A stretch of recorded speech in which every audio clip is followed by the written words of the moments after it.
Chapter 1. Gohan in the Dragon Ball world? Gohan, what are you doing? School has already ended, and you've been sleeping since earlier. This is unacceptable. Classes are over, and your home isn't far away. You must hurry back.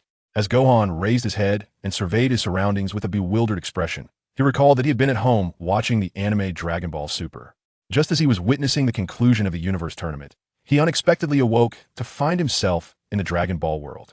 And to his astonishment, he was at school? Wait a moment. Casting a glance at his attire, he immediately realized that he had transformed into the underwhelming Gohan. And not just any version, but the young, somewhat dependent Gohan. This meant he had just mastered Super Saiyan 1, having experienced the epic battle against Cell, and was now the strongest Super Saiyan 2 Gohan.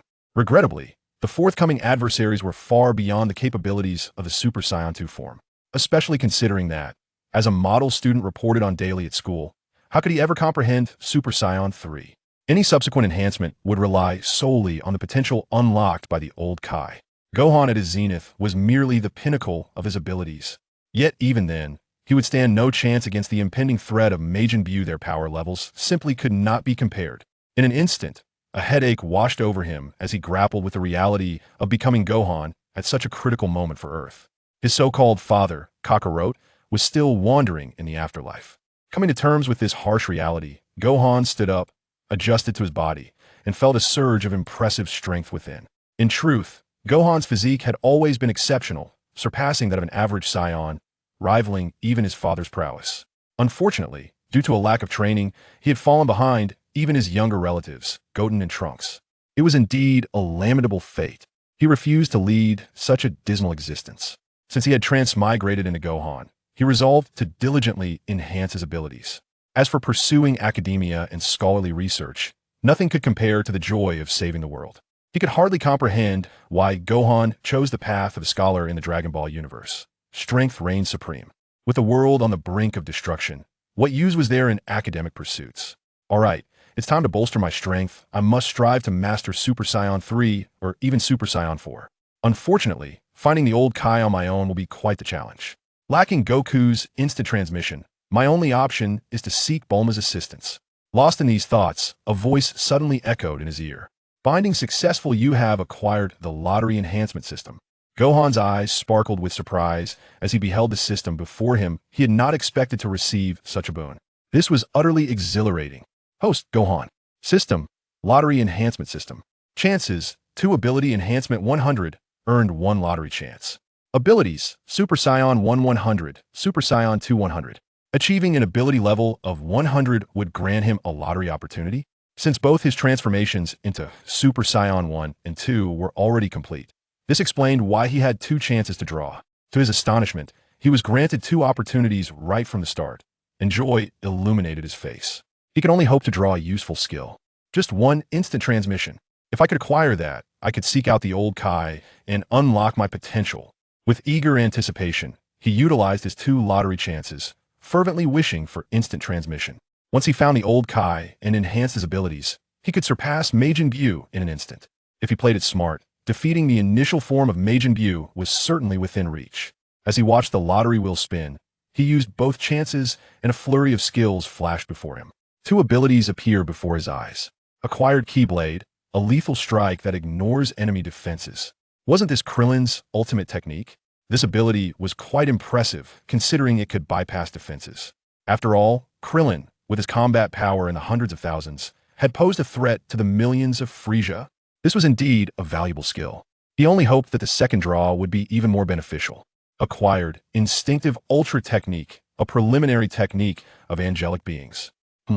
This second lottery ability left Gohan utterly astounded. He had drawn the most powerful skill, Instinctive Ultra Technique. He recalled that this was the form Goku achieved as a White Saiyan, surpassing even the Super Saiyan Blue. With this ability, he could effortlessly annihilate Majin Buu. This was simply delightful. As he contemplated this, he noticed that the Instinctive Ultra Technique came with a development progress bar. Instinctive Ultra Technique. Comprehension Progress 0.01. Capable of enhancing combat power by 1 million. What a joke. At only 0.01 progress, it could barely enhance his combat power by 1 million. But with Super Saiyan transformations soaring into the tens of millions, even reaching over 1 billion, this paltry increase was hardly sufficient. He realized that merely possessing this ability would require significant honing to truly unleash its potential, and only upon reaching a progress level of 100 could he earn the next lottery opportunity. It seemed he would need to devote himself to mastering the skills he had acquired otherwise. This 0.01 progress was practically worthless. Sighing at the gravity of the situation, Gohan departed from the school, now evening. He wished to return home promptly. Yet, as he stepped outside, he had not even activated the flight technique when a girl with braided hair approached him with a stern expression. "Gohan, have you heard about the city hero incidents these past few days?" Don't think you can brush me off. I remember your home is on the mountain. You can't afford to be late for school. What's the reason behind it?" Videl stood with her hands on her hips, regarding him intently. Her round little face was undeniably adorable, especially in her student days, with long hair adding to her charm. He recalled that he had helped out as a city hero a few times, aiding in the apprehension of criminals and upholding justice. Yet, he certainly didn't have the luxury of idleness. Maintaining a calm demeanor, he replied, "Videl, are you waiting for me here? You come all the way here to wait for me. Do you have feelings for me?" Faced with Gohan's teasing expression, Videl's previously imposing demeanor faltered, her round face flushing crimson. Blushing, she stammered, "No. Tu was just passing by. Don't you dare make wild accusations." Her flustered, bashful demeanor was indeed somewhat endearing. Gohan chuckled lightly, casually pointing behind her. "Look, Mr. Satan has come pick you up." Videl's expression changed instantly as she turned around. "Dad?" However, upon looking back, she found no one there, and by the time she came to her senses, Gohan had already vanished. In the blink of an eye, he had disappeared before her, leaving her unable to sense his presence. Clenching her fists in frustration, Videl exclaimed, "Gohan, how dare you trick me? Just you wait. I will uncover your true intentions." At that moment, Gohan soared into the sky, preoccupied with other matters, and had no time to spare for Videl. While the student version of Videl was indeed charming, the resurrection of Majin Buu was imminent. His priority remained to enhance his abilities. Besides Majin Buu, there was also Golden Frieza to contend with, and time was of the essence. As Gohan, he had fallen behind many others and needed to catch up. Having acquired the instinctive Ultra technique, he certainly needed to practice diligently. This was a skill that even Goku had yet to master. "It's essential to strengthen my instinctive Ultra technique. Reaching 100 would be ideal. If I can achieve that, not only could I match Majin Buu, but I might also stand a chance against the god of destruction." Feeling a surge of energy stirring within him, Gohan smirked as he unleashed his energy. In that instant, he could clearly feel his body brimming with energy, though it was unfortunately quite limited. It felt akin to a gentle breeze without careful attention. It was almost imperceptible. Moreover, his hair had not turned white, indicating that he had yet to fully unlock the potential of the instinctive Ultra technique, resulting in minimal enhancement. After all, with a combat power of merely 1 million, it is utterly insufficient for him. Without even reaching 1, it is only natural that one cannot enhance their combat prowess. All that remains now is to practice diligently, allowing the body to acclimate to this newfound ability. He realized that this surge of energy was still quite difficult to control. Only through rigorous training could he hope to master it. At present, even a moment's inattention could cause the surrounding energy to dissipate entirely. To harness, it effectively requires an exceptionally high degree of mental fortitude. Thus, training is indeed a considerable drain on one's mental resources. Without heading directly home, he swiftly located a suitable training ground, and upon landing, sensed the presence of another. The individual had been shadowing him the entire way, clearly observing him from the shadows. He did not need to ponder who it was since he was in need of a training partner. He wasted no time in addressing the heir. "Uncle Piccolo, you followed me all this way. Why not reveal yourself and become my training partner? I wish to practice the skill I have just comprehended." As soon as the words left his mouth, a figure appeared in the air. It was none other than Piccolo, the ever-dedicated caretaker. Indeed, he had been tailing him from the start, remaining ever vigilant. As a caretaker, Piccolo certainly exhibited a commendable level of dedication. Moreover, whether Piccolo is male or female remains a mystery, for it is said that Namekians possess both genders. They can reproduce independently. Thus Piccolo is indeed an exemplary caretaker. Piccolo cast a glance at the markedly different Gohan before him, but did not dwell on it. He simply stated, "Shishi has been waiting at home for quite some time. Are you certain you do not wish to return? If you get scolded, I cannot assist you." Chapter 2. A Lottery for the Ultra Instinct? Gohan, however, was hardly concerned. His sole desire was to enhance his abilities. He could not save Earth merely through scholarly pursuits. With palms spread, he remarked, "To be honest, I am not particularly fond of studying. It's merely a result of external pressure, Uncle Piccolo.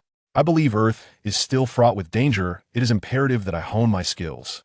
Upon hearing Gohan's words, Piccolo's eyes brightened, and a smile crept onto his lips. This was the very expression he longed to see from Gohan. Witnessing his enlightenment brought him great satisfaction. Although, I must admit, this may not bode well for Shishi. It is indeed necessary for you to strengthen your abilities. I can serve as your training partner, but be forewarned. My training sessions are quite rigorous. Piccolo's abilities were still formidable, particularly those of the Namekian techniques. As a training opponent, he was undoubtedly the best choice for Gohan. Thus, without hesitation, he transformed into a Super Saiyan, with an explosive surge of power enveloping him. The sensation was exhilarating. He had not anticipated that transforming into a Super Saiyan would be such a thrilling experience, and he could only imagine how liberating it would be to transform into Super Saiyan Blue. This is much better. I need not hold back. After all this time, my training has been insufficient, and I must make up for it. Incoming. With a swift motion, in his Super Saiyan form, he felt the explosive energy coursing through his body, combining it with Ultra Instinct. In a heartbeat, he covered hundreds of meters, appearing before Piccolo in the blink of an eye. However, it was evident that Piccolo remained unfazed in the face of Gohan's Super Saiyan form. In his view, no matter how strong Gohan became, he would still be outmatched in training. As long as Gohan did not transform into the most powerful Super Saiyan 2, he believed he could manage. Thus, he initially had no intention of using his full strength. But to his surprise, as Gohan reached him, a punch came flying his way before he could even react. It seemed as though Gohan had anticipated his every move. What began as a punch transformed into a kick, sending Piccolo soaring through the air. Bang! Having taken the full force of the kick, Piccolo's expression soured. He had been observing Gohan for quite some time, and given that he had not trained in years, he had expected his strength to have diminished, merely engaging in skirmishes with petty criminals. He should have weakened, yet in this moment, he had underestimated Gohan, who seemed to have undergone a remarkable transformation. Moreover, Gohan had seemingly acquired a new ability, allowing him to predict his attacks. Compared to the Gohan of old, he was an entirely different entity. "Uncle Piccolo, you seem a bit green." After landing a hit, Gohan was filled with an overwhelming sense of joy, unable to resist the urge to comment, which only deepened Piccolo's scowl. "Brat, my face is naturally green." Fuming, Piccolo charged forward without holding back, engaging Gohan in combat. At this moment, Gohan realized that Ultra Instinct was not merely about enhancing combat power by a mere 1 million. That 1 million was contingent upon where it was applied, particularly in terms of his evasion ability. He could now foresee Piccolo's forthcoming attacks if Piccolo did not exert himself fully. Operating at only 80 of his strength, Gohan could predict his every move. In this light, it was clear that this 1 million in combat power held significant value. Of course, this was only effective against Piccolo, for he was known for his tough exterior but soft heart. Even when angered, he would not dare unleash his full strength. He would only exert around 80, devoting himself to assisting Gohan in his training. This allowed Gohan to gradually acclimate to the sensation of Super Saiyan. After half an hour, he even transformed into Super Saiyan 2. As Super Saiyan 2 emerged, Piccolo's brow furrowed deeply, watching Gohan transform with a mixture of concern and unease.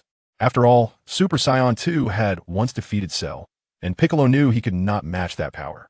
His expression grew decidedly more pallid, and as he beheld Gohan's transformation, his demeanor shifted erratically. With his guard fully raised, he was caught off guard when Gohan launched an unexpected skill. Spirit Bomb. Piccolo's countenance changed drastically, his eyes widening in shock. What? With a swift motion, Gohan unleashed a Spirit Bomb, causing Piccolo to shudder. This time, he was compelled to utilize all of his strength to evade. Yet, he was still left trembling with fear. After all, the Spirit Bomb could easily cleave through him. He was genuinely furious. "Brat, how did you learn the Spirit Bomb? Are you trying to kill me?" Gohan chuckled lightly. "Uncle Piccolo, don't you have regenerative abilities? As long as you avoid a blow to the head, you should be able to revive." Noticing Piccolo's conflicted expression, Gohan came to understand that using Piccolo as a training partner meant he could not unleash his full power. Piccolo's current abilities were simply insufficient. Thus, Gohan transformed back from Super Saiyan 2 to Super Saiyan 1, allowing Piccolo to exhale in relief. As he observed Gohan's fervent training, he could not fathom why Gohan had suddenly decided to earnestly refine himself. Was the crisis on Earth that this lad mentioned truly genuine? Are their foes even more formidable than Cell? Regrettably, he could scarcely fathom the extent of their power. After all, it was Cell who had abducted Kakarot and nearly caused the planet's obliteration. If there were indeed beings stronger than Cell, he found it utterly inconceivable. After 2 hours of sparring, Gohan had exhausted all his energy, only to discover that his mastery of the Ultra Instinct had merely increased to 0.1. Not even a full point. The progress was agonizingly slow. With this increment, his battle power had risen by a mere 10 million, which was hardly impressive. Currently, a score of 0. One had not even reached the threshold of true mastery in Ultra Instinct. He felt that only upon reaching one would he genuinely enter the realm of proficiency. Despite this lackluster advancement in Ultra Instinct, his mastery of the Ki Sphere Slash had flourished under rigorous training, achieving a level of 10 in proficiency. At this rate, it seemed likely to reach a comprehension of 100 far more swiftly than Ultra Instinct. He genuinely had no idea how long it would take to fully grasp Ultra Instinct. The pace of progress was indeed excruciatingly slow. Presently, he accompanied Piccolo on their way home. They arrived as the sun set, and it was evident that Chi-Chi was growing impatient.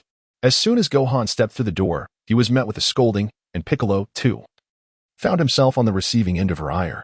Despite Piccolo's formidable strength, he dared not utter a word in Chi-Chi's presence, for she was none other than the wife of Goku. After delivering her reprimand to both of them, Chi-Chi shot a fierce glare at Piccolo, causing his complexion to darken further. She then turned her attention to Gohan, expressing her concern. "I've had dinner ready for ages, and you only just returned. Goten has already fallen asleep waiting for you." Not far away, little Goten rubbed his eyes and emerged, fatigue evident on his face. "Brother, where have you been? Why did you take so long to come back?" Upon seeing little Goten, Gohan suddenly recalled the boy's potential. Perhaps he could be developed as a training partner. After all, they both shared Saiyan blood, and it would be relatively easy for Goten to transform into Super Saiyan 2, making him a superior training companion compared to Piccolo. Currently, Piccolo could only handle Gohan's Super Saiyan 1 and could not unleash his full Super Saiyan 2 prowess. Gohan knew he needed to find a stronger training partner, ideally. He wished to train with Vegeta. However, considering Vegeta's prideful nature, such a sparring session could easily escalate into a life-and-death struggle. Thus, he dismissed that thought. He was not yet fully acquainted with Ultra Instinct or his Super Saiyan form and did not need to challenge himself with such high stakes. Resolving this in his mind, Gohan approached little Goten, smiling as he gently patted the boy's head. "Goten, how about I take you out to play tomorrow?" Little Goten's eyes sparkled at the mention of play, his fatigue vanishing instantly. "Really, brother? That SA promise? Wow, I haven't played with you in so long. That's wonderful. I can't wait to go out with you tomorrow."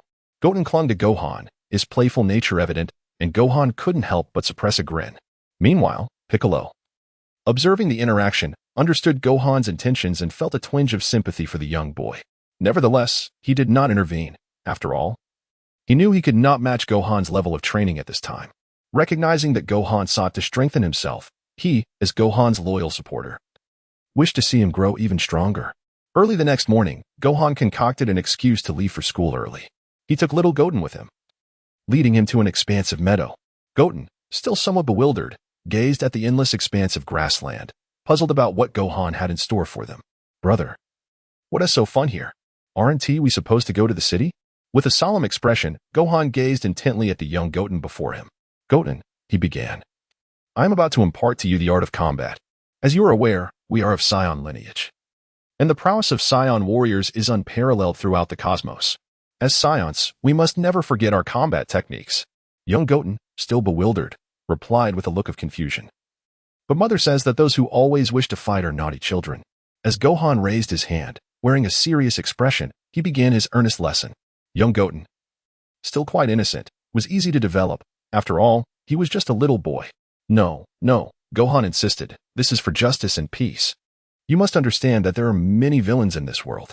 To prevent them from bullying us, we must become strong ourselves. Only then can we fight for world peace and protect ourselves." Gohan's earnest demeanor illuminated Goten's face, sparking joy within him. "Brother, you're so cool. I want to fight for world peace too," Goten exclaimed, a testament to his gullibility. Thus, Gohan found his second training partner, and he was certain that Goten's potential surpassed that of Piccolo. Once developed, Goten would undoubtedly prove to be a valuable asset in training. He was simply too easy to persuade. Gohan secretly smirked, envisioning the possibility of convincing Trunks to join as well, which would make everything even more perfect. Concealing his mischievous grin, Gohan began his serious instruction. All right. I will start by teaching you how to transform into Super Saiyan 1. Chapter 3. Goten transforms into Little Super Saiyan upon hearing Gohan's words. Piccolo couldn't help but chuckle. How could this be? Gohan, Goten is just a child. Don't start with such a challenging task. Piccolo laughed, assuming Gohan was joking. However, Gohan paid no mind to Piccolo's disbelief and earnestly continued his instruction with Goten. After 10 minutes of explaining the sensations of becoming a Super Saiyan, he encouraged Goten to try it out. Now, let us see if you can accumulate your anger as I described. Goten's expression shifted, and he trembled with energy. The aura around him made Piccolo's eyes widen in astonishment. In an instant, Goten transformed into Super Saiyan 1. Brother, is this how it feels? Wow, that was so easy. I did it right away. His hair changed color, completing the transformation into Super Saiyan 1. Piccolo was left dumbfounded, unable to believe what he was witnessing. How is this possible? Is this really a Super Saiyan? A child so young achieving it so swiftly, it shattered Piccolo's perception of reality. Gohan, however, remained composed, nodding with satisfaction. Well done. Now, let's move on to transforming into Super Saiyan 2. At this declaration, Piccolo could no longer contain himself. His worldview was shattered once again upon hearing that transforming into Super Saiyan 1 was not sufficient. Wait a moment, Gohan. I believe transforming into Super Saiyan is already impressive enough. No matter how strong Goten is, he cannot possibly transform into Super Saiyan 2. He insisted that this should be taught gradually. Unfortunately, Gohan had little time for such gradual instruction. Goten's potential made it easy for him to achieve Super Saiyan 2. Even Super Saiyan 3 would be attainable with a bit more training. Goten simply did not recognize his own potential, and even if he transformed into Super Saiyan 2, his current abilities could not fully express the power of that form. Nevertheless, achieving Super Saiyan 2 would greatly enhance Goten's capabilities. As a demonstration, Gohan showcased the transformation technique for Super Saiyan 2. Essentially, the power of Super Saiyan 2 is enhanced, but the corresponding speed is somewhat suppressed. Therefore, Super Saiyan 2 represents raw power, while Super Saiyan 1 encompasses a more balanced development. It does not necessarily mean that Super Saiyan 2 is superior, Gohan explained. Indeed, while the battle power of Super Saiyan 2 is elevated, it is purely a matter of strength, often at the expense of speed. Against a faster opponent, Super Saiyan may second not be as effective as Super Saiyan 1, which is why Vegeta has never transformed into Super Saiyan 2. Listening intently to Gohan's instruction, Goten was intrigued by the transformation. With just a bit of guidance, he grasped the concept completely. In just 10 minutes of training, he accomplished the transformation from Super Saiyan 1 to Super Saiyan 2. Piccolo's expression shifted dramatically as he realized that the Saiyan family was indeed extraordinary. It was terrifying. Brother, I did it. Wow, the feeling of Super Saiyan 2 is so different from Super Saiyan 1. I feel so powerful, Goten exclaimed joyfully, bouncing with excitement over his newfound strength.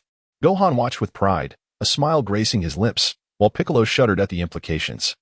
He understood that Gohan had Goten learn Super Saiyan 2 for his own training purposes, and he silently mourned for innocent little Goten.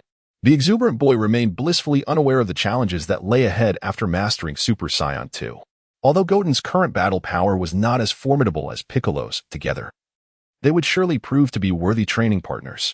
Gohan was eager to elevate his own mastery of the Ultra Instinct technique while also achieving a perfect energy control of 100 to secure another chance at a reward. Observing Goten's enthusiasm, Gohan playfully remarked, "All right, Goten, now I will teach you practical combat training. This is how to engage an enemy in battle, so that you can protect yourself when faced with threats. This is the purpose of our training." Goten nodded, somewhat understanding the importance of the lesson. Gohan was exceedingly satisfied, initiating his attack in Super Saiyan 1 form, and turned to the nearby Piccolo. "Uncle Piccolo, join forces with Goten and unleash your full strength without holding back. I can withstand it." Having witnessed Gohan's prowess the previous day, Piccolo harbored no doubts upon hearing Gohan's bold declaration. Nodding in agreement, Piccolo's expression grew serious as he gathered his energy, unleashing his full power at a staggering 100. The overwhelming force left young Goten gaping in astonishment. He began to realize he had unwittingly become embroiled in a rather precarious situation. Observing his brother Gohan's demeanor from a distance, Goten questioned whether this confrontation was merely a practice session or something far more serious. Thus commenced an hour-long morning training session.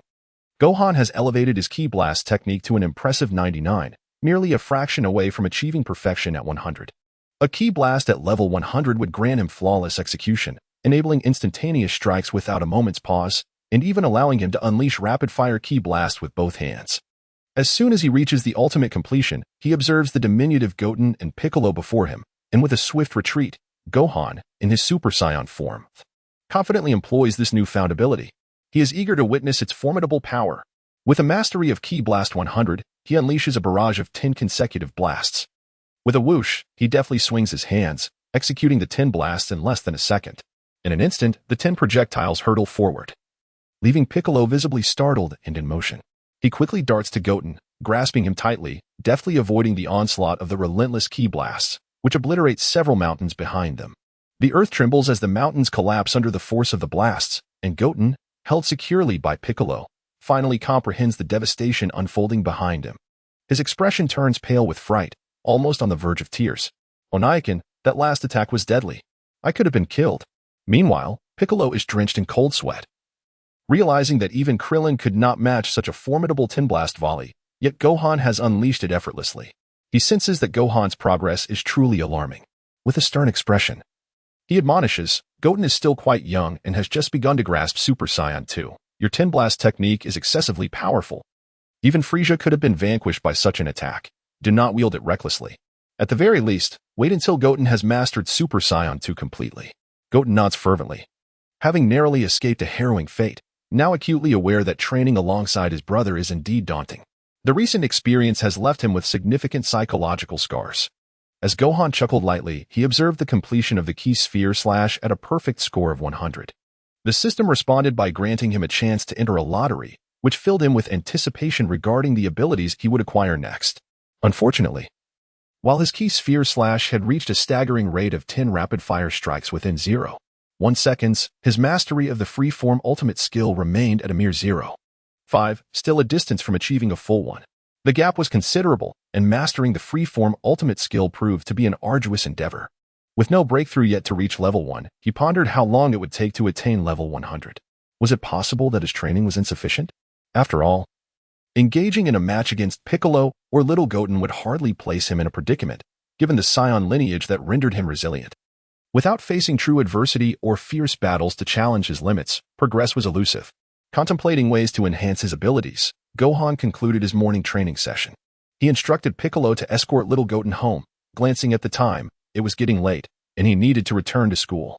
With a swift motion, he executed a flight technique, propelling himself toward his educational institution. In his haste to avoid tardiness, he transformed into a streak of light and vanished from sight. Piccolo, observing this, exhaled with relief. After their recent training sessions, he had grown somewhat apprehensive of Gohan's newfound strength. That young man had surpassed him entirely. Particularly with the Ki Sphere Slash, no one on Earth could withstand its power. Well, if there was anyone capable of doing so, it would undoubtedly be that individual, Vegeta. Piccolo smirked, curious to see Vegeta's reaction upon realizing Gohan's swift progress, drawing ever closer to his own level of prowess. He eagerly anticipated the day Gohan would surpass both Vegeta and Goku. Once feeling hopeless, he now glimpsed a flicker of hope. Meanwhile, Little Goten, having ceased training, appeared utterly exhausted, his youthful frame unable to endure such hardship. He sat on the ground, a pained expression adorning his face. Onaikin, you're amazing. Are you stronger than Uncle Vegeta now? Though Uncle Vegeta is pretty formidable. Piccolo chuckled, then recalled something. By the way, Goten, weren't you planning to visit Trunks? How about I take you there now? Little Goten's eyes lit up, and his face brightened instantly. Really? Trunks has so many toys. I want to see him. But Mom told me to do my homework at home, and not to go play. Piccolo laughed heartily, reassuring him. No worries. Gohan can help explain things. I can take you to Trunks now. Goten nodded eagerly, blissfully unaware of Piccolo's ulterior motives. His innocence led him to believe it was merely a chance to play with toys. This is wonderful. Uncle Piccolo, you and Gohan are so kind to me. I'm off to see Trunks. Piccolo felt satisfied, opting not to return Little Goten home but instead guiding him to Bulma's residence. His actions were, of course, motivated by the desire to facilitate Gohan's training. He genuinely cared for Gohan's development. Chapter 4. Another lottery, Shadow Clone Technique? The lottery was a success, and Gohan obtained the Shadow Clone Technique, enabling him to create copies of himself. However, he was warned that if his mastery was not at 100, the clones would diminish his combat effectiveness. What a perplexing lottery reward! Had he truly drawn the Shadow Clone Technique? Was this even usable? Although the technique would weaken his power when not perfected, achieving a full 100 mastery would allow him to create clones without sacrificing his strength. That would be nothing short of invincible. Of course, the power of the clones would still fall short of his own, under current conditions. Producing 2 clones would yield a total combat strength of only 10. If he produced 100, they would barely possess any strength at all. Thus, even at 100 completion, summoning 100 clones would only result in a combined strength of 10 to 20. Such clones could be useful for dealing with weaker foes. But in a serious battle against a formidable opponent, they would serve merely as expendable distractions. Regardless, Gohan was determined to enhance this skill, even in its current form. It could yield impressive results if utilized wisely. At school, Gohan navigated through an extensive learning phase, though he sensed someone scrutinizing him intently. Nevertheless, he dismissed the feelings, focusing instead on finding a way to elevate his freeform ultimate skill to level 1. Without that breakthrough, his overall strength would not see significant advancement. The morning classes concluded swiftly, and as he sought to depart, he found himself abruptly halted at the classroom door by a girl, drawing the attention of fellow students who erupted in hushed giggles and whispers. Look at Videl. How bold of her to block Gohan's exit. Does she have a crush on him? How infuriating. Gohan is mine. My goddess Videl will be taken away. What was happening? Was Videl actually interested in Gohan? How vexing. Unfazed by the stares of her peers, Videl confronted Gohan, her expression serious. You deceived me yesterday. You want to trick me again today. You left so abruptly. I want to let you slip away this time. The onlookers exchanged bewildered glances, yet Videl seemed undeterred, steadfast in her resolve. Wufan chuckled softly, unable to refrain from saying, Bitterly, even if you wish for my company on a date, there is no need to be so eager. I truly had prior engagements yesterday and could not accompany you. How about we arrange a time on another day? As soon as the words left his lips, the other classmates gasped, covering their mouths in astonishment. This statement sent many of them spiraling into wild speculation. Oh my. Could it be that Bitterly is actually pursuing Wufan? After all, she is Bitterly. One recalled that Bitterly's father was a world champion. She had always preferred someone greater than her father. Could it be that Wufan surpasses a world champion? How is that even possible? Wufan is so slender. Certainly not comparable to the formidable Mr. Satan. It seems our Bitterly has a penchant for pretty boys. Bitterly's face flushed crimson, especially upon hearing her classmates' banter and Wufan's remark. She clenched her fists, filled with a mix of embarrassment and indignation. Why you mustn't say such things. I only want to know if you are the city Superman. Were those deeds you're doing? How despicable. Do not think you can evade the truth. Gohan, with both hands casually spread, remarked, I have mentioned that I am unaware of those matters. However, should you wish to arrange a date with me, I could spare a day. In truth, my free time is rather scarce. Should you miss this opportunity, it may never arise again. Indeed. He was currently engrossed in his training, and finding time was a challenge. Upon hearing Gohan's words, Videl was momentarily at a loss for words. Her gaze fixed on his teasing expression. Unbeknownst to her, he was intentionally provoking her, aiming to incite her frustration. Yet, she was not one to easily concede. With a serious demeanor, she readily agreed. Very well, I am free this weekend. When are you available? I shall accompany you on our date. Humph. I shall see whether you reveal your true identity. Upon Videl's affirmative response, many classmates gasped, their expressions reflecting disbelief. Numerous boys glared menacingly at Gohan. Gohan casually suggested, How about this? On Sunday, which is the day after tomorrow, I have some special assignments to complete over the next 2 days. I will accompany you on a date then. It's settled, Bitterly. With that, he waved his hand and left, leaving Bitterly flushed with embarrassment. The way he addressed her made her cheeks burn, especially under the gaze of some classmates. She truly couldn't comprehend how she had agreed to accompany him on a date. After a moment of reflection, she found herself bewildered. This was her first date. Why had she so recklessly consented? No. This guy is nowhere near as impressive as my father, Satan. I will absolutely not develop feelings for him. Clenching her small fist, Bitterly resolutely believed that Gohan's abilities could not compare to Satan's. Her father was indeed formidable, once freed from Bitterly's presence. Gohan returned home only to discover that Goten had yet to come back. Inquiring about Goten's whereabouts, he learned that Goten intended to continue training. Kiki sighed helplessly, revealing that Goten had gone to find Trunks, accompanied by Piccolo, whose intentions remained a mystery. Gohan, you need to bring Goten back. He hasn't completed some family assignments that must be finished. Kiki stated earnestly, and Gohan had no choice but to comply. After all, without Goten, Piccolo's training would lose considerable effectiveness. What on earth could Piccolo want with Goten at Bulma's house? Gohan was perplexed and set off toward Bulma's residence. Bulma's home was renowned as the abode of the world's wealthiest individual, known for developing various functional capsules. She was indeed affluent. Initially, Gohan had planned to borrow some money from Aunt Bulma for a bit of indulgence. He could not fathom why Goku was often short on funds when such a prosperous ally was available. Maintaining world peace also required financial resources. Ascending to the skies, he covered the distance to Bulma's home, which was several hundred kilometers away, in mere minutes. However, during his journey, he passed by Master Roshi's residence. Spotting Krillin in midair, he raised his hand in greeting, his eyes lighting up. "Gohan, what are you up to?" "Hey, it's been a while," Krillin exclaimed, noticing Gohan and approaching with warmth. Gohan, halting his flight, landed, and Krillin stepped forward with a broad smile. "I heard you were sent to the city university. It must be tough, right?" "Haha. Kiki is something else. Traveling to and from the city must be quite a hassle for you, yet you managed to endure it." Having shared camaraderie after the battle on Namek, Gohan and Krillin maintained a good rapport. In response to Krillin's teasing, Gohan replied nonchalantly, "University life is quite enjoyable. It offers a change of pace and is beneficial for honing my mental fortitude. By the way, Uncle Krillin, how has your training been lately?" It was evident that Krillin had long neglected his training. Rubbing his bald head, he chuckled, "I've almost forgotten about my training, but I just happened to start dating someone. I'll introduce you to her sometime." Gohan, with a look of curiosity, inquired about Android 18. Krillin's expression shifted, revealing a hint of apprehension as he chuckled nervously. "Just kidding about 18. I wouldn't dare pursue her. It's a girl named Marin. When the time comes, I'll introduce you to her." Ha. Little did he realize that Krillin had yet to win over Android 18 and remained entangled with his ex-girlfriend. This implied that Android 18 was still single, though her whereabouts remained unknown. It's worth noting that Android 18 was undeniably a stunning beauty, possessing qualities that made her an ideal partner.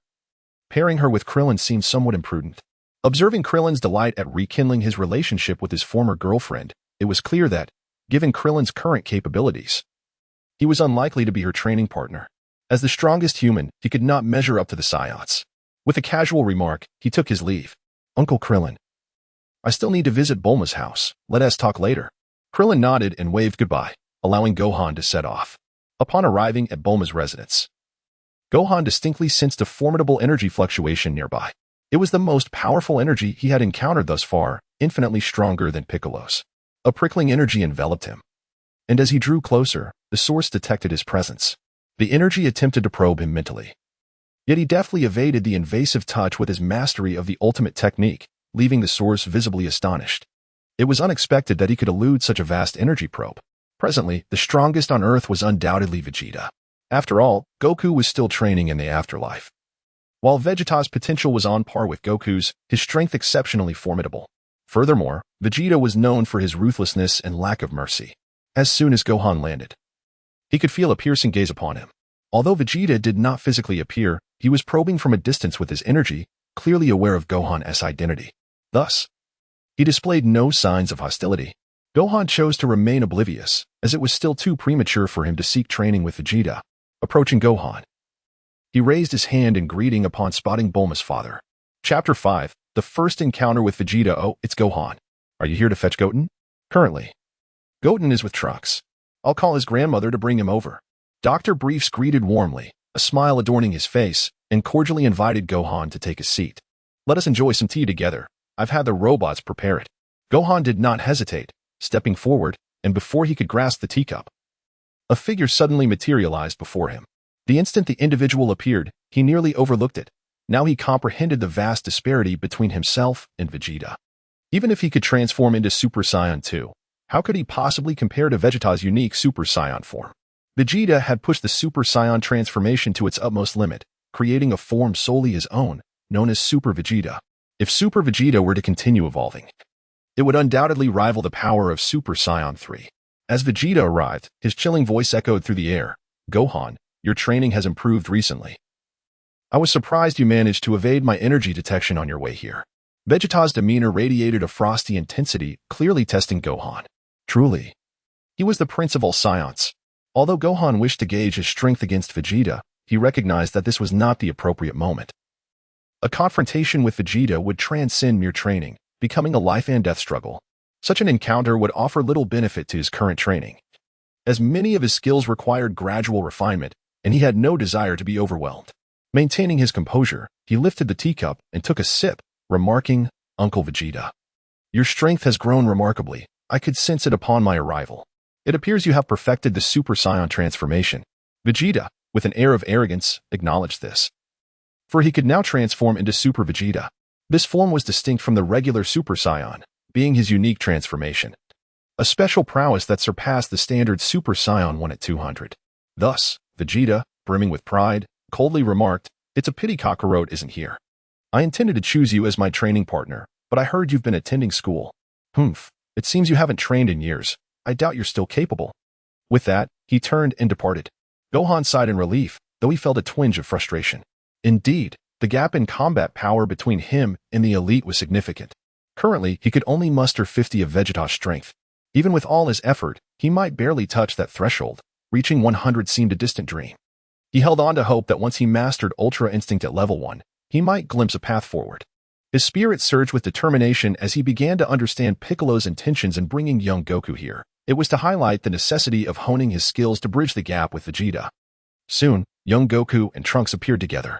Upon spotting Gohan, Trunks eagerly bounded over, brimming with enthusiasm. "Gohan, big brother, I want to learn how to transform into a Super Saiyan too. Goten has already mastered it. Why can't I? It's so unfair. Goten has been showing off right in front of me. I must learn." As Gohan gazed at Trunks before him, he could see an unmistakable eagerness in the young warrior's demeanor, a clear indication of envy towards Gohan's ability to transform into a Super Saiyan. Unable to contain his amusement, Gohan chuckled and remarked, "Isn't your father also capable of transforming into a Super Saiyan? Why not seek his guidance? Surely he could instruct you as well." Upon hearing Gohan mention his father, Trunks visibly shuddered, revealing his apprehension. Despite having trained with Vegeta a few times, the shadow cast by his father's formidable presence left Trunks feeling dejected as he confessed, "I have approached father, but he insists that I am not ready to learn yet." Vegeta remained unconvinced of Trunks' potential to become a Super Saiyan. Contemplating Trunks' situation, Gohan conceived a new plan, his eyes lighting up as he declared, "Allow me to teach you the transformation techniques. I can instruct you not only in Super Saiyan 1 but also Super Saiyan 2. Elated by this offer, Trunks erupted in joy. "Really? That's wonderful, Gohan. You are far better than my father. I knew reaching out to you would be the right choice." Seeing Trunks so delighted, Gohan raised a finger and said, "However, I have a condition." Without hesitation, Trunks nodded eagerly. "Whatever the condition may be, I agree. Just tell me." It was evident that Trunks' family was not lacking in wealth, yet Gohan had no intention of asking a child for money. Instead, he desired something else. With a serious expression, Gohan articulated, "I seek a combat recording of your father, a simulation of his fighting style. I am aware that you possess the means to obtain this, but acquiring such footage from your father will be quite challenging, and I must rely on your assistance." Despite his fear of his father, the prospect of learning the Super Saiyan transformation motivated Trunks to clench his fists in determination, vowing to help Gohan procure Vegeta's combat training footage. This would undoubtedly aid his training in the days to come. With Trunks now convinced, Gohan planned to train alongside him. Unfortunately, both Trunks and Goten had yet to master fusion. Otherwise, they could enhance their skills without needing Vegeta's combat footage. Currently, contacting Goku to learn fusion abilities proved to be exceedingly difficult. Trunks exhibited a commendable aptitude for comprehension, making the acquisition of Super Saiyan 1 and 2 more attainable for him than for Goten, whose combat prowess paled in comparison. He had inherited his father's fierce warrior bloodline. Nevertheless, in Gohan's eyes, Trunks' potential still seemed insufficient.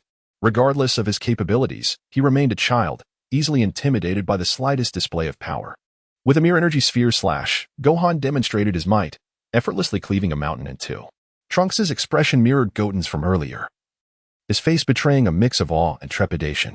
"Gohan's technique is incredible. It can obliterate mountains, just like my father." Curious, Goten inquired, "Is Uncle Vegeta truly that formidable?" Reflecting on his training sessions, Trunks admitted, "Yes, I have trained with my dad, but every time, he easily defeats me with just one move. It hurts a lot, sometimes. He shows no mercy." Indeed, the proud Vegeta would hardly understand the concept of restraint. That Trunks had yet to suffer a more severe fate was a small mercy. Gohan, intrigued by the prospect of Vegeta's training footage, realized that since he could not spar with the real Vegeta, battling against the simulation would serve as an excellent alternative.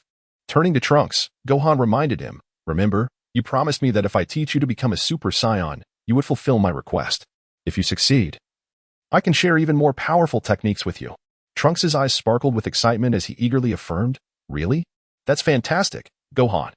I promise to retrieve my father's training footage for you. Just wait for my good news." With that, Trunks hurriedly departed, eager to uncover Gohan's special techniques. Gohan's teachings, in Trunks' eyes, were far more comprehensible than those of his father, and Trunks' desire for battle far outstripped that of Goten. Upon returning home, Trunks stealthily sought to acquire his father's training data. Even if Vegeta discovered his actions, it would be inconsequential, as he would never suspect who sought such information. Within Capsule Corporation, Trunks emerged furtively from the simulation training room, clutching a chip and a combat simulation machine. These items had been meticulously crafted by Bulma for Vegeta. Designed to replicate the Saiyans' fighting style and provide training through simulated combat, such tools could even mimic Goku's fighting techniques. A testament to the rapid enhancement of Vegeta's combat prowess. This must be what Gohan wants, Trunks pondered, curious about Gohan's intentions. Did he wish to simulate a battle with his father? The mere thought sent shivers down his spine, for he recognized Gohan's strength but knew that Vegeta's power eclipsed it. As Trunks attempted to slip away unnoticed, he remained oblivious to the fact that someone nearby had already locked onto his presence, prepared to intercept him before he could escape with the stolen training data. Vegeta, having observed the entire ordeal in silence, was equally intrigued by his son's motives for pilfering his combat training materials. Trunks had no need for such data, having long ceased to seek his father's training methods. Nor would he entrust it to Piccolo, who had no use for it. The only viable recipient was Gohan, as Vegeta sensed a notable difference in him. Did Gohan aspire to surpass him? With a dismissive scoff, Vegeta ignored such trivialities. A single set of training data held no significance to him. He would never believe that Gohan could surpass him through such means. It was utterly inconceivable. His true objective remained Kakarot, and the likes of Gohan would not hinder his pursuit of that goal. Chapter 9. Vegeta's training methods. Trunks proved to be quite resourceful, successfully acquiring Vegeta's combat training footage. With the machine in hand, Gohan expressed his heartfelt gratitude. "Well done, Trunks. Your efforts have not gone unrewarded." The exhilarated Trunks exclaimed, "Master." In that moment, within the future world, the bond between the elder Trunks and Gohan had transformed into that of a mentor and disciple. "I have taken on a young apprentice, and it has proven to be quite intriguing. Particularly, this apprentice is none other than the son of Vegeta." Gently patting the boy's head, Gohan began to manipulate the battle imagery, which would greatly assist him in enhancing his combat prowess. After all, Goten and Trunks are mere children, and Piccolo's strength is insufficient. On Earth, the only one with formidable combat abilities is Vegeta. It is only by engaging with Vegeta's battle imagery that he can train various skills and bolster both abilities. Activating this machine, a protective membrane enveloped the entire space, creating an independent environment. In this technologically advanced world, such a device is indeed remarkable. Soon, a figure materialized before him. Vegeta, generated by the machine, stood with arms crossed, appearing before Gohan. The holographic projection technology, combined with powerful combat robots, is hardly inferior to the artificial beings created by Cell. Within this holographic image, Vegeta maintained his characteristic arrogance, gazing down at Gohan with a disdainful smirk. Standing still, he displayed not a hint of movement, truly embodying Vegeta's haughty demeanor. Due to his proud nature, even as a battle image, the robotic Vegeta was in no rush to engage, for he is indeed the prince of the Saiyans. Ordinary foes are hardly worthy of his attention. Gohan observed his opponent's arrogance and couldn't help but smirk. I never expected this projection to be just as conceited as Vegeta himself. Although it pales in comparison to the real deal in terms of strength, it still revels in showing off. This combat projection possessed a power level merely equivalent to 50% of the actual Vegeta's prowess. Of course, compared to ordinary beings, particularly those like Piccolo, it was utterly incapable of withstanding a 50% manifestation of Vegeta. At this moment, only Gohan dared to confront it head-on, and he had long been eager for this encounter. Let me see just how formidable a 50% Vegeta truly is. Taking a deep breath, he stepped forward, his body moving with purpose as he launched himself into action as a Super Saiyan. Vegeta, standing still, sensed the power emanating from Gohan's transformation, smirking disdainfully as he lifted one hand to unleash a powerful energy blast. However, Gohan deftly evaded the attack, causing a flicker of surprise to cross the face of the projection of Prince Vegeta, revealing an unexpectedly human expression. Gohan chuckled coldly, declaring that ordinary physical attacks were futile against him. "Behold my perfect Kamehameha." he exclaimed, gathering energy before unleashing a flawless Kamehameha wave.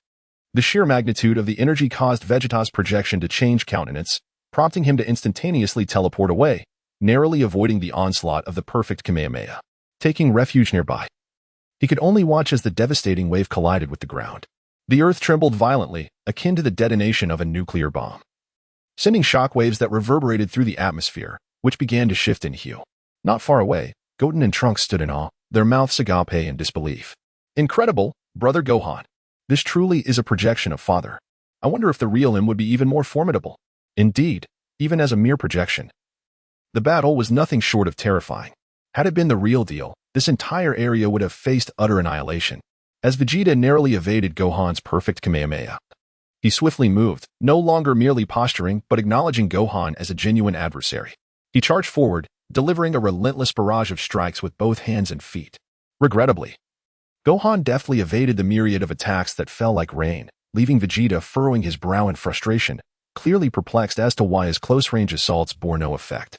Gohan genuinely wished to convey to his opponent that his mastery of the ultimate technique was indeed a formidable close combat ability. Even if he had not reached the pinnacle of power, he could entirely anticipate the trajectory of his adversary's attacks. Dodging an untransformed Vegeta's strikes was no trivial matter. Observing that his attacks were ineffective, Vegeta was compelled to create distance once more, and after gathering energy, he transformed into Super Saiyan 1. This revelation astonished Gohan. He had not expected a combat projection robot to achieve such a transformation. Although it paled in comparison to the transformation of Super Vegeta, it nonetheless represented a formidable opponent. This was indeed promising, as it provided the opportunity to hone my skills. Utilizing the Shadow Clone technique, Gohan summoned forth the newly acquired ability, meticulously controlling the number of clones he created. Rather than multiplying excessively, he conjured 2 replicas. As Gohan suddenly manifested into 3 figures, Vegeta's projection furrowed its brow, casting a perplexed gaze, clearly bewildered by this peculiar technique. Nevertheless, in the next moment, his pride ignited, and he charged forward with determination. However, Gohan's 2 clones swiftly intercepted him, immobilizing him, as they inherited Gohan's combat prowess of 20, instantly engaging in a fierce struggle with Vegeta's projection. Gohan discovered that the utility of his clones was quite significant. Indeed, their effectiveness was remarkable. He realized that he could effectively stall his opponents, as 2 clones managed to entangle themselves with Vegeta's 50 units of power, much to his astonishment. Nodding in agreement, he resolved to elevate this ability to 100. This, of course, would require extensive training, and the image of Vegeta before him served as an ideal training target. 97, 98, 99, 100. Perfect. With the mastery of the Shadow Clone technique at 100, he could now create the strongest clones imaginable. His eyes sparkled with excitement, and he couldn't help but smile as he observed Vegeta, who was becoming increasingly beleaguered in his battle with the clones. With a shout, Gohan ceased to torment his opponent, recalling all the clones back into his body. Now, with the perfected 100 Shadow Clone technique, he had acquired newfound strength. There was no need to confuse his opponent with 2 clones anymore. As the Shadow Clones re-entered his being, he wasted no time in executing his ultimate technique, Kamehameha. With 100 clones, he unleashed a colossal and perfected Kamehameha, magnified 100-fold. Gathering energy, he struck before Vegeta's battle remnants had a chance to react. Unaware of his intentions, in an instant, he split into 10, which then multiplied into hundreds. Hundreds of Gohans released the flawless Kamehameha, their combined energy forming a gigantic sphere of power. The nearby Vegeta remnants trembled in shock, utterly unable to comprehend the terrifying force of the Kamehameha. The massive energy orb enveloped the surroundings, threatening to pierce through the very earth itself. With a thunderous roar, the formidable 100-fold perfected Kamehameha collided with Vegeta's form, leaving no time for a scream of agony. The remnants were vaporized into a cloud of smoke, leaving behind a shattered landscape, while the clouds in the sky were dispersed, causing tremors that resonated throughout the planet. Nearby, 2 young onlookers stood in stunned silence, completely dumbfounded. Wow, Gohan, your Kamehameha is terrifying. If it were aimed at Earth, it would surely be doomed, exclaimed one. Dad's remnants vanished without a trace. There was no resistance at all, and that was Dad's 50-unit battle training. The other added, indeed, that technique, if employed by the real Vegeta, would have been impossible to withstand. Who would dare to engage in a clash of energy with a member of the Sun family? In terms of energy clash capabilities, Gohan undoubtedly excelled, and even Goku would tread carefully. After all, the instantaneous release of perfected Kamehameha by 100 clones generated enough power to obliterate a planet. as Gohan concluded this battle. He observed the devastation caused, feeling a tinge of concern. It seemed he would need to find a different location for future training, as the recent hundredfold perfected Kamehameha nearly obliterated the Earth itself. The ozone layer had suffered damage, and if he were to unleash another powerful technique, it could potentially lead to the planet's destruction. Shaking his head, he decided to tidy up before returning, acknowledging that Vegeta's battle data had proven invaluable. Following the successful mastery of 100 shadow clones, he had also gained a chance for a reward. Furthermore, his mastery of the Ultra Instinct technique was advancing rapidly. It had surged from 0.5 to 0.9 in a single leap, just a fraction more, and he would achieve the coveted level of 1, which filled him with joy. With another session of training against Vegeta's remnants, he was confident he could reach a perfect level of Ultra Instinct. As Gohan prepared to depart, several individuals in the vicinity sensed the overwhelming energy surge. The sudden eruption of the hundredfold perfected Kamehameha caused Piccolo, who was training elsewhere, to furrow his brow. Recognizing the familiar aura, a smile crept across his face. Gohan, this kid managed to unleash such a vast amount of energy, even Vegeta couldn't achieve that. Not only Piccolo, but even Vegeta, who was engaged in gravity training in the training room, felt the immense energy sphere and wore a look of disbelief, momentarily stunned. Impossible. This energy belongs to Gohan. How did this kid suddenly release such a monumental amount of power? It's unfathomable. Vegeta found himself bewildered, questioning what Gohan had done with his battle data, feeling an undeniable sense of urgency. Chapter 7. Breaking through to Level 1 Ultra Instinct on the weekend. During a rare school holiday, Gohan initially intended to seek a more convenient training location. However, having made plans with Videl, he found himself being spirited away early in the morning by her exuberance. Gohan, you promised me. Today, you said you would accompany me. Videl teased. Her lips curved with a bright smile, having already devised her strategy. Since he was reluctant to acknowledge her, she decided to follow him, hoping to uncover something intriguing. Thus, they set off together to roam the bustling metropolis. Gohan found himself unable to refuse, accompanying his companion on a shopping excursion. After several days of rigorous training, today presented a rare opportunity to unwind, allowing his spirits to lift, which in turn benefited his mental cultivation. As he strolled alongside Videl, something remarkable occurred. His mastery of the Zenith of Freedom technique, previously at 0.9, unexpectedly surged to 0.95 during their leisurely outing. This phenomenon was indeed curious.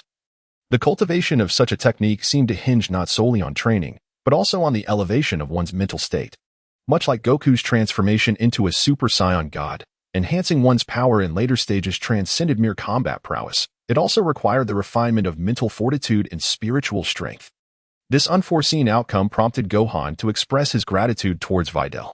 He noticed her skeptical gaze, as she had been scrutinizing him throughout their time together, evidently eager to discern his true capabilities. Amused by her curiosity, he resolved to show appreciation for her role in his progress. Spotting a stall, he took her hand and led her over, declaring, "You've accompanied me for a while now. Allow me to gift you something as a memento of our first date." Upon entering a shop, he devoted himself to selecting a lovely gemstone for her. It was a modest piece, priced under 200 currency units. Yet when he adorned Videl with it, her cheeks flushed with a rosy hue. Videl was taken aback. She had not anticipated Gohan would present her with a gift, a clear indication of his regard for their outing. Reflecting on her earlier doubts, she realized she had not truly embraced the experience, but rather had spent the time in suspicion of Gohan. A wave of guilt washed over her as she gazed at the faux gemstone necklace, and she lifted her head to say, "I'm sorry. I don't deserve such a gift. From the very beginning, I doubted you when I shouldn't have. I never considered this a proper date. That was my mistake." Regret enveloped her as she faced Gohan's sincerity, feeling as though she had deceived him. While apologizing, she clenched her fist, resolved to cherish the gift. Suddenly, a deafening explosion shattered the moment. Boom.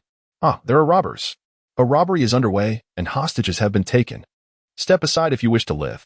A gang of thieves brazenly attacked a shop in broad daylight, causing Videl's expression to shift into one of grave seriousness. Gohan, wait here. I need to intervene. Her sense of justice surged forth, compelling her to charge towards the criminals without hesitation. Gohan watched, his brow furrowed with concern. After all, Videl was merely an ordinary human.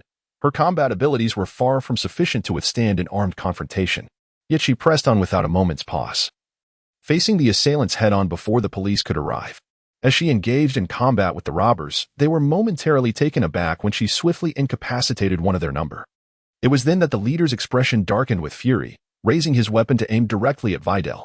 Where did this little girl come from? You'll pay for this. With a barrage of bullets fired in her direction, Videl relied on her agility to evade them. However, despite her best efforts, she was grazed by a bullet on her leg, causing her to stumble precariously, even though she managed to remain standing, clutching her bleeding leg. The humiliation was evident on her face as she gazed up at the leader, who aimed his firearm at her with a sinister grin. You wish to play the hero? Let us see how that works out for you. In this perilously close encounter, Videl found herself with no means of escape. Gohan observed everything around him, particularly the sight of Bidili injured, which unexpectedly stirred something within him. He realized that he actually cared for her. After all, she was to be his future wife, and no one else should harm her. Noticing the blood streaming from her delicate leg ignited a fierce flame within his heart. Simultaneously, the Zai Zai Ge Gong sensed this surge of emotion, enhancing its potency once more. The cultivation of his state of mind encompassed not only tranquility but also anger, coupled with a fighting spirit ignited by the desire to protect someone dear. These elements converged, leading to a breakthrough in his Zai Zai Ge Gong. In that instant, he comprehended the essence of this technique, and having been unable to surpass level 1, he transcended to level 1. He underwent a genuine transformation, achieving the entry level of Zai Zai Ge Gong. With this accomplishment, his combat prowess increased by 100, enabling him to evade close-quarters combat and become a master of melee fighting. Indeed, the close combat aspect of Zai Zai Ge Gong was its most formidable feature. An increase of 100 in combat power indicated that his capabilities had escalated to a staggering magnitude. Truly, it was the most potent divine technique. With a smirk, Gohan felt the changes within his body and, without a hint of hesitation, unleashed the Zai Zai Ge Gong. In that moment, an aura enveloped him, and his hair threatened to turn white. As he moved, the ground beneath him shattered instantly. Ordinary humans could not possibly perceive his movements. Those around him were utterly oblivious to the speed at which he operated. For an average person, this transpired in the blink of an eye, approximately 0.01 seconds. Meanwhile, Bidili, with a distressed expression, faced the imminent threat of the armed robbers, pondering how to dodge their assault. The next second, blood splattered as several robbers, including their leader, met their demise, their bodies cleaved in two. Standing before her was Gohan, who effortlessly appeared in her line of sight, having dispatched 10 robbers with ease. This left Bidili astounded, especially as she noticed the energy surrounding Gohan, even though she had yet to grasp the concept of ki. She was acutely aware of his exceptional prowess, far surpassing her expectations. He was indeed a city superhero, and his strength likely rivaled that of her father. No, it was more accurate to say he far exceeded her father's capabilities, as her father lacked such an overwhelming presence. Before her, Gohan exuded a pressure that left her breathless, instilling a deep sense of reverence. Was this truly the harmless Gohan she had known? Chapter 8. Bidili, the little girlfriend. Bidili opened her mouth, finding that fear nearly robbed her of her voice, for the disparity in their combat abilities was insurmountable. With the Zai Zai Ge Gong activated, even without transforming, Gohan's combat power was such that a mere touch from an ordinary person would result in paralysis. Remaining in his presence for too long would leave her utterly drained. At that moment, Bidili felt quite unwell. Fortunately, within moments, Gohan retracted the Zai Zai Ge Gong, returning to his seemingly harmless demeanor. His gaze swept over her with genuine concern. Are you all right? It was then that Bidili realized, glancing at her injured leg, that Gohan's worry stemmed from her injury. While she remained momentarily stunned, Gohan had already lifted her into his arms. In an instant, he ascended into the sky, prompting her jaw to drop as she comprehended that Gohan was indeed a city superhero. His strength was far more formidable than she had ever imagined. She confirmed this realization but dared not inquire further, observing Gohan's serious expression, which filled her heart with sweetness. After all, it was Gohan's concern for her that warmed her heart. She simply did not understand where he intended to take her. Unable to contain herself, she softly asked, devoid of her earlier bravado, Gohan, where are you taking me? Gohan examined Bidili's leg injury. Although it was not severe, it would undoubtedly leave a scar. Contemplating a remedy that could aid Bidili's recovery, he realized he needed to prepare for it in advance and decided he must retrieve it. I will fetch some senza beans to assist in your healing. Bidili's expression turned inquisitive, unable to comprehend what Gohan was referring to. Senza beans? Gohan nodded, his expression calm as he elucidated. Indeed, beneath the Kami's temple resides Korin, the wise Korin. This extraordinary item is remarkable. Just one can completely heal all wounds, and even half can rejuvenate one's spirit. Videl had never heard of such a miraculous thing before, yet now Gohan had taken her into the skies. In that moment, she comprehended that this world harbors countless mysteries, even those her father could not fathom. Clinging to Gohan's arm, she marveled. My dad always said that flying is mere magic trickery, only now do I realize that soaring through the air is no illusion. Gohan, I wish to learn how to fly. You must teach me in the future. Pouting slightly as she gazed at him. It was evident that Videl had become quite attached to him. With a faint smile, Gohan nonchalantly replied, of course, learning the art of flight is quite simple. However, we must begin with the fundamental understanding of energy. First, I will teach you what energy truly is. Biddy nodded enthusiastically, her eyes sparkling with excitement, as she was deeply invested in her learning abilities, especially after witnessing Gohan's speed, which surpassed that of an airplane. In an instant, as he soared into the clouds, she gasped, gripping Gohan tightly and refusing to let go. It was only a short while before they arrived at Korin Tower, surprising her to discover a tower suspended in midair, piquing her curiosity immensely. As Gohan landed, the wise Korin, the cat sage, raised his staff and greeted him warmly. Hey Gohan, what brings you here? It's a pleasant surprise to see you. By the way, has Goku descended into the underworld? I haven't seen him around lately. As Gohan gently set Biddy down upon arrival, she became aware of the talking Korin, her mouth agape in astonishment, exclaiming, this cat can actually speak. How adorable. With that, she reached out to stroke the fluffy Korin, inciting a furious reaction from him. I am not a cat. Stop it, you wretched girl. Gohan, your girlfriend lacks manners. Once Korin regained composure, he shot a glare at Biddy, who promptly withdrew her hand, sticking out her tongue, finding the cat sage rather amusing. However, Gohan could no longer contain himself. Korin, I wonder how many Senzu beans we have left. I came here intending to collect some. We can't let them all be consumed. Korin had already noticed Biddy's injuries and retrieved a container filled with prepared Senzu beans. Without hesitation, he tossed one to Gohan. Fortunately, I have 2 left. Your girlfriend is injured, but it's minor. Half a bean should suffice. The remaining 1.5 can be kept for emergencies. Senzu beans are exceedingly rare, otherwise one could easily consume a handful like candy. At that point, not even Majin Buu or the gods of destruction would stand a chance. Having obtained 2 Senzu beans, Gohan promptly took one, divided it in half, and personally fed it to Biddy. She felt an immediate surge of vitality as the bean took effect. The pain in her legs dissipated, allowing her to walk and leap freely. Overwhelmed with wonder and joy, she exclaimed, wow, is this what a Senzu bean does? My injuries are healed, and I feel invigorated. Thank you so much, Gohan. Biddy, now fully restored, bounced around in excitement. Unable to fathom the existence of such a remarkable item, she mused that even if she told her father, he would hardly understand. Observing Biddy's recovery, Gohan noted that he still had 1.5 beans remaining for urgent use.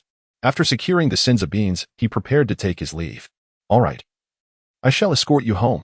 Biddy nodded, happily embracing Gohan.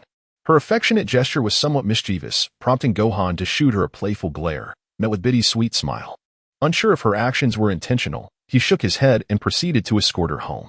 Along the way, Biddy proposed to learn the art of flight from him, determined to visit his home regardless of his response. Without objection, Gohan cradled her and took to the skies, flying for about 10 minutes from Korin Tower to the luxurious estate of Mr. Satan. Upon landing, a servant from the Satan household spotted them. Observing Biddy being carried from the sky, the servant's face paled, and he rushed inside. Mr. Satan, Miss Biddy has been returned from above by someone who can fly. In a flurry, he informed Mr. Satan, while Gohan was eager to leave. Just as he was about to depart, Biddy gently grasped his arm, smiling brightly as she leaned in to plant a kiss on his cheek. With a meaningful glance, she whispered, Gohan, this is my first date gift to you. This is my first kiss. Blinking in surprise, Gohan touched his cheek, wanting to explain that first kisses weren't typically shared in such a manner. However, sensing Mr. Satan's presence approaching, he felt a sudden urgency. With a flash, he vanished from sight, leaving Biddy gazing into the sky, momentarily stunned. When Mr. Satan hurriedly reached her side, he exclaimed, Biddy, are you all right? I heard you were hurt in the city. Have your injuries healed? Who brought you back? Someone who can fly? Concern etched across his face. Mr. Satan bombarded Biddy with questions, prompting her to respond with exasperation. I'm fine, Dad. I'm going to rest now. By the way, please prepare a helicopter for me tomorrow. I want to visit my friends. Watching his daughter depart, Mr. Satan felt a pang of melancholy, looking skyward, puzzled about who had returned her home and why she needed a helicopter to meet someone. He couldn't comprehend it. Did his daughter truly associate with someone who could fly? It seemed implausible. Those who performed magic tricks could never deceive his daughter. Mr. Satan, unwilling to accept the situation, resolved to find out whether Biddy's friends were male or female. If they were boys, he would need to be vigilant. He could not allow his precious daughter to be taken advantage of. Early the next morning, Chi-Chi excitedly burst into Gohan's room, eager to share some thrilling news as he was just waking up. Gohan, there's a wealthy girl outside in a helicopter looking for you. Wow. Mom must tell you that you're dating such a beautiful girl. Chi-Chi, ever the opportunist, would have likely dismissed Biddy had she not arrived in a helicopter.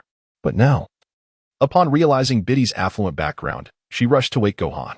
Still groggy, Gohan was taken aback by Biddy's early arrival, as he had intended to train and hadn't yet used his shadow clone technique reward. Yawning, he leisurely emerged from his room. Spotting him, Biddy, with her two playful pigtails, eagerly approached. Gohan-kun, don't forget what you promised me yesterday. I asked my dad for a helicopter to come find you bright and early. By the way, do you like my outfit today? She twirled around, showcasing her lovely dress and charming figure, prompting Gohan to glance at her appreciatively. It looks nice.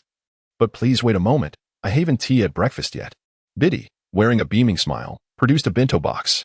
I brought you breakfast. I had the chef prepare a variety because I wasn't sure what you liked. Her thoughtfulness and delightful demeanor made it difficult for Gohan to decline. After enjoying the meal under Biddy's warm gaze, he decided to take her to train in the art of flight. Although Goten had hoped to join, Chi-Chi intervened, insisting he stay home to avoid being a third wheel. Chapter 9, Gohan's True Strength? Having successfully drawn a prize, Gohan obtained a 3-tomo Sharingan, capable of entrapping opponents in an illusion, effective only against adversaries with half his combat power. He pondered whether the Sharingan would be useful in the Dragon Ball universe. While it seemed somewhat underwhelming, he mused that a Mangekyou Sharingan would have been far more advantageous. However, with a 3-tomo Sharingan, even at full strength, he could only bewilder those significantly weaker than himself. Ordinary strength cannot possibly be controlled by illusions. However, if one were to possess the Rinnegan, that would indeed be a remarkable asset. He secretly hoped that this 3-tomo Sharingan could evolve into the Rinnegan, which would prove to be of considerable utility. Presently, he had acquired a skill for drawing lots and accompanied Biddy to a certain location, where he began to instruct her in the training of energy. Additionally, there was the matter of learning the technique of flight. These concepts were entirely unknown to Biddy, who, as the daughter of Satan, had originally believed that flying was an impossibility. Through Gohan's training, she began to grasp that the technique of flight could grant one the ability to soar freely through the skies. Unfortunately, mastering this skill proved to be exceedingly challenging. She mustered her energy and managed to hover in the air for a mere 10 seconds, which was commendable for a human physique. Gohan acknowledged her effort with praise, stating, "Well done. Being able to hover at such heights is quite impressive." Biddy, looking somewhat disheveled, eventually returned to the ground and exhaled deeply. It was clear that the 10 seconds she had managed was her utmost limit, leaving her utterly exhausted. Yet, she felt a twinge of inadequacy, thinking, "I still fall short compared to you. When you took me flying earlier, we soared much farther." Pouting in discontent, she cast a reluctant glance at Gohan, who smiled gently and approached her. He offered words of comfort. "My physique differs from yours. You are human, and achieving this level is already commendable. Scions are not the same, but now that you have learned to harness energy, you are already superior to Satan." Biddy's expression was one of disbelief as she processed Gohan's words. "Am I really stronger than my father?" She pondered. In truth, even without mastering energy, she had far surpassed Satan, who was nothing more than a weakling with a power level of 5. As Gohan nodded affirmatively, he remarked, "Indeed. The strongest human physique currently belongs to someone named Krillin. His battle power can be considered nearly 1,000,000, which is indeed the limit for an ordinary human." He contemplated that if Biddy desired to become stronger, seeking the Dragon Balls could provide an opportunity for transformation. Biddy, lost in thought, eventually lifted her head and stated, "I want to know the extent of the gap between Gohan and myself." Her earnest gaze revealed her determination to understand the magnitude of his power. For a moment, Gohan was unsure how to respond, realizing that he could only let her witness it firsthand. "It's hard to explain, but I need to train now. So you'll have to see for yourself. Please stand back, as I am about to begin." He had no intention of concealing his strength from Biddy, as she would inevitably learn of it in due time. Thus, it was better to familiarize her with it now. He instructed Biddy to keep her distance and commenced his training, engaging in combat with a projection of Vegeta at 50 power, just as he had the previous day. This would aid him in adapting to the Ultra Instinct technique. as the projection of Vegeta materialized. His haughty demeanor and overwhelming battle power instilled a sense of danger in Bidilai. Vegeta's power was palpable and uncontrolled, even at 50. He possessed the capacity to obliterate the earth. Bidilai's expression turned grave, unable to fathom that Gohan intended to battle such a formidable opponent. Concerned, she called out, "Gohan, is that person really that powerful? I feel as though I can't breathe. His battle power is terrifying." At that moment, Gohan had yet to transform into a Super Saiyan or activate Ultra Instinct, leaving Bidilai unaware of his true capabilities. Upon hearing her concerned words, Gohan smiled reassuringly. "It's fine. I can finish this fight in about a minute." Bidilai was taken aback, unable to believe Gohan's audacious claim. After all, she had no clear concept of his true strength, only knowing that he was a city hero who could easily dispatch ordinary foes. Yet, compared to the imposing figure of the Vegeta projection, she felt he was still lacking. Could Gohan truly defeat such a menacing robot in under a minute? If he could, just how strong was he? Soon, Bidilai would come to understand the true extent of Gohan's power. Transforming into Super Saiyan 1, Gohan revealed his full strength. Determined to achieve a swift victory to surpass his limits, he was well aware of the capabilities of the 50 Vegeta projection and aimed to crush it completely. Failure meant he would never catch up to the top tier, let alone surpass Goku. Taking a deep breath, he activated his white-haired state, a form that consumed considerable mental energy. For him, maintaining it for even a minute would be an achievement. As he transformed, his once golden hair shifted to a brilliant white, crackling with energy. Bidilai found herself transfixed by the sight. The 50 Vegeta, observing Gohan, was the first to strike, launching an energy blast at him. The blast collided with Gohan, enveloping the area in smoke. Yet, as the smoke cleared, Gohan stood unfazed, a smirk gracing his lips. "You are not even worthy of my Super Saiyan 2 transformation. I can easily overpower you," he declared, activating his Sharingan to enhance his close-quarters combat skills, which were unmatched. In an instant, Gohan darted forward, delivering a powerful punch to the projection's abdomen. The 50 Vegeta was sent flying, blood spilling from his mouth as he crashed into a nearby mountain, causing a thunderous explosion. Bidilai gasped, astonished at Gohan's overwhelming power as he effortlessly dispatched the 50 Vegeta projection. Gohan charged again, unleashing a flurry of attacks that left Vegeta reeling, unable to counter. With one final kick, he sent the projection crashing to the ground, creating a massive crater upon impact. In under 90 seconds of close combat, Gohan had obliterated the projection, leaving the battle simulator damaged in the process. As he landed, surveying the devastation around him, Gohan felt a rush of exhilaration. Thankfully, there had been no energy attacks this time. Otherwise, the area would have been utterly devastated. Bidilai was momentarily speechless, finally grasping the true terror of Gohan's battle power. In her eyes sparkled admiration as she exclaimed, "Gohan, you are incredible. I now understand. It was my father who saved the world last time, but you?" Witnessing Gohan's golden hair return and his immense destructive power, she felt a surge of anger towards her father for taking credit for Gohan's achievements. "Father, how could you steal their glory? I must have a serious talk with him." Her earnest expression caught Gohan's attention as he swiftly appeared before her, catching her off guard with his speed. Before she could react, he lifted her into the air, soaring with her, allowing her to experience the thrill of flight. Bidilai's face flushed with excitement as she reveled in the moment, her expression adorably vibrant. Gohan then leaned down to teach Bidilai the true essence of a kiss, and she reciprocated, wrapping her arms around his neck. The sweet taste of their kiss filled him with joy. Satan deserves some credit as well. At the very least, he genuinely cares for the earth. If I end up dating Bidilai, that would make him my father-in-law. A father-in-law who is a hero to the earth is not a bad deal. Speaking of Kakarot, he is solely focused on combat, utterly indifferent to other matters. It is impossible to envision Kakarot as a hero. It would be more sensible to support Satan, who, as Earth's champion, possesses formidable financial acumen. Having such a father-in-law, it is feasible to amass some wealth for enjoyment. Upon hearing Gohan's words, Bidilai felt her cheeks flush and her heart race. A girl in love often possesses a simple mind. She nodded without daring to refute his words. Regardless of what Gohan said or did, she wholeheartedly agreed. This is the essence of Bidilai's character, fiery yet capable of embodying the gentle demeanor of a devoted girlfriend. Most importantly, she is exceptionally clingy. Chapter 10. Vegeta's fighting spirit. In recent days, Gohan has been instructing Bidilai in the comprehension of ki, while simultaneously enhancing the 3-Tomo Sharingan to its maximum potential of 100, aiming to unlock the next lottery capability. Concurrently, he has thoroughly grasped the fighting style of Vegeta.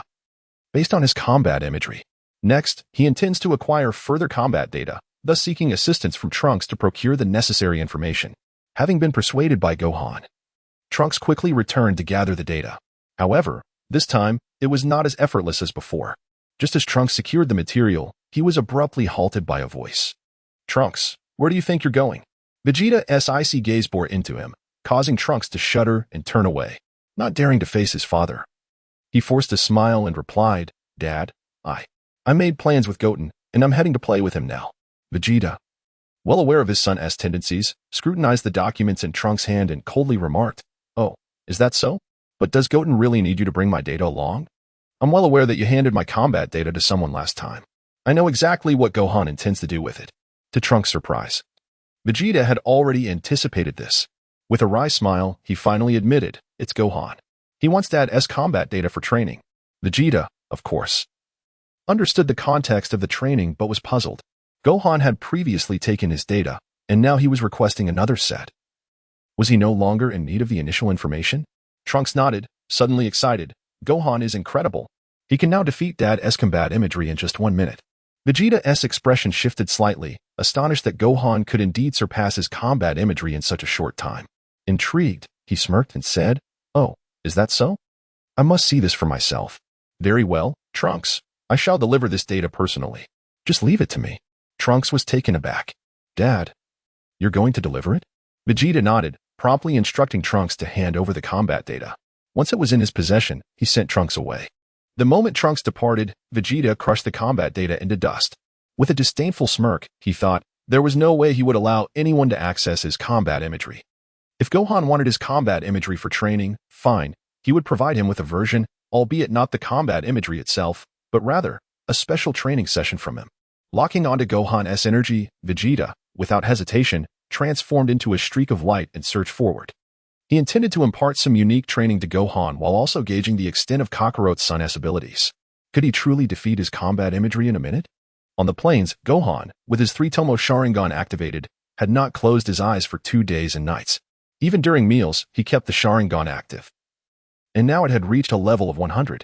This meant he could ensnare opponents weaker than himself in an illusion, confusing them while gaining control over his foes. This ability, while useful against ordinary humans, was ineffective against formidable opponents, despite achieving a level of 100 with the 3-Tomo Sharingan. His mastery of the Ultra Instinct remained stagnant at 1. 2. Reaching level 2 proved to be exceedingly challenging, and mastering Ultra Instinct was not solely reliant on training. It required numerous opportunities to refine his mental fortitude. Reflecting on all this, he descended from the skies, reverting from his Super Saiyan 1 form. Biddy, having eagerly awaited him, approached with a lunchbox, radiating warmth and sweetness. "Gohan-kun, I had the chef prepare your favorite dishes, and I also made some for you. Dad has to even tasted these, as they were made especially for you."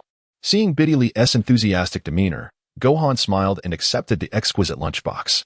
However, before he could take a bite, he sensed a powerful energy approaching, causing him to furrow his brow. In 30 seconds, an unmistakable presence would arrive. It was Vegeta. There was no one else whose energy could instill such a sense of danger.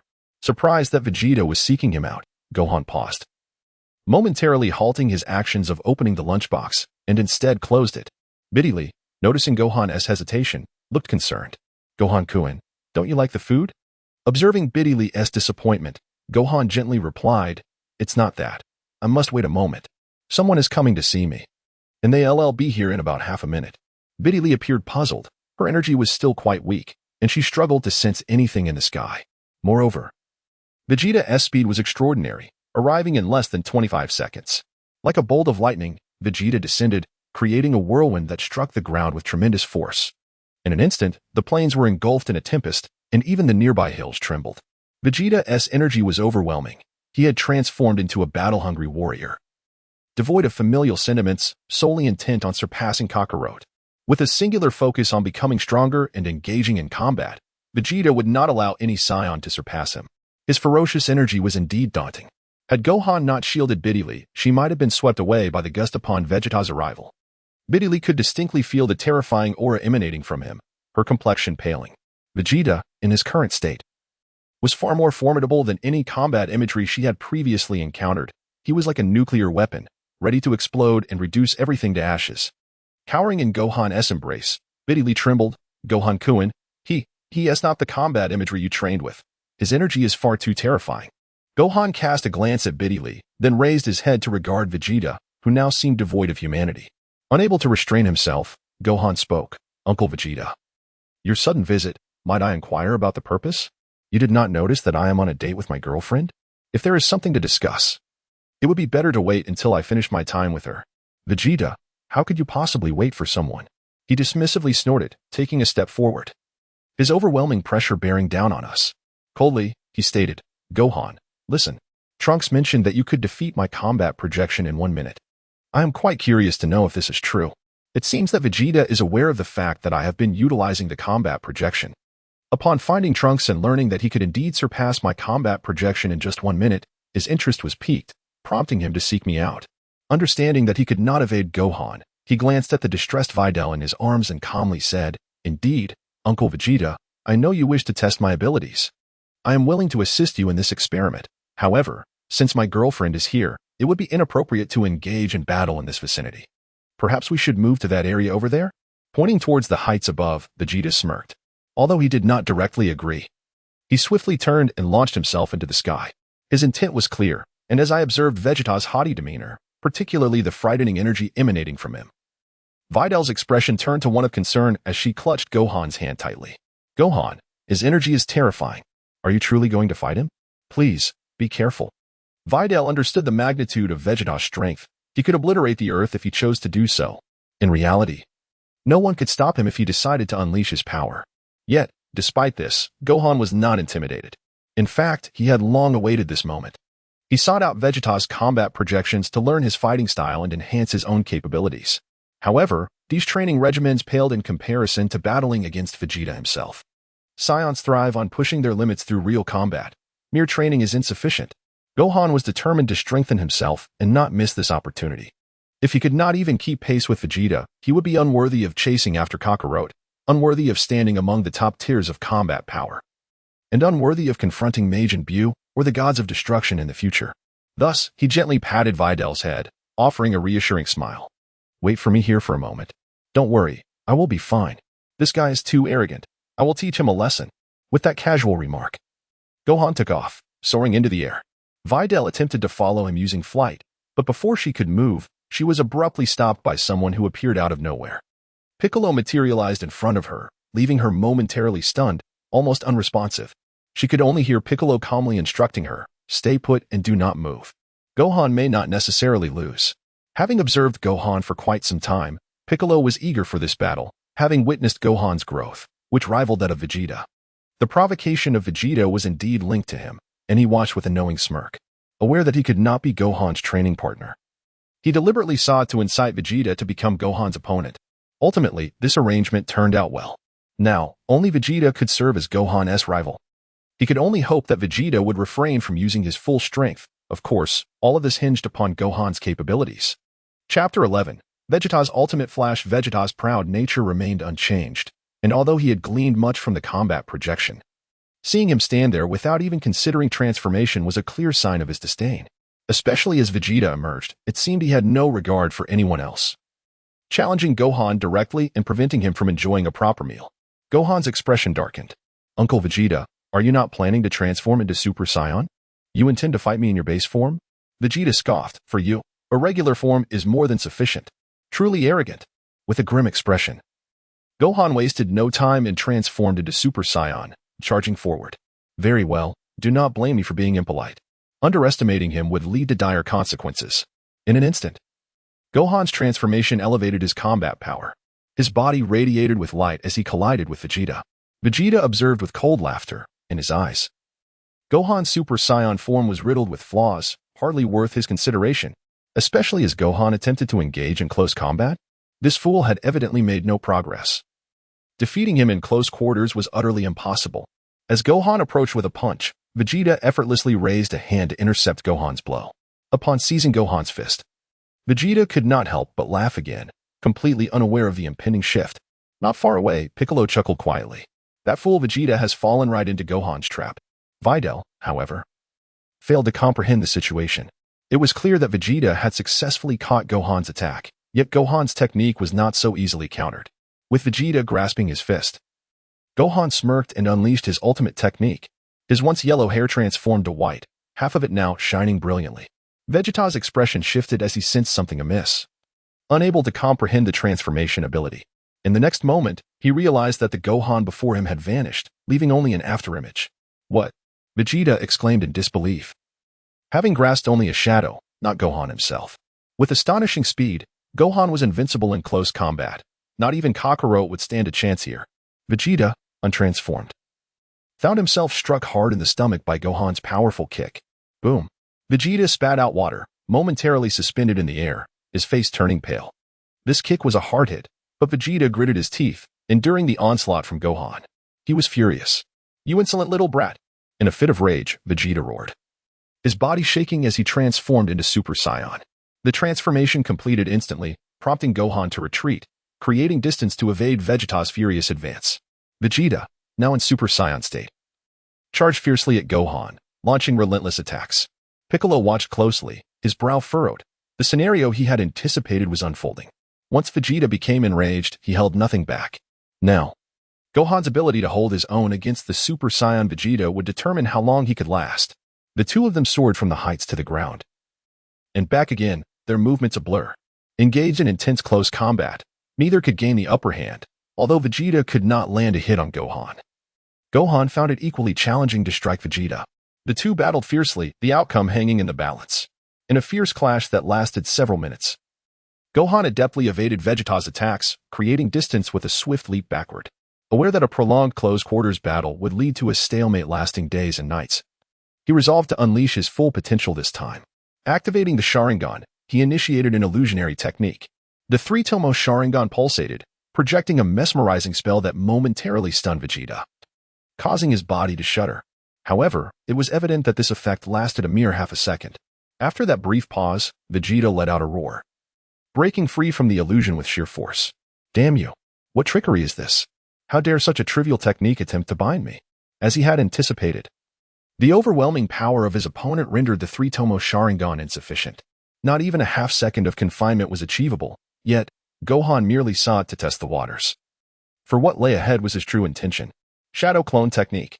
He summoned 2 clones this time, opting for a duo rather than 100. As each clone would possess 50% of his strength, proving far more effective than 100 clones, each wielding only 5. Yet, before Vegeta, even this tactic was laughably inadequate. With a disdainful smirk, he scoffed, "Gohan, is this the extent of your cleverness? What use is this? Even if you become 2, you cannot surpass me." However, impressed by Gohan's performance in the recent close combat, Vegeta decided to reveal his true power. "Now you shall witness my 100, Vegeta's super transformation." This time, Vegeta had no intention of holding back, acknowledging Gohan's strength through their earlier skirmish. When Gohan regarded him as a training subject, he too reciprocated the sentiment. He unleashed the full might of Super Vegeta 100, a transformation that astonished Piccolo from a distance. "No, it cannot be," Piccolo thought. "Vegeta, has this individual truly surpassed Goku?" The notion seemed utterly implausible. Vegeta's power was overwhelmingly formidable. "Gohan, do not continue this comparison. Victory is beyond your reach." Piccolo's concern began to swell. Initially, he had instigated this confrontation, yet he had not anticipated that Vegeta would attain such a terrifying level of strength, surpassing the original Goku.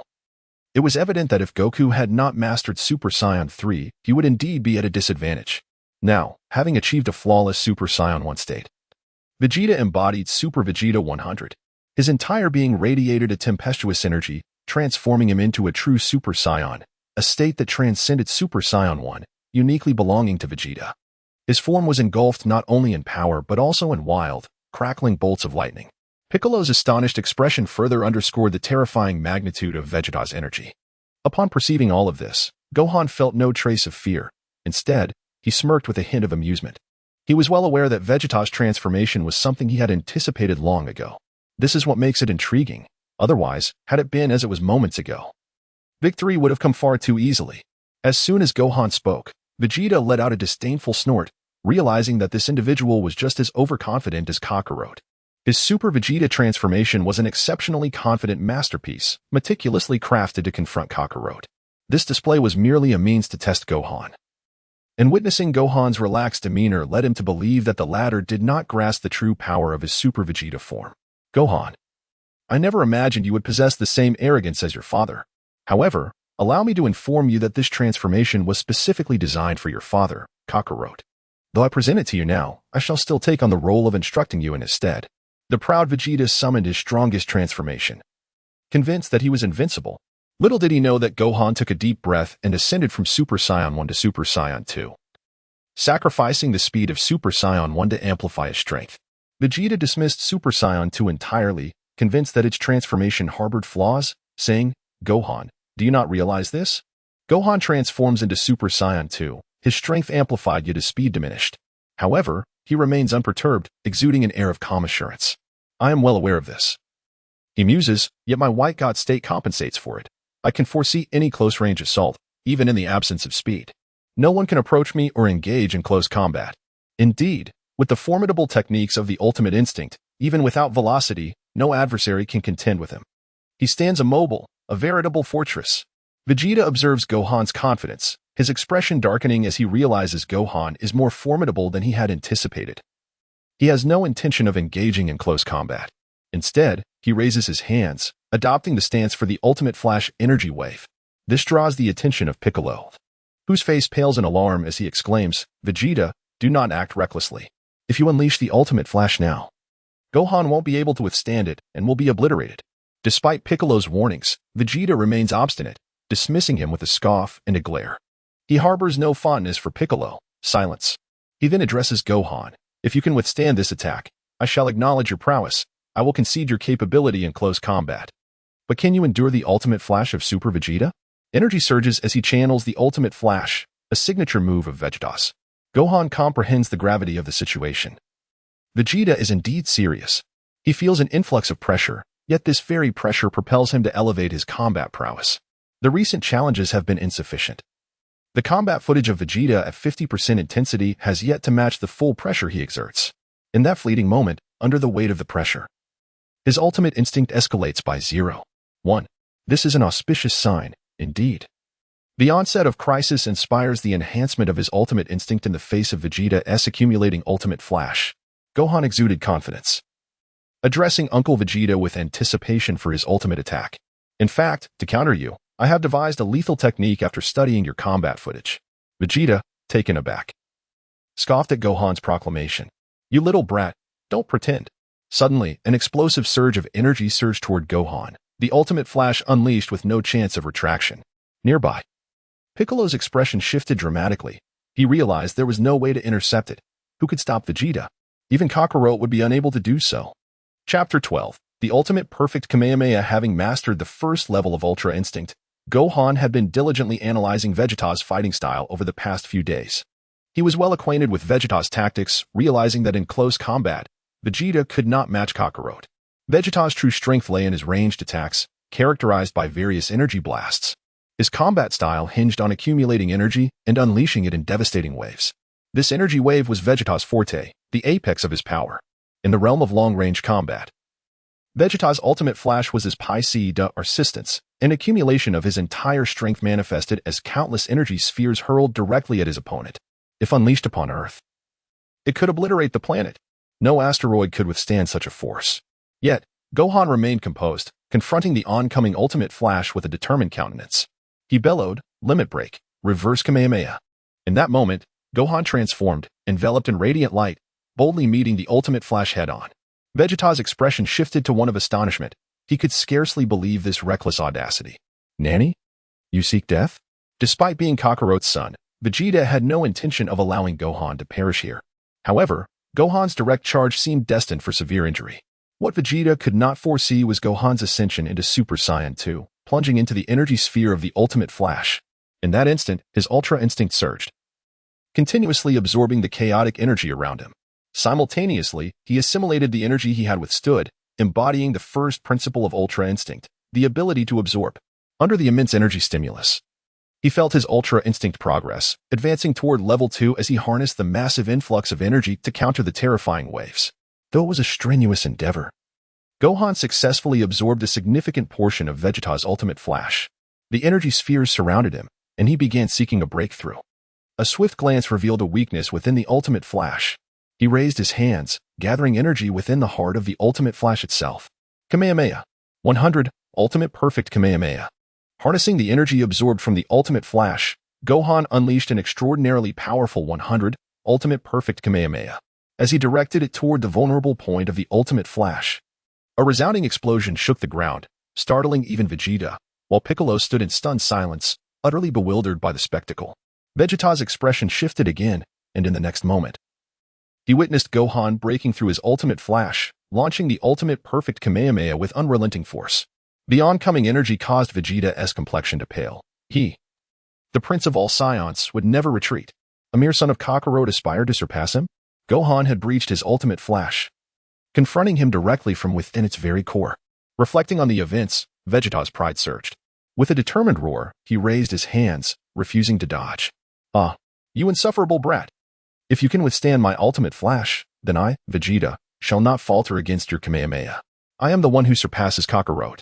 I am the mightiest, the most perfect Super Saiyan." Vegeta, bellowing with fervor, braced himself against Gohan's Ultimate Perfect Kamehameha.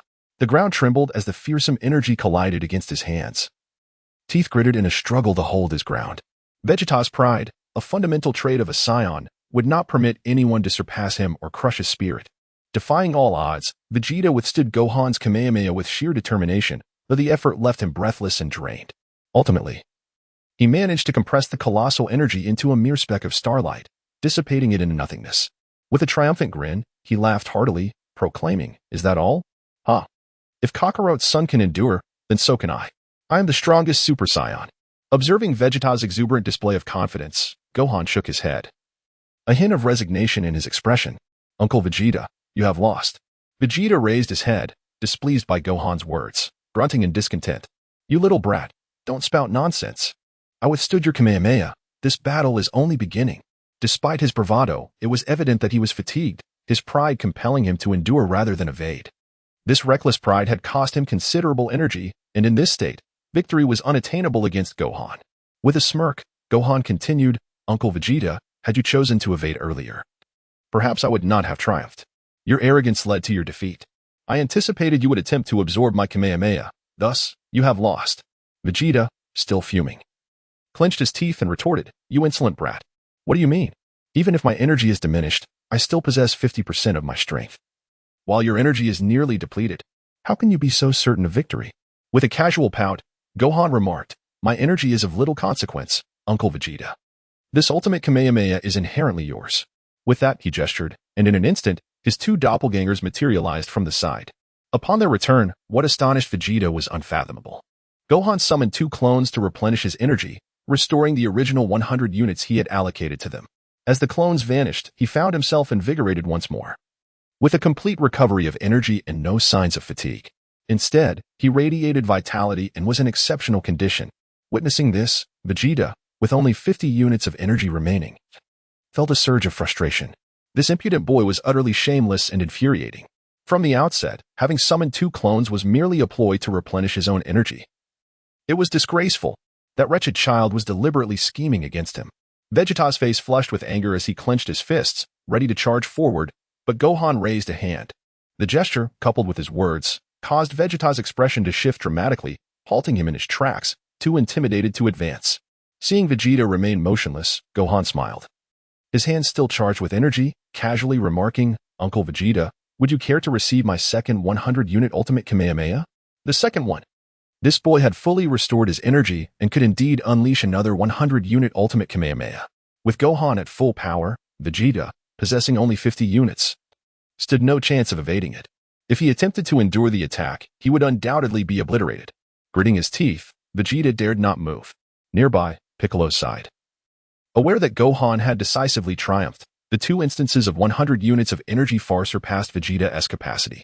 Vegeta's initial arrogance had been outmaneuvered, and having withstood the first attack, he had already fallen to a disadvantage. There was no way he could withstand Gohan's ultimate Kamehameha this time. As Gohan gathered energy for the Kamehameha, the energy sphere continued to swell, causing beads of cold sweat to form on Vegeta's forehead. He stood frozen, uncertain of how to respond. Gohan, noticing Vegeta's stillness, chuckled softly, yet ultimately, he refrained from releasing the energy. Instead, he merely feigned an attack. Alarmed, Vegeta instinctively retreated, only to realize that Gohan had merely been posturing, without launching an actual assault. Feeling deceived, Vegeta's anger simmered, while Gohan appeared utterly relaxed. All right, Uncle Vegeta. Let us consider this a draw. I've employed a trick, so there is no need for a life-or-death struggle. This 100-unit ultimate perfect Kamehameha is tremendously taxing for me. And I would want to collapse from exhaustion later. After all, he could only unleash it once more, and truly defeating Vegeta would pose a challenge. The odds of success were around 80, but should there be a 20 chance that Vegeta evaded, he would find himself in trouble. Thus, he proactively proposed a draw, which brought relief to Vegeta, who cast a deep glance at Gohan. With a cold snort of acknowledgement, he turned away, eager to leave without a moment's hesitation. Vegeta, now truly formidable, had likely gained another training target. Watching him depart, Gohan couldn't help but reflect on Vegeta's arrogance. He had come and gone at will, had he known. He might have gambled on that 80 chance, either obliterating Vegeta or being vanquished himself if he exhausted his energy. With a disdainful smirk, he gathered his energy. Realizing that this intense battle had greatly enhanced his understanding of his own capabilities. With his current strength, he could contend with Vegeta at 70 units. Yet he still fell short against Vegeta at full power. Winning through trickery was feasible, but in the realm of Dragon Ball, true dominance stemmed from sheer strength. He still needed to bridge that 30 gap. Only by closing that disparity could he surpass Vegeta and rise above him. He needed to exert more effort, ideally elevating his Ultra Instinct to level 5. Achieving this would amplify his combat prowess fivefold, and that would be exhilarating. Chapter 13, A Chance Encounter with Android 18. Upon Gohan's return, Biddy's expression was one of sheer astonishment. Rushing forward, she exhibited profound concern. Gohan, you were truly remarkable. Are you injured? You terrified me just now. I thought you were risking your life by charging in like that. Biddy's worry deepened as she recalled Gohan's reckless plunge into the energy sphere, nearly causing her to cry out in alarm. Beside them, Piccolo wore a grave expression, equally troubled by Gohan's impulsiveness. Who would have anticipated such recklessness from him? After all, it was Vegeta's ultimate flash, and Gohan had ingeniously found a way to absorb that immense energy, ultimately unleashing the perfected Kamehameha wave. With a serious demeanor, Piccolo admonished, Gohan. That technique was exceedingly perilous. While you have the ability to absorb energy and utilize it for your own benefit, managing such powers must require tremendous effort. Please refrain from such reckless actions in the future. Vegeta's strength surpasses what you have encountered. Gohan certainly comprehended that this time Vegeta had been both haughty and careless, which led him to withstand the full force of the ultimate perfect Kamehameha. Had it been someone else, like Buu, they would have effortlessly dodged it. A missed strike would have resulted in considerable trouble. Nodding in agreement with Piccolo's words, Gohan acknowledged, Indeed, my current strength is still insufficient to completely overpower Vegeta. I have yet to reach his level. Absorbing his energy entails significant risk. This was precisely the reason he had taken a gamble, and the outcome was favorable. Indeed, the results were promising. He had successfully executed the ultimate perfect Kamehameha and earned a chance for a reward. Now, he had 2 opportunities for a draw and was filled with anticipation regarding what he might acquire. Feeling hungry after a bit of exercise, he took by Dilly's bento box, eating while simultaneously utilizing his 2 draws. Upon employing both opportunities, he obtained 2 abilities. The first draw yielded the natural fruit of thunder, allowing him to harness the power of thunder. The second draw resulted in mastery of hidden weapons, enhancing his capability with concealed armaments. The dual rewards were a mixed blessing. While the mastery of hidden weapons seemed rather trivial, the natural fruit of thunder held great potential. Harnessing the power of thunder enabled him to envelop himself in lightning, evading standard physical attacks. However, in the world of Dragon Ball, this advantage was limited. Dodging typical physical assaults did not equate to evading energy-based attacks that combined ki. Against formidable opponents like Vegeta and Kakarot, whose assaults were invariably infused with their ki, the power of the natural fruit was merely auxiliary. How could one hope to leverage a natural ability against beings capable of planetary destruction with battle powers in the hundreds of millions? Thus, Gohan perceived that this skill could augment his combat prowess, enhancing the power of the Thunder Fruit to 100, which would provide him with an increase of over 20 in battle strength. Yes, it was merely around a 20-point enhancement. Achieving a doubling of strength seemed implausible. Given his already formidable power, bolstered by the Ultra Instinct technique, with his battle power beginning in the hundreds of millions, it was unrealistic to expect a natural fruit to amplify it by 100. An increase of 20 in battle power was commendable. He intended to practice until he reached 100 and then assess the effects. Over the course of the last 2 days, apart from accompanying by Dilly to her classes, He had dedicated himself to training his Ultra Instinct. After just 2 days, he had advanced from 1.5 to 1.8, leaving him only a fraction away from achieving 2. Engaging in combat with Vegeta had imparted valuable insights. Indeed, Scions were true warriors, thriving on battle to enhance their abilities. Throughout these 2 days, he had initially intended to refine the 2 abilities he had acquired to 100 and secure 2 additional draws. However, he discovered that mastering hidden weapons proved challenging due to the limited variety of such weapons. Training this ability was arduous, leaving only the natural fruit of thunder for practice. Yet, after 2 days, he had only reached a training level of 50. Without training partners, his progress was painfully slow. He contemplated whether he should seek out Vegeta again for another bout, perhaps igniting his potential to complete another ultimate technique. As he pondered this, Vidili soared toward him from a distance, having already mastered the flying technique. She descended gracefully from the skies, waving enthusiastically at Gohan, her warmth unmistakable. Their relationship had deepened significantly, and Vidili now behaved like a devoted girlfriend, frequently gravitating towards him for both trivial and significant matters. Wu Fan is indeed tireless. There are those who assist in preparing meals and others who provide commendable care. Unfortunately, Vidili's family upbringing is rather stringent, requiring her to return home punctually every evening, which certainly poses a challenge.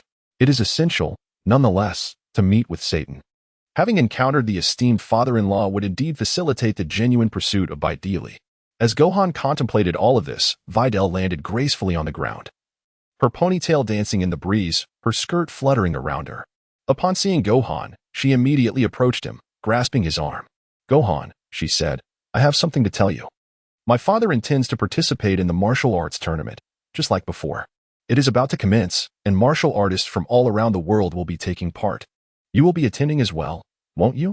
To Gohan's surprise, the martial arts tournament was indeed on the horizon, and a spark ignited within him as he thought of something. His expression brightened with joy. If the tournament were to begin, his estranged father, Kakarot, also known as Son Goku, would surely return. There were numerous things he wished to learn from his father, such as instant transmission and the Kaioken technique. These skills were immensely valuable, and his desire to acquire them was fervent. Videl's news was truly delightful. Gohan smiled and said, "Is that so? This is wonderful. With the tournament being held, I can inform my father. He will undoubtedly be interested." Videl's expression turned curious as she listened to Gohan's words, her brow furrowed in confusion. "Gohan's father? But isn't he deceased? How can you notify him?" Gohan stated softly, "Not at all. There indeed exists a hell in this world. Although my father is no longer among us, he is surely training in the depths of hell." He recalled that he could seek out the fortune-telling elder, as he remembered her to be the sister of Master Roshi. With this thought in mind, he resolved to visit Master Roshi first, then contact the fortune-telling elder to inquire about his father. Biddy, intrigued by the idea, wished to accompany him. However, Gohan was reluctant to bring Biddy along to meet Master Roshi, fearing that the old man might inadvertently harm her.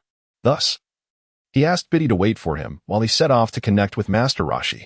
He intended to inform Kakarot about the martial arts tournament, confident that his father would return from hell in haste. Without further ado, he soared into the sky. Biddy waved her hands and called out as Gohan departed, "Gohan, I will await your return." Gohan quickly transformed into a streak of light, racing towards the small house on the sea where Master Roshi resided. In a matter of moments, he reached his destination. Just as he was about to approach, he noticed a figure moving towards him, initially assuming it to be Krillin. He was taken aback to discover it was Android 18. It was evident that Android 18 was in a foul mood, likely due to matters concerning Krillin. She had come specifically to see what this human, who was intent on pursuing her, was up to, contemplating whether to give him a chance. She was dismayed to find Krillin entangled with his ex-girlfriend, leading her to leave without a word. The icy and aloof Android 18 had no intention of competing with anyone. She would wait until Krillin broke things off with Marin. However, before she could depart, she caught sight of Gohan. His presence momentarily stunned her, particularly due to the aura he emanated. She furrowed her brow, sensing a distinct change in Gohan compared to the past. Just as she intended to bypass him, she halted abruptly, blocking his path. Gohan stopped in his tracks, puzzled by her sudden obstruction. 18. What brings you here? Are you looking for Krillin? Upon hearing Krillin's name, Android 18's beautiful face contorted into a displeased expression, and she gritted her teeth, replying, "Don't be ridiculous. Why would I want to see that little fool? He and his ex-girlfriend are engrossed in conversation. I have no interest in intervening." Krillin's sentimentality towards his former girlfriend was evident, as he had even named his future daughter after her. However, this had only served to infuriate Android 18 further. Gohan felt a twinge of sympathy for Krillin. Realizing he had missed an opportunity, Android 18 scrutinized Gohan, and for the first time, she found herself genuinely intrigued, not out of romantic interest, but rather due to the impressive prowess he displayed. A smile crept onto her lips as she remarked, "Gohan, it has been years since we last met. I sense your power has significantly increased. With your current strength, you could easily match me now. I had presumed that your time in school would diminish your abilities. Yet you have evidently grown stronger." Gohan chuckled, stating, "I have significantly increased my strength through training." Android 18 cast another glance, and this time, without uttering a word, she charged forward, delivering a sudden punch. The unexpected blow seemed to serve as a means of testing herself. However, Gohan perceived that 18's power could not possibly rival Vegeta's.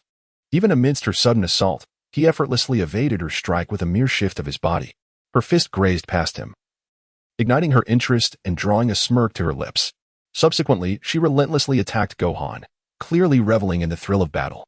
To be precise, having been stood up by Krillin, her mood was rather unpleasant, prompting her to seek an outlet for her frustration, which she found in Gohan. She immediately unleashed her pent-up energy upon him. Yet she was utterly unprepared for the fact that Gohan had grown considerably stronger. Even Vegeta would tread carefully around him. And in her current state, she was undeniably outmatched in Gohan's presence. In Chapter 14, Kakarot in Hell, 18's physical onslaught was met with surprise. She found herself unable to land a single hit on Gohan, which left her quite infuriated. Regardless of her formidable artificial energy, she was accustomed to being a dominant force on Earth, where few could rival her. Originally, her strength surpassed that of a Super Saiyan 1, positioned between the realms of Super Saiyan 1 and Super Saiyan 2. Thus, the fact that she had yet to touch Gohan at all astonished her. Most notably, Gohan had not even transformed into a Super Saiyan 1, managing to evade her attacks in his ordinary form. This revelation piqued Android 18's interest, and without pausing in her assault, she retreated slightly, clearly preparing to unleash an energy wave. Gohan, displaying a hint of impatience, observed Android 18 as she gathered energy with a singular focus. He scoffed, stating, "I have other matters to attend to. I cannot afford to linger here with you. Furthermore, do not conduct yourself so recklessly in my presence next time." In the midst of his words, before Android 18 could unleash her energy sphere, Gohan propelled himself forward with remarkable speed. Caught unawares, Android 18 felt Gohan's presence draw near, and before she could react, he launched a powerful punch directly towards her face. The sheer force of the blow was palpable. Above the tumultuous sea, fierce winds howled. Android 18, holding her breath, found herself frozen in place, paralyzed by the impending strike. This punch was one she could not evade. If it were to connect, it would undoubtedly inflict severe damage. Regret began to wash over her for having chosen to engage with Gohan. She had not anticipated his astounding progress, able to surpass her without resorting to transformation. In the face of such strength, she felt as fragile as a child. Their combat prowess was not even in the same league. Despite the overwhelming urge to close her eyes, she was astonished to find Gohan's fist halting mere centimeters from her face. The sudden stop created a tempest that churned the sea beneath them. With a thunderous crash, enormous waves erupted, sending sprays of water cascading into the air, as the force of his punch caused the entire ocean surface to roil violently. Gohan halted his punch, a wry smile dancing at the corners of his lips, his expression oozing mischief, making Android 18 realize she had become the subject of his playful teasing. This rascal was deliberately toying with her. How infuriating. "All right, Sister 18. I have no desire to mar your lovely face. I still need to seek Master Roshi," he declared. "Let this battle conclude here." With a casual release of his fist, Gohan offered a casual wave, utterly unfazed by the situation. This left Android 18 somewhat disheartened, akin to a child throwing a tantrum. Pinned to the ground with no means to resist, she began to comprehend the disparity between their strengths and found herself intrigued by Gohan's sudden surge of power. How exactly did Wu Fan undergo his training? She is genuinely curious about how one can attain such a remarkable level of skill. Gohan set off once more and soon arrived before Master Roshi's quaint wooden cabin. Observing Krillin, who was indeed still entangled with Chi-Chi's former love interest, he shook his head in mild exasperation and descended to the ground. He greeted the giant turtle at the entrance. "Ah, I have a matter to discuss with Master Roshi. Is he at home?" The turtle promptly went inside to relay the message. Master Roshi emerged from the house, and upon seeing Gohan, his eyes lit up with delight as he greeted him warmly. I cannot believe it's been years since we last met. How's Chi-Chi? By the way, I hear Goku is currently in hell. Are you seeking my sister to get in touch with him? It was evident that he had surmised Gohan's intentions, and Gohan, without reservation, nodded in affirmation. Indeed, the new martial arts tournament is about to commence, and I believe my father would be quite interested. If you could mention this to him, perhaps he might find the time to return from hell and participate in the tournament. Upon hearing about the upcoming tournament, Master Roshi's expression turned nostalgic, and he chuckled heartily. A tournament, you say? It has been ages since I last participated. If Goku joins, it will surely be a fierce competition. Without further hesitation, Master Roshi swiftly contacted the fortune teller. In less than half an hour, the fortune teller arrived at Master Roshi's humble abode, holding a large crystal ball. Upon her arrival, she addressed Gohan directly. Goku has been training in King Yama's realm and recently participated in a hell tournament. He is still engaged in rigorous training there. With a sudden spark of realization, Gohan exclaimed, "Really? Is there any way to get in touch?" The fortune-telling elder retrieved a crystal ball, stating, "Let me give it a try. If it's from the underworld, I have some connections. It's been a while since I've checked in on him anyway." With that, she began to search for Sun Wukong's presence using the crystal ball. Before long, she located him deep in the underworld, engaged in training with a group of deceased martial artists. Despite being in spirit form, Kakarot's aura remained impressive, and his training in the afterlife had significantly enhanced his energy. Through the crystal ball, Gohan sensed this aura and realized that his father, Kakarot, had mastered Super Saiyan 3. In fact, when Majin Buu was born, Kakarot possessed the strength to defeat him, yet he refrained, opting instead to focus on training his successors. Unfortunately, he failed to eliminate Buu in time, leading to the chaos that ensued, compelling him to intervene and ultimately defeat Majin Buu himself. Thus, it was evident that Wukong had reached a level equivalent to that of Majin Buu and had indeed comprehended Super Saiyan 3. As Wukong sensed someone observing him, he paused his training. Furrowing his brow, he quickly recognized the familiar energies, the fortune-telling elder, Master Roshi, and to his surprise, Gohan. "Gohan, I didn't expect your energy to be so formidable. Have you been training these past few years?" Even from such a distance, Kakarot could perceive Gohan's impressive aura and strength. Truly, he was the strongest Saiyan, far surpassing Vegeta, who had always remained in his shadow. The gap between Kakarot and Wukong was indeed vast, especially since Vegeta had yet to surpass him. How could he hope to catch up to the universe's strongest Saiyan? Hearing Wukong's words, Gohan calmly expressed the purpose of his visit. "It's been a while, father. I came to inform you that the martial arts tournament, which has been held for years, is planning to resume. This was brought to my attention by my girlfriend." Upon hearing this, Wukong's eyes lit up with excitement. "Really? The tournament? It's been ages since I participated. Haha, I should be able to take a day off from the underworld." Fortune-telling elder, "Will you allow me to return for the tournament?" Wukong asked eagerly. The elder nodded in agreement, affirming his request. "Of course. I will come to fetch you from the underworld when the time comes." "Wukong, are you truly considering entering the tournament?" Wukong clenched his fists, his Saiyan spirit ablaze, especially upon sensing Gohan's significantly increased power. His face brimmed with excitement and anticipation. "Absolutely. I can hardly believe how much you have grown in these years. I'm exhilarated. Gohan, this time at the tournament, I want to spar with you and see the fruits of your training." Gohan, of course, yearned to engage in training sparring, for Kakarot was not Vegeta. He understood the value of holding back, making him the ultimate training partner. A smile graced Gohan's lips as he agreed. "Indeed, at the martial arts conference, should the opportunity arise, I must challenge my father." Sensing the earnestness in Gohan's eyes, a broad smile spread across Son Goku's face. Even without seeing, he could grasp the essence of his son's determination. Chuckling heartily, he remarked, "Gohan, I am truly looking forward to it. I never anticipated that you possessed the potential to surpass Vegeta.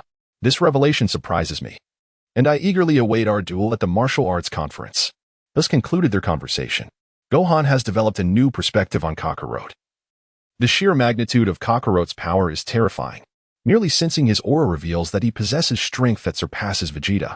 Yet, Gohan finds Kakarot inscrutable. How powerful is his Super Saiyan 3 form? What is his battle power? He is utterly bewildered. Conversely, Kakarot seems to comprehend Gohan entirely. This illustrates the evident disparity between them. The gap is stark, and to bridge this chasm, Gohan's first undertaking must be to surpass Vegeta. If he cannot surpass Vegeta, how can he hope to surpass Kakarot? After their conversation, Gohan was brimming with determination. Before the martial arts tournament commences, he must continue to hone his skills. He aspires to elevate his Ultra Instinct to level 2 and achieve a power level of 100 with the Thunder Fruit in order to gain an additional 20 strength. Only then will he be able to contend with Kakarot effectively. With these thoughts in mind, he bid farewell and departed from the Turtle Hermit's abode. As he returned, he remained oblivious to the fact that someone was trailing him. He was perplexed as to why Android 18, instead of seeking Krillin, seemed to take an interest in him. She followed him all the way to the Turtle Hermit's cottage and now accompanied him on his way. What could be on 18's mind? Nevertheless, considering the effort she exerted in following him, he felt compelled to acknowledge her presence. Without hesitation, Goku invited his companions to be his training partners. He summoned Goten, Trunks, and Piccolo, forming a formidable quartet to engage in rigorous training with him. The prospect of 4 individuals uniting to challenge him promised a fruitful opportunity for improvement. With this determination in mind, he welcomed the presence of Android 18, leading her to his training ground. Chapter 15. 1 against 4 is not an issue. Upon his return, Gohan summoned Piccolo, along with Goten and Trunks, for the purpose of training. He also requested the emergence of the elusive Android 18, who had been hiding nearby.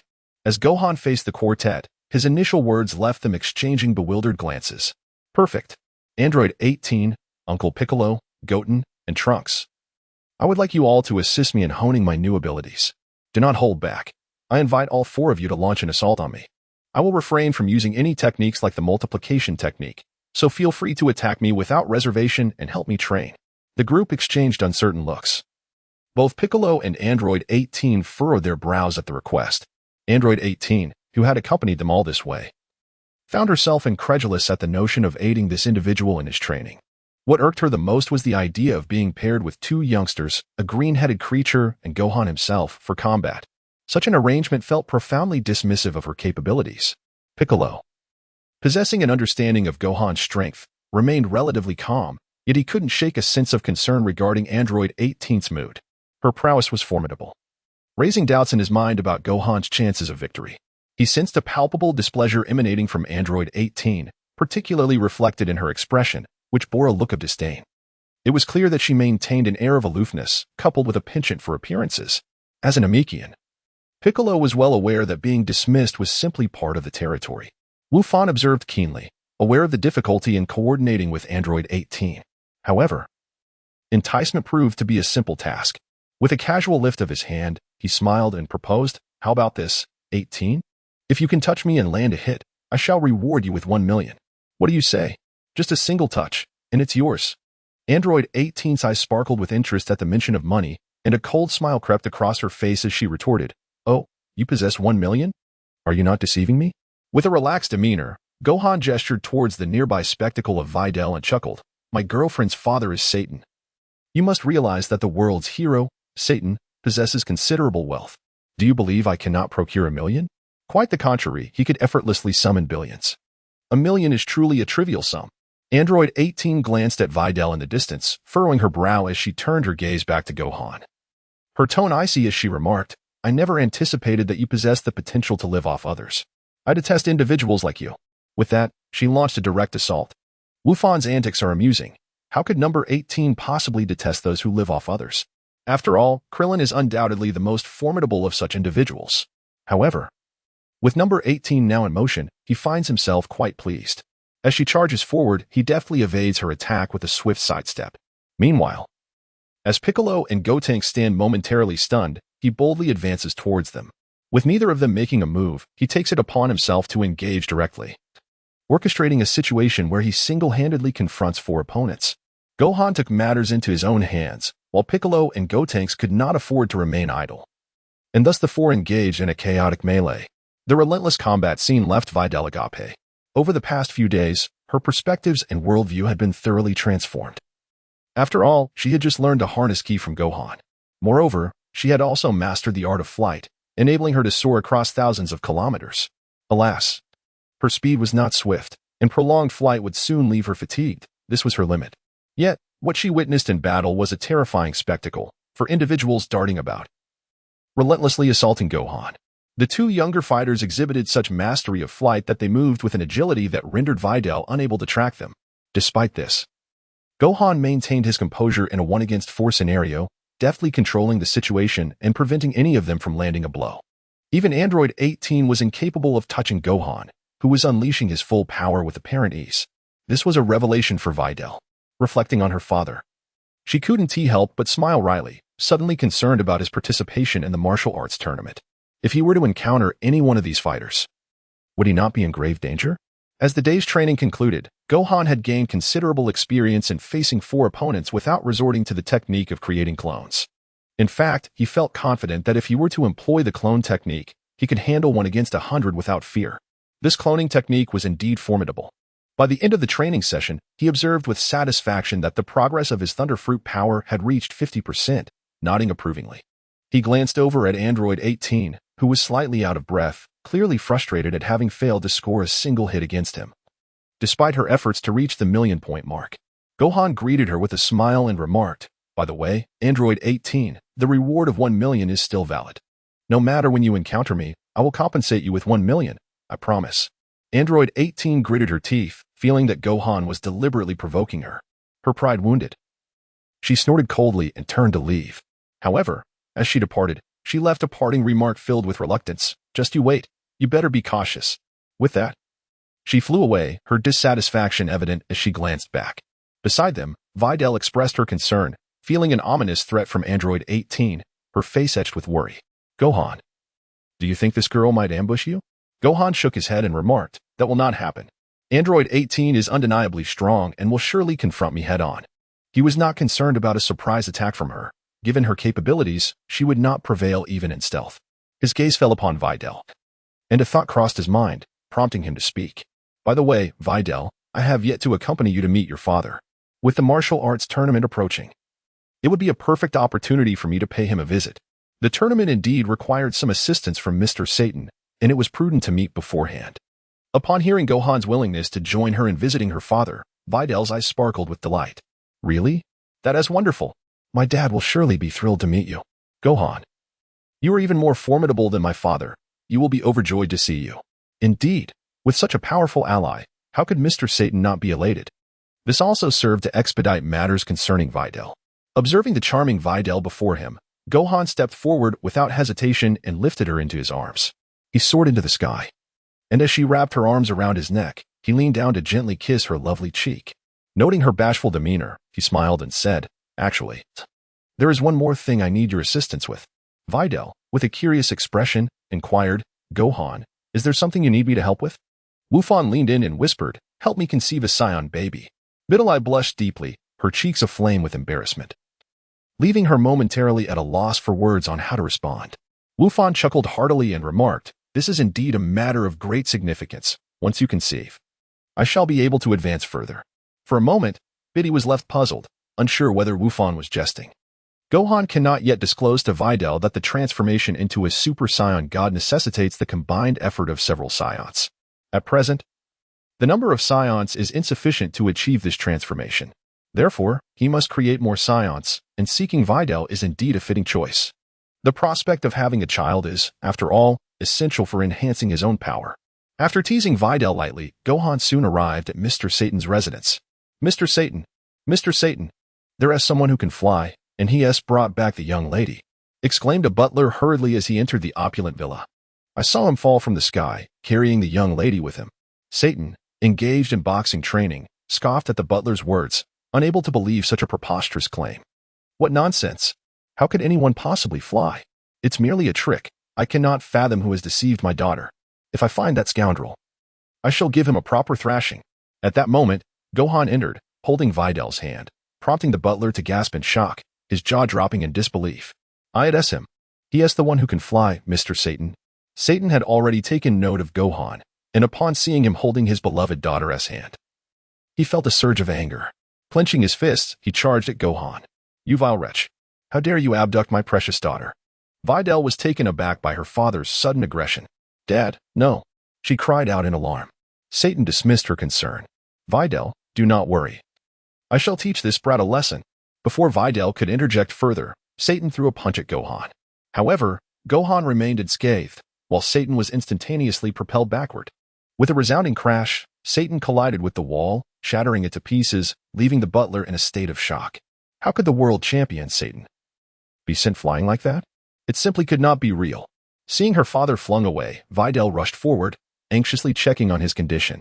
She had initially been worried that her father would provoke a confrontation, and her fears had now materialized.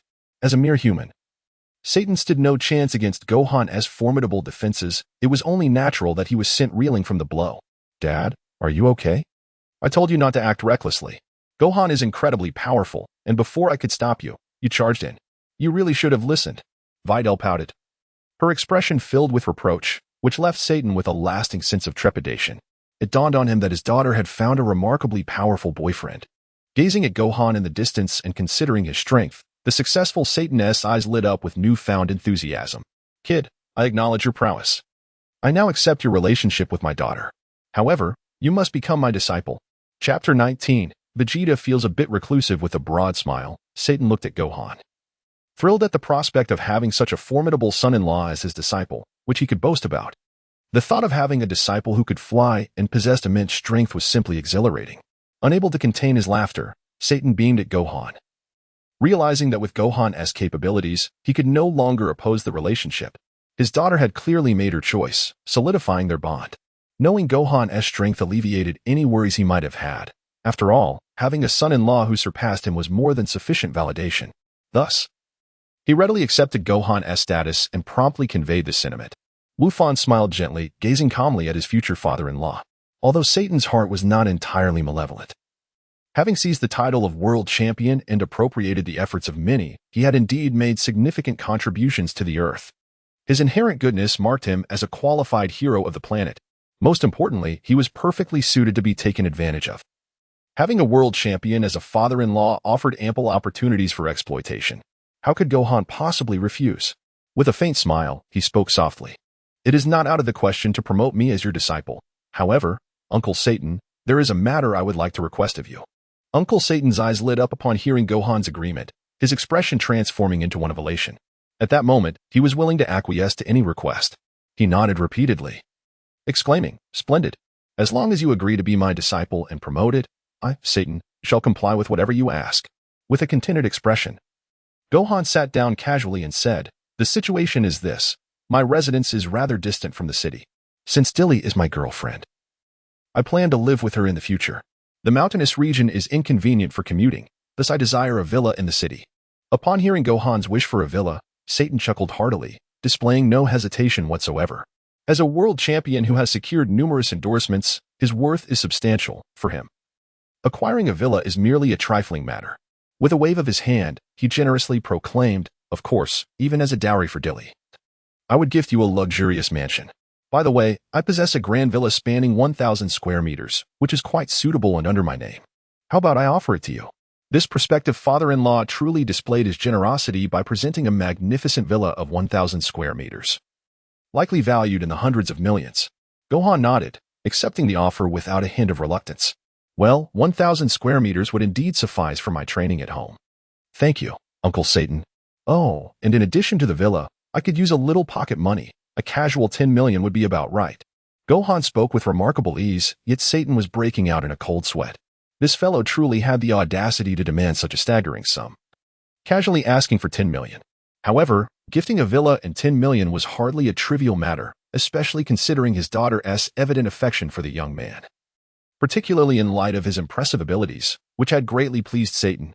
As long as Gohan was willing to assist in promoting his disciple, it was assured that he would earn even more. Without a moment's hesitation, Satan instructed someone to retrieve 20 million. He even generously offered Gohan an additional 10 million. "Well, 10 million is nothing to me. Given that I will have to care for Dilly in the future, I must certainly provide you with a little more. Here is 20 million, which should suffice for a considerable period. What do you think?" Meanwhile, the butler arrived, dragging 2 large cases and placing them on the ground. Gohan stepped forward and opened the box to inspect its contents, confirming the presence of 20 million. His eyes gleamed with delight as he accepted the sum.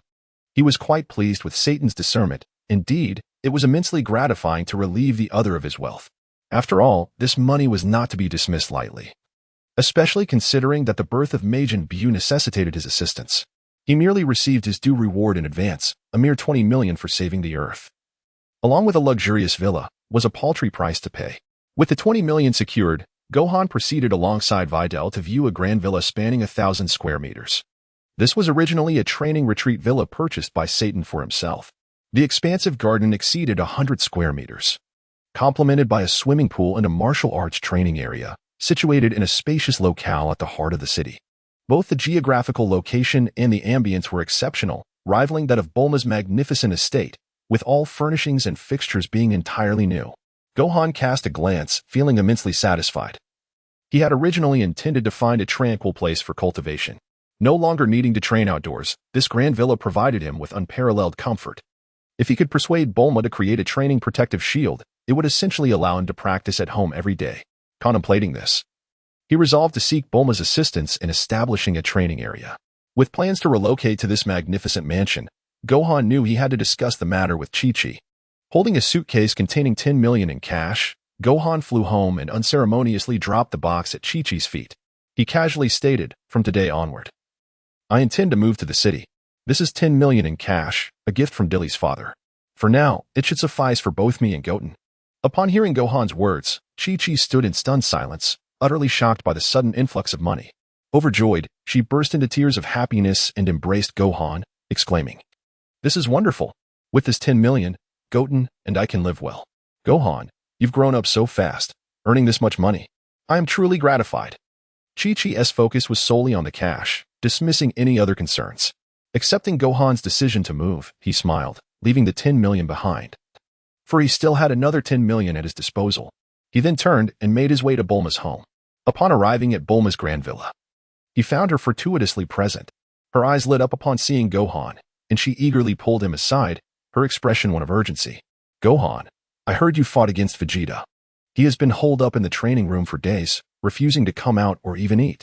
Please, think of a way to coax him out," Bulma implored, her face a portrait of desperation. It was evident that since their last battle, Vegeta had become withdrawn, consumed by his training to the detriment of their relationship. Bulma, seeing Gohan as the catalyst for Vegeta's current state, had no choice but to turn to him for help. After pondering for a moment, Gohan nodded and said, "Bulma, I acquired a villa from my girlfriend's father, but the training grounds there are rather inadequate. I'm concerned that I might inadvertently ruin it during training. So I seek your assistance in improving it. If you could help me, I would find a way to get Vegeta out of the training room. How does that sound?" To Gohan's surprise, Bulma's eyes lit up at such a simple request, and without hesitation, she readily agreed. Knowing that Gohan had a girlfriend, she chuckled heartily and playfully raised her eyebrows. "No problem, I'll take care of this. By the way, Gohan, when will you bring your girlfriend for me to meet? You've managed to find a girlfriend so quickly. I'm curious to know what she looks like. Is she beautiful?" Understanding Bulma's spirited personality, Gohan chuckled but refrained from elaborating further. He sensed the turbulence of Vegeta's energy. Indeed, Vegeta was still entrenched in training, having not left the training room for several days, not even taking time to eat, a rare occurrence. Moreover, this rigorous training had significantly enhanced Vegeta's strength. Yet there were subtle signs of impending rage. At present, Vegeta's emotional state was exceedingly unstable, teetering on the brink of a breakdown due to the conflicting pressures of family ties and the desire to surpass Kakarot. Hence, he found himself in a state of confusion.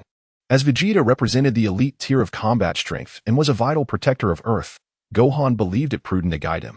He realized that teaching Vegeta could potentially channel his power for Gohan's benefit. Resolute in this thought, he unleashed his energy entirely, causing it to erupt. Upon sensing Gohan's energy, Vegeta immediately halted his training and stepped out of the training room, his attention solely fixed on Gohan.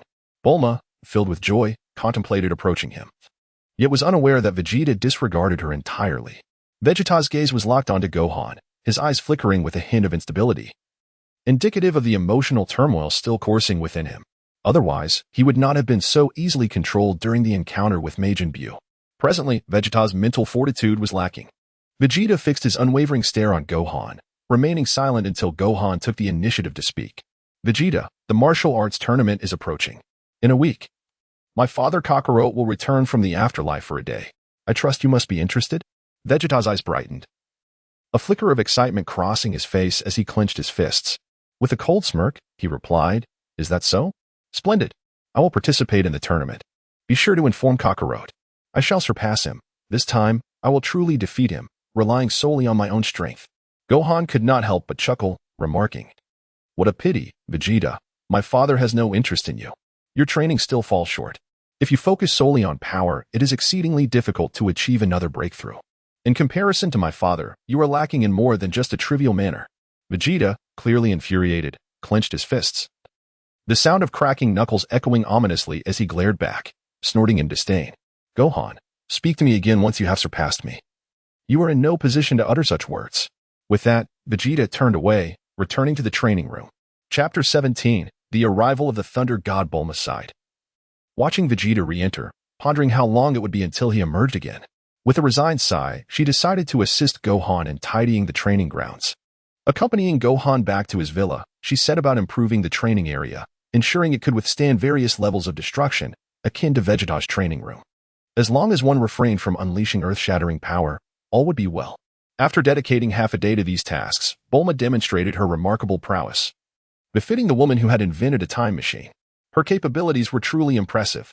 Regrettably, she had no interest in the middle-aged Bulma, completely disinterested in any flirtation.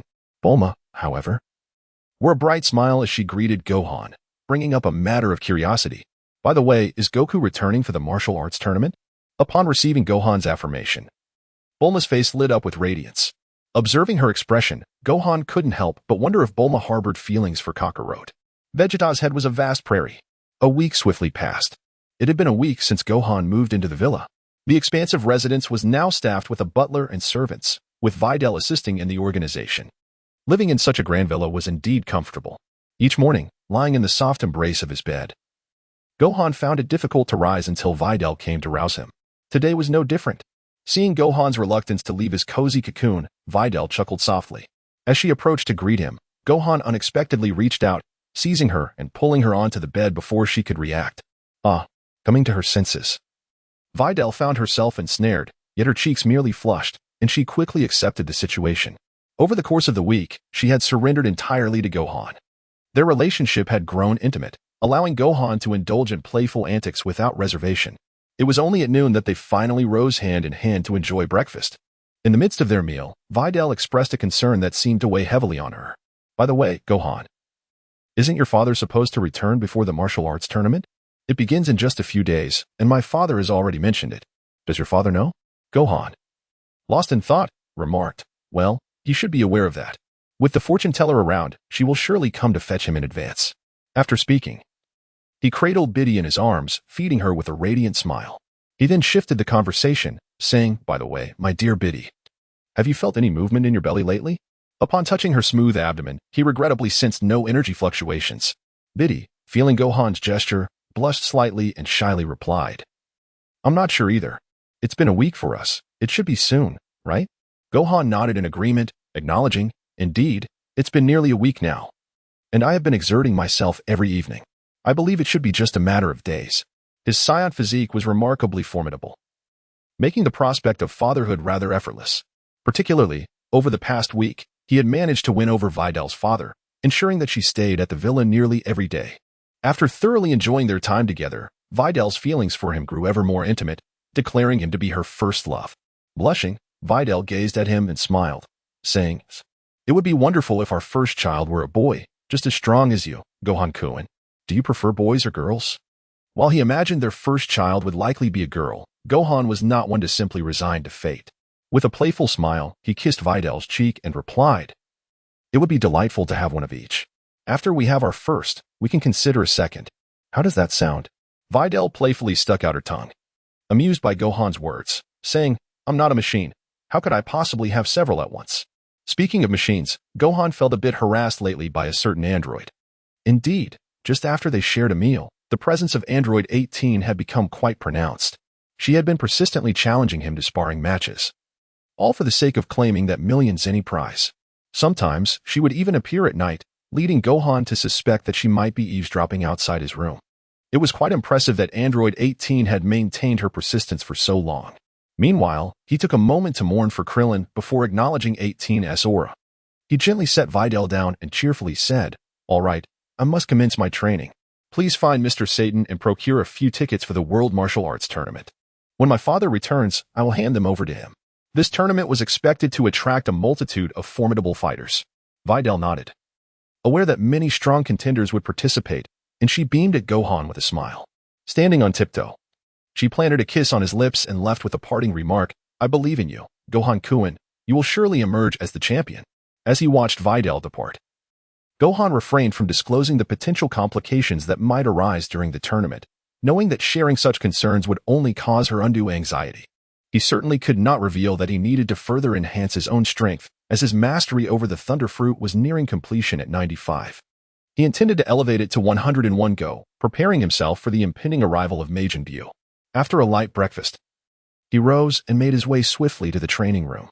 This space resembled the arena of the martial arts tournament, specifically modified by Bulma, with protective barriers surrounding it, making it exceedingly difficult for energy blasts to escape.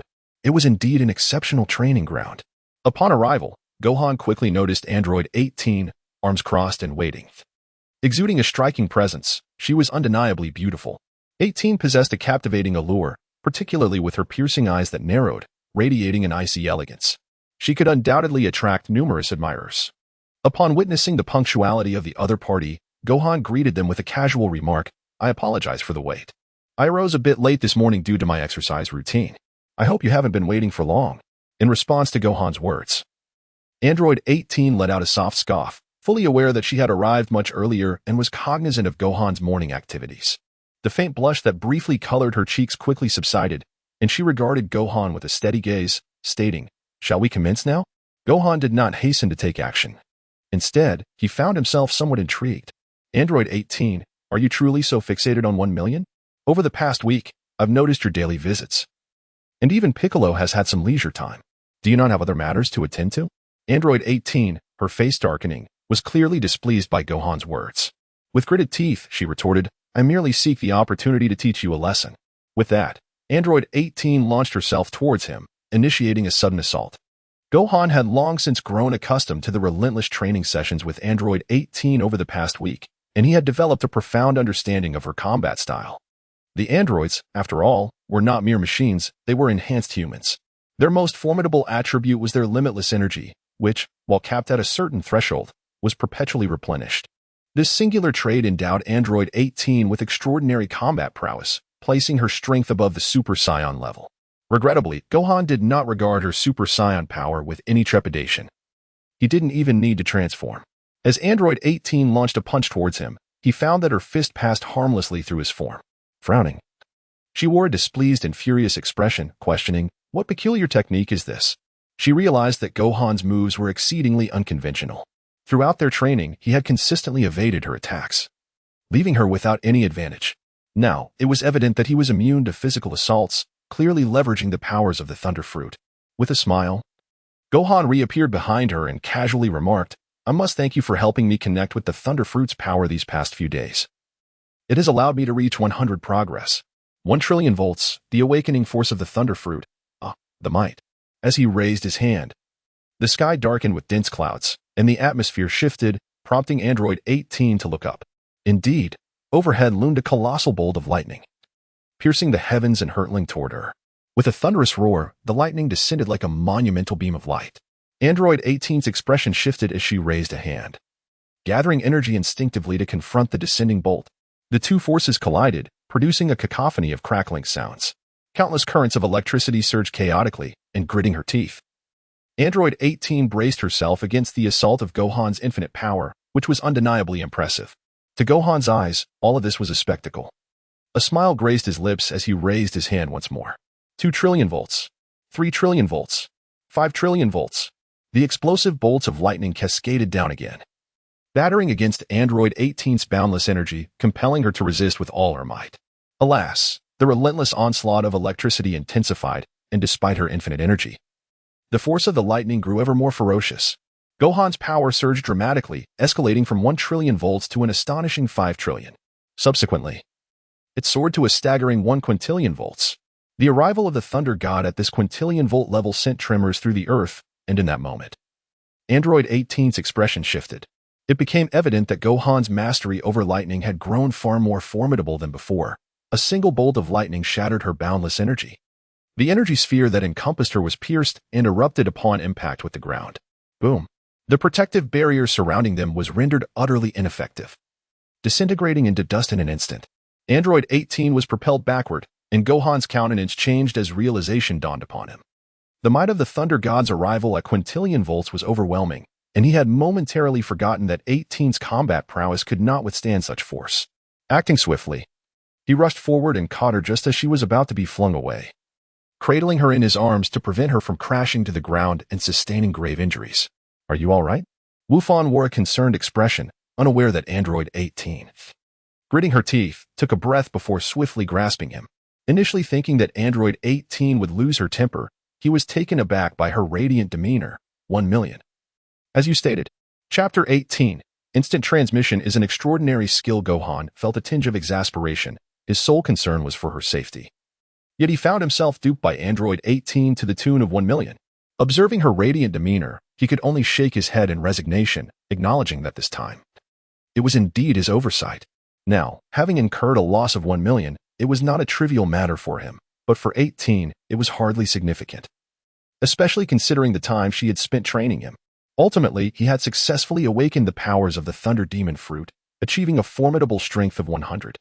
Handing over the sum of 1 million, he watched as 18's eyes sparkled at the side of the cash-filled box, with a smile gracing her lips. She embraced the box and prepared to depart. As he observed her retreating figure, a thought crossed his mind, prompting him to inquire, "By the way, will you be coming tomorrow?" Her response was immediate.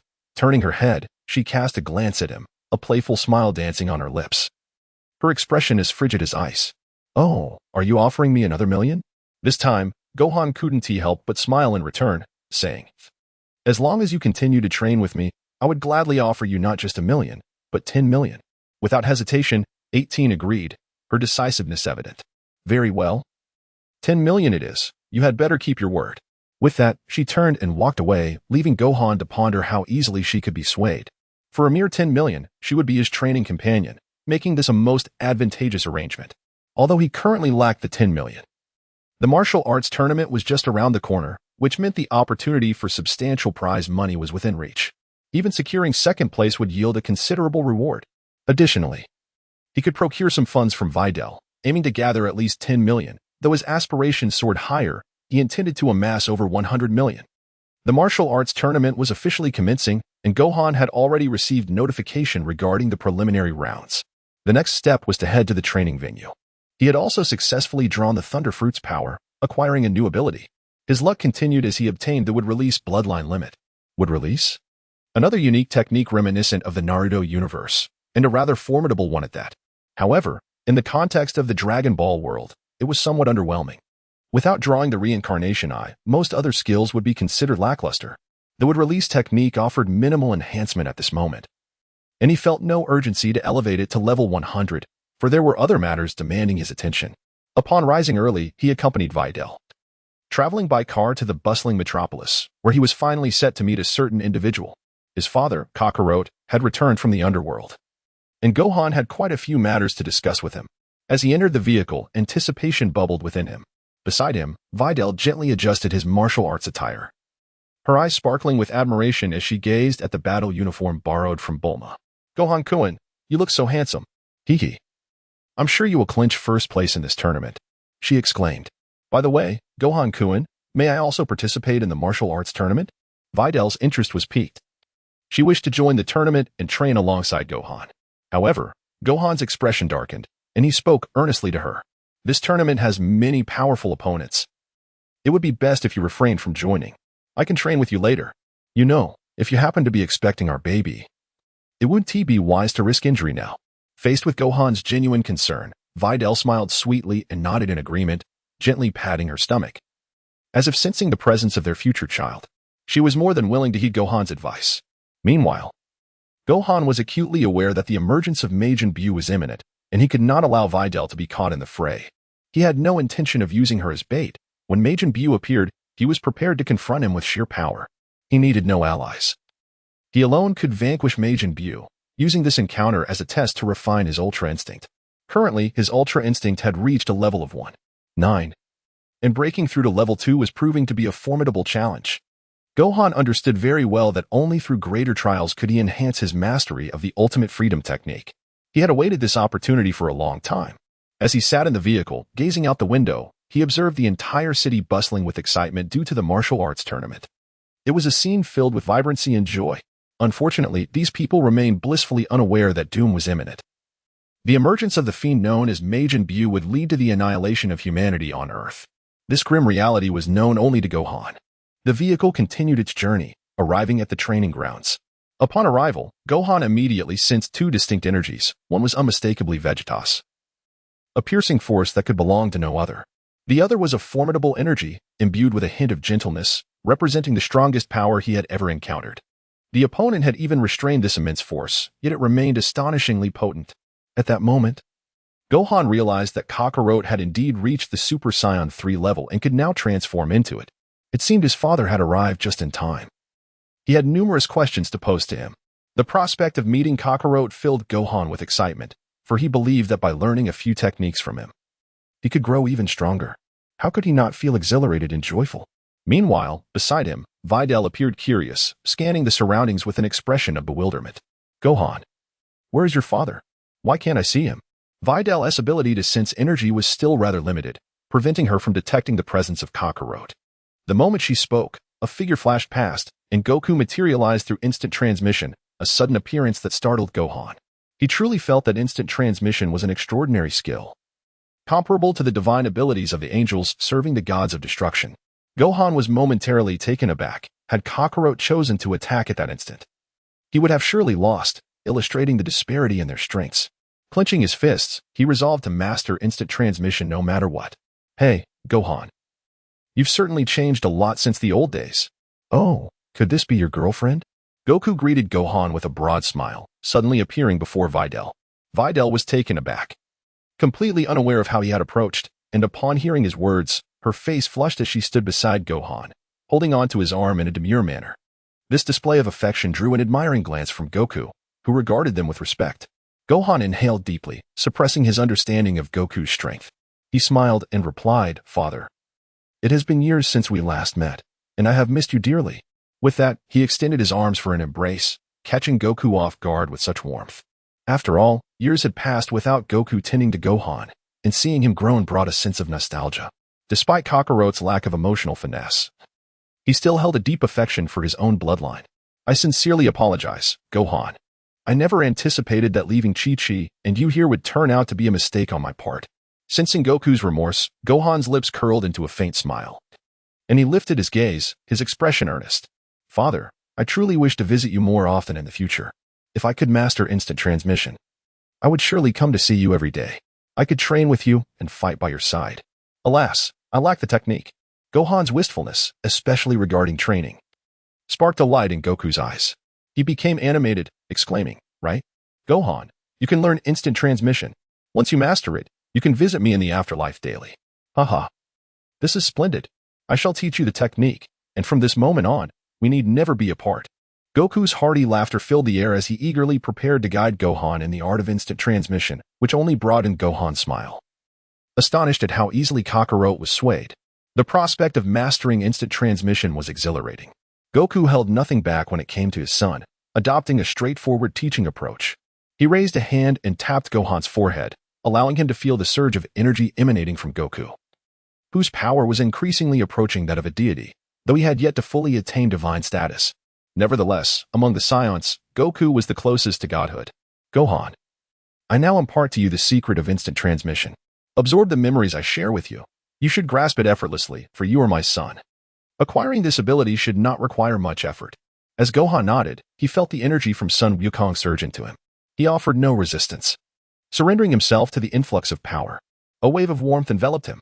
A voice echoed beside him, and he realized that he had now comprehended the art of instantaneous movement.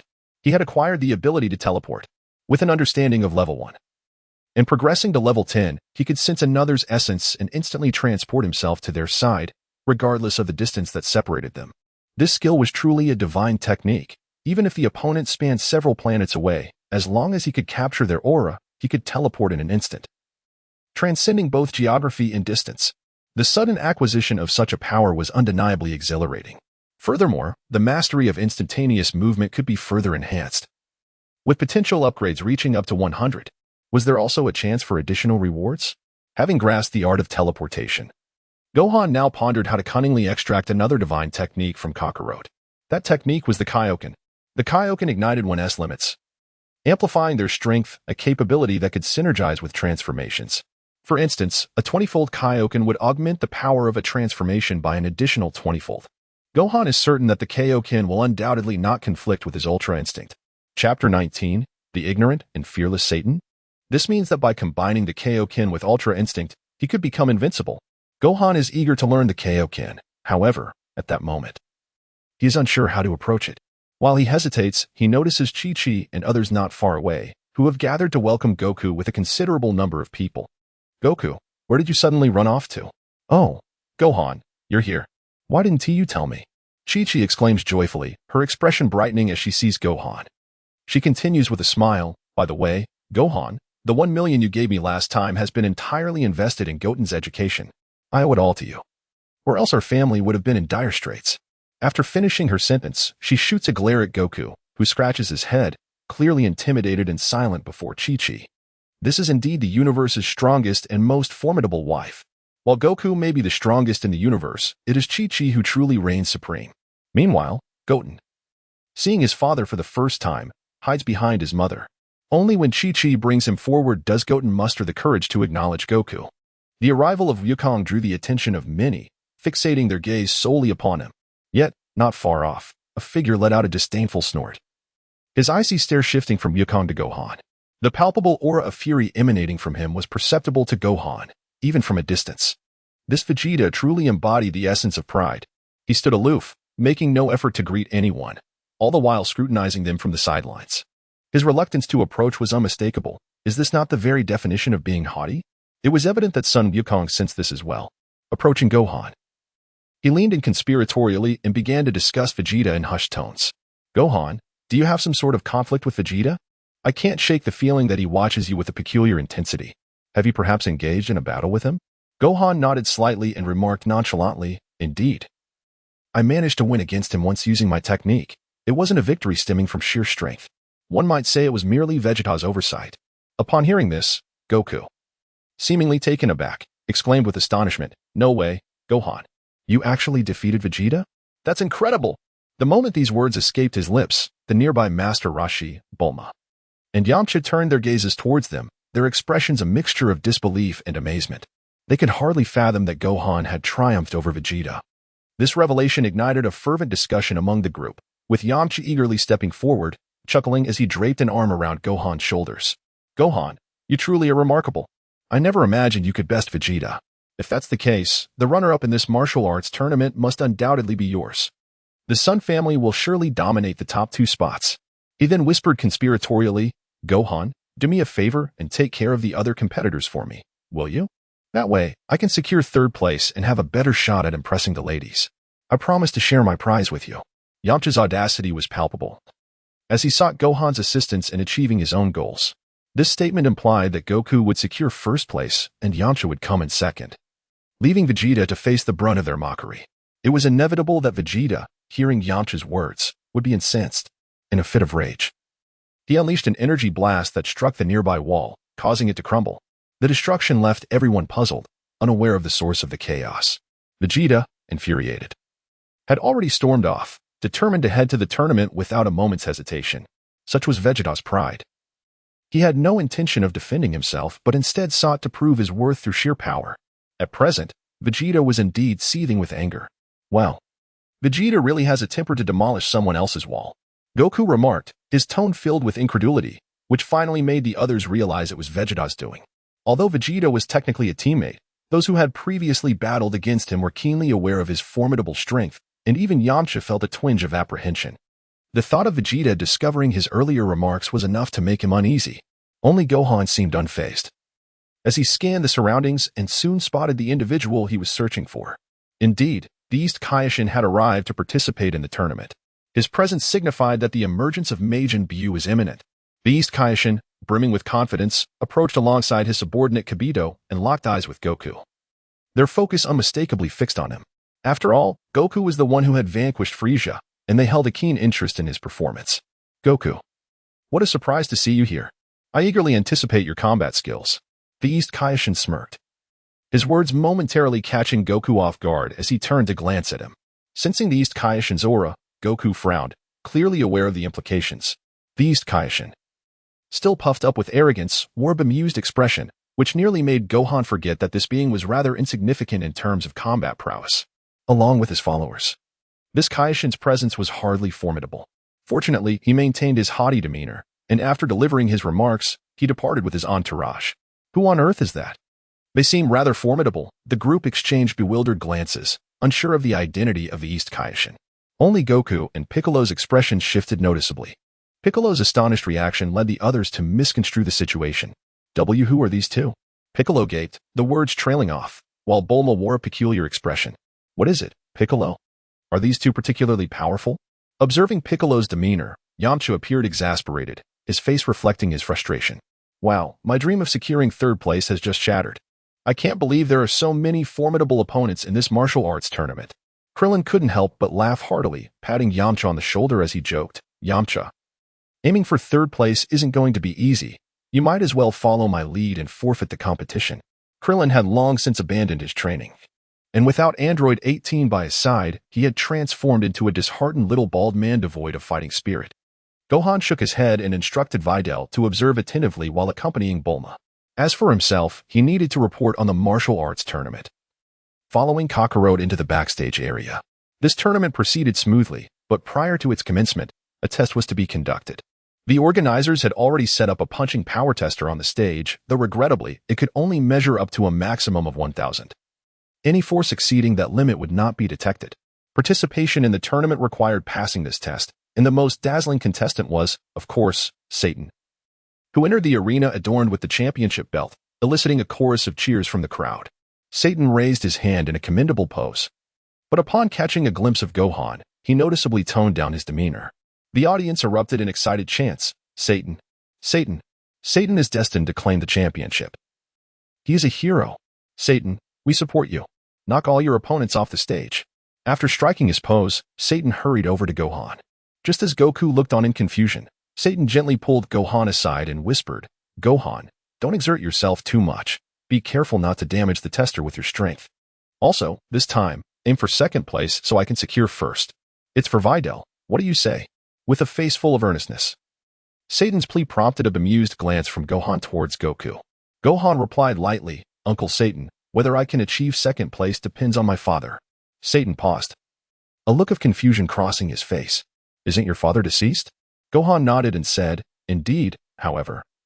He returned from the underworld just yesterday and took a day off to accompany me. Satan was taken aback, utterly bewildered by the notion that a deceased individual could return from hell. As Son Goku listened to their casual conversation, it was evident that he held a certain curiosity about Satan, prompting him to approach and inquire, Gohan, who is Satan to you? By the way, do we need to secure a top 2 finish in this martial arts tournament? To Gohan's surprise, even Kakarot had come to ask him. Feeling somewhat exasperated, he replied, This is my girlfriend, who happens to be Biddy's father. As for the tournament, let's first see if it can proceed smoothly. Father, haven't you already met the Supreme Kai? Do you truly believe that this tournament can unfold without a hitch? Upon hearing Gohan's retort, especially as he discerned the identity of the Supreme Kai, Son Goku was momentarily astonished. After a hearty laugh, he responded, Indeed, I had not anticipated the Supreme Kai's presence here. They must certainly have matters to attend to. This tournament may very well not take place. With that, his demeanor grew serious, his gaze intense, and the aura he exuded was undeniably formidable. Gohan felt that, given his strength, there was still a considerable gap between him and the formidable Sun Wukong before him. However, he was certainly not one to concede so easily. As the two engaged in conversation, Satan, bewildered by the unfolding events, scratched his head in confusion. He glanced at Sun Wukong, then at the halo above his head. Struck by curiosity, he turned to Gohan and inquired, Gohan, who is this person? What is that halo above his head? Gohan nearly forgot about the figure of Satan before him. With a sympathetic glance, he patted the oblivious Satan on the shoulder, speaking reassuringly, Rest assured, dear father-in-law. Your first position is secure, just be yourself, and I assure you, you will claim the top spot. However, the prize for first and second place, my father, and I must insist on that, the prize is essential. Upon hearing Gohan's promise, Satan's eyes brightened, and he eagerly agreed, thumping his chest in assurance. Fear not, I have no designs on the first and second prizes. When the time comes, I shall certainly grant you your due, Gohan. This time, The title of champion rests upon you. Chapter 20. The unfathomable power of Vegeta. Satan's words left Gohan at a loss for words. This fellow was rather naive. Shaking his head, he pondered how to discuss the Kaioken technique with Kakarot. However, not far off, a resounding crash echoed. Boom. The measuring device, originally intended to assess the contestants' punches, was obliterated in an instant by a single blow from Vegeta, whose explosive temperament was no surprise. The device lay in ruins, leaving those around the workbench in stunned silence, unable to fathom that someone could unleash such terrifying force with a mere punch. What just happened? Did the measuring device explode? Who is this individual, daring enough to destroy the measuring apparatus? Is he here to challenge Satan? They observed the unmistakable hatred in Vegeta's eyes directed at Satan, suggesting he had come seeking trouble. Satan, sensing Vegeta's formidable power, trembled in fear, nearly losing control of himself as he instinctively sought refuge behind Gohan. The sheer terror of Vegeta's strength left him shaken. Is this fellow here to confront me, to usurp my title as world champion? Gohan, you must intervene. Satan was indeed overthinking the situation. Vegeta's fury was solely directed at Kakarot. Unfortunately, Vegeta remained oblivious to the impending turmoil that would unfold at this martial arts tournament. Ignoring Satan's presence, Gohan sought the whereabouts of the two brothers controlled by Babidi. They were here to absorb energy, targeting the Scion's power, aside from Kakarot. He himself was also a prime target, undoubtedly hidden among the crowd. Casting a sweeping glance, he still found no trace of them. Nevertheless, he was certain they were lurking within the throng. Gohan, you seem rather distracted since the beginning. What are you gazing at? Son Goku inquired, his expression one of curiosity. Gohan's aloof demeanor was unmistakable, and Goku sensed his son's mind was elsewhere. Before Gohan could utter a word, a fleeting figure caught his eye, revealing that the two brothers were indeed amidst the crowd. With energy capsules still in hand, he had yet to make his advance. Goku, seizing the moment, urged him onward. Enough pondering. The Grand Kai must have other matters to attend to here. Let's hasten to our meal. Eagerly anticipating the feast before the martial arts tournament, Goku, a true connoisseur of food, was determined to savor every bite while he still had his corporeal form. With Gohan in tow, they set off to dine, causing Gohan to lose sight of the two figures in the process.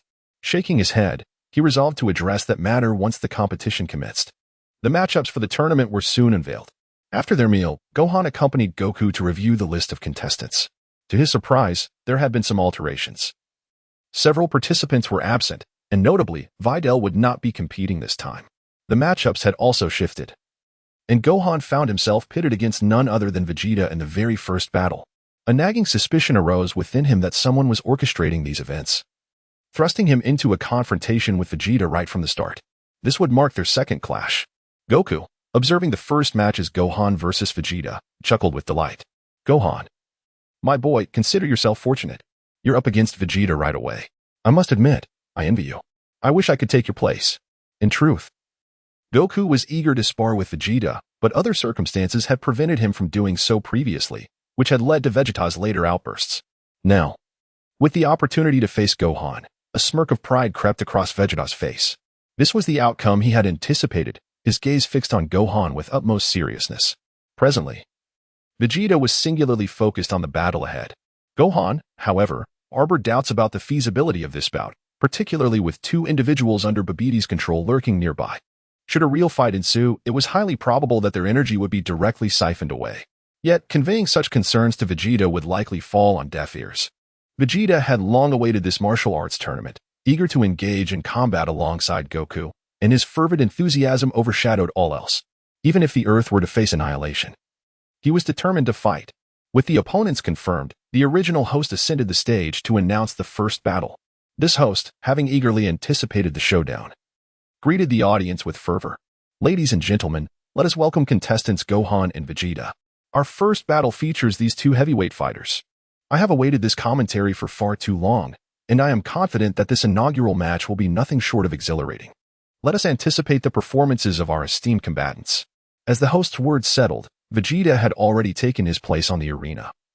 His gaze locked onto Gohan with an air of seriousness. Reluctantly, Gohan ascended the stage, regretting that he had yet to master the Kaioken technique, which he had intended to acquire before training further with Vegeta. It seemed Vegeta could no longer contain his impatience. Noticing Gohan before him, Vegeta let out a derisive snort, stating coldly, "Kid, this is our second encounter. Last time, I was careless and lost to you. But this time will be different. I shall defeat you. And then I will conquer Kakarot. Gohan could not help but remark, Vegeta, have you not noticed that this time at the martial arts tournament, there are quite a few unusual spectators? He glanced over at the distant figure of East Kaioshin, wearing a mischievous grin, accompanied by his subordinates. Nearby, two individuals under Babiti's control stood menacingly, their gaze fixed intently. Vegeta, well aware of these forces, remained unfazed, his fist clenched tightly. The energy emanating from him continued to swell, clearly astonished East Kaioshin, who had not anticipated such formidable power from Vegeta. The two brothers manipulated by Babidi were equally captivated, their excitement palpable as their attention shifted from Gohan to the formidable scion. Gohan comprehended the situation. It appeared that Babidi had shifted his target, this time aiming to extract energy from Vegeta. The immense energy emitted by Vegeta was overwhelming, prompting Babidi to alter his focus. Vegeta unleashed all his power, causing the very stage to tremble with the intensity of his aura. In the audience, Yamcha and the others were visibly shaken, utterly awestruck by Vegeta's might, which had evidently grown beyond his previous limits. It was clear that this time, he was not holding back. Was he truly planning to utilize his full strength right from the outset? Bulma wondered if Vegeta might inadvertently obliterate the Earth. Although she was Vegeta's wife, she found herself uncertain of his emotional state. I believe you won't go that far. Vegeta has some sense of restraint, she thought. Meanwhile, Oolong trembled uncontrollably, paralyzed by fear. Vegeta was terrifying. It seemed that this individual was utterly serious, and a single misstep could spell doom for the planet. Bulma shot along a glare, her confidence wavering as she pondered whether Vegeta might act recklessly. Only Videl looked on with genuine concern for Gohan. Faced with Vegeta's ferocious energy, Gohan furrowed his brow, maintaining a calm demeanor. The way Vegeta fully unleashed his aura was distinctly different from before. He truly regarded Gohan as a worthy opponent deserving of his complete power. In combat, especially against formidable foes, Vegeta never held back. The transformation into Super Vegeta was immediate and resolute. The arena nearly erupted once more, with the host being swept up by the tempestuous winds, yet he persevered in his commentary, fixated on Vegeta's transformation. His mouth fell agape in astonishment. Vegeta has transformed into a golden-haired warrior. I can sense the terrifying energy radiating from him. The strength of this fighter is utterly formidable. As Gohan furrowed his brow, he beheld Vegeta transforming into Super Vegeta and remarked casually, Uncle Vegeta, you transform into Super Vegeta the moment you arrive, showing no restraint whatsoever. There are still many spectators here. Vegeta gritted his teeth, visibly enraged. Who cares about those wretches? Damn it. Gohan, I understand your concerns. Someone is lurking around, probing our energy. But what of it? When the time comes, anyone who dares to approach will meet their demise. Right now, I merely wish to gauge your strength. Let us engage in battle without regard for anything else. Vegeta had long sensed that something was amiss, yet he remained indifferent, solely intent on proving his prowess as a prince. With Vegeta's insistence, Gohan unhesitatingly transformed into Super Saiyan 2. With his current strength, he could easily master this transformation. Not far off, Goku observed the two unleashing their full power, his brow furrowed in concern. As his expression shifted, the East Kaioshin had already approached him, standing by his side. Goku, is it? Initially, we believed Babiti's target was Gohan, but now it seems his focus has shifted to Vegeta. Is there any way to prevent Vegeta from recklessly unleashing his energy? I fear that Babiti's minions may act first. Goku forced a smile as he surveyed the unfolding situation, aware that even he might struggle to intervene. Shaking his head, he replied, I cannot restrain that guy, Vegeta. Moreover, over the past few days, Vegeta's training has augmented his strength beyond my expectations. Especially Gohan, his growth has surpassed my imagination. I fear that, given my current power, I might not even be able to suppress him. The East Kaioshin looked astonished, unable to fathom that even Goku, who had defeated Frieza, could not contain the two. Were these two truly so formidable? As the transformation into Super Vegeta took hold, Vegeta charged forth, utterly unrestrained. He had awaited this day for far too long. Regardless of the Kaioshins or any other onlookers, his singular focus was to surpass Kakarot and Gohan. Everything else was of no concern to him. Thus, upon his appearance, he unleashed his full power, astonishing Goku. The current Vegeta, spurred by Gohan's combat and intensified training, was even stronger than Goku had anticipated. Vegeta's dedication to training left Goku in awe, compelling him to acknowledge that Gohan had unlocked Vegeta's potential once more. The combat prowess of Super Vegeta had ascended yet again. Indeed, Vegeta's remarkable power surge was attributed to Gohan. intensifying Goku's concern for Gohan's current state. Why does Gohan inspire Vegeta to elevate himself? At this moment, he comprehends it instantly. Boom, boom, boom. The two engage in a fierce battle, and in his Super Saiyan 2 state, Gohan proves to be an equal match for Vegeta. They ascend from the ground into the skies, their escalating combat power causing immense destruction to the arena. The shockwaves ripple through the audience, leaving some spectators dumbfounded. Nearby, Mr. Satan clings to a pillar, trembling uncontrollably. He is grateful, truly grateful, that he did not provoke this behemoth named Vegeta. Moreover, he now fully realizes that his son-in-law is also a monster. The clash between these two titans is beyond the comprehension of ordinary folk, save for the host, who excitedly narrates the spectacle. Both fighters take to the air. Gohan and Vegeta soar, their fierce energy pulsating throughout the tournament grounds. The chaotic aura they emit renders the arena almost irrelevant to them. Indeed, the two combatants swiftly engage in a relentless confrontation high above. In this moment, neither holds back. From the very onset, they unleash their full might. Their punches collide, a testament to the clash of their powers, resulting in a deadlock. Witnessing this, the East Supreme Kai is utterly astounded, unable to maintain his previous composure, as he suddenly realizes the sheer terror of the Saiyans. Are these truly the same Saiyans who were once annihilated by Frieza? Either of these two could easily overpower the entire Frieza clan. The East Supreme Kai is left in shock, overwhelmed by their formidable strength, which surpasses his wildest expectations. But what leaves him paling even further is Goku's remark from the sidelines. With a furrowed brow, Goku observes the two, his expression grave as he states, "This is just the beginning. Gohan's power continues to rise, and Vegeta has yet to unleash his full potential. They are indeed remarkable, both holding back. And what they are currently engaged in is merely a warm-up. The close-quarters combat is just that, a preliminary exercise. Both are testing each other while conserving their strength. Vegeta, aware of Gohan's numerous trump cards, refrains from revealing his full capabilities too soon. Unlike before, he no longer underestimates the situation. Instead, he focuses on familiarizing himself with Gohan's techniques. Similarly, Gohan harbored a fervent desire to witness the true extent of Vegeta's formidable strength.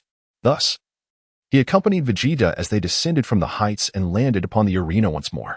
The moment their feet touched the ground, the very platform trembled with a resounding rumble. The arena sank considerably, descending several meters upon their arrival. Upon landing, the two warriors engaged in a brief exchange. Yet this time they refrained from close combat, opting instead to create distance between them. Spectators around them held their breath, captivated by the unfolding spectacle, while the referee, wearing a serious expression, dutifully ascended to the stage. Positioned closest, he felt the overwhelming, suppressed energy radiating from the two fighters. Vegeta and Gohan, though now separated, were still accumulating their power, indicating their intention to forego close-quarter engagement. Were they preparing to contest something else entirely? Indeed, as soon as the referee spoke, Gohan seized the initiative and unleashed his attack. Ultimate Perfect Kamehameha, he exclaimed, followed by a series of explosive sounds. Boom, boom, bang. Gohan unleashed a flawless Kamehameha, instantaneously launching a colossal energy blast within a mere second. The sheer magnitude of the energy cannon astonished even Son Goku, who could not help but express his admiration. Gohan's Kamehameha surpassed my own prowess. Its ultimate perfection at 100 was astonishing. If directed at Earth, it could obliterate the entire planet. The immense Kamehameha left the audience in shock.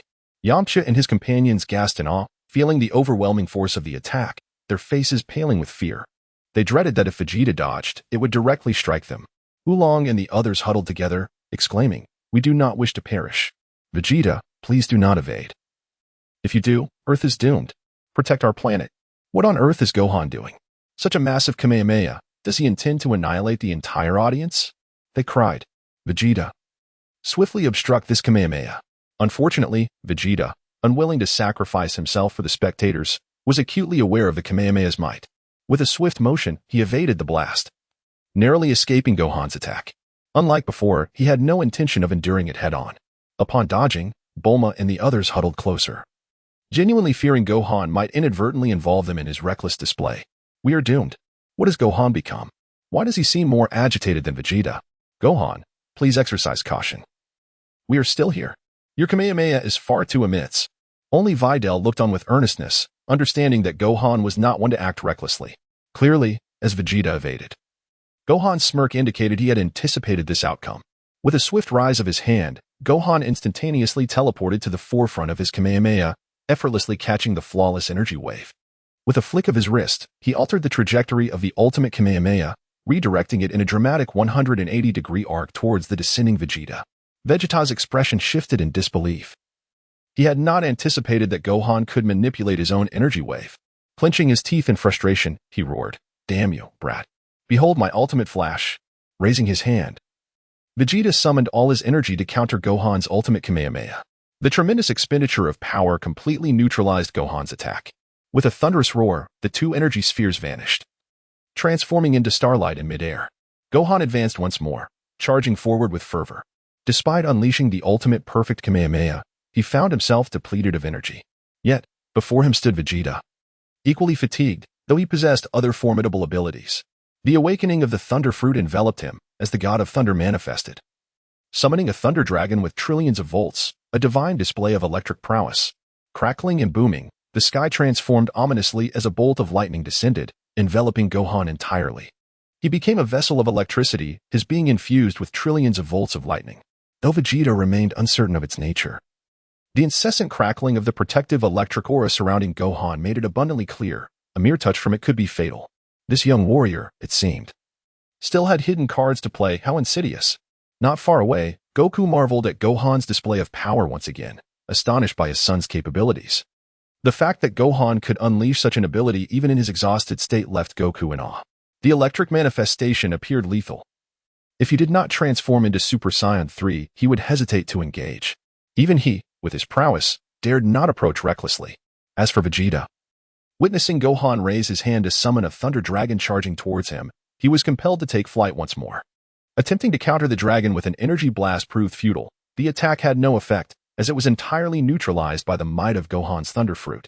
Gohan smirked disdainfully, his expression brimming with arrogance as he declared, "Vegeta, my lightning is a force of nature. If your energy is insufficient, you cannot possibly break through my Thunder Dragon.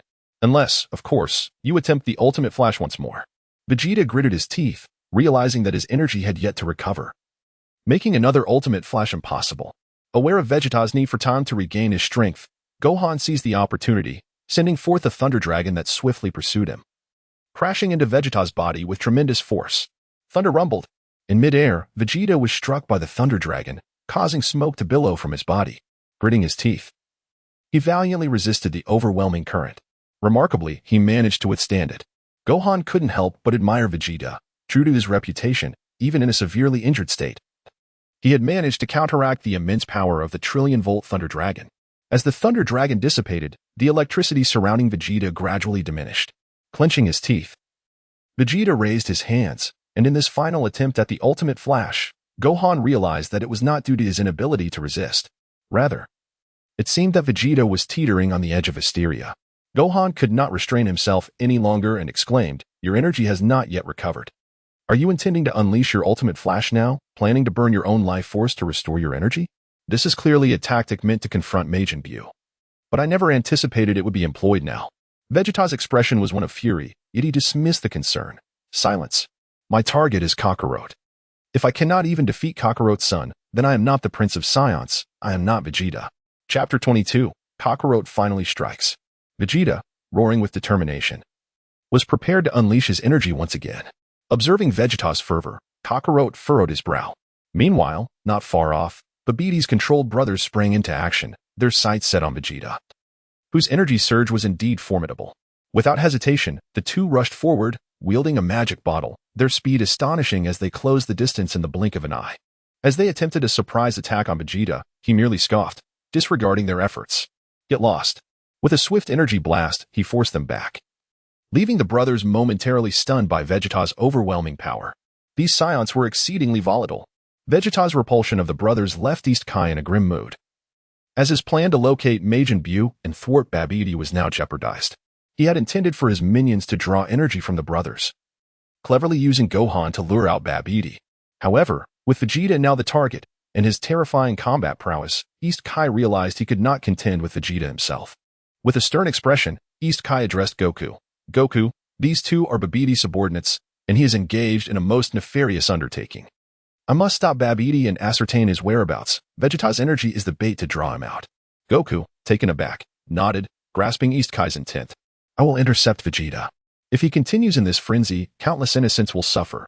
Vegeta, consumed by rage, was oblivious to the ordinary humans in the audience. Goku shuddered at the thought of the potential casualties. Resolute, he sprang into action. After Gohan severely injured Vegeta, he transformed into Super Saiyan 1 and leapt forward, landing directly in front of Vegeta, who brightened at the sight of his rival. Kakarot, you arrived just in time. Clenching his fists, Vegeta yearned for a bout with Goku. But Goku swiftly raised his hand and struck him squarely in the abdomen. I'm sorry, Vegeta. With that blow, Vegeta doubled over. His face contorted in resentment as he succumbed to unconsciousness. Gohan, witnessing the scene from a distance, felt a jolt. He realized that Kakarot had undoubtedly utilized the Kaioken technique, Super Saiyan transformation combined with the 20-fold Kaioken. The execution was instantaneous, a mere second. Truly, Kakarot was the mightiest of the Saiyans. When focused, Goku was unparalleled. The power of Goku's full-force punch sent the already weakened Vegeta crashing to the ground. No one could deny Kakarot's prowess. Outside the ring, Bulma and the others were utterly astonished, bewildered as to why Goku had ambushed Vegeta. As Vegeta fell, Babiti's controlled brothers seized their opportunity, dashing towards the arena with astonishing speed, entering without Goku's interference. They produced the magic bottle and aimed it at Vegeta, preparing to absorb his energy completely.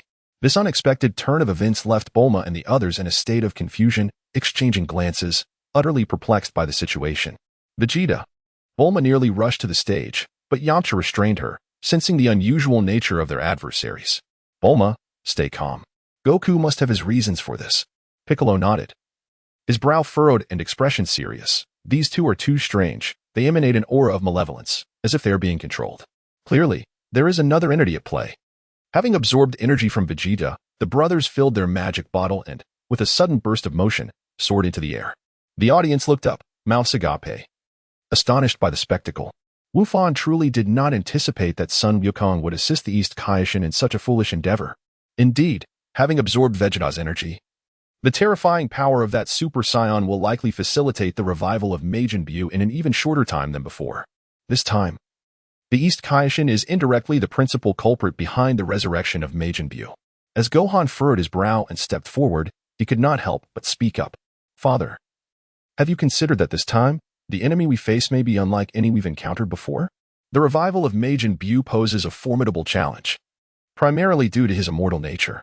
It is precisely this attribute that renders his combat prowess terrifying. Ultimately, the annihilation of Earth led to victories only on other planets. And even then, Goku, in his final efforts, nearly faltered against Majin Buu. Goku, standing before him, seemed oblivious to the gravity of the situation. Watching the two depart, he spoke earnestly, Gohan, we must pursue them immediately. Regardless of the adversary, if we can eliminate them, we can prevent Earth's demise. The East Kaishin then approached, inquiring whether Vegeta could aid in replenishing Goku's energy. With the assistance of his attendant, Vegeta's energy was fully restored, akin to the effects of a senzu bean. Within less than 10 minutes, Vegeta resurrected, brimming with vitality. Upon awakening, it was evident that he still harbored resentment towards Goku for his earlier ambush. Kakarot, you scoundrel, he exclaimed, swinging a fist towards him, only for Goku to intercept it. With a smile, Goku reassured him, calm down, Vegeta. I had no choice. You must have noticed that Earth is in peril, facing a potentially formidable foe. It was necessary for them to absorb your energy to locate this individual. Despite understanding this, Vegeta remained unconvinced, his teeth clenched in anger. However, the East Kaishin could no longer contain himself. Gentlemen, let us cease this bickering. That individual has already fled. We must hasten our pursuit to avoid losing track of him. Babidi must be somewhere nearby, and if he succeeds in reviving Majin Buu, it will spell disaster. Upon hearing the name Majin Buu, both Vegeta and Goku turned their attention towards him. A silent agreement was reached between them as Vegeta, with a disdainful snort, declared, I will settle this matter with you later. After casting a lingering glance at Gohan, Vegeta soared into the air, chasing after the enemy. Goku scratched his head, grumbling to Gohan, come on, Gohan, let us hurry and catch up. We can't let Vegeta take down the enemy all by himself. Gohan, unperturbed, understood that the resurrection of Majin Buu was inevitable. With the immense energy acquired from Vegeta, Buu's emergence was a foregone conclusion. While he could not prevent it, he had other matters to attend to. Gazing at Goku before him, he spoke directly, Father, I wish to learn the Kaioken technique. This iteration of Majin Buu is unlike any adversary we have faced before. His power surpasses that of Cell by a significant margin. I must master the Kaioken. Goku paused momentarily, taken aback not by Gohan's desire to learn the Kaioken, but rather by the formidable assessment of Majin Buu. Recognizing Gohan's considerable strength, he understood that a mention of such a powerful foe indicated extraordinary danger. After pondering briefly, he replied, "Very well, I shall teach you the Kaioken along the way. Regardless, we must venture forth to ascertain the true nature of this Majin Buu." With Goku's affirmation, Gohan nodded and swiftly followed in Vegeta's wake, propelling himself into the air. Goku followed closely behind, with East Kaioshin hastening to keep pace. However, given East Kaioshin's limited prowess, he could only serve as a bystander in this encounter. The three of them soared into the skies and vanished from sight.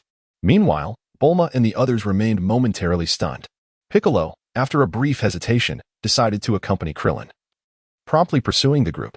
Seeing this, Videl immediately joined the chase, eager to uncover the unfolding events alongside Piccolo and the others. "Gohan, what do you mean that this Majin Buu is more formidable than Cell?" Goku inquired, his concern for Buu's strength evident. Although the prospect of facing a powerful adversary thrilled him, he was not foolish enough to overlook the potential devastation such overwhelming power could wreak upon Earth. Gohan remained silent, casting a glance at the East Supreme Kai behind him. Noticing Gohan's icy gaze, the East Supreme Kai shuddered, hesitatingly beginning to speak. "Majin Buu is under the control of Babbidi's father. Initially, in his quest for revenge against the Supreme Kais, 3 out of our 4 were defeated, leaving only me. Now that Babbidi has resurrected Majin Buu, it is undoubtedly to target us Supreme Kais. In any case, Majin Buu is a profoundly malevolent being." As a realization dawned upon him, his expression turned wary, reflecting his apprehension towards the situation. Gohan smirked, finding the situation rather amusing. He truly did not believe that Majin Buu would dare to kill the East Kaioshin. After all, if the Kaioshin were to perish, the God of Destruction would also be doomed. The fates of the God of Destruction and the Kaioshin are inextricably linked. Ignoring the East Kaioshin, Gohan turned directly to his father. "Goku, father, your strength has surely surpassed Super Saiyan 2 by now. You must have mastered the transformations beyond that, correct?" Goku was taken aback. He had not anticipated that Gohan could see through him. Nodding, he admitted without reservation, "Indeed, I have grasped Super Saiyan 3, which transcends Super Saiyan 2. Unfortunately, I cannot afford to use it recklessly. The Super Saiyan 3 transformation consumes an immense amount of energy, and with my current spiritual state, I can only maintain it for a few hours at most. A mere few hours would not suffice to defeat Fat Buu." Chapter 23, Kakarot at 55:45. Goku looked at Gohan again, utterly perplexed by him. He could not help but inquire, "By the way, Gohan, your strength should surpass Vegeta's, yet I sense there's even more to you than that. Does the Kaioken truly benefit you?" If it were the original Gohan, the Kaioken would have been of no assistance, for his ultimate power was the mystic form, the ordinary Gohan, unleashing his full potential without transformation. But now, having comprehended the Ultra Instinct, the Kaioken greatly aids me. With a playful smirk, he continued, "Father, the Kaioken significantly enhances my abilities. If I can master it, I could potentially match you." This revelation astonished Goku. He could sense that Gohan was not exaggerating. Moreover, Gohan spoke these words after acknowledging Goku's ability to transform into Super Saiyan 3. Could a mere Kaioken elevate him to such heights? Goku currently could only manage a maximum of 20 times the Kaioken, and pushing beyond that would incur great strain with limited increases in combat effectiveness. However, when combining the 20 times Kaioken with the Super Saiyan 3 transformation, the resulting power would undoubtedly be formidable. Yet Gohan claimed he could surpass it. How could he possibly do that? Could the combination of Super Saiyan 2 and the Kaioken truly exceed Goku's strength? Intrigued, a smile crept onto Goku's face. "Oh, really, Gohan? I am eager to witness this. Soon, I shall teach you the Kaioken." Gohan nodded slightly, casting his gaze towards the distance where an extraterrestrial spacecraft was unmistakably visible. It was none other than Babbidi's ship, which had long since settled upon Earth, where it began the process of unraveling the seal on the formidable Majin Buu. Vegeta awaited at the designated spot for the arrival of Goku, Gohan, and the East Kaioshin. Only then did he lead the group into the depths of the spacecraft. The East Kaioshin was still filled with trepidation, having sensed the imminent revival of Majin Buu, a phenomenon that appeared nearly impossible to thwart. Upon entering the ship, they discovered its vastness, with layers of space extending downwards, each guarded by sentinels.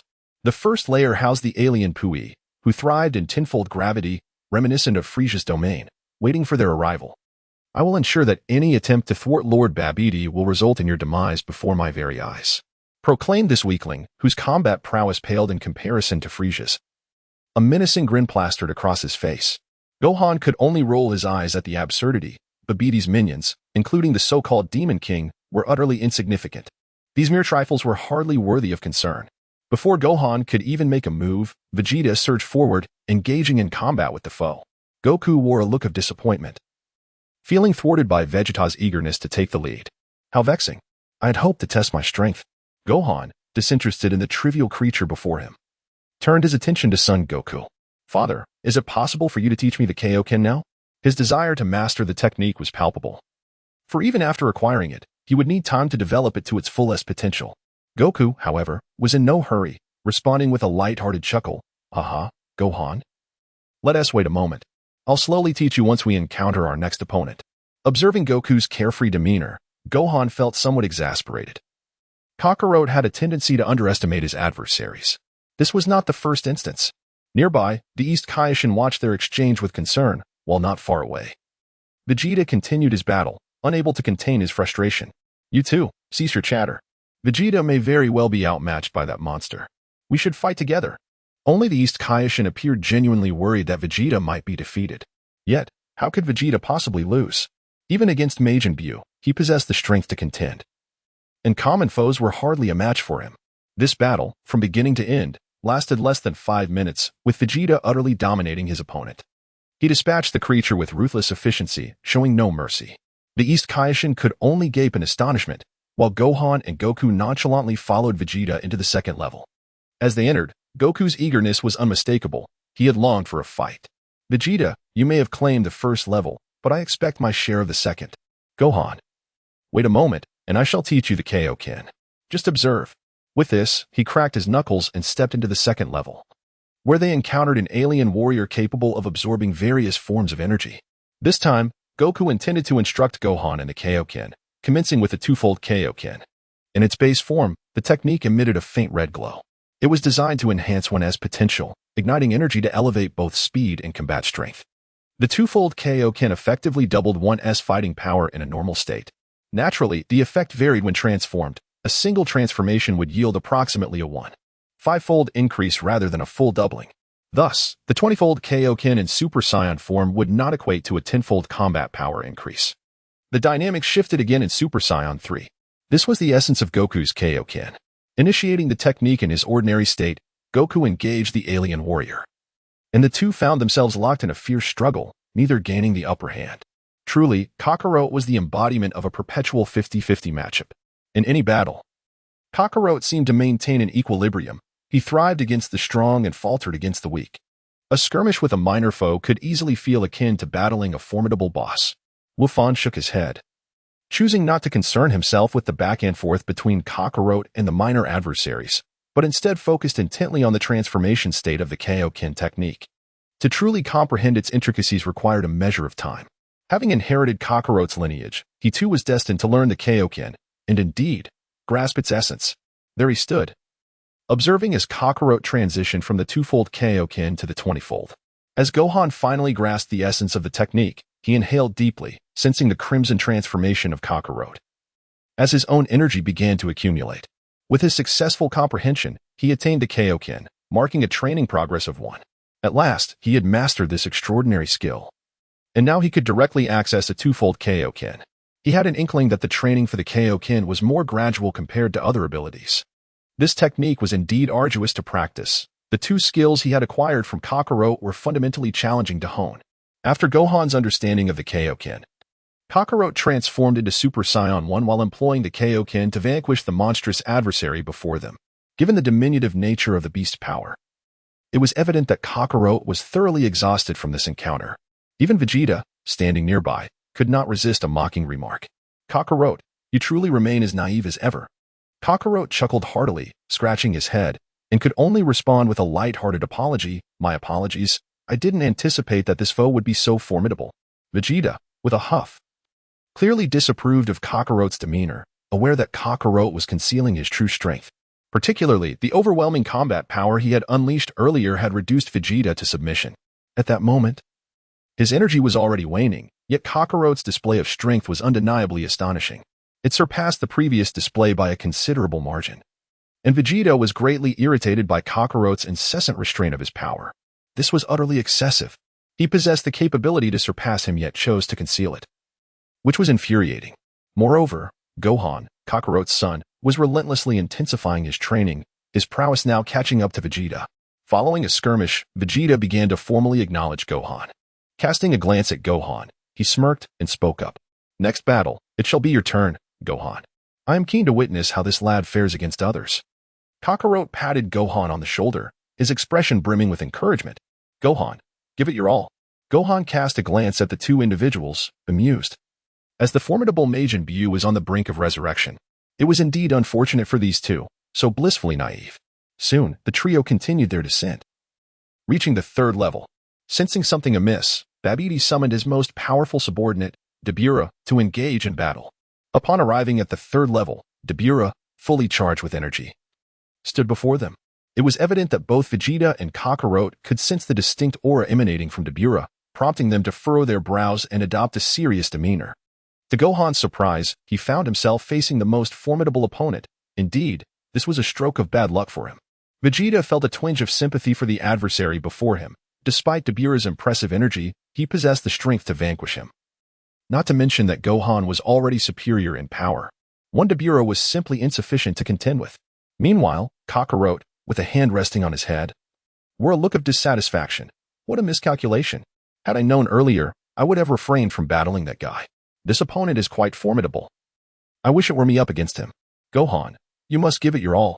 Gohan cast an amused glance at Kakarot, his expression serene as he remarked, Father, do you genuinely believe this individual possesses any prowess?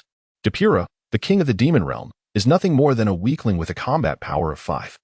How could he be considered formidable? He was effortlessly dispatched by Majin Buu in a mere instant.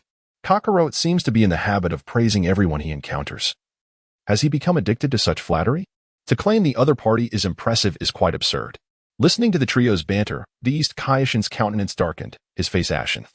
After all, the opponent was indeed the king of the demon realm. The East Kaishin changed his demeanor and cautioned, Everyone, let's not act recklessly. This is the king of the demon realm, the ruler of the entire demon race. Dabura's combat power is formidable. How about we join forces?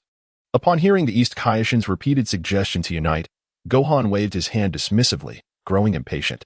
Kaishin, this fellow's combat power is utterly pathetic. He is merely slightly stronger than a minor foe. A weakling with a combat power exceeding 1 billion, I could conclude this battle in a second. The East Kaishin's eyes widened in disbelief at Gohan's declaration of finishing the fight in an instant. Beside him, Kakarot's eyes sparkled with interest, eager to witness how Gohan could indeed end it in a second. Vegeta stood with his arms crossed, a smirk on his face, and scoffed, You'd best not boast, kid. Even I would require around a minute. Chapter 24. I can end you in a second. The exchange among the few had left Dabura seething with rage. After all, he was the king of the demon realm. The audacity of this boy to claim he could finish the fight in a second was outrageous. And the little broom-wielding figure beside him dared to say it would only take a minute? This diminutive fellow was truly insufferable. Failing to grasp the might of the king of the demon realm, Dabura's expression fluctuated between anger and indignation as he retorted, Humph.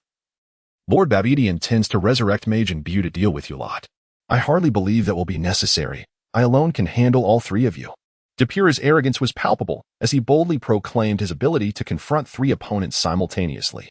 Gohan observed with a cold smirk curling his lips. Such trash was utterly beneath his notice. A mere second, he mused, was all it would take. Having recently mastered the Kaioken technique, he intended to wield this pitiful opponent as a whetstone to test its limits. Drawing a deep breath, he began channeling his ki, augmenting his physical state with deliberate precision. Worthless scum, he taunted, voice dripping with disdain. Allow me to acquaint you with true terror. This moment was not merely about intimidation. It was a performance, a spectacle staged for one spectator alone, Kakarot. He would demonstrate, beyond doubt, that he had surpassed the legendary Saiyan. First, the transformation, Super Saiyan 2, a pinnacle of raw power capable of annihilating planets with its unleashed might. Without hesitation, Gohan surged past the first stage, his aura erupting into the crackling gold of the ascended form. Vegeta scoffed, unimpressed by what he deemed theatrical posturing. Yet Kakarot watched with keen interest, sensing something more lurking beneath an undisclosed edge Gohan had yet to reveal. The prospect ignited his Saiyan blood, setting it aflame with exhilaration. Super Saiyan 2's explosive energy was ideal for devastating attacks, though it came at the cost of speed. But Gohan had a solution, a state beyond. Hiya! With a tremor. His form shifted. Ultra Instinct, the divine technique, manifested. Half his hair bleached white, interwoven with gold, as his aura surged twofold. Kakarot's brow furrowed. He had anticipated Gohan's strength. Yet this was unforeseen. As Gohan fully unleashed his formidable yet restrained energy, his complexion fluctuated dramatically. Was this truly the Gohan who had once lagged behind in his training? Now, he sensed that Gohan was gradually catching up to him, surpassing Vegeta, and soon, he would exceed him as well. The Saiyan blood coursing through Kakarot's veins ignited an indomitable spirit within him, causing his expression to subtly shift as he focused on Gohan's impending Kaioken attack. With the White God state activated, Gohan at this moment completely compensated for the shortcomings of Super Saiyan 2. He then propelled his power to new heights, enhancing his speed and further accumulating energy. Even though he had yet to master Super Saiyan 3, his strength had already reached that caliber. And then came the Kaioken. With his current might, a five-fold Kaioken was his limit, yet it would suffice to end this in a single second. A five-fold Kaioken. The entire spaceship trembled violently as Gohan's energy intertwined, causing the vessel to sway precariously, while the upper section of the ship was utterly obliterated. The aura emanating from Gohan was utterly terrifying. The Kaioken, which had once surrounded him with crackling lightning, now radiated a fierce crimson glow. The red light cast upon the ground threatened to ignite it in flames. Vegeta's expression shifted dramatically, as he realized that Gohan had transcended to a new level after mastering the Kaioken. This young warrior had entirely compensated for his previous shortcomings in power. In a direct confrontation, even without resorting to any other tricks, Gohan could easily surpass Vegeta. Vegeta understood this truth, and his demeanor grew increasingly unsettled. Meanwhile, Kakarot, too, felt the weight of this revelation.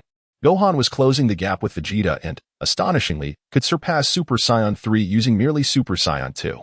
This was a notion he had never dared to entertain. If he could achieve the level of Super Saiyan 3 with Super Saiyan 2, then what did that render his Super Saiyan 3 form?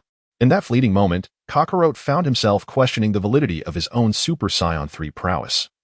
Unable to tear his gaze from Gohan, he knew that Gohan could eliminate the Demon King before him in the blink of an eye. This was no jest. He was determined to witness that fleeting moment and grasp the full extent of Gohan's true power. In just 1 second, without the need for any superfluous time. He focused intently. Gohan raised a single finger, aiming it at Dabura, causing the latter to freeze momentarily. Dabura vaguely sensed the overwhelming energy radiating from Gohan. In the very next instant, within a mere 0.1 seconds, Gohan surged forward. His speed dazzled Dabura, who was unable to react in time, completely unable to perceive Gohan's form. Not only Dabura, but Kakarot also wore an astonished expression, unable to suppress a gasp. In less than 0.1 seconds, Gohan had closed the distance to Dabura, who remained rooted in place as if time had halted. In that brief span, Gohan moved, raised his fist, and accumulated his full energy within 0.2 seconds, enhancing it with the power of the Thunder Fruit. Finally, in 0.3 seconds, he struck Dabura's unresponsive head with devastating force. In truth, the entire process took a mere 0.9 seconds. With a resounding crash, Dabura's head shattered under Gohan's onslaught. The entire spacecraft was engulfed by Gohan's cataclysmic energy wave. Not far away, the East Kaishin was left astounded, collapsing to the ground in shock, utterly overwhelmed by the ferocity of Gohan's energy. Dabura, as the Demon King, could never have fathomed that he would be dispatched in just 1 second. Vegeta furrowed his brow, acknowledging that in terms of reaction speed, Gohan had surpassed him. It took Vegeta several minutes to defeat Dabura. Yet, the most astonished of all was Kakarot, who realized that Gohan's speed within that single second exceeded all his expectations. Every ounce of Kakarot's focus was on Gohan's prowess. His Saiyan blood surged with fervor. If one were to speak of the strongest opponent, the ultimate training partner, it could only be Gohan. No one else could take his place. During his time training in the afterlife, he had encountered numerous formidable foes, yet compared to Gohan, those adversaries paled in insignificance. Gohan never fails to astonish him. The amalgamation of his various powers has piqued Kakarot's interest to an unprecedented degree, surpassing even his fascination with Majin Buu. Inside the spacecraft, through the surveillance monitor, he witnessed the instant annihilation of Dabura, his head obliterated in a single blow and instantaneous execution. Babiti's mouth fell agape, utterly unable to comprehend the demise of his most formidable subordinate. This being was truly terrifying. He checked the energy levels of Majin Buu. The energy was now sufficient, yet Majin Buu remained dormant, seemingly requiring a bit more time. However, with no subordinates left, where could he find someone to stall? He was unwilling to let his father's dying wish slip away due to his sudden failure. They were so close, Majin Buu was on the verge of resurrection, and he would not allow anyone to obstruct him. Fury coursed through him. Majin Buu's revival was imminent, and vengeance was at hand. He envisioned ruling the entire Earth and would not permit anyone to thwart his meticulously crafted plans. His complexion fluctuated as his gaze fell upon the three Saiyans, ultimately honing in on Vegeta, whose presence sparked a glimmer of inspiration within him. He sensed a hint of malevolence emanating from Vegeta, initially intending to convert him into a subordinate to act as a barrier. However, before he could initiate his plan, he detected another potent aura. Kakarot's Saiyan bloodline was ignited with a fervent desire to challenge his own son. In that moment, Babiti's focus sharpened, a smile creeping across his face. He realized that Kakarot had developed a competitive spirit towards his son, an opportunity he could exploit. If he could seize control of Kakarot, whose energy was unparalleled, he could delay Majin Buu's revival. Swiftly, he shifted his target, casting his control spell upon Kakarot. Normally, Kakarot would be immune to such influence, but in this instance, he was invigorated by his Saiyan lineage, driven by a desire to assess Gohan's strength. Babidi capitalized on this, weaving a spell of manipulation that siphoned away Kakarot's inherent goodness. Kakarot, I present you with an opportunity to challenge your son without a care in the world. Do you not wish to test how formidable Gohan truly is? Listen to the voice within. The one you most desire to battle is Gohan. Seize this opportunity, and you shall gauge Gohan's true power. As Babidi unleashed his controlling incantation, a peculiar energy presence caught Gohan's attention. He furrowed his brow, suddenly realizing that Babidi had not directed the spell at Vegeta. What could this mean? Vegeta was the easier target for control. Why then was Babidi attempting to manipulate him instead? Alas, with his Sharingan, Gohan was impervious to such mental domination, rendering Babidi's efforts futile. But if not him, then who? His gaze shifted, and he suddenly considered Kakarot, who was not far off. It was evident that both Vegeta and the East Kaishin had also noticed Kakarot's peculiar behavior. Kakarot, clutching his head, was clearly in agony, struggling fiercely against an unseen force. Kakarot, what on earth are you doing? Mr. Son Goku, are you all right? What is happening to you? Vegeta's brow furrowed, sensing something was amiss. His expression turned ghastly. The East Kaishin, wanting to intervene, was halted by Goku's anguished cry. An evil mark appeared above him, heralding the birth of the first-generation Black Goku. Ah, shut up. Chapter 25, The Corrupted Kakarot. Boom. Boom. Boom. The spacecraft erupted in flames as the rampaging Goku transformed into Black Goku, his energy surging with dark lightning. The entire vessel collapsed under the sheer force. Vegeta's expression shifted, instinctively retreating, while the East Kaishin cowered in fear. Had Gohan not intervened earlier, he would have surely been buried alive. The East Kaishin was dumbfounded. He could not fathom how Goku could have been controlled. How is this possible? Kakarot, you fool. What have you done? Vegeta could find no words. For the Black Goku before him had completely succumbed to darkness. His once gentle gaze had morphed into one of malevolence. Gone was the loquacious Goku. The current incarnation bore no distinction from Black Goku. As he faced Vegeta, he raised a hand, unleashing an energy blast. Boom. The merciless Black Goku exhibited formidable power. As Vegeta raised his arms in a desperate attempt to shield himself, he was violently thrown back, gasping for breath, nearly plummeting from the sky. Realizing the magnitude of Goku's strength, Vegeta was seized by terror. Indeed, Kakarot had concealed immense power. Now, transformed into Black Goku, he had fully embraced his dark nature. Without an ounce of mercy, Vegeta recognized the insurmountable gap between them. Although he longed for a battle with Kakarot, he now understood he stood no chance against Black Goku. With a disdainful smirk, Black Goku observed as Vegeta struggled to withstand his assault. He activated the Kaioken, transforming into Super Saiyan 1, and charged forward. Before Vegeta could react, he was struck in the abdomen with a punch, reminiscent of their previous encounters, followed by a mocking grin from Black Goku, exuding an aura of dominance. In the next instant, boom, boom, boom, Vegeta was sent careening through the air, crashing into several mountains, unable to halt his momentum. Witnessing Vegeta's plight, the East Kaishin's expression darkened. His face drained of color as he turned to the ensnared Goku, desperate to persuade him to regain control. Mr. Son Goku, that is Vegeta. What are you doing? Your kindness cannot be exploited. You cannot be so easily controlled. What on earth is happening? Black Goku merely laughed coldly, his gaze fixated on the East Kaishin. With a mere gesture, he unleashed a devastating energy blast, intent on obliterating both the East Kaishin and the Earth itself. Gohan furrowed his brow as a projectile was launched by Son Goku. In an instant, he sprang forward, positioning himself before the East Supreme Kai. To be frank, whether the East Supreme Kai lived or perished was of no concern to him. His true apprehension lay with the energy blast. If it struck Earth, it would undoubtedly result in its obliteration. Kakarot had truly been manipulated, for it was inconceivable that he could unleash such a formidable blast otherwise. With a swift motion, Gohan raised his hand and sent the projectile hurtling away, prompting Black Goku nearby to smirk, a grin curling at the corners of his mouth. Ah, Gohan. I did not misjudge you. Ah, the scion blood within me stirs with excitement. You must comprehend why I have been subdued. My desire to compete with you is overwhelming. You are my son, yet I cannot act recklessly. Thus, I can only acquiesce to this force of control. Gohan, with a furrowed brow and an icy demeanor, inquired about Majin Buu. Goku, with a dismissive smirk, replied with an air of arrogance, Majin Buu does not require my intervention to be vanquished. Gohan, you are aware that I am currently in the afterlife. I have merely descended to the mortal realm for a single day, after which I shall return. My triumph over Majin Buu will not be of any assistance to you. Truly, Kakarot has thought of everything. He possesses the strength to defeat Majin Buu yet chooses not to wield it, all in the pursuit of nurturing the next generation.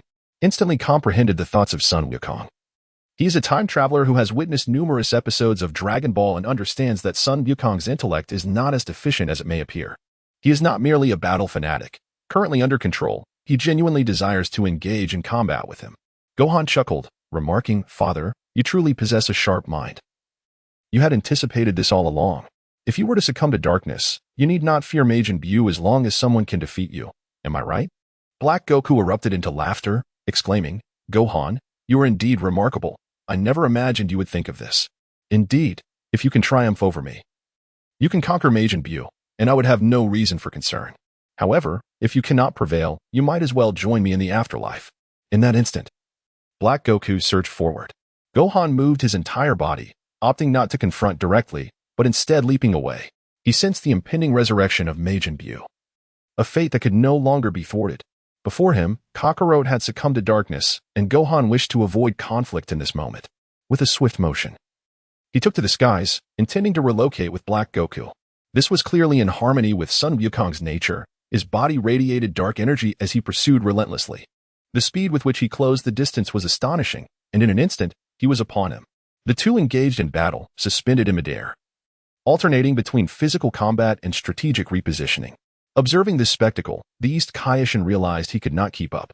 He could not pursue, for Babidi had materialized nearby, compelling him to abandon the two fighters in favor of preventing Majin Buu's revival. Babidi had to be eliminated. Boom, boom. The fists and feet collided, and Gohan felt the terrifying explosive power of Sun Wukong's strikes. With Black Goku fully embracing his darkness, the unrestrained Sun Wukong was indeed formidable. It came as no surprise that he could send Vegeta flying with just 2 punches. Their fierce combat resulted in a stalemate, as they engaged in close quarters fighting, neither gaining the upper hand. From the original mountainous terrain, they had transitioned into the vast ocean. Each punch exchanged created immense whirlpools throughout the sea. The explosive splashes of water soared to heights reminiscent of dozens of stories. The intensity of their battle left a group of onlookers, who had just arrived, utterly stunned. Piccolo, Krillin, Yamcha, and even Videl hovered mid-flight, momentarily frozen as they beheld the scene before them. Even Piccolo, usually composed, was taken aback. What was happening? What had happened to Goku? Gohan, what are you all doing? Piccolo's expression shifted as he moved closer, only to witness Sun Wukong halt his assault upon seeing him approach. With an irritable expression, he raised his hand and unleashed an energy blast. Boom. Piccolo narrowly evaded, yet the energy beam struck the water, causing it to churn violently and explode. The entire ocean seemed to buckle under the force. Cold sweat beaded on Piccolo's forehead. He was certain that the energy blast had been aimed at him. How could this be? What on earth had transpired with Kakarot? As Gohan observed the unfolding scene, he furrowed his brow and stood resolutely upon the surface of the sea, addressing Piccolo and the others. Kakarot has been taken control of. Do not approach him. This matter is mine to handle. Majin Buu is on the verge of being born. You should check the situation. I am certain that Vegeta has already engaged in battle with Majin Buu. Upon hearing Gohan's words, Piccolo nodded, contemplating a way to assist. Yet he remained apprehensive about the situation at hand.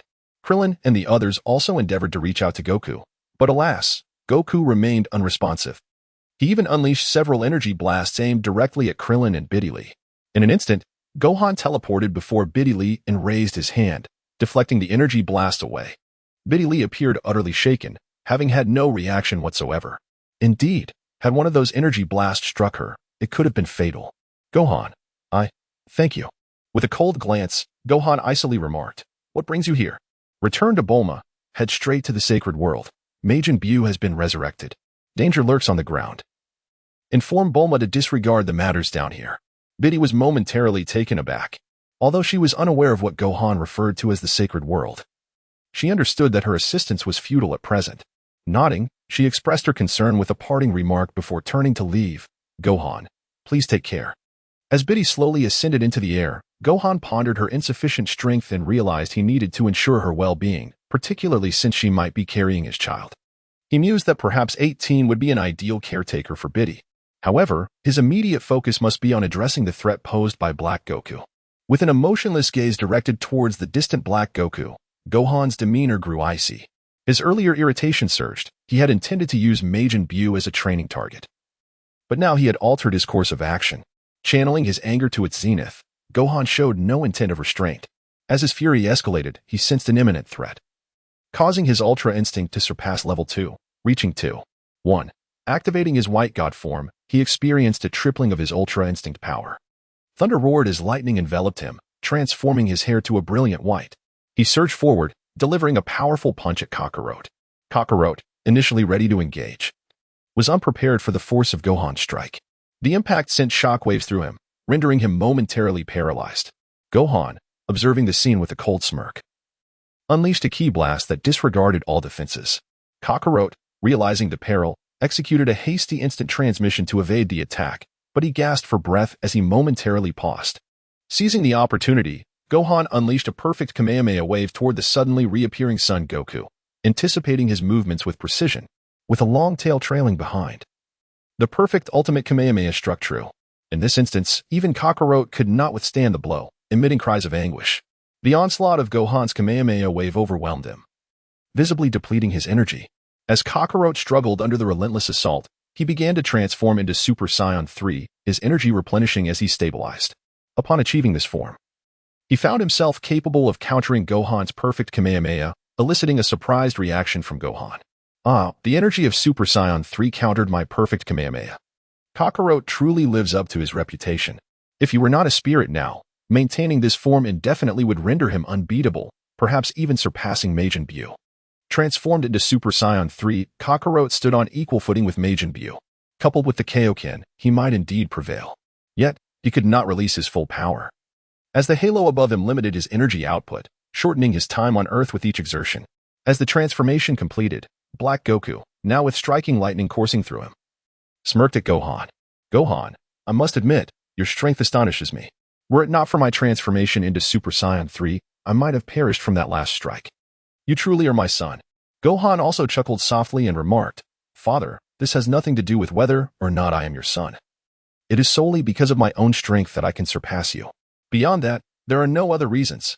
Indeed, the original Gohan would never have been able to contend with Kakarot, not even in his Super Saiyan form, let alone the fact that he could provoke Kakarot into achieving Super Saiyan 3. Kakarot smiled once more, and in the next moment, with a single hand raised, he began to gather energy for the Kamehameha wave. As Gohan furrowed his brow, he sensed that the situation was far from straightforward. While remaining vigilant, he distinctly felt a shift in energy as Kakarot completed the Kamehameha. In an instant, Kakarot teleported, unleashing the Kamehameha wave. Whoosh. The suddenly appearing Kakarot materialized right behind him, and with the Kamehameha wave so close, Gohan had no choice but to raise his hands and endure the force of the attack. Whoosh, whoosh, whoosh. Above the turbulent sea, Gohan, with his arms raised, managed to withstand the Kamehameha, yet the sheer power of the wave forced him to stumble backward. He skidded across the water's surface for a while before coming to a halt. Observing this spectacle, Sun Wukong smirked with satisfaction. He was pleased with the energy he had unleashed and had come to comprehend Gohan's limitations. Gohan, he remarked, it appears you have yet to reach the level of Super Saiyan 3. What a pity. If only you could surpass me. Then defeating Majin Buu would be a trivial matter. Raising his head, Gohan gazed at Kakarot's unwavering confidence and scoffed. Father, you are rather overconfident. This is merely the beginning. He concentrated, amplifying his own energy, which prompted Goku to furrow his brow, taken aback by Gohan's remarkable resilience. Standing face to face, the next moment saw both of them nearly simultaneously unleash their Kamehameha waves. The two bursts of energy collided, creating immense chasms upon the ocean's surface. Boom, boom, boom. The colossal energies clashed violently, and in this contest of power, Gohan spared no effort in pursuing Kakarot. His energy cannon could sustain itself for 3 minutes. Even in Super Saiyan form, he could easily endure for that duration, and 3 minutes would suffice. Gohan gritted his teeth, channeling every ounce of his energy to its zenith, eliciting a furrowed brow from Kakarot. This time, the usually carefree Kakarot wore a serious expression. 20 times Kaioken, he declared. Gohan, taken aback, realized that he had compelled Kakarot to unleash the Kaioken technique, and he could not help but admire his prowess. As the Kaioken surged forth, Kakarot's energy magnified tremendously, overwhelming the Kamehameha wave that surged forward. As the formidable energy approached, Gohan, with a cold smirk, braced himself. Do not forget. I too can wield the Kaioken, 5 times Kaioken, he proclaimed. The Kamehameha momentarily faltered, but the 5 times Kaioken proved insufficient to counter Kakarot's might. Goku shook his head, lamenting. Alas, Gohan, your 5 times Kaioken pales in comparison to my current 20 times Kaioken. Gohan chuckled incessantly, and as a minute elapsed, a voice beside him also erupted in joyous laughter. Not necessarily. Do you think I cannot surpass you? Watch me do it now. The Kaioken technique was activated, culminating in a 20-fold increase. With this, Gohan unleashed the 20-fold Kaioken, challenging Son Goku in an epic clash. The enhancement of the Kaioken surged exponentially, providing an excellent opportunity for Gohan to hone his abilities against a master like Goku. The 20-fold Kaioken barely managed to withstand Goku's Kamehameha, momentarily stunning Goku, who could not help but acknowledge Gohan's burgeoning strength. Haha, Gohan, you truly live up to your reputation. Under the 20-fold Kaioken, you can endure for yet another minute. Gohan grinned, responding, Indeed, it's now been 2 minutes. Just 1 more minute, and I might emerge victorious. Upon hearing Gohan's words, Goku's expression shifted dramatically as realization dawned upon him. His face paled, and he clenched his teeth in evident frustration. Currently, he was still under Babiti's control and was unwilling to concede defeat so easily. How infuriating. Gohan, you are more formidable than I anticipated. Yet, I cannot accept this defeat. I have only a few minutes left. In my Super Saiyan 3 state, my energy consumption is immense, and in just a few minutes, I will be sent back to hell. This is unacceptable. His frustration was palpable. He longed for a definitive resolution against Gohan. In that fleeting moment, he resolved to amplify his energy, intent on unleashing every ounce of power he possessed. I refuse to vanish like this. Gohan, you have surpassed Vegeta, and it exhilarates me. I yearn to return to Earth and face you again. My son, I must defeat you. With a tremendous surge, energy erupted forth. As Kakarot gambled everything on this final Kamehameha, Gohan clenched his teeth, his hands unwilling to relent, as he unleashed the full power of the Kaioken, relentlessly striving to transcend its limits. He could feel the sharp sting of his muscles, a sensation he relished, for it signified that he was indeed surpassing his boundaries. Kaioken times 30, Kaioken times 30, Kaioken times 40, Kaioken times 40, Kaioken times 50, Kaioken times 50, The Kaioken at 50 times astonished Kakarot, who gazed at Gohan in disbelief as the vibrant crimson aura erupted around him, piercing the heavens. In that fleeting moment, his Kamehameha was forcefully repelled. He had not anticipated that he would lose to Gohan this time. How could it be that he was to be bested by Gohan when his Super Saiyan 3 power had not yet reached Gohan's level? Kaioken times 80, Kaioken times 80, Kaioken times 100, the perfect Kaioken, 100 times the Super Kaioken. Boom. Gohan, aglow with red brilliance, radiated like a luminary, his energy saturating the sky. The complete transcendence of the 100 times Kaioken allowed him to send Kakarot's Kamehameha spiraling back. Kakarot's countenance reflected disbelief as he watched his own attack rebound. In that instant, his expression shifted dramatically, tinged with regret, a hint of resentment, and a measure of joy for Gohan's newfound strength. Gohan, you are incredible, truly remarkable. The 100 times Kaioken, Your power exhilarates me. Alas, it is a pity, I have exhausted all my energy. If you ever come to the afterlife, I shall challenge you to a proper duel. As he watched Goku's silhouette fade away, Gohan felt a wave of fatigue wash over him. Kakarot had been sent back to the afterlife by his own hand. How unfortunate that the duration of the opponent's energy was so fleeting. Only in a spiritual form could Goku not secure victory. If his adversary were truly revived, the outcome would be uncertain. The toll of the 100 times Kaioken had undeniably ravaged his body. He could feel the convulsions of his muscles, a most uncomfortable sensation. In response, he retrieved a Senzu bean from his pocket, and without a second thought, he tossed it into his mouth. After crushing it, he swallowed it whole. A warm surge rushed from his stomach throughout his entire being, alleviating the pain from the 100 times Kaioken. With a single Senzu bean consumed, his energy surged back, fully revitalized. He felt an indescribable excitement as he recognized his enhanced strength. Just moments ago, he had once again ascended, in the heat of battle. His power had been fortified. Most importantly, he had attained the Super Saiyan 3 transformation. The understanding of this transformation, Super Saiyan 3, had seemingly dawned upon him amidst the fray. Indeed, Kakarot had inadvertently assisted him. Chapter 27, The Transformation into Super Saiyan 3? He could hardly fathom whether Kakarot had been under someone else's control. This seemingly inept father had, in the end, returned to the afterlife while gifting him a boon. Perhaps this was all part of Kakarot's grand scheme, intended to refine and elevate himself. Shaking his head, he chose not to dwell on such thoughts and resolved to check on Videl. With only half a Senzu bean remaining in his pocket, he had to conserve it wisely. Moreover, he sensed the formidable aura of Majin Buu, who had been resurrected. Gohan gazed into the distance, sensing Vegeta's energy surge abruptly nearby, clearly unleashing his full power. Vegeta self-destructed in a desperate attempt to annihilate Majin Buu. This time, Majin Buu likely remained unscathed while Vegeta undoubtedly descended into the underworld. Yet in that instant, Buu's energy signature vanished completely. Even with his heightened senses, Gohan found it nearly impossible to track Buu now. After brief contemplation, he decided against confronting the demon just yet. Having only recently attained Super Saiyan 3, he required further training to master this transformation. Moreover, the rewards from surpassing 100x Kaioken still awaited utilization once he strengthened himself further. Toying with Majin Buu would prove far more satisfying. Let the creature revel in temporary triumph, he mused. Even if Earth's population perished, the Dragon Balls could restore them. His immediate concern was Videl. She must remain unharmed. Though theoretically revivable, he refused to let any harm befall those closest to him. Extending his senses, he located Videl's energy signature. Just as he prepared to instant transmission toward her, another familiar presence gave him pause. Supreme Kai of the East. Alive? This changed everything. Seeking out the Elder Kai might provide the breakthrough he needed. His ambitions now transcended Buu. Surpassing Goku himself became the true objective. Abandoning his initial trajectory, he reasoned Videl remained safe at Kami's lookout. Strengthening himself took priority, only then could he ensure her protection. Kami's lookout, the resurrection of Majin Buu and Vegeta's subsequent demise, relayed by Destined, left the group shell-shocked. Bulma wept openly, while Yamcha and Krillin stood grim-faced. Only Videl pushed forward, her concern singular. Gohan. Where's Gohan?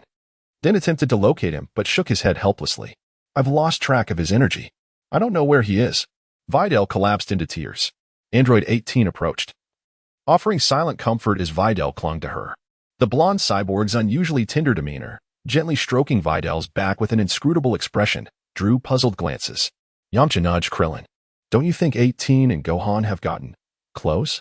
Oblivious to any implications, Krillin shrugged. She's been training him for weeks. Barely sees me anymore.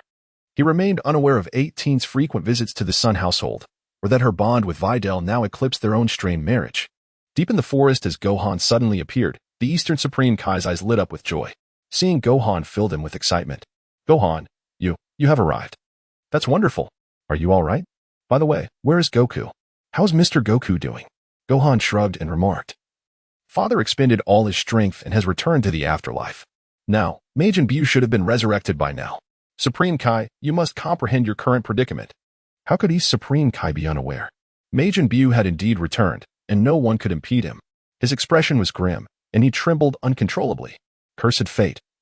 In the end, I still failed to prevent Majin Buu's resurrection, and moreover, Mr. Vegeta sacrificed his life yet could not vanquish Buu. Gohan felt little sorrow over Vegeta's sacrifice. He had long been unable to contain himself. East Supreme Kai, only I possess the capability to defeat Majin Buu. However, I require further enhancement. You must be aware of methods that could facilitate my improvement, correct? Glancing at Gohan, East Supreme Kai suddenly recalled something and his eyes brightened. I remember now. On the sacred world of the Kais, there exists a legendary sword that has been passed down through generations. That sword possesses great power. Perhaps it can be wielded to defeat Majin Buu. Gohan yearned to convey to this individual that what lay before them was far from a holy sword. Rather, it was an artifact that sealed the old Supreme Kai. As for the reason behind the old Supreme Kai's confinement, Gohan, as a time traveler, had surmised that it was undoubtedly linked to the God of Destruction. The fates of the God of Destruction and the Supreme Kai were inextricably intertwined. To prevent the Supreme Kai from being slain, he was sealed away. It was entirely within the capabilities of the God of Destruction, Beerus, to orchestrate such an event. Observing the oblivious demeanor of the East Supreme Kai, Gohan shook his head, silently mourning the naivety of the East Supreme Kai. Yet now, he genuinely required the old Supreme Kai's assistance to enhance his abilities. Given that improvement necessitated time, he was reluctant to delay further. Where is the Supreme Kai's planet? Please take me there at once. The East Supreme Kai nodded, understanding that the final hope rested in Gohan's hands. He alone was the strongest among them. Without a moment's hesitation, he grasped Gohan and instantaneously transported them to the Supreme Kai's planet. The sudden appearance of Gohan startled the attendants, who were about to reprimand him for being a mere mortal trespassing upon the Supreme Kai's realm. Gohan was not in the mood for idle chatter. Where is the holy sword? The East Kai swiftly gestured towards a nearby location. There it is, Gohan. Take the holy sword and familiarize yourself with it.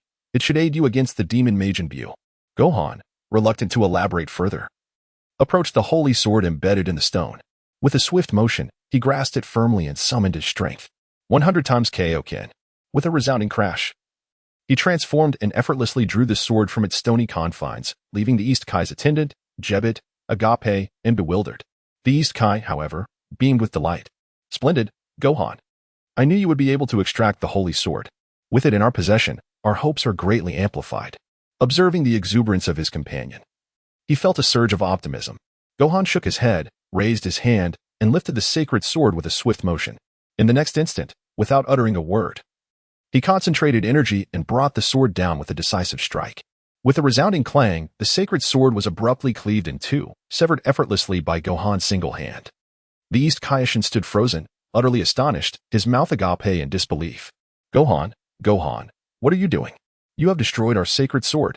With a graceful wave of his hand, Gohan cast aside the sacred sword, his demeanor calm and collected as he addressed the old Kai. I have matters to discuss with you. The East Kai, bewildered, could not fathom Gohan's words, questioning why he appeared to converse with the air. Suddenly, a figure emerged in the distance. The sealed old Kai appeared, his frail and aged form unmistakable, clad in the distinctive garb of the Kai. The East Kai, momentarily taken aback, took a while to comprehend that this was their ancestral Kai, the very first of his kind. How could it be that he had been sealed within the sacred sword all this time, unbeknownst to anyone? The East Kai found himself perplexed at how Gohan had come upon this knowledge. The old Kai, having just awakened from a slumber lasting thousands of years, inhaled deeply and, with a slow gaze fixed upon Gohan, spoke, young one, how did you come to know of my existence within the sacred sword? What brings you to seek me after a millennium? I must express my gratitude, as this opportunity to emerge once more is indeed a rare gift. Gohan, unwilling to squander time, promptly declared, I wish to enhance my potential. Please assist me in its development. I require a swift process. The old Supreme Kai, however, maintained his languid demeanor, chuckling, young one, do not be in such a hurry. As a token of gratitude for saving me, I can assist in unlocking your potential. But what shall I gain from this? This fellow, indeed, wore a mischievous grin, clearly seeking some advantage.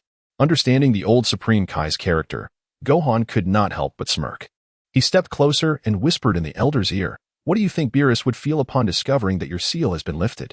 By the way, on our planet, there exists another sealed item, the rice cooker, which should be considerably more comfortable than the holy sword. The old Supreme Kai shuddered at this, immediately erupting into laughter as he scrutinized Gohan intently. I certainly do not wish to be sealed again. I did not expect you to know Beerus's name. Very well. I shall assist you in your enhancement. Let us expedite the process. This old fellow indeed required a hint of intimidation to act. Mentioning Beerus's name proved to be quite effective. The old Supreme Kai promptly instructed Gohan to sit before him, and this time, he exhibited no trace of laziness. He raised his hand, ready to help Gohan elevate his energy and awaken his latent potential. Nevertheless, even with haste, it would still take several hours to complete this endeavor. Gohan sensed the aura of Bidili, and if she were ever in peril, he was prepared to offer his assistance at any moment. As it stood, Bidili was unharmed, especially with the company of Android 18. Thus, there was nothing to worry about. He patiently awaited the Elder Kai to fully awaken his latent potential. Only then could he grasp the true power of his ordinary form, achieving the formidable strength of Super Saiyan Gohan. Chapter 28. The second stage of Majin Buu. It must be acknowledged that the Elder Kai's potential unlocking process is indeed quite slow, requiring no less than 2 hours to reach completion. As Gohan awaited the completion of his opponent's transformation, he sensed the aura of Majin Buu. At this moment, Majin Buu had just been born. In his initial stage as Fat Buu, he was not particularly malevolent and had no intention of annihilating the Earth. However, upon entering the second phase, following his division, the true chaos would commence. An evil aura would emanate in the second stage of the demon after consuming Fat Buu. Would undergo an evolution, gaining formidable combat prowess, arguably the most powerful state of Majin Buu. Regarding the third state, the diminutive Majin Buu, his strength was rather limited. He was merely wicked. His merciless attacks unleashed devastating energy capable of obliterating planets, making him a formidable adversary. Yet, Gohan had already devised a strategy. He would confront Majin Buu and lead him away from Earth, thus mitigating the risk of planetary destruction during their battle. He was thoroughly prepared and eagerly anticipated the confrontation with Majin Buu. The second stage of Majin Buu was on the verge of emergence. With his capabilities, after absorbing Gotenks, he would experience a qualitative leap in power, potentially reaching a level comparable to Goku. Their previous encounter had granted him a 100-fold increase in Kaioken, along with an understanding of the Super Saiyan 3 transformation. It remained to be seen what enhancements this iteration of Majin Buu would bestow upon him. The 2 hours felt interminable. As the first hour elapsed, the old Kai visibly began to doze off, aware that his opponent was still advancing. Gohan patiently monitored the energy signatures on Earth. It became evident that Majin Buu had finally split. The internal conflict between the two souls arose from the originally absorbed benevolence of the Kais, which had endowed Majin Buu with a semblance of conscience. However, this conscience was shattered by humanity, leading to the emergence of the evil Majin Buu, who separated from the original. The two Majin Buus began to quarrel, their auras equally potent. Unexpectedly, the division resulted in 2 identical energies. This separation was more formidable than mere cloning techniques. While he could utilize the technique of duplication, it would only sustain 50 of his original power. In contrast, the separation of Majin Buu was distinct. In less than 10 minutes, the evil Majin Buu devoured Fat Buu, transforming him into candy with astonishing speed, marking the onset of the second phase. With the evil Majin Buu now in command, his power surged significantly. The energies of the two had combined, resulting in an impressive amplification. It was not merely a sum of parts. Majin Buu attained a 2-fold enhancement. At this moment, Majin Buu had likely reached the level of Super Saiyan 3, making it improbable for Kakarot to contend with him at full strength. In just under an hour and a half, Majin Buu completed his second form, now endowed with intelligence. He was aware of Gotenks and others' energies and intended to seek them out for trouble. Meanwhile, Videl was also present, and Gohan's expression darkened with concern. He had initially planned to engage his opponent, even with a mere fraction of his power, but before he could act, a voice resonated in his ear. Gohan, where are you now? Kakarot had returned to the afterlife, and the previous constraints had been lifted, clearly intending to locate him. After a moment of hesitation, Wufan ultimately resolved to allow Kakarot to be revived. After all, having Kakarot as a training partner would prove beneficial to him. Gohan focused his mental energy and directly spoke. Father, your control has been lifted. Kakarot chuckled, clearly unconcerned. Indeed, my apologies, Gohan. You must be aware of the current situation on Earth. I never anticipated that Majin Buu could evolve. This creature is formidable, even beyond my capabilities. It is fortunate that Kakarot can still find humor, despite the fact that the second stage of Majin Buu has already attained Super Saiyan 3 strength, as Kakarot mentioned. However, he is also acutely aware of the power possessed by the second stage of Majin Buu. Shifting the conversation, Kakarot added, but Gohan, we have alternative methods to secure victory. I see you, and I will speak with you. With that, Kakarot executed an instant transmission, moving directly from Hell to the Supreme Kai's planet. This sudden arrival startled East Kai, who had not expected Kakarot to appear there. Ah, Supreme Kai, it is a pleasure to see you again. Kakarot greeted casually, causing East Kai to be taken aback, nearly losing his balance. Son Goku, no, do not approach. East Kai exclaimed, clearly terrified, as Kakarot scratched his head and laughed.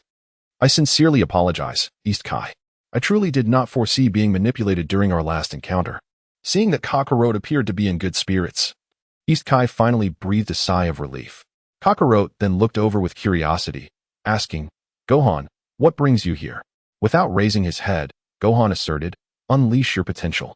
Curiosity piqued, Kakarot leaned closer, nearly interrupting the Elder Kai's enhancement. Such a process, lasting 2 hours, must not be disrupted. Growing increasingly impatient at Kakarot's interference, Gohan exclaimed, Father, the Earth is in peril. Shouldn't you ensure that a few of the warriors here can hold out for half an hour until I complete my potential awakening? It was then that Kakarot's eyes brightened with realization. I could entrust the task to Piccolo, allowing Goten and Trunks to fuse. Gohan, I intended to discuss this with you. Once you master the fusion technique and combine with others, you could undoubtedly achieve unparalleled strength. The mention of fusion jogged Gohan's memory, reminding him of its formidable nature. Although it required the assistance of others to amplify his own power, this ability possessed alternative applications as well. Gohan could not contain himself and remarked, Oh, fusion? If I recall correctly, it requires 2 individuals with equal strength, does it not? Kakarot nodded and responded with a smile. Indeed, Gohan, you and I are perfectly matched. If I were not deceased at this moment, we could certainly attempt the fusion. It would undoubtedly yield the strongest combat prowess. Wu Fan cast a disdainful glance at Kakarot. At this moment, he truly felt no need to fuse with Kakarot. Chapter 29, Acquiring the Art of Summoning. Gohan paid no heed to Kakarot. His sole desire was for Kakarot to instruct Gotenks in the art of fusion, and half an hour's guidance would suffice. After the 30 minutes elapsed, he would fully awaken his latent potential. In the brief interval remaining, he utilized the lottery of the Kaioken X100, acquiring a new ability. Upon completing the draw, he obtained the summoning technique, Tailed Beast Summoning. Tailed Beast Summoning in the Dragon Ball universe. Could this not lead to instant annihilation? However, if he could summon the Ten Tails, it would indeed provide him with formidable strength. He planned to train diligently, for if his summoning technique reached level 100, perhaps he could call forth the Ten Tails. Now that would be truly remarkable. At present, each fleeting second of the remaining half-hour felt interminable. For Majin Buu had already located the deities at the sacred world of the Kais. With a burst of speed, he charged directly toward the sacred world. In the blink of an eye, he materialized before the gathered deities, startling the already weakened individuals. Piccolo desperately attempted to maintain the situation, but his efforts were barely sufficient. Now, under the malevolent control of the dark forces, Majin Buu's only intent was the annihilation of all present. No one could hope to impede him. Even if Piccolo lured him into the hyperbolic time chamber, Buu could still exploit his abilities to tear through the fabric of space-time. Upon escaping, a furious Majin Buu vowed to obliterate everyone at the sacred world, including Videl. With a steely gaze, Gohan realized that he had merely 20 minutes remaining. He could only conjure a shadow clone technique. There was no time left for Kakarot fusion.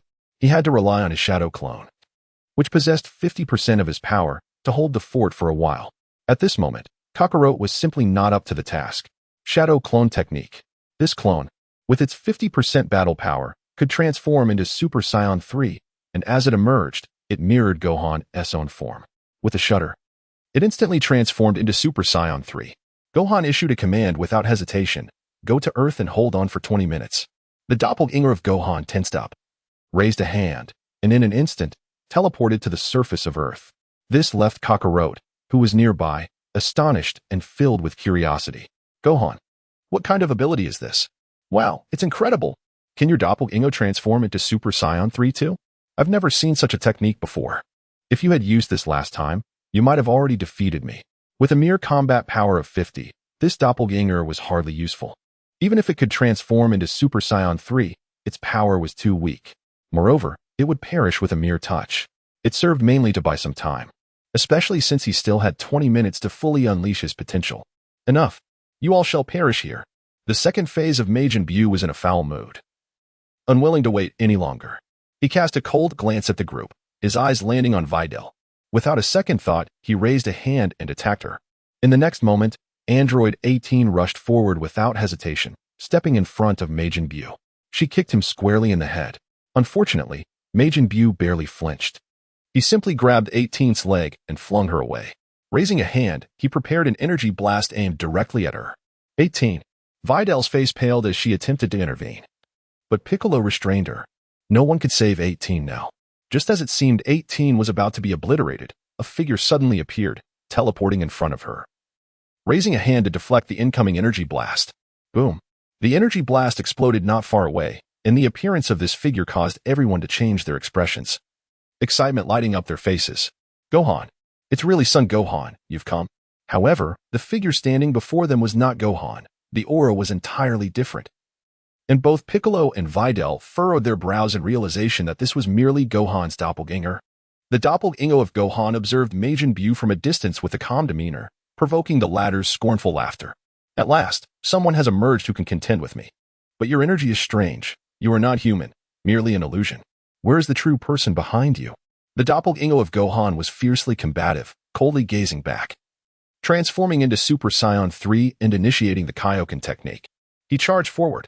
Despite possessing only 50 in combat power, his strength was formidable.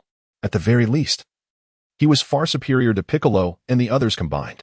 As he soared toward Majin Buu, he delivered a powerful kick that caught the villain off guard, sending him hurtling backward. Seizing the opportunity, the doppelganger of Gohan stood alongside Majin Buu, causing the onlookers' expressions to fluctuate unpredictably, astonished by the doppelganger's prowess. They had not anticipated Gohan's doppelganger to be so powerful. Gohan had cleverly utilized his doppelganger, and indeed, this one was impressively strong. However, they couldn't help but wonder where the real Gohan was. 18. Are you all right? Videl approached to help 18 up, grateful for her earlier assistance. She realized that although 18 appeared aloof, she was genuinely kind-hearted, significantly increasing her fondness for her. 18 lifted her head, gazing forward. The strength of the doppelganger of Gohan was terrifying. Transformed into Super Saiyan 3 and utilizing the Kaioken, he managed to keep Majin Buu at bay, forcing him to retreat. Just as Majin Buu was about to be struck again, the doppelganger raised both hands and unleashed a Kamehameha, piercing through Majin Buu. Boom. A massive hole appeared in Majin Buu's body, a sight that filled the onlookers with joy. Wonderful. Gohan's doppelganger is formidable. Yet Piccolo's expression darkened. He understood Majin Buu's true strength. It's not that simple. This being is immortal. Even with a hole in his belly, it will heal in less than 10 seconds. As expected, Majin Buu shook his head, appearing completely unfazed. That was merely a warm-up. You were doomed. With a sinister grin, Majin Buu unleashed his full power, extending his arms toward the doppelganger of Gohan and striking him down. The doppelganger, unable to withstand the force, was sent flying. He crashed heavily onto the Supreme Kai's temple, causing the entire structure to tremble, and a corner of the temple was obliterated. The spectators were left in shock, finally comprehending Majin Buu's true strength. You are indeed impressive, but still not my match. Aha.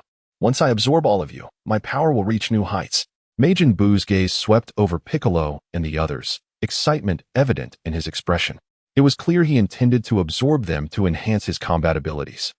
The doppelganger of Gohan was beyond his reach, yet Majin Buu could sense its terrifying strength and understood that its true form was even more remarkable. Acknowledging the formidable opponent before him, Majin Buu contemplated how to bolster his own power. The second phase of Majin Buu was undoubtedly the most fearsome. Should he continue to absorb, even Kakarot would not stand a chance. The doppelganger of Gohan surged forward, pouring all his energy into resisting.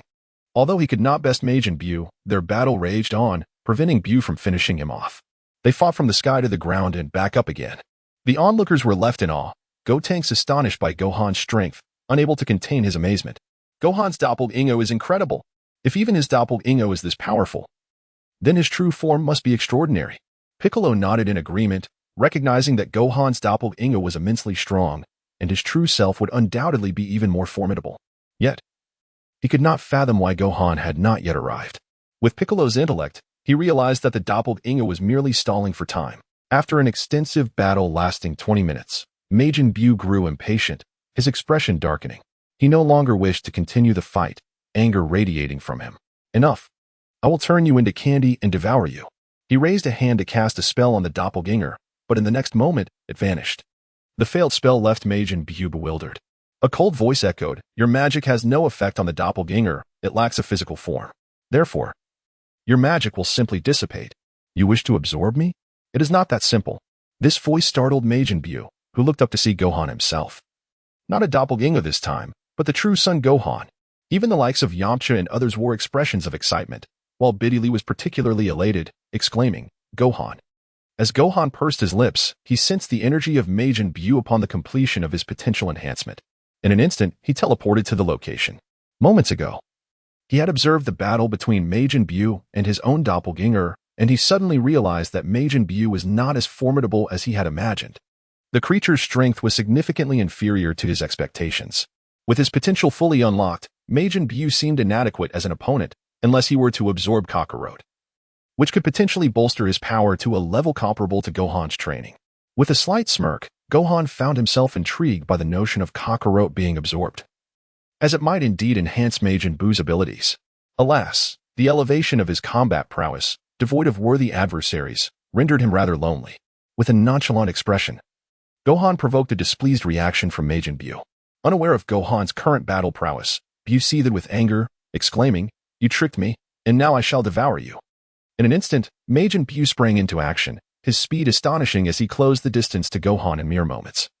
Raising his hand to launch an attack at Gohan's core, Gohan didn't even spare a glance, his face twisted into a cold, mocking sneer.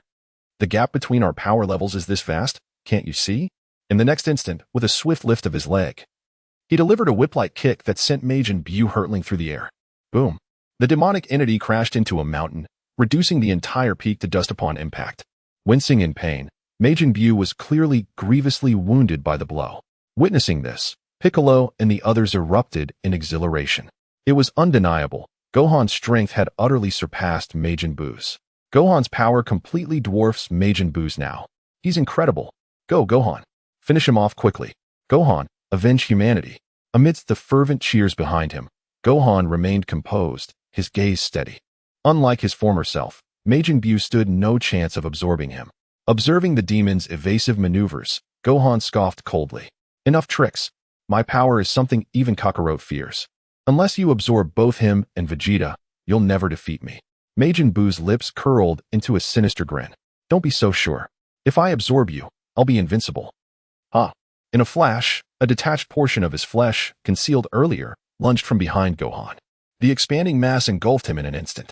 Majin Buu smirked triumphantly, but his glee was short-lived. His entire body shuddered the next moment as he stared ahead in disbelief. "No. Impossible. Why aren't you affected?"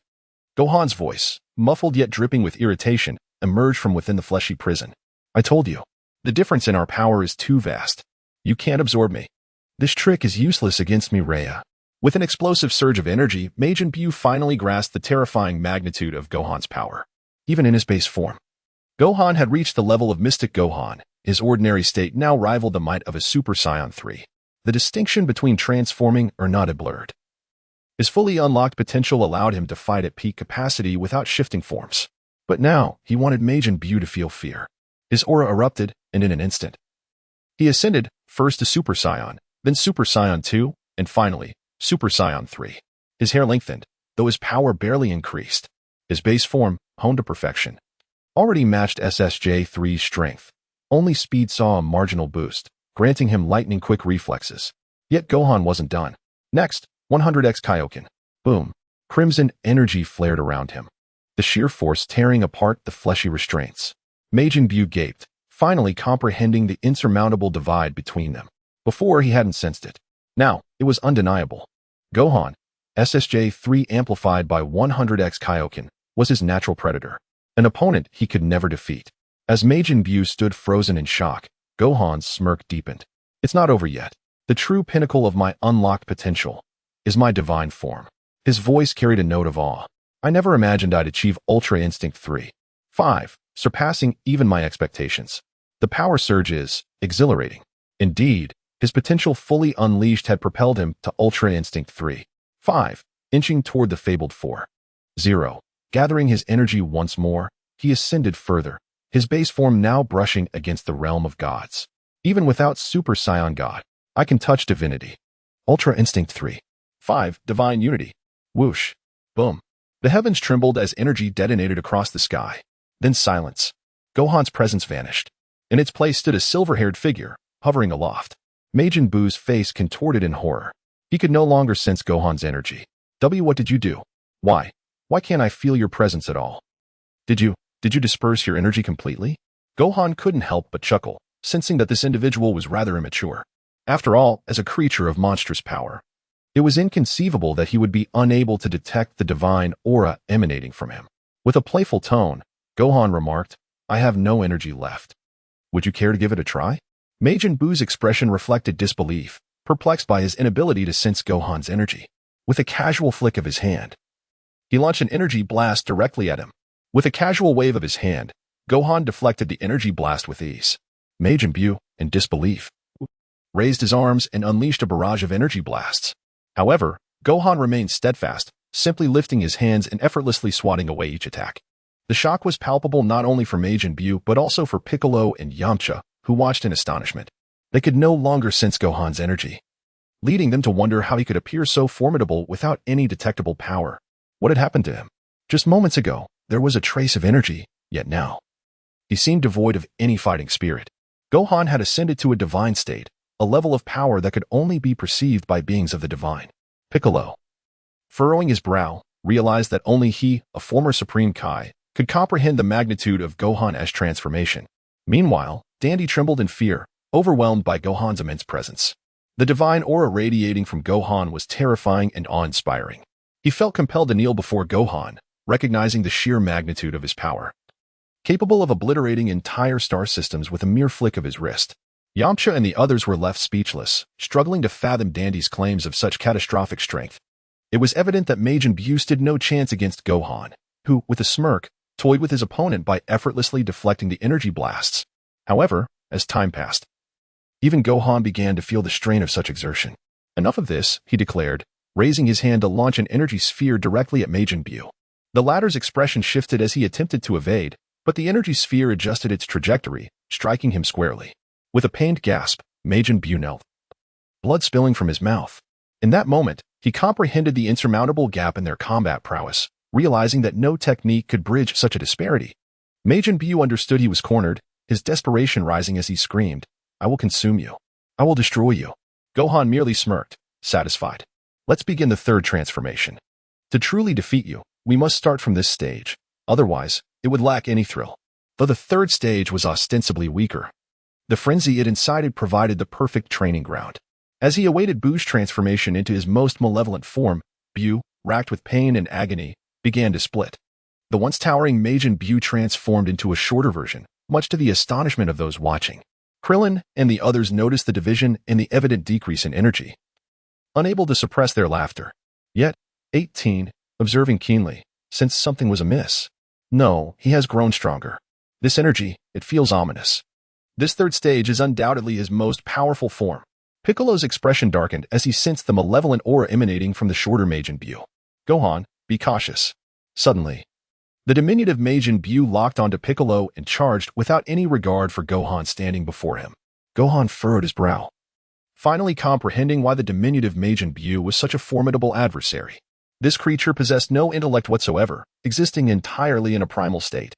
Speaking of primal forms, the Scion transformations, in their most rudimentary essence, also exhibit immense power. Such is the nature of the true Super Saiyan. With a scowl, he propelled himself forward, intercepting the short Majin Buu.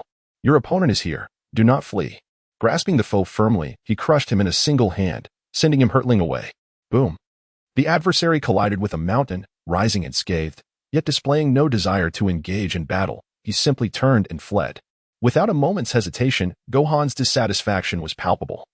This creature was indeed a nuisance. Trying to escape, are we? Kamehameha. Unfortunately, before he could unleash his attack, Piccolo's expression shifted dramatically as he shouted, Gohan, do not act recklessly. If you strike now and miss, the earth could explode. Piccolo had unmistakably sensed the catastrophic power Gohan had wielded moments ago, prompting Gohan to realize that he had not sufficiently considered the Earth's capacity to endure. The risk was undeniably great. After all, should the Earth be destroyed, survival in the cosmos would be impossible for him. Without oxygen, he could not endure. Abruptly restraining himself, Gohan dashed after the diminutive Majin Buu. While Piccolo and the others exchanged glances, astonished by the turn of events. None had anticipated such a development, nor did they wish to pursue. Given their own strength, how could they possibly hope to catch up with the two? The fleeing Majin Buu was remarkably swift. As Gohan relentlessly pursued, he found himself unable to unleash the energy cannon and could only capture his opponent alive, which proved to be quite a challenge. Suddenly, he realized he lacked any significant acceleration abilities. Otherwise, he would have already apprehended the foe. But there was indeed one method available. A brilliant idea struck him as he recalled the ability he had acquired, a smile spreading across his face like sunlight breaking through clouds. Yes, he could summon a spirit beast and offer this individual as sustenance to the tailed beast, for this adversary possessed an immortal body. To eliminate him would require the capacity to annihilate an entire planet, thus it would be far more advantageous to harness his energy for my own purposes. With a chuckle, he resolved to feed the diminutive demon Buu to the tailed beast. Sporting a playful grin, he observed the fleeing figure, inhaled deeply, and raised a hand to teleport. In an instant, he found himself directly before his opponent. Buu's expression shifted as he raised a hand to unleash an energy blast. With a swift gesture, Gohan deflected the energy attack effortlessly, his demeanor relaxed as he formed hand seals with one hand. Summoning technique, tailed beast summoning, summon the Ten Tails. Devour him, swallow him whole. The Ten Tails emerged, albeit in a weakened state, and even at its peak, it would likely not match Buu's might. With a gaping maw, it consumed the diminutive demon to prevent any mischief from occurring within the confines of the spirit beast's belly. In a flash, Gohan also found himself within the Ten Tails' body, sealing it off. Now, both he and the small Buu were trapped within the belly of the tailed beast, rendering any escape attempt futile. Gohan gazed at Buu's anxious expression, a smirk playing on his lips as he taunted, "Run, keep running. Alas, now you cannot escape. Your energy is quite remarkable, a continuous source of power. And with your immortal form, you shall serve as nourishment for my spirit beast, enabling my Ten Tails to achieve its ultimate form." Chapter 32. The Ten Tails Jinchuriki? Buu, in a state of rage, was sealed within and began to frantically pound his own belly. This unleashed waves of energy that visibly affected the Ten Tails, causing it to tremble uncontrollably. The inner world began to churn violently. Gohan observed the surging energy within this internal realm and understood that if he did not suppress the agitated Buu, the entire Ten Tails spirit beast might be utterly destroyed by the chaotic energy. Realizing this, he surged forward, raising his hand to strike down. However, Buu evaded his attack, retreating while continuing to pound his chest, intent on disrupting the energy field within the summoning beast. Lufan smirked coldly, casting a frigid gaze in that direction. This realm is no ordinary space. Attempting to unleash energy in a bid to escape is utterly futile. The Ten Tails will absorb all of its energy. I shall deactivate the protective barrier, ensuring that it continues to release energy unabated. If the opponent desires to unleash their energy, let it flow endlessly. As Gohan raised his hand, chains emerged from within the belly of the Ten Tails summoned beast, binding towards the distant figure of Majin Buu. The little Majin Buu's expression shifted dramatically as it attempted to flee, only to find Gohan appearing before it in an instant. With a swift motion, Gohan kicked it away with great force. Boom! The wildly propelled Majin Buu became ensnared by countless chains that linked to its body, which began to voraciously absorb the energy within. The sheer magnitude of energy within the little Majin Buu was formidable. This creature was, after all, immortal. Even when pierced by iron chains, it remained unscathed. Consequently, it found itself unable to perish, with all of its energy continuously nourishing the Ten Tails, thereby enhancing its current form. As Gohan observed the unfolding events, a satisfied expression graced his face. His summoning technique had ascended to new heights, primarily due to the Ten Tails summoning beast absorbing an abundance of energy. Under complete development, it had fully awakened to a power level of 100. Yet, this was merely the beginning. It had transcended its limits, attaining the formidable might of 200, known as the Moon's Doom. With his summoning technique reaching the pinnacle of 100, the Ten Tails awakened its lunar abilities, allowing it to merge with Gohan as its Jinchuriki, bestowing upon him the transformation of the Ten Tails Jinchuriki. This newfound power was exhilarating. The Ten Tails had surpassed its limits, granting Gohan the transformation into the Jinchuriki. He owed this remarkable achievement to the presence of the Majin Buu before him, which elicited an unwavering smile from Gohan. Instead of vanquishing Majin Buu, he allowed the creature to be entirely consumed by the Ten Tails, transforming into its sustenance. Defiant until the end, the diminutive Majin Buu emitted a final, anguished scream as his entire being disintegrated, all energy converted into nourishment for the Ten Tails. Nothing remained of him. He was utterly obliterated, leaving no trace behind. As everything settled, Gohan took a deep breath, his entire being becoming resolute. He instantaneously teleported from within the Ten Tails form. Acutely aware of the immense power of his summoned beast, the transformation into the Ten Tails Jinchuriki allowed him to wield the might of the strongest tailed beast directly. With a mere gesture, he channeled that power into himself, and as the Ten Tails entered his body, his strength surged once more. A simple motion unleashed a devastating strike, the tailed beast bomb, An extraordinary energy cannon. With a thunderous roar, the colossal tailed beast bomb, laden with a torrent of energy, obliterated an entire mountain, cleaving the earth in twain. The most remarkable aspect was that this did not deplete his own energy, it drew solely from the Tin Tail's reserves. A most gratifying sensation. He could unleash formidable attacks without exhausting his own energy, achieving astonishing might. As the tailed beast bomb concluded, tailed beast orbs materialized behind him, autonomously engaging foes. Upon collision, these orbs would explode upon contact, and even if they vanished, they would regenerate anew. Furthermore, this required no expenditure of his own energy, as all originated from the Tin Tail's abilities.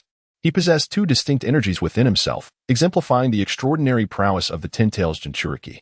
Regrettably, there was no one to experiment with this phenomenon. It was indeed a lamentable loss. Suddenly, a figure appeared, and upon raising his gaze, Gohan instantly recognized the approaching Kakarot. Having been granted new life by the old Kai, Kakarot had come to confront Majin Buu.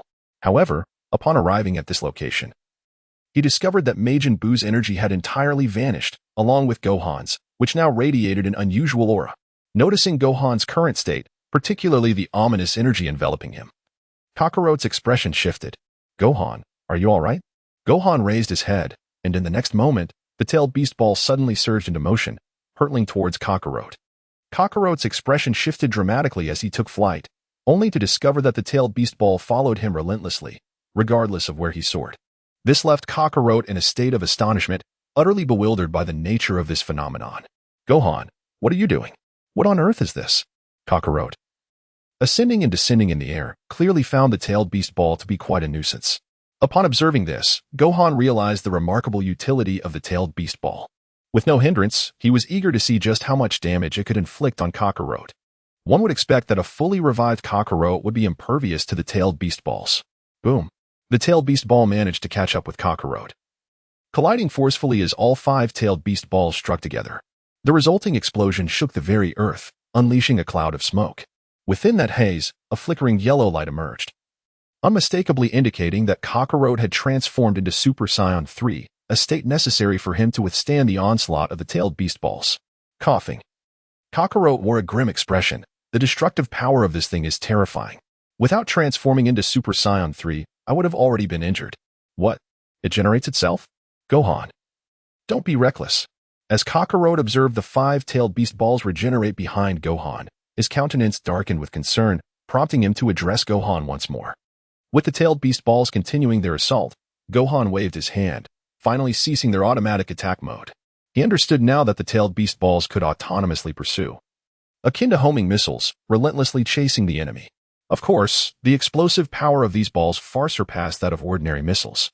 The simultaneous detonation of 5 was enough to compel Kakarot to utilize Super Saiyan 3, a testament to their formidable might. Moreover, following the explosion, another 5 would regenerate in less than a second, continuing their pursuit of the adversary. It was as if an endless barrage of tracking bullets was emerging, ceaselessly harassing the enemy with precision. Gohan has developed quite an affinity for this newfound ability. In Chapter 33, the power of the 200-tailed beasts is unveiled. Kakarot observed as Gohan retracted the tailed beast orb and emerged from the Tin Tail's Jinchuriki form. In that instant, the malevolent aura dissipated once more, restoring the original state. Kakarot's curiosity was piqued. As he surveyed his surroundings, he remained perplexed by the absence of Majin Buu. "Gohan, where has Majin Buu gone? Did you manage to vanquish him?" he inquired, though a sense of doubt lingered. "No, that creature is renowned for its ability to resurrect endlessly. It cannot be so easily eradicated." Kakarot understood the terror that Majin Buu embodied. The most formidable aspect was his relentless regenerative prowess. As long as a fragment of him remained, he could resurrect anew. This was the essence of Majin Buu's might. The smaller Majin Buu had reached the pinnacle of his potential. Consequently, Kakarot felt a profound worry. The inability to detect Majin Buu's presence left him bewildered regarding how Gohan had managed to deal with the formidable foe. With a casual wave of his hand, Gohan nonchalantly remarked, "I have completely drained its abilities. It possesses no fighting strength, not a trace of energy, and it simply vanished on its own." Kakarot was taken aback, his expression one of utter disbelief as he looked over. "What? How did you absorb all of Majin Buu's energy?" "Wait a moment, that posture. Yes. It was indeed the aura of Majin Buu. Gohan, you must be cautious. Do not let Majin Buu take control of you." Kakarot gazed at him with concern, genuinely fearful that Gohan might lose control. If that were to happen, he feared he would be unable to rein him in. As he approached, he had sensed the terrifying energy emanating from Gohan. After unlocking his potential and harnessing the power of the 100 times Kaioken, Gohan had become a formidable force, one that even he found difficult to keep pace with. He truly had not anticipated that Gohan could surpass him. Gohan need not fret over Majin Buu's ability to manipulate him. If anything, it would be the Ten Tails that he could control. As it stands, the Ten Tails has perfectly absorbed energy, achieving a staggering power level of 200 in beast strength. The prior assault on Kakarot was merely a protective instinct of the beast. With a smile, he reverted back from Super Saiyan 3, his white hair vanishing as Gohan returned to his original form. Do not worry, father. There is no need for concern. Majin Buu has been dealt with. Reflecting on this, Kakarot's eyes brightened with the thought of returning to Earth, pondering whether they should seek out the Dragon Balls to resurrect all the people on the planet. With this notion, Kakarot nodded, expressing his concern for the safety of humanity. He accompanied Gohan on their journey back, intent on locating the Dragon Balls to revive everyone. After all, Vegeta had also fallen in battle and remained in a spiritual state. This time, the Dragon Balls would be essential for bringing Vegeta back to life. Simultaneously, Gohan harbored his own intentions for the Dragon Balls. He knew that the Earth's Dragon Balls had been enhanced by destined and could grant 2 wishes. The first wish would be to restore all of Earth's inhabitants. The second wish he intended to use for himself, as he wished to explore the potential of developing his Ultra Instinct technique, or perhaps to request the Eternal Dragon to augment his abilities. In truth, the Earth's Eternal Dragon has limitations in fulfilling desires, far inferior to the might of the Super Dragon Balls. The Super Dragon Balls, vast as the cosmos, can grant any wish. In contrast, the Earth's Eternal Dragon can only fulfill average wishes. For instance, achieving immortality is futile against divine assaults, as even the most ordinary beings would perish when faced with a god's attack. Thus, Gohan was not inclined to seek extraordinary powers for the Eternal Dragon, but merely wished to enhance his own capabilities. Upon their return, Kakarot announced the resolution of the Majin Buu crisis, prompting a collective sigh of relief from everyone present. Their gazes towards Gohan shifted with newfound respect. After all, it was he alone who had vanquished Majin Buu. Yamcha, Krillin, and Tien Shinhan expressed their astonishment, while Piccolo too felt elated at Gohan's formidable strength. Soon after, another matter was raised. By the way, we wish to locate the Dragon Balls and resurrect everyone. Din, could you confirm their location? Din nodded, providing the whereabouts of the Dragon Balls. Before Kakarot could voice his intent, Gohan interjected, Father, I will take charge of the Dragon Ball search. They can grant 2 wishes. The first will be to restore Earth's people, and the second is something I also wish to realize. Upon hearing this, Kakarot hesitated. But Krillin and the others chimed in eagerly. Indeed, Gohan deserves the reward of a wish for defeating Majin Buu. After all, it was due to his intervention that Buu was subdued.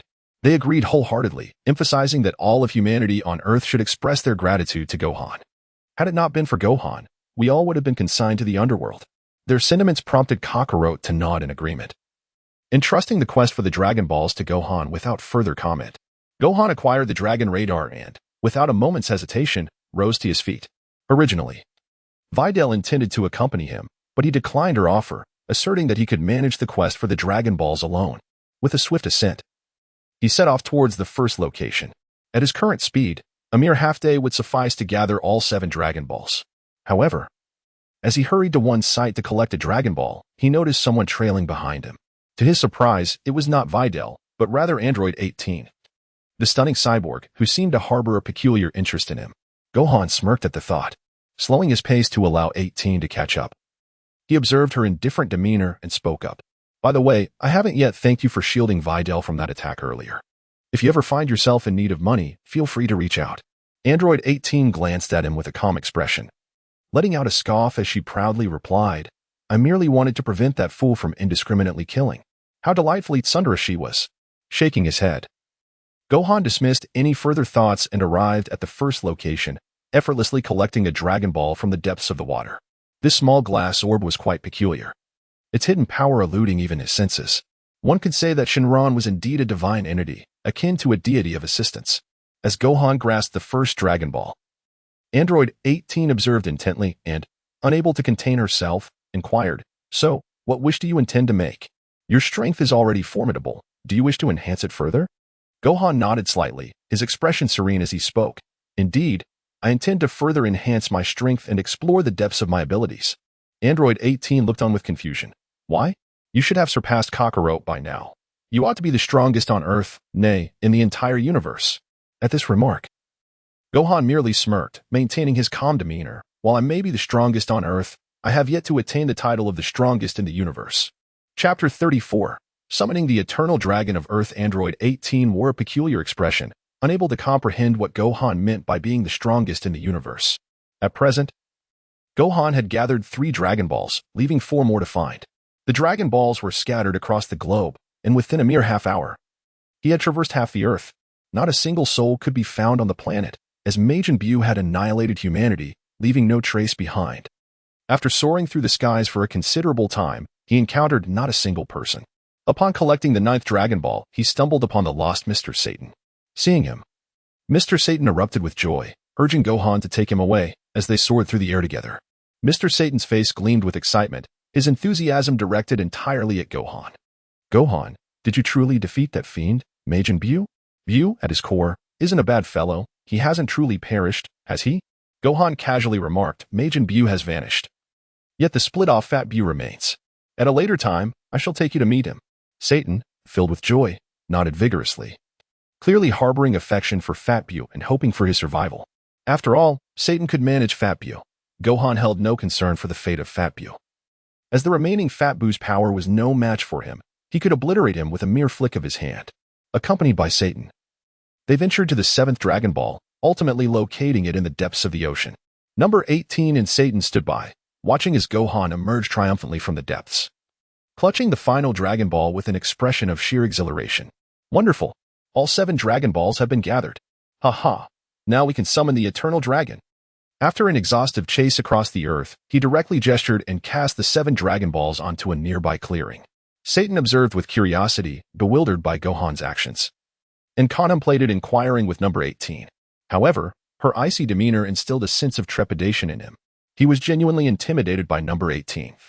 Her prideful aura was palpable when she dealt with others. Presently, only Gohan enjoyed a cordial relationship with her, as they prepared to summon the Eternal Dragon. Number 18 stood nearby, arms crossed, vigilantly guarding against any interruptions. Come forth, Eternal Dragon, and grant my wish. Gohan called out, his voice resonating with authority. With a powerful shout, the summoning was instantaneously completed. Thunder roared. A bolt of lightning struck the Dragon Balls, illuminating the sky with a radiant brilliance. A cascade of colorful light soared into the heavens, connecting earth and sky, as an eastern dragon coiled majestically upward. This magnificent sight left Satan Agape collapsing onto the ground, utterly astonished by the appearance of the dragon. A monster. There's a monster here. Satan exclaimed in shock. Number 18 shot him an irritable glare, clearly annoyed at his disruption of Gohan's serious endeavor. Silence. Upon receiving her stern gaze, Satan promptly covered his mouth, adopting a pitiful expression. He was acutely aware that in the presence of number 18, he could be vanquished in an instant, thus he dared not provoke her. Fixated ahead, he watched as the Eternal Dragon materialized, while Gohan, brimming with joy, gazed up at the resplendent dragon. 2 wishes awaited fulfillment, regardless of their nature. The prospect of utilizing both wishes filled him with delight. Nonetheless, he remained cognizant of the task at hand. As the Eternal Dragon appeared, he swiftly declared, Eternal Dragon, revive all those who perished at the hands of Majin Buu. Restore all of Earth's inhabitants. Upon hearing Gohan's request, the Eternal Dragon took a deep breath and, within a mere second, granted his first wish. Your wish has been fulfilled. In an instant, countless beams of light ascended from the earth. As the souls of the deceased returned, reviving all of humanity on the planet, the resurrected individuals were likely bewildered, unable to comprehend the miraculous turn of events. With the first wish accomplished, Gohan hesitated, pondering the nature of his second wish. Should he attempt to acquire immortality? Yet, he understood that the Earth's Eternal Dragon's immortality would prove futile against a being like Beerus. Such powers could not withstand the might of a god of destruction. If immortality was unattainable, perhaps he could wish for wealth? An abundance of riches? Gohan glanced at the distant figure of the dragon, yet he soon dismissed the thought. With the dragon present, he could borrow any amount he desired. After all, the dragon was not lacking in wealth. In the end, he raised his hand and resolved to proceed as initially intended. Dragon, I wish for you to enhance my ultimate technique, elevating its activation capability to 100. Upon hearing Gohan's request, the dragon paused momentarily before promptly shaking its head. Your ultimate technique transcends even the divine, embodying the true mastery of the gods. As a mere celestial being, I am incapable of augmenting your technique. It appeared that even the dragon was powerless in this regard, leaving Gohan to reflect on an alternative. He spoke again. Then can you enable me to transform directly into a Super Saiyan God? The dragon continued to shake its head, responding. The transformation into a Super Saiyan God requires the combined power of 5 Super Saiyans gathered within one. This is a matter solely pertaining to your kind. Gohan, of course, was aware of this. It seemed the dragon could not facilitate the transformation directly. He would need to gather 5 Super Saiyans to combine their strength. However, with little Pan yet to be born, he sensed that even if he were aware of the transformation process, Vegeta would undoubtedly refuse to cooperate with him. Thus, he needed to recruit another individual. This thought led his gaze to rest on Android 18, who he recalled was a human modification rather than a mere robot. Incapable of bearing children. A playful smile emerged on Gohan's lips as he turned to the dragon once more. In that case, can you assist me in developing my Super Saiyan Transformation 3 to a level of 100? If such assistance were beyond your capabilities, it seems you are of little utility. The dragon felt a twinge of embarrassment, acknowledging its limited ability to aid the Saiyans. I can give it a try. With that, the dragon summoned its energy. And in the next moment, countless beams of dragon light surged into Gohan's being. His Super Saiyan Transformation 3 began to elevate rapidly, skyrocketing from below 10 to an astounding 100. Thus, he achieved the ultimate power of Super Saiyan 3, unveiling its fullest potential. Gohan felt a surge of power as he achieved Super Saiyan 3, completing the challenge with a perfect score of 100, which granted him another opportunity for a lottery.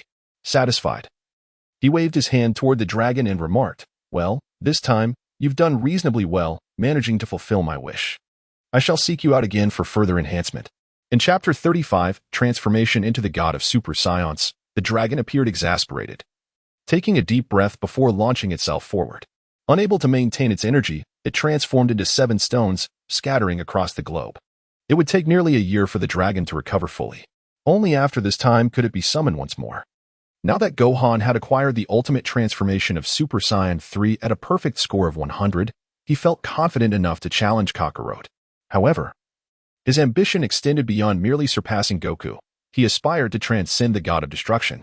Before achieving this, he needed to attain the transformation of Super Saiyan God, which required the combined power of 5 Super Saiyans to acquire the divine strength.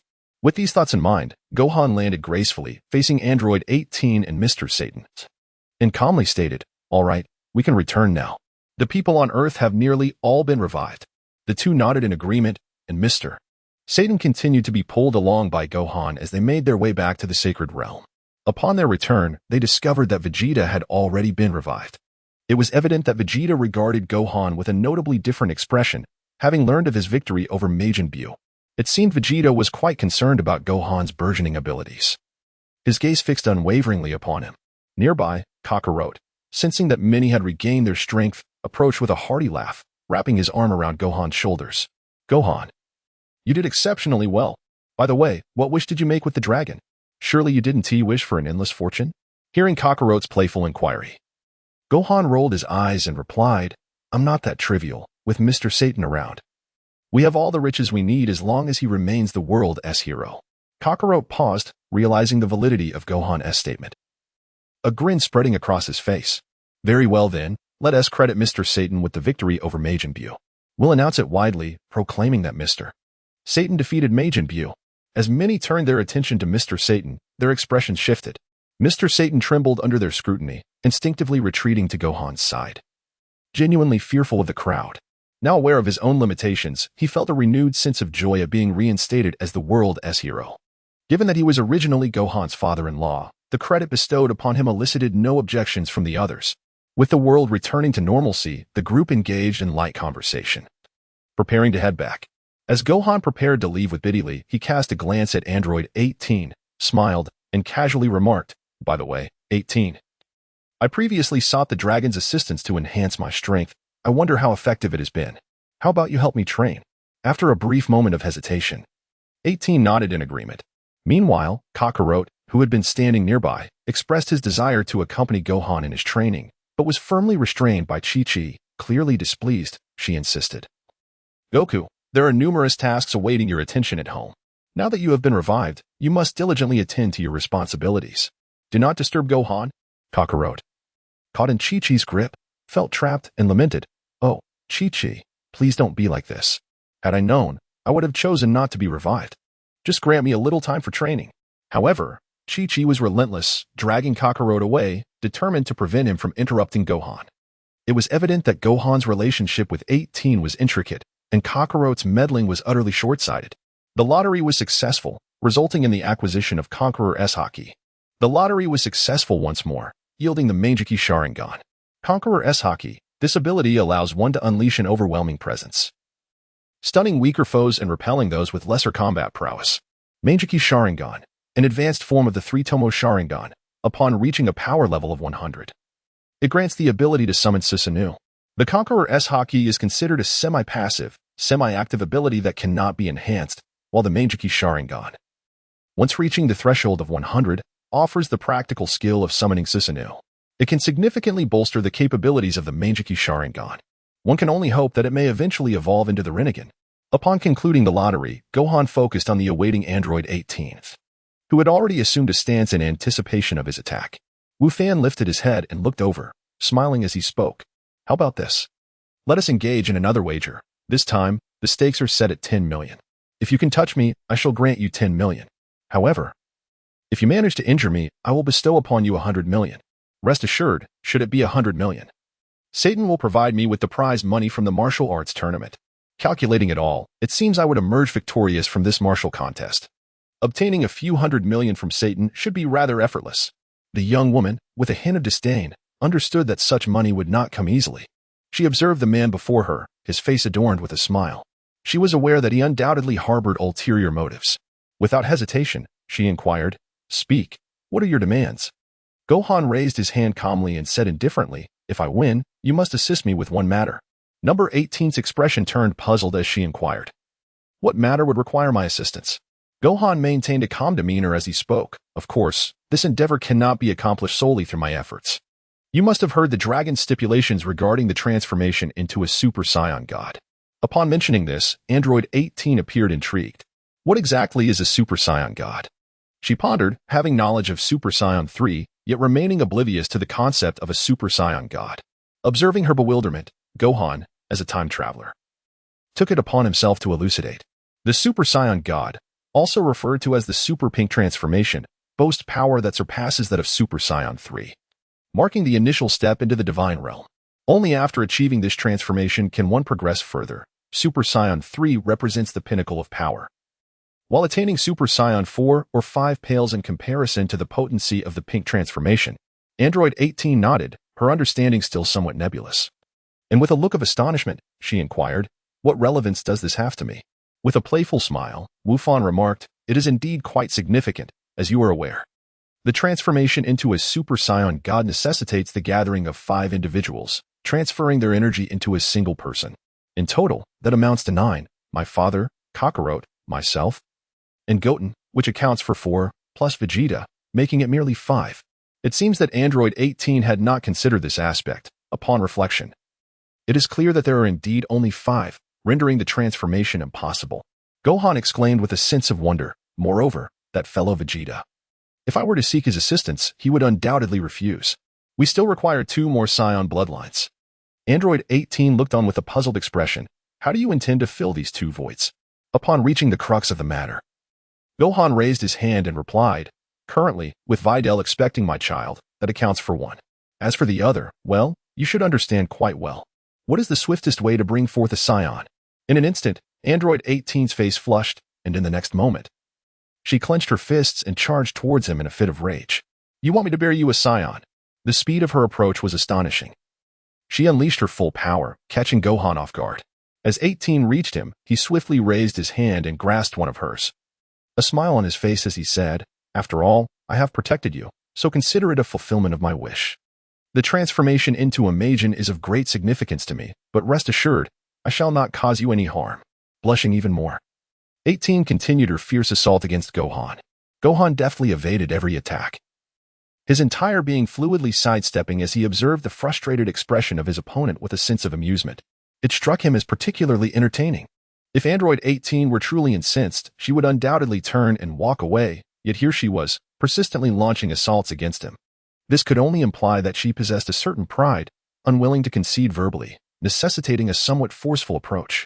In that fleeting moment, Gohan sprang into action, executing a swift instant transmission that caught 18 off guard, seizing the opportunity to grasp her from behind. With a swift motion, he enveloped her in an embrace. And with a deft strike, she succumbed to unconsciousness. Cradling her exquisite form, Gohan descended to the ground, casting a glance at her serene face, satisfaction etched upon his own. With a chuckle, he remarked, "Do not hold it against me. This is all in the name of my Super Saiyan transformation." Without incapacitating her, he could not truly fulfill his intentions. Before long, 18 regained consciousness, her countenance ablaze with fury as she glared at him, demanding, "What are you doing?" Gohan replied calmly, "I have stated that if you win, I shall grant you 10 million. However, if you lose, you must assist me in achieving the form of Super Saiyan God." Android 18 shot him an indignant glare, her expression a mixture of embarrassment and anger. "I never agreed to that." With a smile, Gohan remarked, "But you took my 1 million. Do you not remember?" Number 18 was utterly taken aback, realizing just how despicable this fellow was. Yet, it was evident that she stood no chance against Gohan. Even in his untransformed state, he could effortlessly subdue her. Subsequently, everything unfolded naturally, albeit somewhat coercively. Number 18 remained unable to resist, and thus it all came to an end. Gohan lifted his head casually and remarked, "By the way, to prevent any failures in conception, I will try every few days." Number 18's expression darkened. After all, it was the first time she had been hurt, being an artificial human. She shot a glare at Gohan, initially intending to leave, but he blocked her path. Gohan expressed genuine concern, saying, "You have just been injured. Do not leave just yet. I will have the servants prepare something for you. I will discuss this matter with Biddy." His earnest demeanor created a fleeting illusion for Android 18, making her wonder if he truly embodied the qualities of a good man. How infuriating. Was he attempting to play both sides? Yet, given his remarkable abilities as a time traveler, he understood Android 18's personality well. She was undoubtedly the type to endure and fulfill the role of a devoted wife, perfectly suited for such a dynamic. With a frosty expression, Android 18 remained motionless and coldly stated, 100 million. You promised me. Humph. I expect to see it by tomorrow. With a nod, Gohan smiled and said, "Rest assured, even if you assist me in raising the child, I will ensure you receive this sum." Android 18's face flushed with embarrassment, realizing how shameless he was to factor that into the equation. Had she known earlier, she would never have accepted that 1 million. That sum, combined with the promised 1 billion, made her feel as if she had essentially offered herself. Moreover, she found herself harboring no sense of resistance. She was certain that if she were to bear a child, that offspring would undoubtedly become the strongest warrior. If it were a boy, perhaps his genes would be extraordinarily powerful.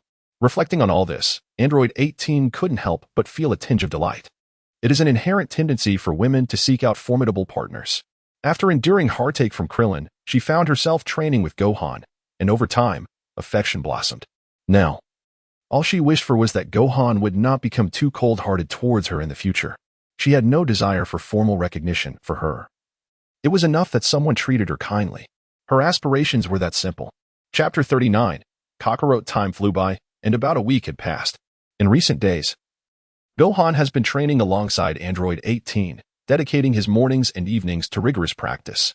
As his training intensified, he found himself appreciating this lifestyle, especially since he needed to allow for some rest after Vidal's pregnancy announcement.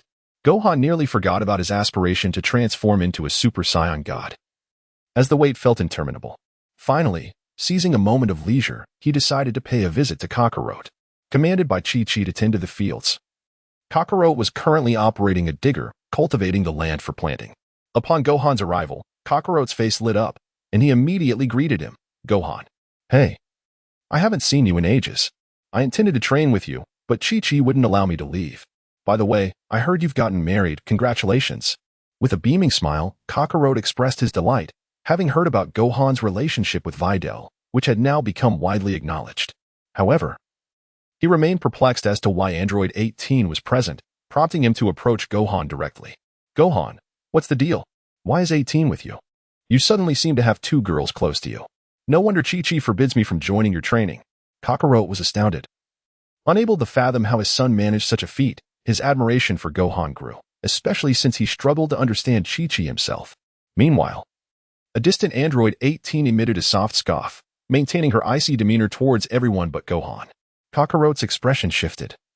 Grappling with the mystery of how Gohan had won over such a seemingly indifferent figure, Gohan spoke with conviction, seeking Kakarot for a singular purpose. By the way, father, Bulma's birthday celebration must be commencing soon. Prior to that, how about serving as my training partner? I have a feeling something noteworthy will transpire at Bulma's party. Kakarot, initially inclined to agree, wore a look of resignation. Chi-Chi won't allow me to train, and the fields here remain unplanted. She simply won't let me leave. Lately, I've only managed to steal moments to train on King Kai's planet. With a sigh, Kakarot expressed his restlessness, eliciting a smile from Gohan. That's quite simple. I can persuade Mr. Satan to part with another 100 million. Chi-Chi won't object. Kakarot's face brightened at the prospect. Really? That's splendid, Gohan. If we have 100 million, Chi-Chi will surely remain silent. However, upon hearing about the 100 million, Android 18, not far off, furrowed her brow, clearly sensitive to matters of finance. Approaching, she whispered to Gohan, last time, you acquired 100 million from Mr. Satan. Now asking for another 100 million may prove challenging. You had previously agreed to 100 million in alimony to me, and that was already received. Asking Mr. Satan for yet another 100 million might just send him into a fit. After a moment's contemplation, Gohan quietly suggested, this time, Bulma's birthday celebration will undoubtedly feature numerous prizes. Worth at least 100 million. How about we ask Bulma for some funds then? That would suffice. A smirk played on 18's lips as their eyes met, and they reached a mutual understanding. Raising his head, Gohan addressed the unsuspecting Kakarot. Leave the matter of 100 million to me and train with me for a while. I assure you, I will deliver the money when the time comes. Kakarot, unable to harbor any doubts, nodded eagerly, already yearning for a chance to spar with Gohan. Transforming into Super Saiyan 1, he was filled with anticipation. The last time we fought, it was against Majin Buu, and I was under control. This time, it will be different. Let me test your strength. With that, Kakarot charged forward, launching a powerful punch. However, Gohan effortlessly raised his hand to block it. Kakarot's expression shifted to one of astonishment. He had not anticipated that Gohan's strength had reached such terrifying heights. Without even transforming, Gohan could intercept his blow. Clearly, after the battle with Majin Buu, Gohan had made remarkable progress, surpassing him entirely. Nearby, Android 18 observed the duel between the two. Particularly amused by Gohan's ease in countering Kakarot's attacks, a smile gracing her lips as she sat back. With her long legs crossed, she fixated on Gohan. Genuinely impressed by his formidable prowess, it was no wonder she had chosen to accompany him. Boom, boom, boom, as punches rained down. The ground was left marred by immense craters, yet Gohan remained unfazed. Calmly, he remarked, Father, this approach will not secure a victory. You ought to unleash your full power. Surely, you recognize the level I have attained? Upon hearing Gohan's words, Kakarot let out a hearty laugh, his body trembling as he clenched his teeth, gathering his energy. Super Saiyan 3. 20 times Kaioken. With a resounding roar, Kakarot transformed, unleashing the full might of Super Saiyan 3 combined with the 20-fold Kaioken. His aura surged dramatically, creating a tempest around him. This was the pinnacle of Kakarot's strength. In the past, he might have felt a twinge of concern. But having absorbed Majin Buu's essence and touched the divine realm, he regarded Super Saiyan 3 as merely inadequate. Even with the 20-fold Kaioken, it paled in comparison indeed. It was utterly trivial. Gohan shook his head, sensing that Kakarot could not serve as his training partner. The expenditure of 100 million felt rather unjustifiable. Father, your ultimate power seems to have waned. It appears that without training, you find it challenging to surpass your limitations. The disparity between us remains evident. Even without entering my ultimate form, I can still triumph over you with Super Saiyan 3 and Kaioken. Upon uttering these words, Gohan transformed into Super Saiyan 3. Adopting the same transformation posture as Kakarot. Coupled with his Kaioken, it surpassed that of Kakarot. The 100 times Kaioken surged forth, overwhelming Kakarot and causing a visible change in his expression, his gaze turning peculiarly toward Gohan. Shaken by Gohan's immense aura, Kakarot regarded him with profound admiration. Gohan, you are remarkable. You truly have defeated Majin Buu single-handedly. This key is beyond my reach. Gohan smirked, a glint of amusement in his eyes. But that's not all. Kaleidoscope Sharingan. Illusion. Chapter 37. Unable to endure a single strike. Kakarot's expression shifted dramatically. He was utterly unprepared as the sky around him transformed. Daylight vanished, replaced by ominous black clouds. And suddenly, it felt as though night had fallen. He sensed an overwhelming presence, as if his opponent had multiplied into countless figures. With a scowl, Kakarot attacked the phantoms surrounding him, his primal instincts kicking in, clearly ensnared by Gohan's illusion. Though it lasted only about 10 seconds, that brief interval proved sufficient. By the time Kakarot broke free from the illusion, Gohan had already assumed the stance for the Super Kamehameha. Kamehameha! A thunderous roar echoed as the massive Kamehameha surged forth, forcing Kakarot to lift his hands in desperation, channeling all his energy to counter Gohan's blast. The sheer magnitude of Gohan's gathered power was terrifying. Even as Kakarot managed to deflect it, he found himself utterly drained, his Super Saiyan 3 form dissipating, reverting him to his original state. Exhausted, Kakarot panted heavily, beads of sweat forming on his brow. In stark contrast, Gohan appeared relaxed, underscoring the vast disparity between them. Ha ha ha, I never imagined I would be unable to surpass you. Gohan, the gap between us is indeed considerable. However, you have unveiled new possibilities for me. Just give me a day. After that, let us compete once more. At that moment, Kakarot realized he was at a disadvantage, feeling that he had much to improve upon, leaving Gohan somewhat unsatisfied. Yet Kakarot's determination shone through as he expressed his desire to surpass himself, piquing Gohan's interest. Oh, is that so, father? If that's the case, I can grant you a day to try and surpass me. Otherwise, this training would be meaningless, and I would gain nothing from it. Do not disappoint me. With that, he departed alongside Android 18. Gohan now understood the chasm separating him from Kakarot. Without transforming into Super Saiyan Red, Kakarot stood no chance against him. He was curious to see how Kakarot intended to surpass him. As Gohan and Android 18 returned, she couldn't help but chuckle. Son Goku's Super Saiyan 3 is rather lackluster, isn't it? Gohan, your Super Saiyan 3 surpasses his completely. I doubt even Vegeta could defeat you in tandem with him. Upon hearing 18's words, a spark ignited in Gohan's mind as he contemplated a possibility. Ah, the fusion technique? I see now, Kakarot must be planning to fuse with Vegeta. Intrigued, he mused that after their fusion, they would become Gogeta, potentially the strongest warrior in the universe. Their combined power would undoubtedly amplify. But would Vegeta truly heed Kakarot's call to merge? Gohan genuinely hopes that Kakarot can persuade Vegeta. Otherwise, training alone would lack any significance. Without formidable opponents, it becomes exceedingly challenging for him to enhance his abilities. He might as well stay home and train alongside Android 18, now that Bulla's belly is gradually expanding. He feels compelled to remain at home to support his wife and child. Xiao Fang is likely to arrive earlier than anticipated. Moreover, the fact that this child possesses his genes fills Gohan with immense pride. As Gohan contemplates, Kakarot realizes that Gohan is simply beyond his reach. The gap in their strengths is insurmountable and cannot be bridged through mere training. To match Gohan's prowess, he must fuse with Vegeta. The union of these two titans would yield a force greater than the sum of its parts, an extraordinary synergy. They would undoubtedly possess the strength to challenge Gohan, especially since Gogeta represents the pinnacle of combat prowess, having even surpassed Black Goku. At that moment, Kakarot abruptly arrives at Bulma's residence, having not yet exchanged greetings with Vegeta. Before he can speak, Bulma seizes him with a bright smile. Goku, in a few days, it's my birthday party, and I'm planning to prepare some gifts. Initially, I wanted to gather the Dragon Balls, but they seem to be unusable at the moment. What would be the best first prize? With a wry smile, Goku replies, Bulma, for your birthday celebration in your 40s, does it really matter what the gift is? Bulma's expression darkens, filled with indignation. Goku, do you not know that women despise having their age mentioned? I expect you to think carefully about the first prize, or you shall face my wrath. Feeling exasperated, Goku suddenly thinks of Gohan and brightens up. Oh, Bulma, I've noticed that Gohan has been exceptionally impressive lately. Perhaps he could devise something splendid for you. What do you think of enlisting his help? Upon hearing Gohan's name, Bulma's face lights up. Gohan? That's a wonderful idea. After all, he was the one who defeated Majin Buu. Please inform him to assist me with the preparations. Having sold out Gohan, Goku greets Bulma once more and rushes into Vegeta's training chamber. The sudden appearance of Goku catches Vegeta off guard, and he nearly retaliates with a punch. Goku, unable to evade in time, braces for impact and catches Vegeta's fist. Ignoring the greeting, Vegeta lunges forward, unleashing a flurry of aggressive strikes. The two engage in a rapid exchange of hundreds of blows without yielding to one another, as Goku's energy is nearly depleted. Vegeta, stepping back with a smirk, remarks, Kakarot, it seems you have truly lost your edge.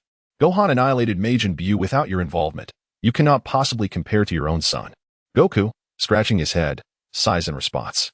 Vegeta, your words pierce me deeply. You have no idea that Gohan has ascended to the realm of divinity. Without his strength, even at my peak, I would struggle to withstand a single blow. Vegeta's interest is piqued. Oh, is he truly that formidable? You mean to say that in your strongest form, you cannot withstand even one attack? Goku nods vigorously. Indeed, Vegeta.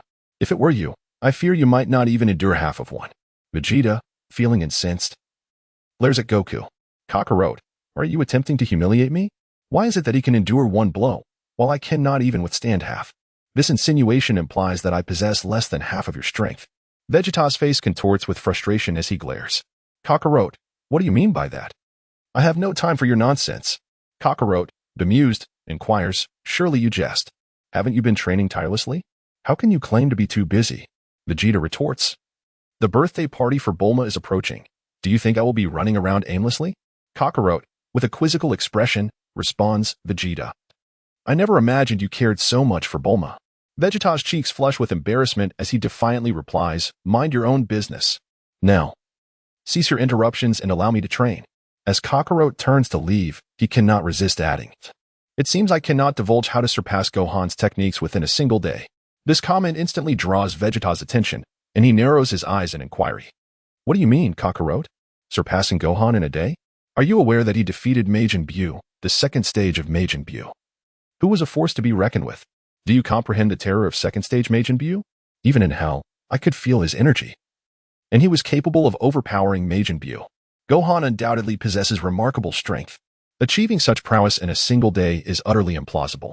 Yet, with a smile, Kakarot turned his head, seriousness etched on his face as he raised a finger. Vegeta, you must realize that in a one-on-one confrontation, victory is impossible for us.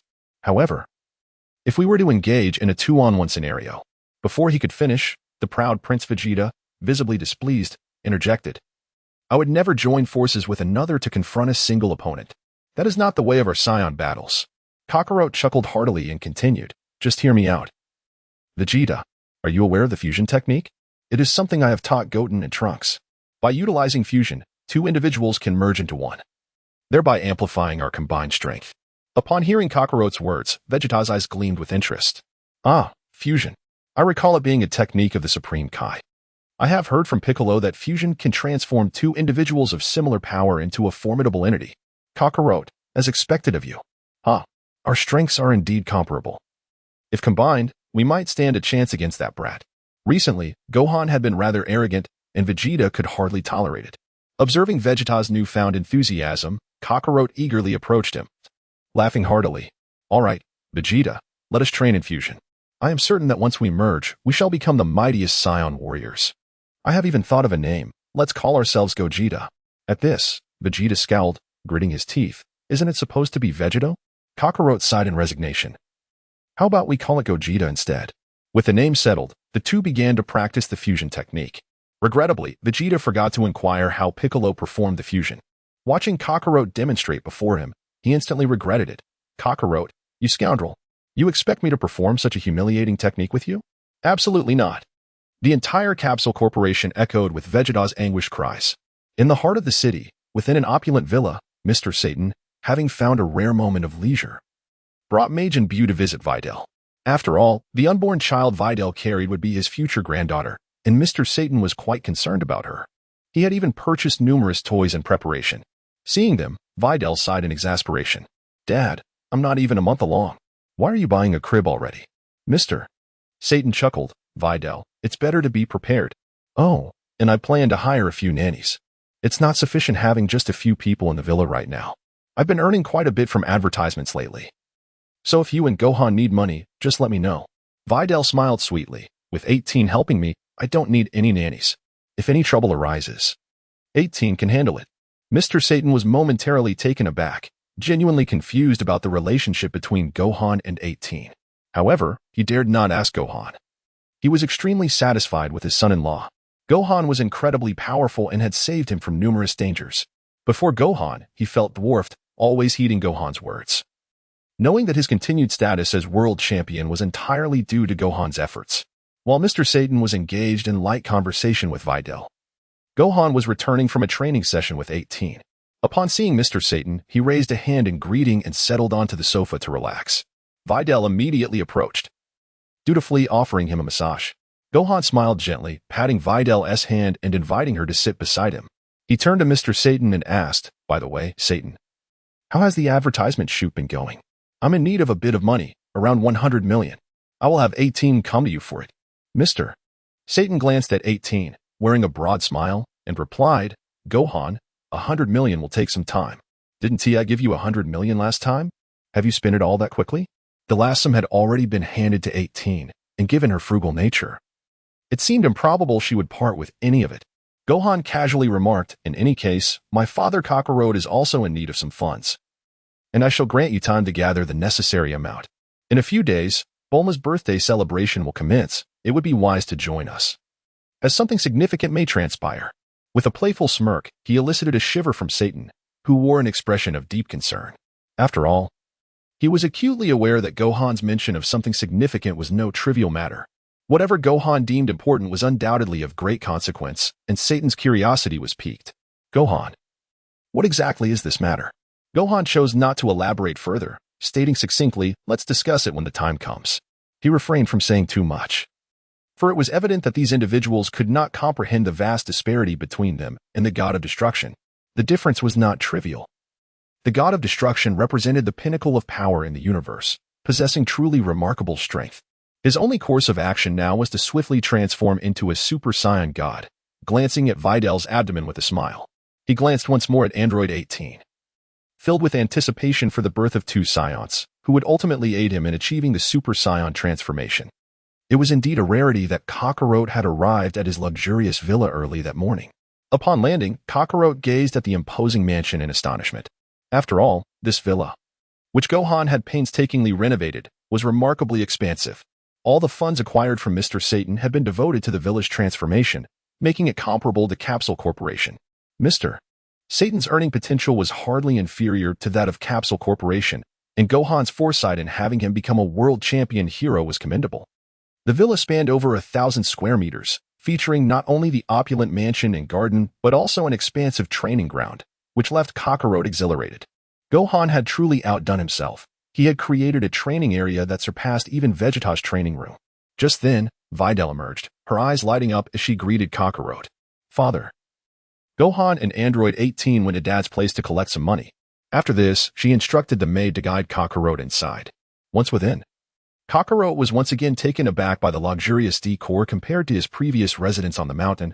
This was indeed a true mansion. As he settled in, a maid promptly served tea, and after taking a sip, Kakarot felt an overwhelming desire to linger in this comfortable abode. The mansion employed several maids to attend to Videl, Gohan, and others, alleviating them from mundane chores. As a daughter of a wealthy family, Videl, particularly in her current condition of pregnancy, was spared from any laborious tasks.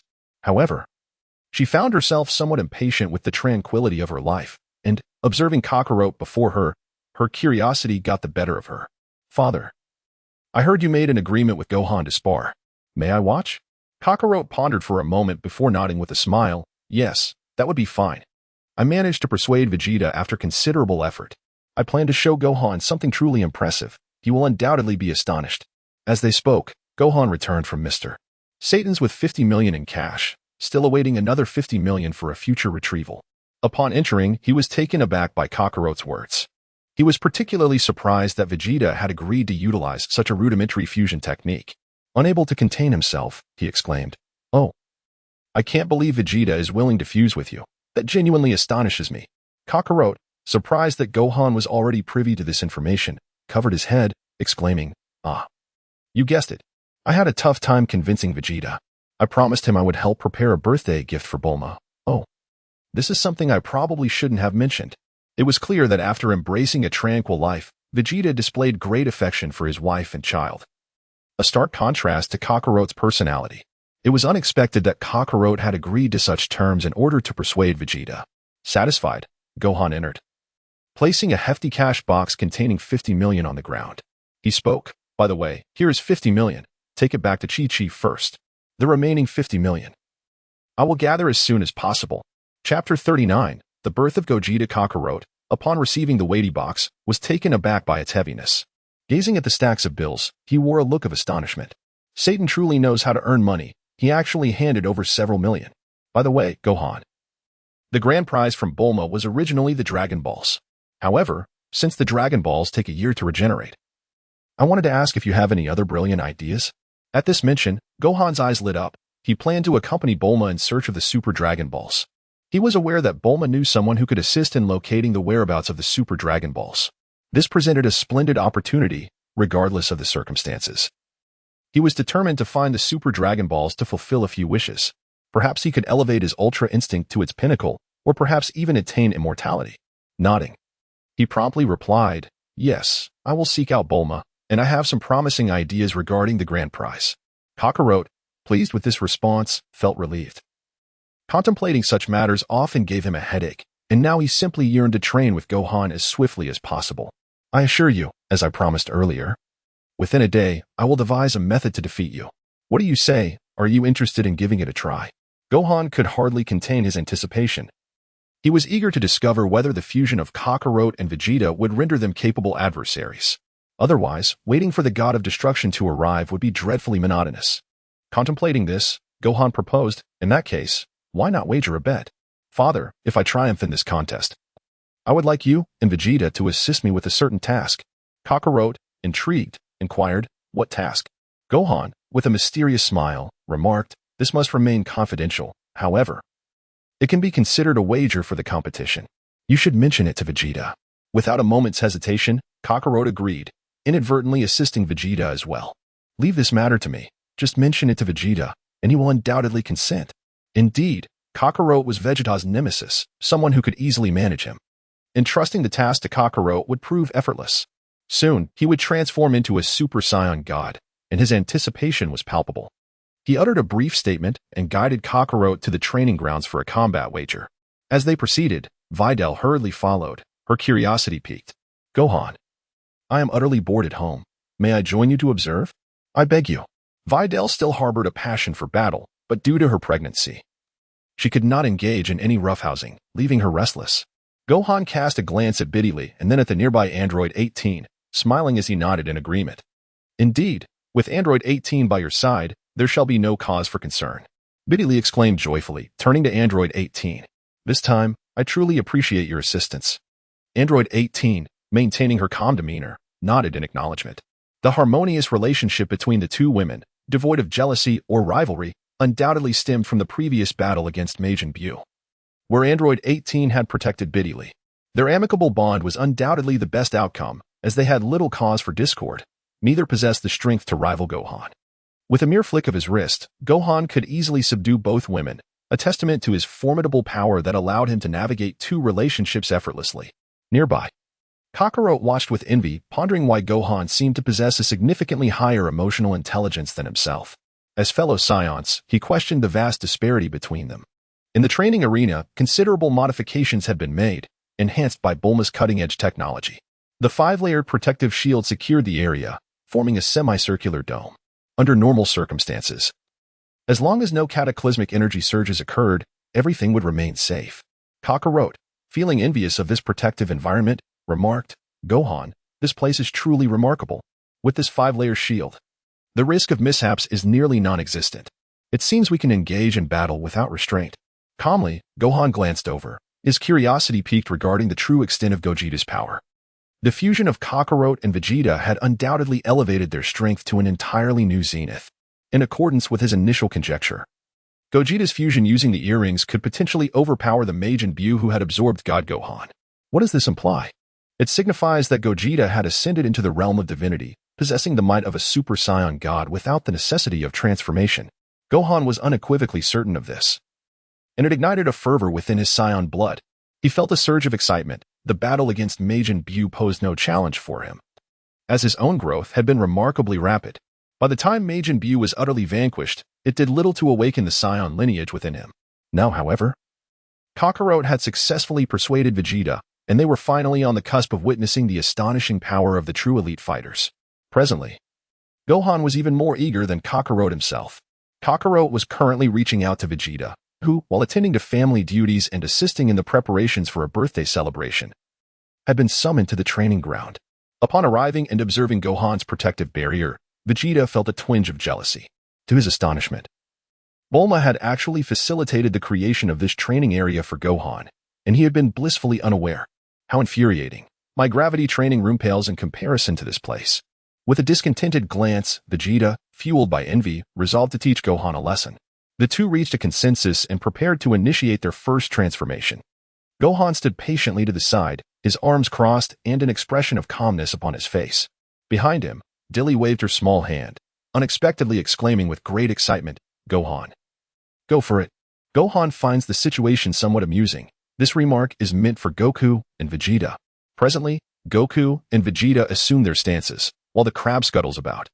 The two warriors point at each other, seemingly having trained numerous times.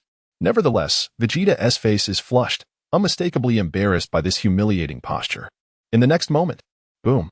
In an instant, a beam of light pierces the sky, shattering the first layer of the protective shield with an explosive force.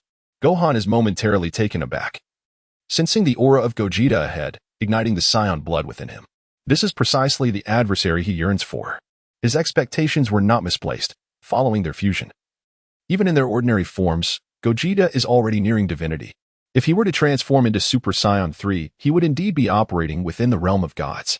Before the god of destruction arrives, Gohan seizes the opportunity to engage in some practice with Gogeta. Otherwise, he realizes he lacks the strength to thwart the god of destruction. Chapter 40. You are just a fraction short of a billion, haha. Gohan, what do you think? Am I not impressive now? This is merely my ordinary state. And I can already feel my astonishing combat power. I can still transform further. I can hardly believe it. I wonder what heights I will reach upon transformation. It's simply remarkable. Indeed, even Kakarot himself is astonished by the terrifying strength he now possesses. The fusion of Goku and Vegeta has transcended the pinnacle of combat prowess, achieving unparalleled strength. In future confrontations against Black Goku, a single fusion will surpass the immortal Black Goku, illuminating the extraordinary might of Vegito. The fusion technique is indeed a divine skill. The terrifying combat prowess of Gogeta ignited an exhilarating thrill within him. Indeed, he surpassed Majin Buu by a significant margin. Even the energy-absorbing Majin Buu was no match for Gogeta. Without even transforming into Super Saiyan God, Gogeta had already reached the pinnacle of Super Saiyan Red. This exemplifies the distinction between a deity and an ordinary warrior. Intrigued, Gohan sprang into action, charging forward in his normal state and unleashing a punch, which Gogeta effortlessly evaded. Neither of them transformed during this bout. It was a mutual exploration of each other's strength. The clash of fists and feet was intense. Yet Dilly understood that from the outset, they were merely toying with each other. This was not a true battle. Their movements were so swift that she struggled to capture them, with only Android 18 managing to discern the spectacle of their combat. Gohan is incredible, Dilly exclaimed. While Android 18, with an impassive expression, remarked, no, those two, even in their normal states post-fusion, surpass Gohan. Right now, Gohan is at a disadvantage. Indeed. In terms of pure combat prowess, Gogeta was undeniably the strongest, overpowering Gohan. This realization dawned on Gohan. He understood that he must enhance his close combat skills, as he had yet to reach his utmost potential. After 10 minutes of close-quarters combat, he honed his martial arts and swiftly distanced himself. Nearby, Gogeta smirked, unmistakably echoing Vegeta's voice. Humph, you don't want to play anymore, do you? Transform into Super Saiyan 3 and show me your full strength against Majin Buu. I don't have much time to spare. With that, Gogeta's body trembled, and in an instant, he transformed, achieving Super Saiyan 1 status. The aura exuding from him was overwhelmingly formidable. Even in this form, crushing Majin Buu was a trivial task. Realizing this, Gohan took a deep breath. He had no intention of holding back, for Gogeta was his ideal training partner, and he aimed to strengthen himself further. Once again, he broke through his limitations. Super Saiyan 3, 100-fold Kaioken. Tailed Beast, host of the Ten Tails. Boom, boom, boom. This time, Gohan's energy surged skyward, propelling him into the heavens, shattering the clouds above, and fully embracing the state of the Ten Tails Jinchuriki. Gohan, without resorting to the technique of flight, found his entire being suspended in the air. The moment the tailed beast ball emerged, a frown creased the brow of Gogeta nearby. Kakarot was acutely aware of the formidable nature of the tailed beast ball. Vegeta. The orbs behind Gohan will pursue him. Exercise caution. Yet, the Vegeta within him paid no heed to such warnings, gritting his teeth and charging forward without a second thought. Who cares about such things? Vegeta surged forward with incredible speed, facing the sudden assault of the tailed beast ball without a moment's hesitation and delivering a powerful punch. Boom. Upon contact with the tailed beast ball, an explosion erupted. Although it left Vegeta unscathed, he was visibly disheveled as he retreated. This led to a discord between the two. Kakarot immediately voiced his complaints. Vegeta, I told you not to rush in recklessly. Gohan's tailed beast ball is formidable.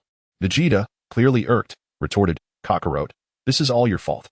If you had given me control of the body, I could have easily dodged it. Kakarot, resigned, replied, Vegeta, we are fused. We need to work together. Observing the cacophony of two voices emanating from one body, Gohan crossed his arms and watched with amusement. With a smirk, he interjected. You only have a few minutes of fusion time. Time waits for no one. Once the fusion ends, even together, you won't stand a chance against me. Upon hearing this, Kakarot suddenly realized, I almost forgot. Vegeta, hurry. This time, we must coordinate effectively. Vegeta also understood that only through collaboration with Kakarot could they unleash the true power of Vegeto. Kakarot, this time, I will let you command me to defeat this foe. But don't expect me to fuse with you again. Super Vegeto transformed, achieving Super Saiyan 3. Bang. Boom. A tremendous wave of energy surged skyward, obliterating the second protective barrier as their power exceeded the limits. It seemed that even this arena could scarcely withstand such might. Witnessing Vegeto's most powerful transformation, Gohan's curiosity piqued, and he inquired with a smile, Father, is this Super Saiyan 3 your ultimate form? Can you use the Kaioken now? If you can, that would be even more impressive. Unfortunately, without Vegeta's knowledge of the Kaioken, it was utterly impossible to use. Kakarot lamented, I currently possess no power from the Kaioken. But in this Super Saiyan 3 state, I am at my peak. Gohan acknowledged, at this moment, you have indeed surpassed me with your Super Saiyan 3 transformation. But I am not at my strongest yet. As Gohan reverted from his Super Saiyan 3 state, he proclaimed, Father, I have not been slacking off in my training. I have reached a state of White God at 4, 5, and I am close to achieving 5. This means I can directly enhance my combat power 5-fold. And with the addition of the 100 times Kaioken, I will enter the realm of true divinity. With a furrowed brow, Vegeta gazed intently. Fully aware that Gohan intended to approach the divine, he had not witnessed the previous encounter with Majin Buu firsthand, and now, his curiosity burned with an insatiable desire to behold it. Not rushing into action, Vegeta stood patiently by, awaiting Gohan to elevate his energy to its utmost potential. Gohan understands that Goku's Super Saiyan 3 is extraordinarily powerful, reaching a strength akin to that of a rosy hue, infinitely close to divine power. Alas, Goku remains just a fraction away from true divinity, merely a minuscule distance. Meanwhile, with the mastery of his Ultra Instinct, Gohan has grazed the realms of the gods, pursuing the domains of angels and destroyers. He maximizes his battle power, and the time required to gather his energy is lengthy, for he must elevate his ki to its utmost. This endeavor spans 10 minutes. In the first minute, scintillating starlight erupts from his body, his ki gradually emanating. By the second minute, his hair begins to change color, and beneath the multitude of starlight, his ki surges once more. At the 5th minute, his hair is half white, and his gaze transforms. By the 7th minute, his hair has turned entirely white, and an overwhelming influx of starlight floods into his being. Upon reaching the 10th minute, his ki erupts explosively, vanishing into his body in an instant. Subsequently, his ki dissipates entirely. Boom. The explosive energy leaves no remnants, no trace of its presence, causing Goku, not far away, to gaze in astonishment. Previously, he had not witnessed such power during the encounter with Majin Buu, but this time he observes it firsthand. He can only feel that this is truly marvelous, incredibly formidable. Gohan, why can I suddenly no longer sense your ki? Is this what you refer to as the divine realm? Gohan, you are truly remarkable. You have reached the level of a god. Your ki completely vanished. Is this your 5th form, the White God? With a slight curl of his lips, Wufan sensed that his mastery of the ultimate freedom technique had improved during the recent battle. He remarked nonchalantly, no, it is merely 4. 9, not yet 5. I have made a slight advancement, but I have yet to break through to 5. Once this battle concludes, I shall achieve it. Vegeta burst into laughter and said, very well, let me witness the extent of your 5-fold increase in combat power. With that, in his Super Saiyan 3 form, Vegeta charged forward, delivering a powerful punch. However, just as his fist approached, Gohan suddenly vanished. In an instant, he reappeared behind Vegeta, lifting his leg to deliver a kick. Boom. Vegeta reacted with remarkable swiftness. As he turned his head, he raised both hands to withstand Gohan's kick. However, his entire body was sent flying, crashing against the protective shield behind him. With a resounding crack, the third layer of the shield shattered. Vegeta grimaced in pain from the force of the blow, genuinely feeling the sting. Cursed be his earlier negligence. The sudden surge of your energy was astonishingly formidable. The ferocity of your attack was indeed terrifying. Gohan's aura was imperceptible during the execution of his moves. Yet when he floated high in the air, he appeared to be riddled with vulnerabilities. This illusion led Vegeta to underestimate him, as he genuinely believed Gohan was fraught with weaknesses. However, upon approaching, he soon realized that his opponent possessed no weaknesses at all, exuding an aura of absolute invincibility. Vegeta, filled with unwillingness, exclaimed in frustration, "Damn it, I refuse to believe that you possess no weaknesses at all. Kakarot, relinquish control of your body to me." With those words, Vegeta seized control and charged forward, launching a relentless assault on Gohan. However, Gohan deftly evaded every attack with ease, without the need for physical confrontation. He simply shifted his body to avoid the onslaught entirely. Observing Vegeta's futile efforts with a casual demeanor, Gohan chuckled, "Uncle Vegeta, you cannot touch me. In my Super Saiyan God form, my evasion is at its peak. You cannot land a single blow on me. You are just a fraction of a hair's breadth away." Chapter 41. Vegeta's psychological shadow. Vegeta was seething with rage, on the brink of spilling blood. This individual was evidently mocking him, which sent the amalgamated entity of Gogeta into an uncontrollable fury. Even Goku found it impossible to maintain his composure as Vegeta seized complete control. "Vegeta, do not act recklessly. Are you intent on exhausting all your energy?" This fool of a Vegeta truly lacked foresight.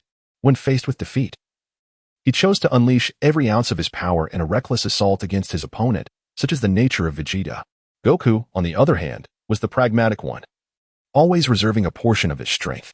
Yet, Vegeta was the embodiment of frenzy. In battle, he left no room for restraint, fully unleashing his might. When confronted with adversity, he would rather deplete all his energy than yield, determined to engage in mutual destruction. In this tumultuous state, after Vegeta took control of Gogeta, he unleashed a barrage of energy blasts. In less than a heartbeat, the fourth layer of defense was utterly shattered. Gohan furrowed his brows, casting a disapproving glance at the reckless Goku. He was determined to avoid any harm to the nearby Videl, who was presently carrying his child, a crucial detail. Faced with Goku's erratic energy blasts, he was unwilling to allow the fifth protective barrier to shatter, as it would spell disaster for their martial arts arena. Android 18. Please keep an eye on Videl. Kaleidoscope Sharingan, activate. 80-100, Susanoo. With a mighty roar, he unleashed his power. Not far away, Android 18 raised her hand, shielding Videl from an energy blast. As she pulled Videl back, the latter hadn't even managed to utter a thank you. Only noticing Gohan in the sky unleashing all of his energy, the energy surged forth from his body, materializing into a colossal figure, a giant formed entirely of energy. With all his might, Gohan manifested the kaleidoscopic Sharingan Susanoo, a colossal entity towering hundreds of meters high. In the face of Gogeta's relentless barrage, the energy of the Susanoo completely neutralized the assault, leaving no trace of its impact. Wuji's expression shifted dramatically, a look of astonishment gracing his visage. He could not fathom the nature of this bizarre phenomenon. This entity was simply colossal. "Nanny, what trickery is this? I could sense none of your power before. And now you have unleashed it all, summoning forth such a creature. What on earth are you contemplating?" Gohan let out a chilling laugh, declaring, "The essence of Susanoo is a culmination of all my power. If you can shatter this essence, you may harm me. Alas, my power is far too formidable. Even if you expended all your energy, you could not damage it. Therefore, this time, you are destined to lose." Indeed, once Susanoo harnesses all his energy, it becomes an invincible super armor. Furthermore, this armor possesses the autonomy to battle, wielding a singular energy sword. With a mere flick of his wrist, the energy sword slashed through the air, causing Goku to change his expression and evade, only to find himself grazed and sent reeling by a violent gust of wind. As Goku was propelled away, Gohan once again commanded Susanoo, raising the energy sword to deliver a direct and devastating strike upon Goku. This blow would surely rend him asunder. Goku stood frozen, and Kakarot's voice echoed out, sensing the seriousness of Gohan's intent. "Wait, Gohan, don't do anything rash. Vegeta, this is your fault. Are we really heading to hell together?" Vegeta was rendered speechless, taken aback by the sheer ferocity of Gohan's wrath. It seemed as though he intended to send them straight to the underworld to face the King of Hell. At that moment, the prospect of resurrection was uncertain. With a thunderous roar, the immense energy sword swung down, crashing into the ground and cleaving a colossal gash into the earth. The fifth layer of defense was obliterated. Gohan frowned, not due to the breach of the protective barrier, but because, at the critical moment, Goku and Vegeta's fusion was undone, their forms separating in an instant. Just as the fusion dissipated, his energy sword struck nothing but air. What a pity! Had it connected, it surely would have sent both of them to meet their demise. Sensing the formidable might of that energy sword, Kakarot wore an expression of lingering fear. He glanced at Gohan and sighed. Gohan, why did you hold back? If you had struck true, neither Vegeta nor I would have survived. Gohan chuckled lightly and casually remarked, I apologize, Father, I was unable to hold back just now. Seeing Uncle Vegeta so agitated, I couldn't help but feel a surge of excitement myself. After speaking, he cast a glance at Vegeta, who felt an unsettling chill wash over him, causing him to shudder. This time, he was genuinely frightened. In the past, he could easily overpower Gohan, but now, Gohan had completely surpassed him. If it came down to a serious confrontation, this lad truly possessed the capability to kill him. Most importantly, this young man was undeniably intent on doing so. Had he not dispelled his clone earlier, he would have perished alongside Kakarot. The experience had left him with considerable psychological scars. Nevertheless, feigning composure, he let out a disdainful snort and turned to leave. Yet, before he could depart, Gohan's cold voice echoed behind him. Uncle Vegeta, you haven't forgotten the promise you made to me earlier, have you? I won this battle, and I require your assistance with something. Vegeta's expression darkened as he glanced back, uttering a terse, what is it? It is evident that Gohan cannot possibly attain the power of a Super Saiyan God at this moment. He glanced at Biddy, noting that her baby had yet to form. It would certainly take a few more days. After contemplating for a moment, he declared, very well. I shall accompany Aunt Bulma on an outing. Upon my return, I will disclose the matter to you. Vegeta ground his teeth in reluctant agreement. As this was part of a wager he had previously lost, thus, he was obliged to fulfill his promise. However, he remained perplexed about Gohan's intentions. At that moment, Kakarot approached, curiosity evident upon his face. Gohan, what exactly do you wish for us to do? Why must you wait until after your outing with Bulma to share the details? What is this matter you speak of? With a mysterious smile, Gohan remarked. You will find out in due time, Father. At Bulma's birthday celebration, we shall encounter a rather extraordinary guest. This time, even if we all band together, it may not suffice. Thus, in order to safeguard the Earth from annihilation, I must further strengthen myself. Kakarot was taken aback, unable to fathom that Gohan had alluded to an even more formidable adversary. The notion that a united front would be inadequate implied that fusion would be futile as well. What kind of enemy could evoke such concern in Gohan? No matter how hard he tried, he couldn't unravel the mystery. Chapter 42, Elite Galactic Patrolman Jocko within the Capsule Corporation. Upon seeing Gohan, Bulma's eyes lit up, and she approached him with a radiant smile, overflowing with joy. She had long anticipated Gohan's assistance in preparing her birthday gift, which only heightened her enthusiasm. After all, Bulma had always been particularly warm towards those of great strength. Gohan. Well, I never expected you to help me prepare the grandest birthday gift. Hee, do you have any splendid suggestions? She continued.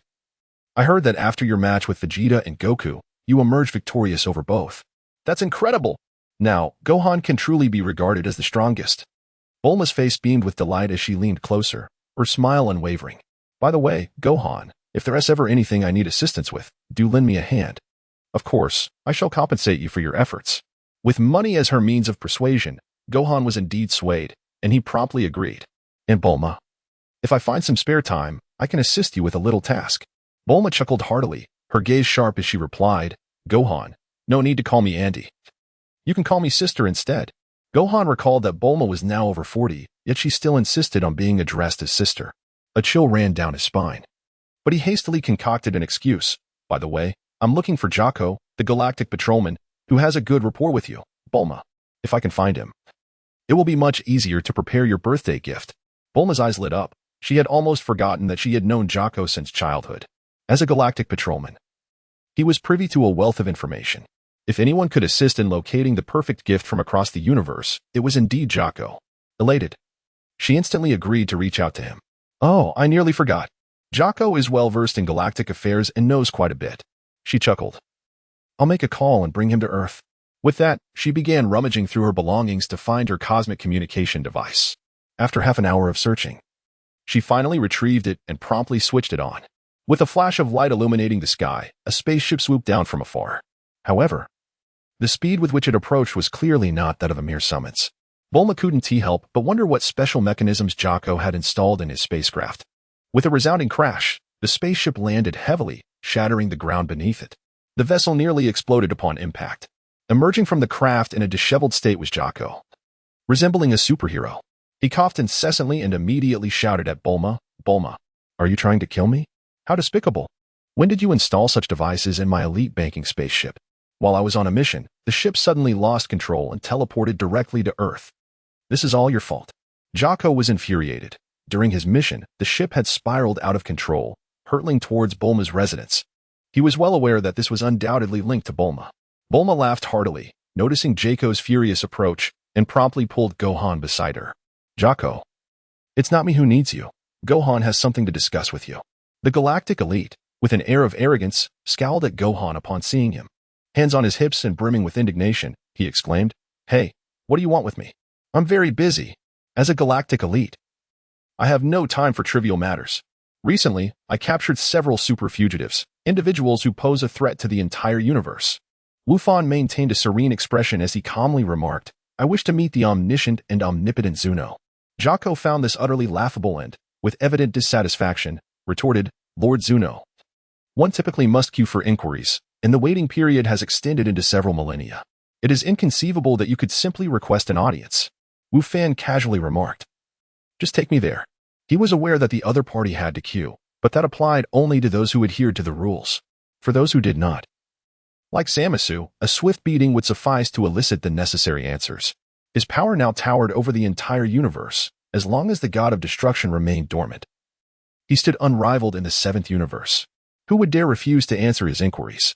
Goku's words elicited a hearty laugh from the jovial Jocko, who, unable to contain his amusement, remarked, "As a galactic elite, how could I possibly engage in such trivial matters? My time is exceedingly precious, Bulma.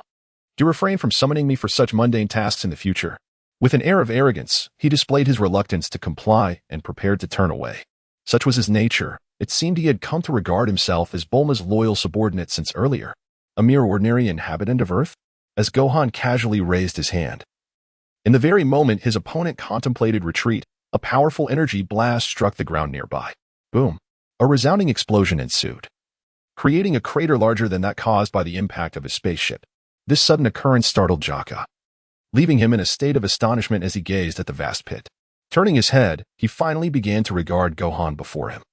Could it be that this individual possessed formidable strength? Bulma stifled a laugh, covering her mouth as she leaned closer to Jocko and whispered, "You're in trouble. Do you know where Gohan ranks in terms of power on Earth?" Hearing Bulma's words, Jocko wore a puzzled expression. When did this happen? Is this guy stronger than Vegeta? Bulma shook her head with a smile, extending two fingers. He is more powerful than two Vegetas combined, not to mention Kakarot, the scion who defeated Frieza. Even my husband, Vegeta, combined with him, cannot match Gohan's prowess. Jocko's mouth fell agape, utterly incredulous. The strength of Gohan was indeed terrifying. The thought that such formidable individuals, when combined, could not rival this one person was staggering. Had that energy blast struck him earlier, he would have undoubtedly met his demise. Trembling, he quickly donned a smile. Realizing that this individual could change his demeanor as swiftly as turning a page in a book. Adopting a new expression, he approached Gohan with a grin and said, Gohan, I didn't mean it that way. It suddenly dawned on me that I've been on vacation lately, and I have plenty of free time. I can take you to meet Lord Zuno. Shall we set off right away?" As Gohan pouted, he remarked that this individual was truly one to reject a toast yet accept a punishment drink. With a calm demeanor, he instructed, "Take me there." Without hesitation, he boarded the spaceship. Observing Gohan's entrance, Jocko let out a sigh of relief, feeling a weight lift off his shoulders, and began to express his grievances to Bulma with a wry smile. "Bulma, you nearly got me killed. Why didn't you warn me sooner? This guy is a complete monster, even more formidable than Vegeta. I was almost taken out by him." Bulma burst into laughter, teasing him. "Now you'll think twice before ignoring my advice. Gohan is now my assistant, helping me gather gifts for my birthday party. Gohan, wait for me. I want to accompany you." Bulma chimed in, eager to join him. Jocko shook his head. He dared not provoke Gohan at this moment. Just looking into Gohan's eyes filled him with trepidation. This individual, surpassing even Vegeta in strength, could obliterate him with a mere flick of his wrist. Seated in the pilot's seat, Jocko frequently cast glances at Gohan, itching to inquire about his business with Lord Zuno. However, the words caught in his throat. He lacked the courage to voice them. Although he appeared imposing, he was, in truth, as timid as they come, lacking significant prowess. He could only put on a facade of bravado in front of Bulma, but before a scion like Gohan, he resembled a docile child. Too intimidated to stir any trouble, Bulma, observing the scene, couldn't help but chuckle. She leaned in closer and playfully teased Jocko. "What's the matter, Jocko? Suddenly lost your voice? Have you been intimidated by Gohan? By the way, Gohan, what business do you have with that individual?" Bulma finally realized her curiosity. Wondering what Gohan's intentions were regarding the one known as Lord Zuno. Calmly, Gohan remarked, to ascertain the whereabouts of the Super Dragon Balls. "We must seek him out for information. I recall that both Universe 9 and Universe 7 possess several Super Dragon Balls. Collecting all 7 will grant any wish. Even those that the Eternal Dragon cannot fulfill." Bulma's eyes sparkled with excitement as joy washed over her. "Super Dragon Balls. Oh, splendid. Ha ha ha. We now have a goal. For my birthday banquet, the grand prize shall be the Super Dragon Balls. Jocko, hurry, let us consult Lord Zuno about the location of the Super Dragon Balls," Bulma exclaimed. Gripping Jocko's head tightly, Jocko, overwhelmed and exasperated, replied, "Bulma, my spaceship is already quite fast. Please stop squeezing my head. Why must I endure such a tragic fate?" As Jocko endured Bulma's playful antics, he piloted the spaceship towards another planet. His spacecraft was remarkably swift, embarking on a transcendent journey between 2 planets in the blink of an eye, even over vast distances of tens of thousands of light years. It was merely a matter of minutes. Given Jocko's familiarity with the galactic universe, reaching the planet where Lord Zuno resided would take only half an hour. Upon landing, he cast a wary glance at Gohan, unable to restrain himself from speaking. "Currently, there is a queue to pose questions to Lord Zuno. I fear we may not even gain entry." As Gohan descended from the spacecraft, he gazed at the planet before him, a smirk curling at the corners of his mouth as he coldly declared, "I shall compel it to speak of the whereabouts of the Super Dragon Balls." With that, he strode forward. Bulma, ever the instigator, relished the excitement and, reassured by Gohan's presence, felt fearless. She hurried to follow him, her face alight with a cheerful smile. Chapter 43. The Search for the Super Dragon Balls. Bulma did not forget to beckon Jocko, for she was not one to remain idle, especially with Gohan backing her up. "Jocko, come quickly. What are you afraid of? With Gohan here, who would dare to harm us? He is, after all, the strongest on Earth. Staying close to him guarantees our safety." She marched ahead, exuding more bravado than Gohan himself. However, as they approached, 2 guards swiftly stepped forward to intercept them. Their expressions stern. "Lord Zuno has visitors. To see Lord Zuno, an appointment is required in advance." Bulma inquired with a smile, "Oh, how long is the wait for an appointment?" The guards replied coldly, "Currently, the wait is approximately 200 years. If you wish to wait, you shall do so for that duration." Bulma's demeanor shifted, her expression darkening as she gritted her teeth. 200 years? We Earthlings do not possess such lifespans. Is there no other way? The guards shook their heads firmly, making it clear that passage would not be granted. With a clever glint in her eyes, Bulma decided not to press the issue any further. Instead, she took a step back and smiled. "Gohan, I'll leave this to you."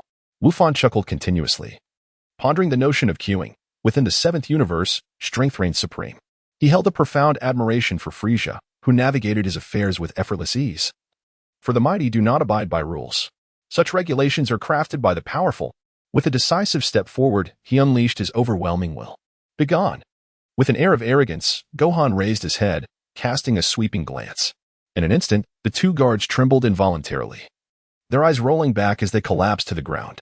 Before Gohan's overwhelming presence, they fell without even a moment's resistance, a stark testament to the vast disparity in combat prowess. Nearby, Jocko's mouth hung agape. He now comprehended the true magnitude of Gohan's power. Even the formidable Frieza was rendered insignificant in the face of his scion's might. Meanwhile, Bulma, with a gleeful expression, chuckled at the 2 guards, remarking, "This is the consequence of denying us entry. Gohan, let us proceed swiftly to inquire about the Super Dragon Balls." Grasping Gohan's hand, she led him forward, with Gohan closely trailing behind. As they boldly entered, it was evident that chaos erupted across the planet Zuno in their wake. Not far away, the corpulent Zuno hovered in the air, reliant upon a floating device, lacking any combat capability and depending solely on the guards for protection. Yet, this time, a significant figure had arrived, leaving the guards utterly helpless. "Zuno, Lord Zuno." A scion approaches, seeking answers. He is terrifying. All guards who encountered him have been knocked unconscious. Zuno's expression shifted dramatically. Upon hearing the guard's words, his eyes rolled back, and he fainted. He sensed the overwhelming aura of the newcomer and trembled in fear. What do you want? Gohan, undeterred by the omnipotent Zuno's presence, had no intention of engaging in trivialities. He kicked aside the unconscious guard and stepped forward boldly. I wish to know the whereabouts of the 7 Super Dragon Balls. Zuno wiped the sweat from his brow, nervously responding, Super Dragon Balls? Are you referring to those of Earth or the universe? Here, the rules dictate that one may only pose a few questions. I can answer 2 of them. Upon hearing this, Gohan's expression darkened, and without uttering a word, he unleashed his full power. With a thunderous roar, the entire Zuno planet quaked violently, the very ground trembling. And the rooftops of buildings shattered under the force of his energy. Zuno quickly regained his composure and stammered, and no, what I meant was, you can ask as many questions as you wish. Please, do not destroy my planet. Finally reacted, retracting all his energy, and exchanged a glance with Bulma, who approached with a smug demeanor. She playfully patted Lord Zuno's face and inquired with a smile, well then, tell me, where can the 7 Super Dragon Balls be found? And what purpose do they serve? Zuno looked helplessly at the woman before him and cast a quick glance at Gohan behind her. He understood well that if he fabricated any information, that formidable scion would not let him off lightly. The energy radiating from Gohan was extraordinarily intimidating. Not of the ordinary scion variety, but rather that of one capable of transforming into a super scion, more powerful even than Frieza, the emperor of the 7th universe. Aside from the god of destruction, Frieza was the most troublesome being, and Zuno dared not provoke a super scion who surpassed him. Thus, he answered truthfully. The super dragon is summoned by gathering 7 Dragon Balls, each as large as a planet, and it can grant one wish. Bulma's expression turned curious. She was aware that the dragon could fulfill wishes but did not comprehend the distinction between this and the Dragon Balls on Earth. The super dragon can grant only one wish, while the Dragon Balls from Namek can grant 3 wishes, and our Earth dragon can now grant 2 wishes. What differentiates the super dragon from others? Zuno continued to wipe the sweat from his brow. The dragon from your Earth and the one from Namek have limitations, specifically on whom they can grant wishes. However, the super dragon does not have such constraints. For instance, if one wished for the super dragon to annihilate an entire universe, that universe would simply cease to exist, with everything within it vanishing entirely. The ordinary dragons, like the one on Earth, cannot achieve such a feat. Bulma's face displayed astonishment as she marveled. I see. It appears that the super dragon is indeed formidable. By the way, the Super Dragon Balls exist within the universe. So does that mean they are not confined to just our universe? Lord Zuno nodded, confirming this crucial point. Yes, the Super Dragon Balls are not limited to the 7th universe. They also exist in the 9th universe, and to collect all 7, one must search across these 2 universes.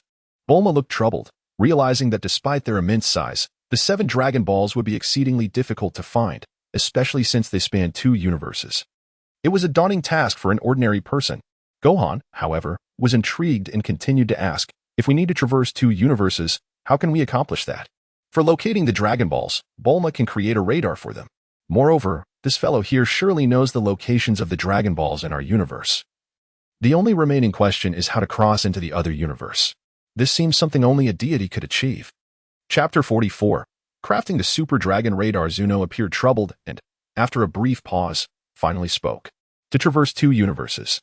There are 2 methods. One is to find the Kaioshin's ring, known as the Time Ring, which allows one to traverse time and space, breaking the laws governing the 2 universes to move between them.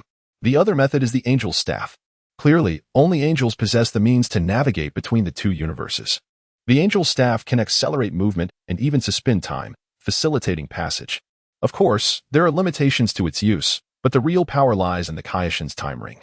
The Time Ring can transcend past and future, and most importantly, it can break the laws of the 2 universes. Gohan's eyes lit up at this revelation. He had almost forgotten about the Time Ring. It appeared that a visit to the Kaioshin was necessary to discover a way to traverse time and space. Given the relationship between the Kaioshin and them, borrowing the ring would be relatively straightforward, provided he concocted a compelling reason. Understanding this, a smile blossomed on Gohan's face as he turned to Bulma. Bulma, I entrust you with the creation of the Super Dragon Radar this time. I will seek out the old Kaioshin to obtain the Time Ring, and once I do, we can gather all the Super Dragon Balls. However, before he could do that, he needed to achieve the transformation into a Super Saiyan God. Otherwise, if he acquired the Kaioshin's ring and traversed time, the God of Destruction would undoubtedly take notice. Without the strength to oppose a God of Destruction, Even if he found the Super Dragon Balls, there was a high likelihood they would be seized from him. In the world of Dragon Balls, strength reigns supreme. Without the power to possess these artifacts, one merely ends up aiding others. He did not wish for his hard-earned Super Dragon Balls to be snatched away by the god of destruction from either the 9th or 7th universe. With a serious expression, he resolutely determined to achieve the transformation into a Super Saiyan god. While Bulma assisted him in the creation of the Dragon Radar, he would focus on his own transformation. After departing from planet Zuno, he returned once more to Earth. Jocko, filled with complaints, was genuinely fearful of attracting trouble. As a galactic hero, he had found himself in a position of threatening others. Now, the thought of continuing to stay with Gohan, whose strength he greatly respected, made him anxious. Just as he was about to turn away, Gohan spoke, causing his expression to darken. Next time, I intend to travel to another universe. So I might need to borrow your spaceship. Please give me your contact information.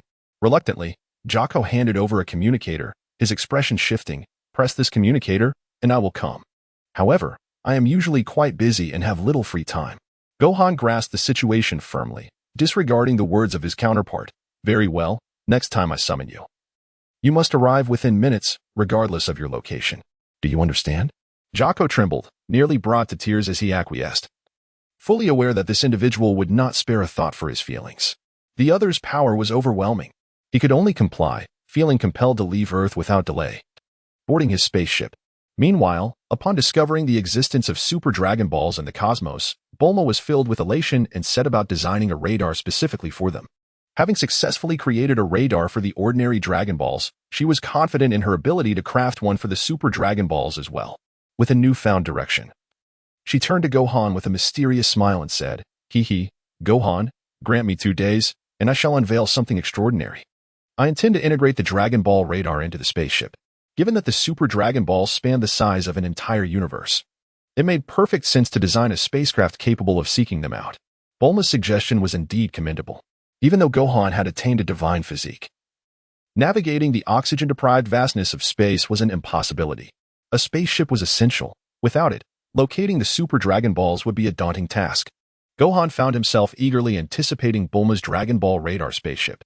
At this moment, he had another matter to attend to, calling upon Vegeta to fulfill his promise, along with Kakarot and the 2 young ones, Goten and Trunks. This time, he intended to directly achieve the transformation into a Super Saiyan god. Summoning several Saiyans to his home, Vegeta, having lost the previous wager, found himself without a reason to refuse this time. However, he was taken aback and puzzled to see both Gohan and Trunks present. "Hey, what exactly are you planning? Why have you summoned Trunks? What are you up to?" As Gohan sensed Goku's aura, he sought to let Goku perceive his presence, urging him to bring Goten swiftly. Hearing Vegeta's words, he replied absent-mindedly, "Just wait a moment. And you shall see, Vegeta." In that instant, Kakarot felt his energy and teleported with Goten, materializing in the arena of his luxurious villa. Upon seeing Gohan, Goten joyfully rushed over, exclaiming, "Brother, it's been so long." After expressing his excitement, he embraced Gohan with open arms. Gohan chuckled heartily, ruffling Goten's hair in greeting. With everyone gathered, including the child in Vidal's arms, they were ready to manifest the Saiyan god. The 9 Saiyans combined would surely fulfill this transformation. However, as he began his preparations, the fabric of space shattered unexpectedly. Emerging from the time-space continuum was future Trunks, leaving Gohan astounded. He had not anticipated Trunks would seek him. With a thundering descent, the time capsule landed, and future Trunks stepped out of the time machine. Spotting Gohan, his eyes lit up as he immediately greeted him. "Gohan-san. It's been a while. Father, what are you all doing here? Are you aware that Earth is facing a catastrophic disaster? This calamity threatens the entire planet." Without hesitation, future Trunks delivered a foreboding prophecy, clearly having come from a future fraught with peril. He revealed that after the emergence of Majin Buu, a tremendous crisis would ensue, endangering all of Earth. At Gohan's words, the others remained unfazed. Vegeta scoffed coldly, "Since the days of Cell, has there ever been a time without great peril? Listen. Trunks, you are unaware that Majin Buu has already manifested and was vanquished by Gohan long ago." Kakarot chimed in with a hearty laugh. "Hey, future Trunks. You don't realize that Majin Buu is dealt with by Gohan. He single-handedly eliminated him." Trunks was taken aback, utterly astonished that Gohan had defeated Majin Buu alone. Moreover, he keenly noted the distinct energy emanating from Gohan, which was evidently the strongest among them. The once-imagined master had surpassed all expectations, igniting a sense of exhilaration within Trunks. Gohan-sensei, you are incredible!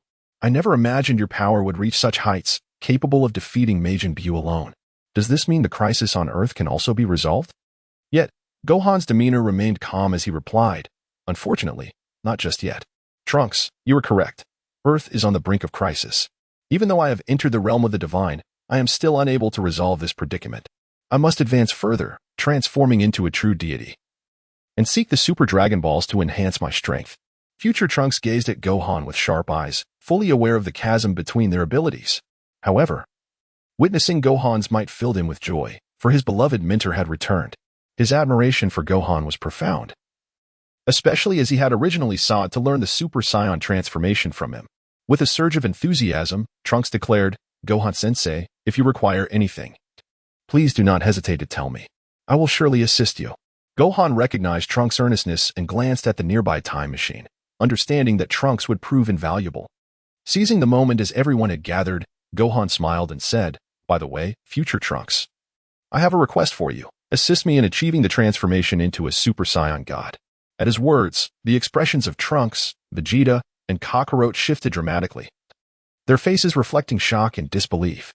Gohan-sensei, what is this Super Saiyan God? Trunks asked first, while Vegeta furrowed his brow, his gaze piercing. Super Saiyan God? You cannot be jesting. There exists a transformation beyond Super Saiyan 3? Kakarot, brimming with excitement, exclaimed, all right. Gohan, if this Super Saiyan God exists, can I achieve it as well? I'm thrilled. It appears there is a way to further ascend beyond Super Saiyan 3. Gohan has decided not to conceal anything this time, as he requires the assistance of these Saiyans for collaboration. With a serene expression, he scanned the group and stated, to achieve the transformation into a Super Saiyan God, I need you all to concentrate your powers entirely upon me. The combined strength of 5 individuals will aid me in completing the transformation, bringing me as close to divinity as possible. However, this merely grazes the edges of true godhood. A Super Saiyan God cannot contend with a god of destruction. In truth, the Super Saiyan Roche transformation lacks the strength to rival even a god of destruction's first form, merely providing a slight amusement for them. Thus, even if Kakarot transforms into Super Saiyan Roche, he merely becomes a plaything for the god of destruction. But his transformation is different. He refuses to be subjugated by a god of destruction. Chapter 45. Achieving Super Saiyan God. 9 individuals stood united, with Gohan at the center. Though Vegeta was quite displeased at the thought of allowing this individual to transform ahead of schedule, he reluctantly channeled all his energy towards Gohan after a brief complaint. There was no need for Biddy to assist this time. Dato's presence was indeed a boon for Gohan. After all, Biddy's pregnancy was still in its early stages, and success was not guaranteed. However, with Dato's aid, their chances of success were assured. In an instant, Gohan ascended into the air, all his energy coalescing within him. He could distinctly sense the changes within his body. As he transformed into a Super Saiyan God, his mastery of the Ultra Instinct also surged forward. The breakthroughs in Ultra Instinct were remarkable: 5 breakthroughs, 9 breakthroughs, and 7 breakthroughs. Ultra Instinct reached levels 8 and 9, accumulating an immense reservoir of energy. This power was staggering. The strength of 5 Saiyans converged within him, propelling his Ultra Instinct to unprecedented heights, nearly reaching level 10. Should he attain level 10, it would signify a new pinnacle, a new domain. At that moment, he would possess the strength to stand against a god of destruction. Now, with his power elevated, he acquired a new transformation ability, the Super Saiyan God, Super Saiyan Roche, at level 50. Upon obtaining this, he instantly achieved a level 50 Roche transformation. In that moment, Gohan's entire being transformed. His formerly ordinary hair erupted into a dazzling display of starlight, twinkling brilliantly. Subsequently, the radiance of his hair surged forth uncontrollably. Boom. The bright day was abruptly shrouded in darkness, causing Biddy and Android 18 to emerge and investigate the strange phenomenon. They soon realized that Gohan had completed his transformation into a Super Saiyan God. Biddy gasped in astonishment, exclaiming, Gohan, your transformation is incredible. What is happening? Android 18, perceiving the situation, remarked, oh, so this is the Super Saiyan God. It truly is quite spectacular, unlike Super Saiyan 3. A rare smile graced her face as her gaze remained fixed on Gohan. With the completion of the Roche transformation, Gohan appeared more youthful and striking than ever. As he landed gracefully on the ground, Vegeta and the others regarded him with bewildered expressions. Gohan's aura had vanished. Yet they did not believe it signified a decline in his power. They had witnessed this phenomenon before. This was the manifestation of divine potential, the inception of his godhood. Ordinary individuals could scarcely perceive such an aura. Dato's face lit up with excitement as he observed Gohan for the first time, unable to contain his joy. Gohan, you are magnificent. This is the Super Saiyan God. Let me see just how powerful it truly is. Eagerly, Trunks reached for the sword on his back, intent on testing Gohan's prowess. However, as he raised his sword, Gohan merely cast a glance in his direction. Trunks became completely paralyzed. Unable to move, even his sword remained suspended in the air, for the disparity in their strengths was insurmountable. Under the overwhelming presence of Gohan's imposing aura, Trunks found himself utterly immobilized. Gritting his teeth, Trunks activated his Super Saiyan state, but even in Super Saiyan Form 1, he could not land a blow on Gohan. Breathless, he completed the transformation into Super Saiyan 2. With the transformation complete, he finally swung his sword, but the speed was painfully slow. It was as if time had decelerated, allowing Gohan to effortlessly evade the strike. After Trunks' sword fell harmlessly to the ground, he gasped for breath, beads of cold sweat forming on his forehead. He finally grasped the true might of Super Saiyan Rose. The gap between their strengths was vast. He genuinely felt that Gohan had reached an extraordinary level of power. Gohan, is this the strength of Super Saiyan Rose? Trunks exclaimed. Nearby, Vegeta scoffed at his son, his icy demeanor evident. You have yet to even tap into 10% of your potential, Trunks. You are unaware that this individual can wield such power even without transforming into Rose. And now, he is capable of amplifying his transformation further. Even if you were to fuse with Kakarot, you would not stand a chance. Kakarot nodded, his expression filled with excitement as he observed Gohan's Rose transformation, clenching his fists. He remarked with earnest determination, from this day forth, I shall train to achieve Gohan's Rose transformation. By the way, Vegeta, you should join me. Only then can we hope to rival Gohan. Vegeta, gritting his teeth in annoyance, retorted, Kakarot, do not even think about fusing with me again. With that, Vegeta turned on his heel and walked away, casting one last lingering glance at Gohan's Rose transformation. Gohan understood Vegeta's sentiments well. Despite his pride, he would undoubtedly intensify his training upon returning home, striving to catch up to Gohan's Rose transformation. Vegeta possessed talent akin to Kakarot's. With diligent training and an understanding of the Rose transformation, they would undoubtedly catch up and achieve the transformation into a Super Saiyan God. Wu Fan is indeed looking forward to this moment. Currently, he transforms with a flicker of crimson light, exhaling deeply as he gathers energy. Mastering this transformation is quite a cumbersome task. It appears that he will need to practice more, as achieving the transformation independently poses a significant challenge. With the formidable Trunks joining the fray, the assistance in transforming into Super Saiyan God will undoubtedly become much more manageable. Gohan lifted his head and offered a gentle smile. Greeting, Trunks. Trunks, has anything gone awry in your future? Trunks nodded, clarifying that in another realm, Majin Buu had been eliminated before he could even be born. His visit this time was due to a tremendous crisis looming over Earth in this timeline. Master Gohan, I have already dealt with Majin Buu. But danger is approaching this reality. It seems Earth is once again on the brink of trouble, and this adversary is unlike any we have faced before. Indeed, this is a different scenario. The god of destruction has come to Earth to indulge in some amusement, and he is the most formidable force in the 7th universe. Even all the Saiyans combined would not be able to contend with him, Gohan remarked, a serious expression adorning his face. I am aware that it won't be long before the god of destruction pays us a visit. Before that, I must intensify my training for the ultimate form and simultaneously seek the Super Dragon Balls to enhance my overall attributes. Chapter 49. The Great Trunks is a fanboy. The others, of course, were oblivious to the identity of the god of destruction Gohan spoke of, though they sensed his significance. They had encountered a few deities, such as the Kaioshin and the King of All, and perceived their powers to be quite limited. Little did they know that the god of destruction embodies the universe's mightiest strength, far beyond that of Frisia. He has remained in slumber for eons, awakening once every millennium, while the lifespan of Earthlings is but a fleeting moment. Without further ado, Gohan began preparing for matters concerning other universes, starting with the search for a time-traveling ring. This ring could be obtained from the Kaioshin, as he intended to journey to the Kaioshin's planet. He also aimed to retrieve Bulma's Super Dragon Ball radar to commence the quest for the Super Dragon Balls. However, Number 18 insisted on accompanying him, along with Great Trunks, who had recognized his own strength. Understanding the transformation into a Saiyan God, he wished to comprehend the Saiyan God form further. Opting to remain by Gohan's side rather than return to the future, it was clear that he wished to be Gohan's disciple. Great Trunks was genuinely delighted to follow him. Admiring Gohan's formidable prowess, Master Gohan, when I last visited, you had not yet attained your current strength. I never imagined you would grow so much in just a few days. I had thought you had stopped training, which caused me considerable concern. Indeed. If it were the old Gohan, he would have long ceased his training. The former docile Gohan would have left you quite disappointed. But now, witnessing his close bond with him in the future, Trunks felt exhilarated. His feelings towards Gohan surpassed even those he held for Vegeta. In the future where Vegeta had perished, only Master Gohan fought alongside him, thus his bond with Gohan was profoundly deepened. It was no wonder that great Trunks displayed such enthusiasm towards him. Number 18. Observing from the sidelines, couldn't help but chuckle. Approaching Gohan, she remarked, "It's evident that this fellow is your little fanboy. These days, he hardly pays attention to his father, Vegeta, and only wishes to be with you." With a playful expression, Gohan shot a glance at the mischievous number 18 and turned to great Trunks, asking, "Trunks, has there been any trouble in your future?" With Black Goku yet to appear, Trunks shook his head, his expression curious. "No, why do you ask, Master Gohan? Is something about to happen?" Gohan contemplated for a moment before offering a cautionary reminder. "In any case, be wary of individuals like Son Goku, who happens to be my father."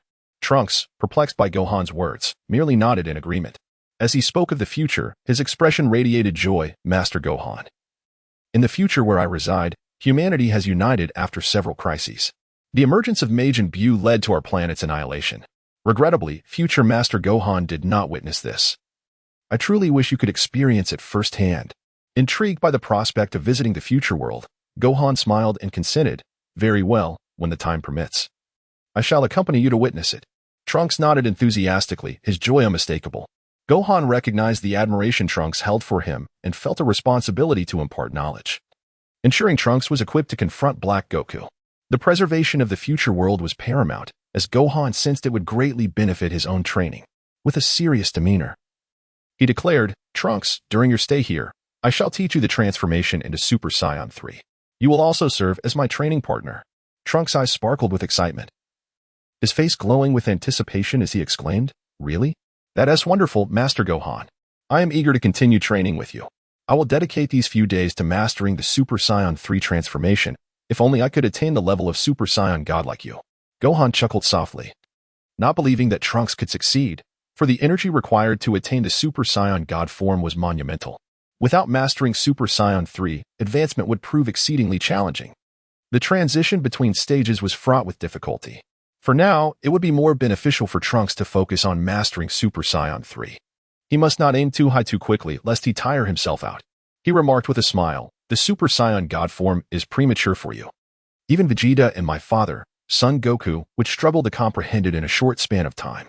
Currently, you possess the strength of Super Saiyan 2 at most. So let us first ensure you can transform into Super Saiyan 3. Trunks nodded in agreement. At that moment, an aircraft soared through the sky, its engines roaring. It was Bulma, who had long anticipated Trunks' presence here. Having come to deliver the Super Dragon Ball radar to Gohan, she promptly embraced Trunks with joy. "Hey, Trunks. It's been ages. Have you found a girlfriend in the future yet? You little rascal, don't train all day. Look at Gohan. He has 2 girlfriends. When will you bring one back for me?" Bulma teased, making Trunks scratch his head in response, unsure of how to navigate his mother's playful banter. Bulma refrained from further teasing Trunks and turned to Gohan. "Gohan, the Dragon Ball radar ship you asked me to help with is ready. Here it is. What do you think? I've upgraded all its equipment. It rivals Jaco's spaceship." As Gohan lifted his gaze, he was astonished to discover that the aircraft before him was none other than the spaceship from the Dragon Ball radar. It seemed somewhat familiar, unmistakably resembling the spaceship belonging to Pan from Dragon Ball GT. To his surprise, Bulma had actually constructed it. No wonder it looked so recognizable. The spaceship was quite spacious, easily accommodating several passengers without issue. It boasted an array of complete facilities, showcasing Bulma's remarkable prowess in creating such advanced technology. She had already arranged everything meticulously for him. "I've also prepared a year's worth of food for you, sufficient for your travels, so there's no need to worry about provisions or water. Oh, and there's a gravity training room akin to Vegeta's. I've amplified the intensity several times, but don't mention this to Vegeta. He might get jealous." Bulma beamed with delight, her eyes sparkling. Upon hearing this, Gohan felt overwhelmed by the abundance of resources. He couldn't help but voice his thoughts. "There's no need for a full year's supply, and if I do embark on a year-long journey, won't that mean I miss your birthday party?" Bulma laughed heartily, her joy evident as she nodded in agreement. Yes, my birthday celebration is set to commence in about a week. Gohan, I need your help to gather the Super Dragon Balls. It appeared that the god of destruction would arrive on Earth in less than a week, and the timeline was indeed pressing. They had to collect all the Super Dragon Balls within this week to fulfill a wish. With a solemn expression, Gohan realized that with this spaceship, he could initiate another plan. Right, I'll go borrow the time ring from the East Kaishin. Trunks, please wait for me a moment. With that, he raised his hand and, in an instant, vanished before their eyes, leaving Trunks in a state of astonishment. Turning to Bulma, Trunks asked, Mother, is Gohan truly much stronger than Father now? What is Father doing? Bulma sighed, somewhat helplessly. It seems he has been motivated by Gohan. He has been in the training room for days with no intention of emerging. He keeps muttering something about mastering the Scion God transformation, understanding his father's nature. Trunks remained silent, merely glancing at Android 18. He couldn't help but admire Gohan for having two girlfriends. Unfortunately, in his current future world, he lacked the time for such relationships. Even if he had met a wonderful girl, their bond had not progressed much. As a guardian of Earth, Majin Buu had much interaction with him either. Upon Gohan's arrival at the Kaiotian planet, his sudden appearance startled East Kaiotian. However, in the next moment, his expression transformed into one of sheer joy as he warmly welcomed Gohan with uncontainable excitement. Gohan, during the last encounter with Majin Buu, you single-handedly resolved the crisis. We owe you a tremendous debt of gratitude, for this has avenged the grievances of several Kaiotians. The peril facing Earth has been alleviated. It is truly wonderful. East Kaiotian beamed with happiness, seemingly oblivious to other impending threats. Wufan, with a look of astonishment, feigned seriousness as he spoke. East Kaiotian, we now face a far greater dilemma that threatens the very existence of Earth. It is highly probable that the planet may still meet its demise. The East Kaiotian, taken aback, gazed over with a look of anxiety. What do you mean? Is it possible that Majin Buu has not been entirely eradicated? Or is there an even more terrifying entity than Majin Buu? Gohan uttered only one name with trembling lips, the god of destruction. The destroyer was about to awaken. Merely hearing this name sent shivers down the spine of the East Supreme Kai, while the Elder Supreme Kai in the distance paled instantly. For the entire seventh universe, this was a name none dared speak lightly. The East Supreme Kai's expression twisted with dread, while the Elder Supreme Kai's face darkened with solemnity. It's nearly time for Beerus' waking cycle, the Elder Supreme Kai murmured gravely. Every 1,000 years, he stirs from his slumber. The East Supreme Kai had only heard whispers of this name, unaware of the true horror it carried. Bewildered, he asked, Elder Supreme Kai, is this Beerus truly so formidable? Chapter 47. Obtaining the artifact, the time ring. The Elder Supreme Kai drew a chilling analogy. Beerus is death incarnate for the cosmos. Should a planet catch his fleeting interest, a mere sneeze from him would obliterate it entirely. And if his sneeze were powerful enough, an entire star system, like your solar system, would vanish in an instant. Such terrifying power, a single, careless breath erasing an entire solar system. The East Supreme Kai stood dumbfounded. This surpassed even the terror of Majin Buu. Majin Buu is but a child before Beerus, utterly insignificant, the Elder Supreme Kai continued. The Destroyer's might stands unrivaled in the universe. Unless the Omni King himself, the eraser of all existence, were to intervene, Beerus is invincible. Gohan is acutely aware that within these numerous universes, the strength of Beerus, the god of destruction, ranks among the highest. Even Jiren pales in comparison to Beerus. Among the 12 gods of destruction, Beerus truly embodies formidable power. The impending threat looms large. And Gohan does not harbor the same fortune as son Goku to persuade Beerus. Furthermore, he has no intention of ingratiating himself with Beerus, much like Vegeta, who would rather not act as a sycophant. Gohan's aspiration is to surpass Beerus. Should the latter wish to obliterate Earth, Gohan intends to thwart him with sheer force. With a serious demeanor, Gohan addressed the old Supreme Kai. I wish to utilize the time ring. It is the only means to alter the fate of Earth from destruction. Now that Beerus has awakened, his sights are undoubtedly set on Earth, and should that occur, the entire solar system would face annihilation, plunging the universe into chaos. The old Supreme Kai began to ponder, recognizing Beerus's temperament and the potential for him to commit such acts. After a moment of hesitation, he spoke. The time ring is a precious artifact of the Kais. If it falls into the wrong hands, it poses a significant threat to the entire universe. This time, Gohan remained silent, but the East Supreme Kai interjected on his behalf. Old Supreme Kai, Gohan is absolutely trustworthy. He helped us defeat Majin Buu, and can hardly be deemed a villain. For the sake of Earth's peace, we should entrust him with the ring. Perhaps he possesses the means to deter Beerus. Upon hearing the words of the East Supreme Kai, the old Supreme Kai no longer hesitated. Nodding, he declared, "Young man, you speak wisely. Although I feel a sense of hopelessness, it is worth a try. Please wait here. I shall retrieve the ring for you." Surprised by the ease of obtaining it, Gohan smiled. In less than 10 minutes, the old Supreme Kai returned from his vault with the singular time ring, a treasure unique to the universe. This ring indeed held immense value, possessing abilities akin to those of the angels. Once activated, it grants the power to traverse time and space, albeit with numerous restrictions. With a grave expression, the old Supreme Kai placed the ring in Gohan's hands and imparted several warnings. The time ring can alter timelines and traverse between two dimensions, however. There are time constraints, and one must not recklessly modify the past or future, lest the very fabric of time be torn, creating superfluous temporal rifts with far-reaching consequences. This artifact is undeniably intricate, and Gohan had no intentions of altering either the past or the future. For him, modifying timelines would only generate unnecessary temporal anomalies without affecting the present reality. Much like the time travel exploits of Trunks. Even if he were to traverse to this timeline and eliminate a particular foe, upon returning, that temporal threat would still exist. Thus, temporal traversal is not as whimsical as one might think. Currently, Gohan seeks merely to harness its ability to traverse parallel universes in search of the Super Dragon Balls. With the ring in hand, he had no intention of returning it. Driven by a desire to protect Earth, he promptly took the ring and, after exchanging brief farewells, vanished from the Kaioshin realm. Left behind were the two Supreme Kais, engaged in deliberations regarding Beerus's resurrection. Even with their limited abilities, they endeavored to prevent Beerus from wreaking havoc. Upon returning, Gohan found himself in the presence of Android 18, Daz, and Bulma, now adorned with the extraordinary ring. Bulma's eyes sparkled with curiosity as she approached, exclaiming, "Gohan, is that the time ring? Does it possess greater utility than Trunks' time machine?" With a smile, Gohan donned the ring, instantly realizing its myriad of uses. It was remarkably convenient. Indeed, this ring functioned similarly to Trunks' time machine. Yet it possessed an additional ability to tear through the fabric of space-time, allowing travel between multiple universes. Bulma gasped in astonishment, while the larger Trunks was equally taken aback by the remarkable utility of such an item. Elated, he exclaimed, "Master Gohan, with this ring, we can seek out the Super Dragon Balls. How splendid! When shall we embark on our journey?"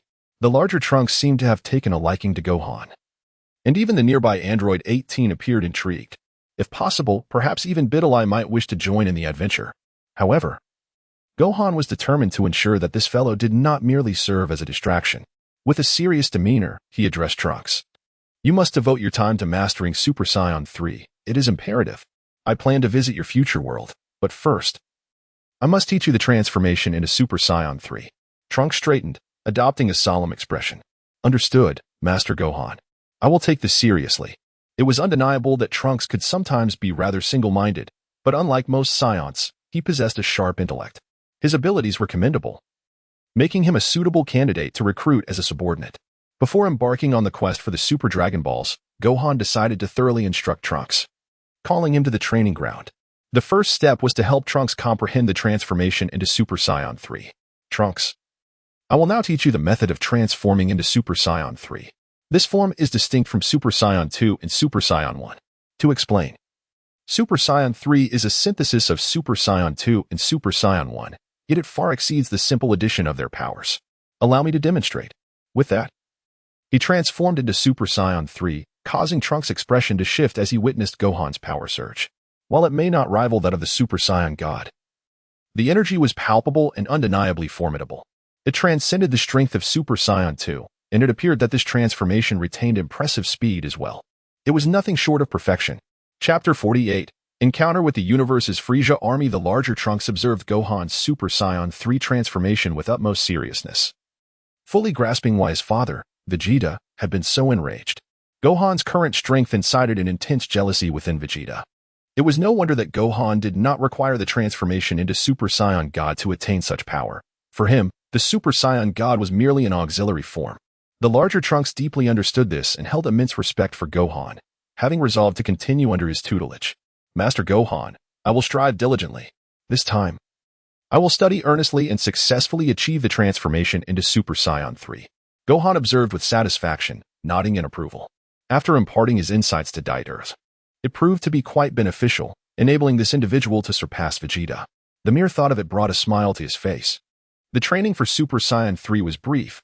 Gohan merely shared various techniques, and whether Dieter could grasp them would depend on his innate talent. The duration of his comprehension and the level he could achieve remained uncertain. With no time to linger, Gohan resolved to seek the Super Dragon Balls, prioritizing the collection of those within Universe 7. Accompanying him were Android 18 and, additionally, Biddy, who had eagerly joined him. Biddy, brimming with excitement, clung to him as they boarded the spaceship, exclaiming joyfully, "Gohan, this is like a date, isn't it? How wonderful. I haven't been out in ages. Hee hee. Exploring the universe together sounds delightful." With a smile, Gohan initiated the spaceship, casting a glance at the curious Android 18 before taking off. As the vessel ascended into the sky, Bulma, still on the ground, waved and called out to Gohan, "Remember to find the Super Dragon Balls. And don't forget, my birthday party is in a week. Be sure to return." As Gohan raised his hand in greeting, he promptly activated the spacecraft, ascending swiftly into the vastness of space. The vessel, ingeniously developed by Bulma, boasted remarkable speed, evidently achieving faster-than-light travel, allowing for expeditions across the cosmos in no time. For instance, departing the solar system would take merely 10 minutes. In the blink of an eye, they transitioned from the solar system to the Milky Way galaxy. Beside him, Videl, evidently experiencing the cosmos for the first time, sat nestled in his embrace, her eyes sparkling with excitement as she gazed out the window. "Is this the universe? It's magnificent. Aunt Bulma's spaceship is truly extraordinary. By the way, Gohan, where are we heading now?" Cradling Videl, Gohan examined the ship's controls while activating the Dragon Ball radar to locate the whereabouts of the Super Dragon Balls. Within Universe 7, approximately 4 Super Dragon Balls were known to exist, 2 of which lay merely a few thousand light-years away. Locating them would require less than a day.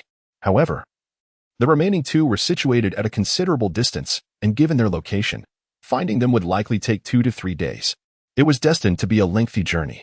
He reviewed the routes and plotted a course, after which he entrusted the spacecraft to navigate autonomously. The first 2 Super Dragon Balls were nestled among 2 small stars.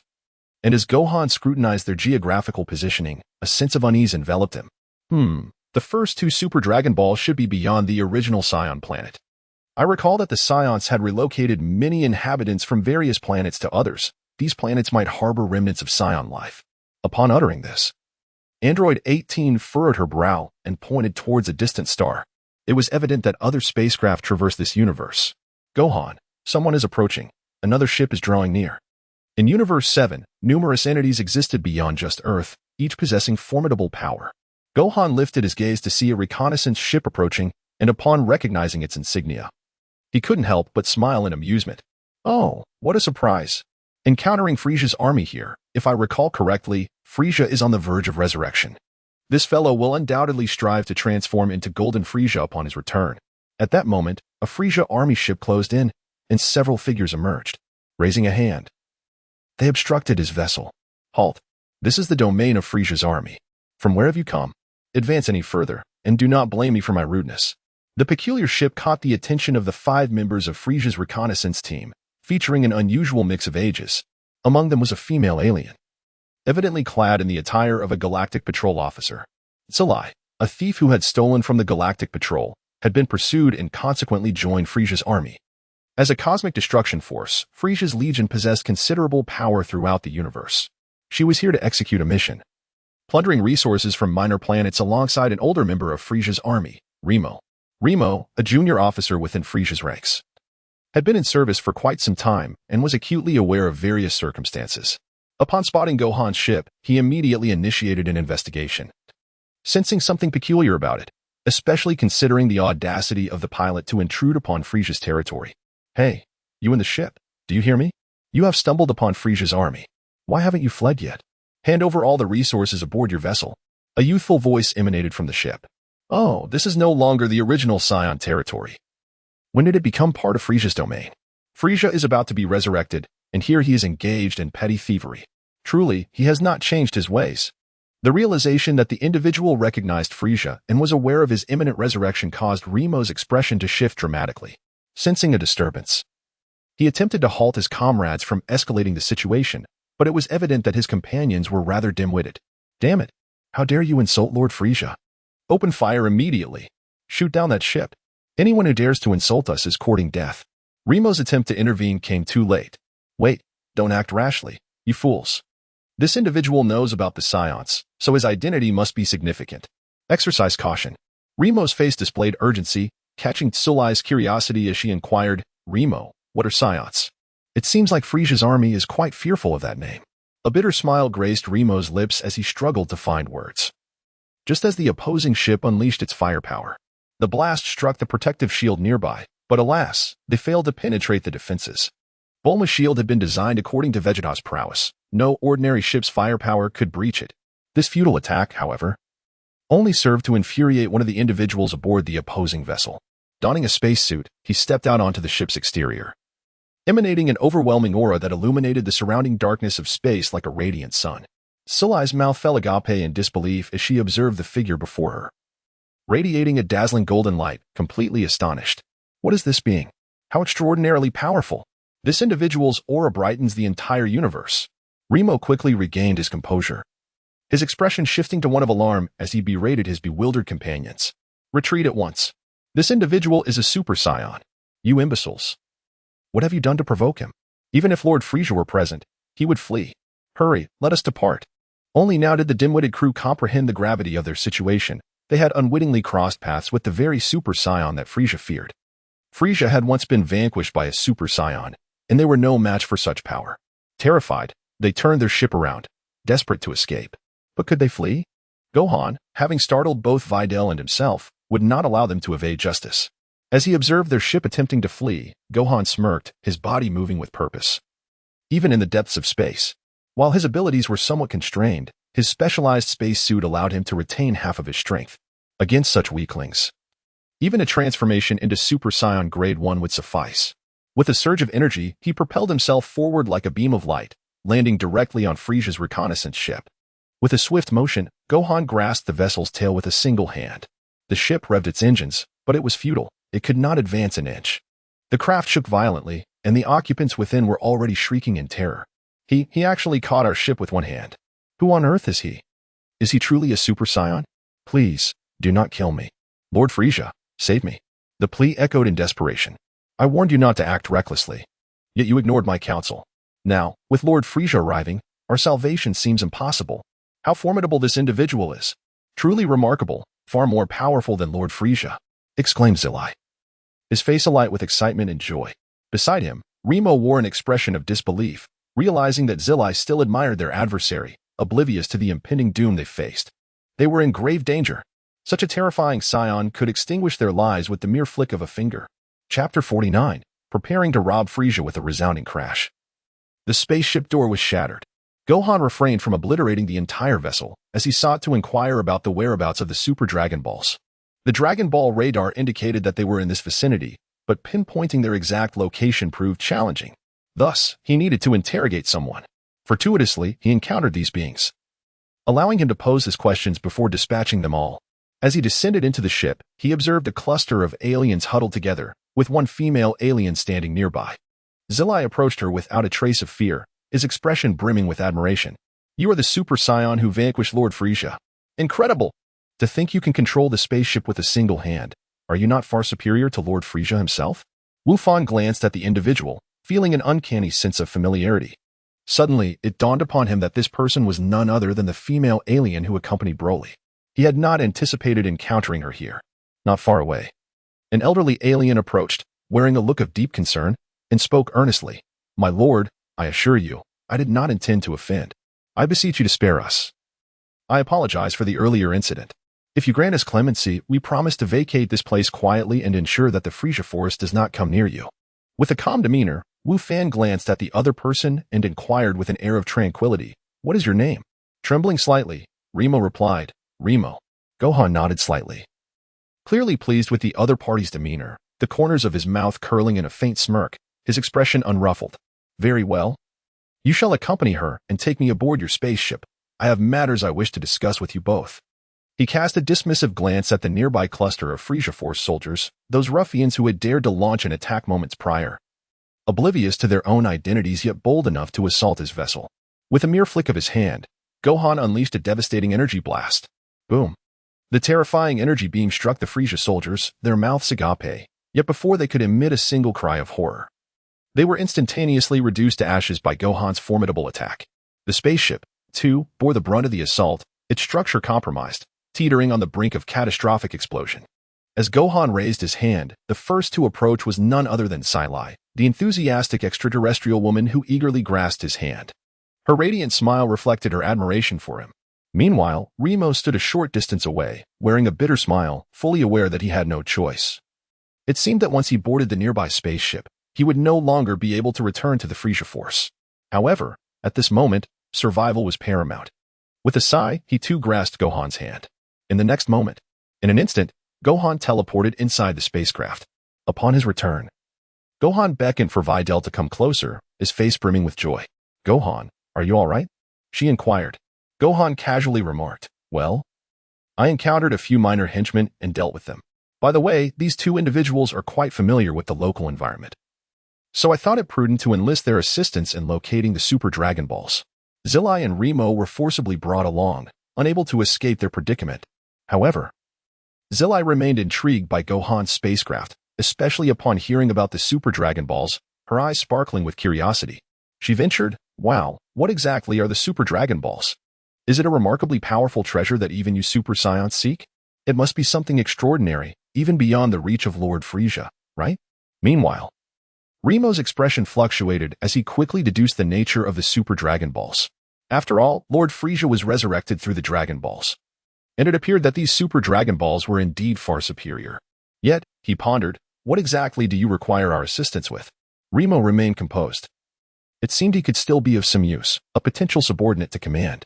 With a casual gesture towards the spaceship's radar, Wu Fan remarked, "The radar indicates that the Super Dragon Ball is located right here, resembling the size of a star, akin to a small planet.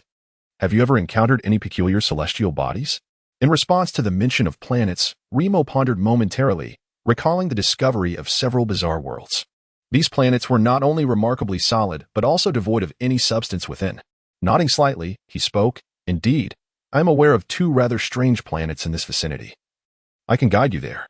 Wu Fan was taken aback. This fellow truly knew how to gauge the situation.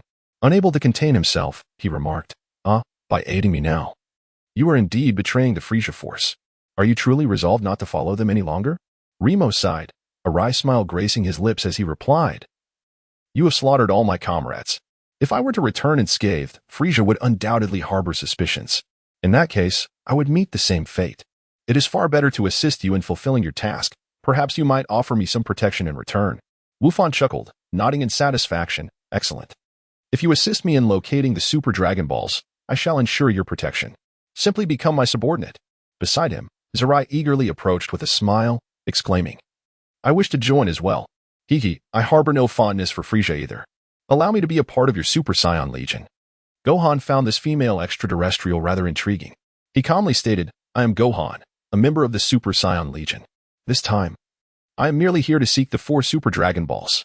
Let us first focus on collecting the Super Dragon Balls of this universe." Jilai, possessing a keen interest in the Super Dragon Balls, readily agreed to join in the endeavor. With the addition of 2 more aliens, the ever-curious Videl observed from the side, while Android 18 approached as well. She quietly inquired, "Gohan, can we truly trust these 2 individuals?" As Wu Fan cast a glance at Remo, the seasoned veteran of the Frisia Force, he realized that this individual was undoubtedly well acquainted with the cosmos. Having him assist in locating a spaceship was indeed advantageous. The opponent's lack of strength rendered him unable to indulge in any tricks before Wu Fan. As for Zilai, the female extraterrestrial, it was evident that she relished the hustle and bustle, thus posing no threat to him whatsoever. With the prowess of Bidalai at his side, he felt entirely secure. He nodded affirmatively, instructing, "Please keep an eye on them and ensure they do not cause any disturbances." Without hesitation, number 18 agreed, casting a glance at Zilai, clearly prioritizing her supervision. The spaceship traversed the vastness of space, heading towards a designated location. Remo, adept at piloting, navigated the vessel with remarkable steadiness.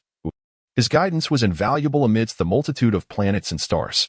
It would be impractical to annihilate every celestial body in search of the right one. Remo's extensive knowledge of the universe proved beneficial, while Zilai, due to her exuberance, was promptly designated as the ship's maid by number 18. Initially reluctant to serve tea and water, Zilai quickly complied after witnessing a demonstration of number 18's formidable power. With an infinite surge of energy, A nearby small planet was obliterated, compelling Zilai to obey and desist willingly. Adorning a forced smile, she dutifully poured tea for both number 18 and Bidalai, finding her role as a maid somewhat acceptable despite her begrudging expression. "Oh dear, I feel as though I have been captured. Am I to be considered a slave?" Zilai lamented, eliciting laughter from Bidalai, who gently reassured her, "Do not worry, as long as you are with us, there is nothing to fear. Sister number 18 will not be too harsh on you." Zilai's spirits lifted upon receiving Bidalai's kindness, and she joyfully leaped into Bidalai's embrace, seeking comfort. One must admit, Zilai possessed a knack for seeking refuge, proving her cunning nature. Recognizing Bidalai's comparatively weaker standing, she sought to curry favor with her to ensure her own safety and perhaps gain additional benefits. The spaceship was filled with delectable treats brought from Earth, and upon tasting them, Zilai instantly fell in love. The thought of leaving was utterly unappealing to her, a true connoisseur of culinary delights. In the world of Dragon Ball, it seemed that a majority were indeed food enthusiasts. Gohan observed the scene with a shake of his head, lamenting silently. As he beheld these two individuals, he was suddenly reminded of Broly. Presently, Broly must still be training on some distant planet, his strength capable of surpassing even that of Super Saiyan Blue. If only he could serve as a training partner, it would be splendid. Furthermore, Gohan envisioned recruiting him as an ally to assist in his endeavors. In the vast universe, establishing his own network of influence was paramount. The more allies, the better. Contemplating this, Gohan turned to Remo and inquired, "Are there any Scions left in the Frieza Force? Or perhaps contact information for any lost Scions?" After a moment's reflection, Remo replied, "If we head to Frieza's main base, we might be able to find some." A spark of inspiration ignited within Gohan. "Very well, once we locate the two Super Dragon Balls, we shall raid Frieza's main base. We will procure some items from within." Remo gaped in disbelief, unable to fathom Gohan's audacity.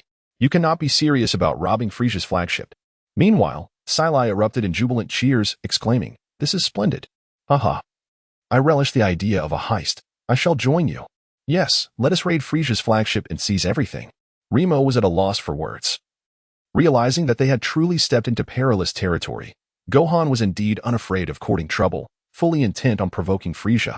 How could Gohan possibly fear Frieza?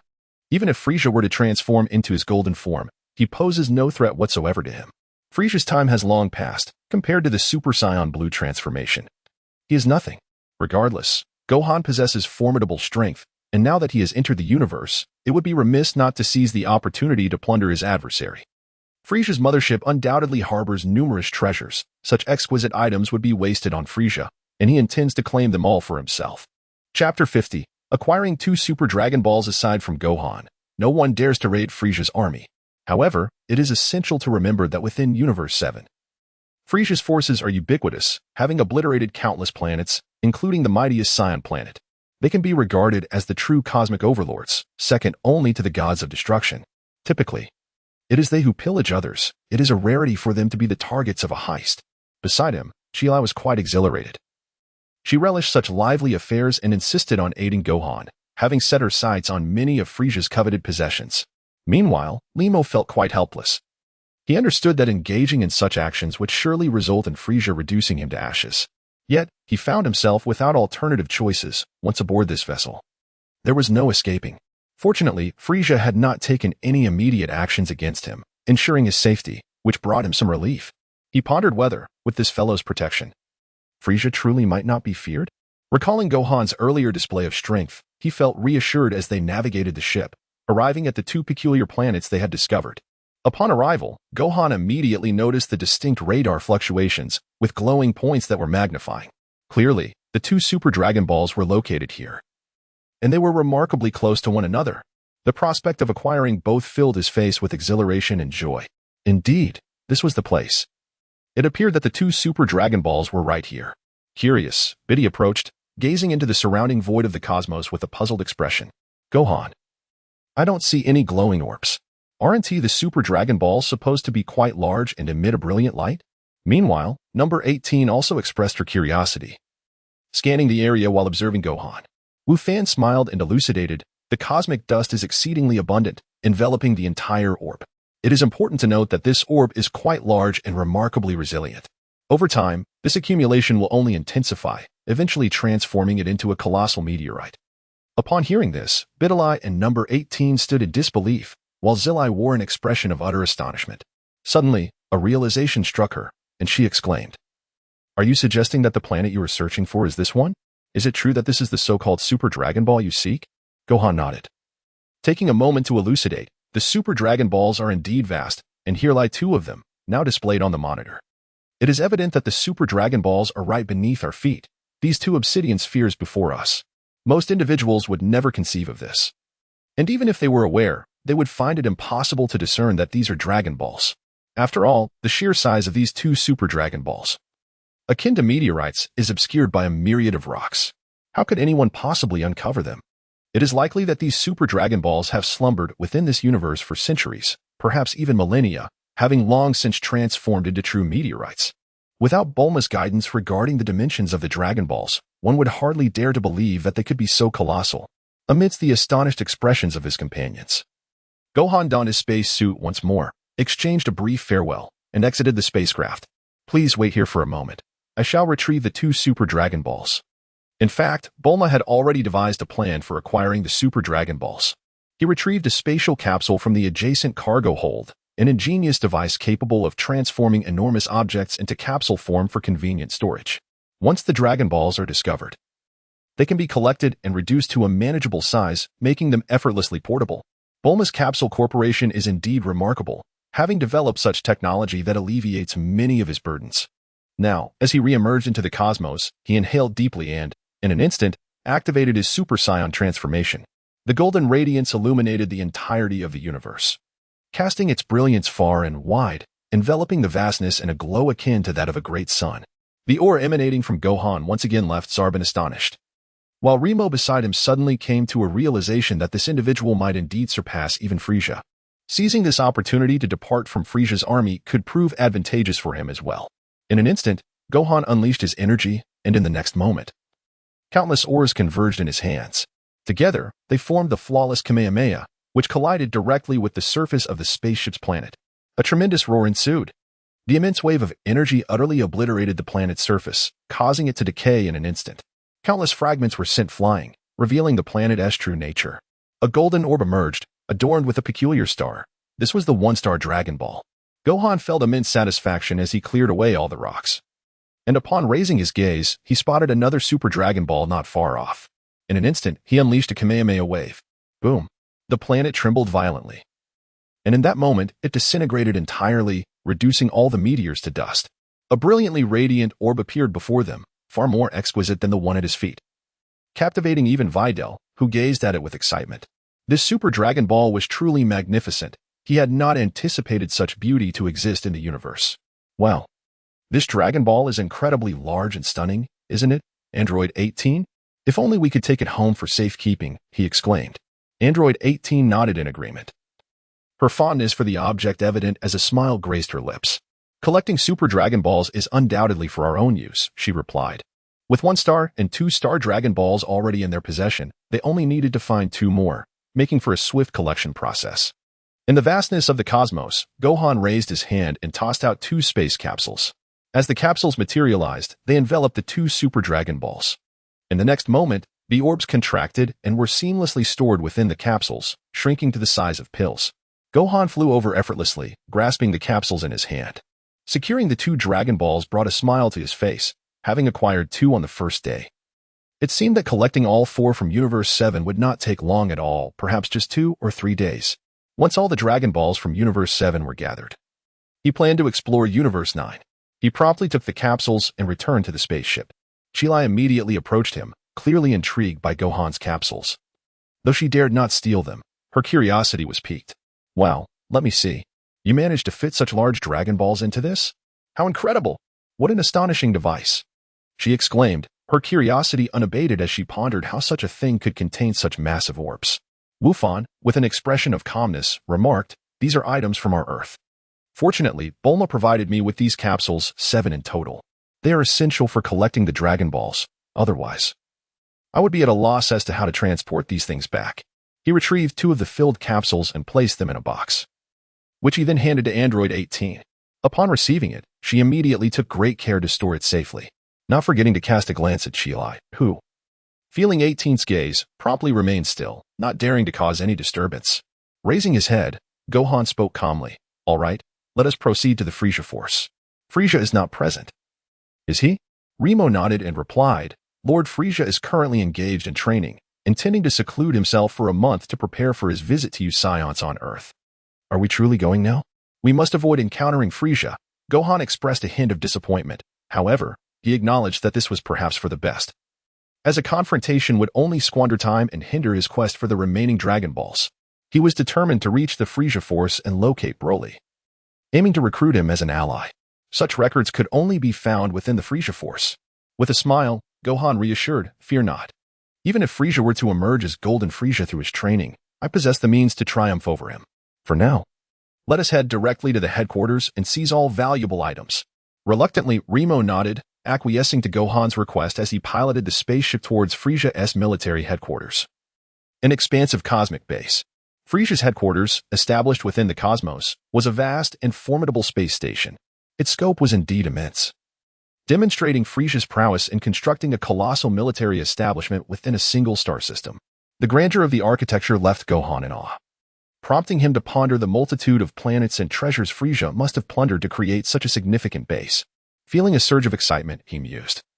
It appears Frieza has indeed amassed quite a bounty. Ha! How fortuitous for me. However, Remo wore a look of concern, scanning their surroundings. He sensed they were being watched and spoke seriously. It seems we might be under surveillance. The soldiers of Frieza's force are likely approaching, and we must venture deeper inside. With a composed nod, Wu Fan crossed his arms and declared, fear not, simply proceed forward towards their warehouse. By the way, your name is Zilai, correct? You must know where Frieza has hidden some valuable treasures. When the time comes, you shall accompany me to retrieve them. Zilai raised her hand and exclaimed joyfully, at your command, my lord. She was brimming with anticipation, already rolling up her sleeves, ready to embark on a grand venture alongside Wu Fan. As Gohan swept past Android 18, he instructed her, please keep an eye on Bidalai for me. However, there is typically little cause for concern. This spaceship boasts formidable protection, and should any formidable adversary arise, I shall deal with them directly. Chapter 51. His battle power is 10 billion. Android 18 nodded in agreement. She had initially contemplated accompanying him, but it was indeed necessary for Bidalai to have someone watch over her. Thus, she remained within the confines of the spaceship. As they gradually ventured deeper, this vessel, which bore no insignia of the Frieza force, soon captured attention. A patrol from Frieza's base activated their communicator and inquired directly, from whence do you come? Answer me, are you affiliated with the Frieza force? Upon activating the communicator, Remo feigned composure, wearing a broad smile as he greeted them. Greetings, Camu. Have you forgotten me? I've just returned from a mission, and this is a ship we commandeered.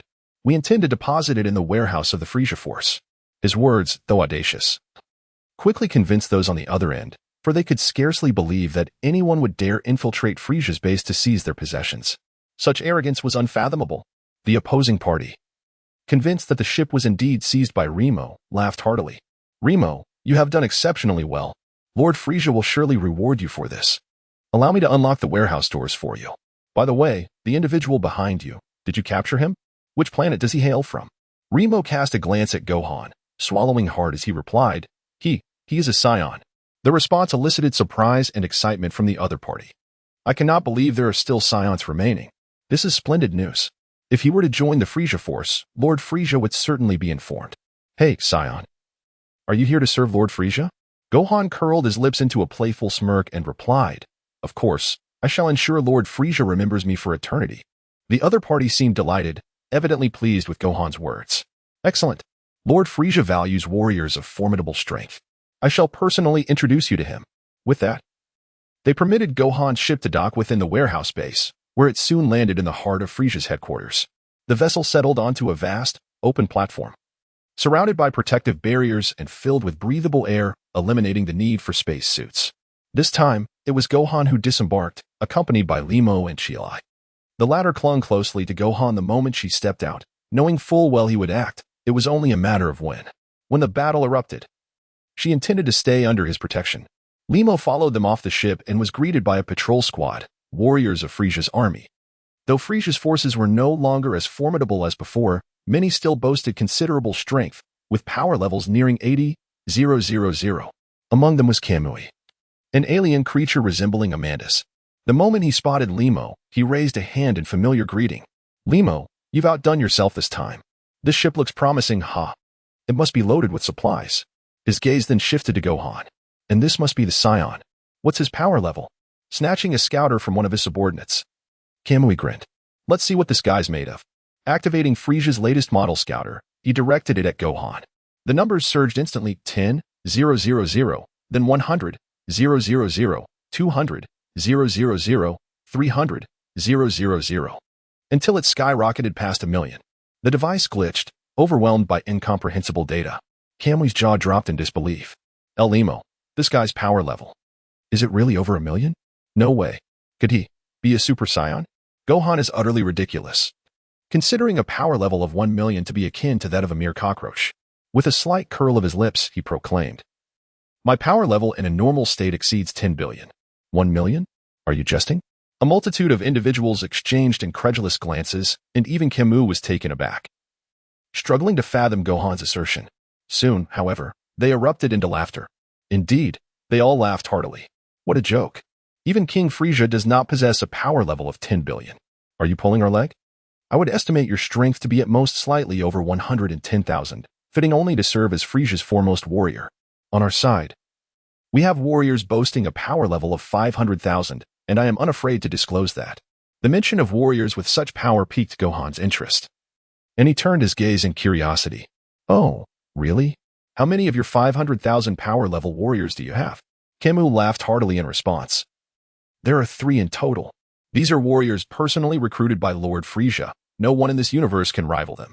Even Super Saiyans must tread carefully. Gohan found the situation amusing. 3 individuals boasting a battle power of 500, 000 each dared to compare themselves to a Super Saiyan. This fellow truly had a penchant for boasting. With a mere flick of his wrist, he displayed his impatience to continue conversing with these beings, for he had come to raid Frisia's base. I shall see what capabilities you pitiful beings with your 500, 000 battle power possess. You'd best reveal yourselves now. Gathering energy into his palm, he aimed at the protective shield in the heavens above. In that fleeting moment, Gohan unleashed a powerful energy blast. The earth trembled as it shattered several layers of the protective barrier, not to mention striking a massive spaceship not far away. The vessel was pierced through, erupting in an instant. Smoke billowed forth as Gohan swiftly engaged, eliminating countless soldiers of Frisia's army. In the forefront, Kame was left speechless, utterly astonished that this individual had arrived and unleashed an energy blast, breaching their defenses and penetrating a nearby spaceship. This warrior's battle power had evidently surpassed 100, 000. Damn it, what is this fellow up to? Exclaimed Remo. Is he here to stir up trouble? It dawned upon them that Gohan could never have come to join Frisia's forces. Gohan curled his lip, casting a disdainful glance at the individuals before him, and let out a mocking laugh. I am here to seize your treasures, Silai. You and Remo go fetch the goods. I shall keep watch here.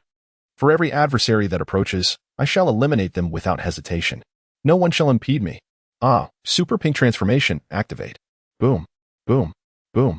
In an instant, Gohan unleashed his Super Pink Transformation, causing all the energy detectors in the vicinity to explode. The onlookers were astonished, realizing that the destruction of their detectors indicated an opponent with a combat power exceeding 10 million. This individual was truly terrifying. This transformation surpassed that of the Super Saiyan. Chapter 52. A bounty of treasures acquired with a flick of his wrist. Gohan wore a playful grin, and the energy cannon in his hand erupted like fireworks, targeting Frisia's base. The violent energy surged skyward, only to rain down in a barrage of devastating energy blasts, bombarding the entire Frisia stronghold. Boom, boom, boom. Frisia's military fortress was obliterated in an instant. Countless structures crumbled under the onslaught. The explosive flames sent Frisia soldiers into a panic, scurrying for cover in sheer terror, utterly bewildered by the chaos unfolding around them. What is happening? No, my spaceship has exploded.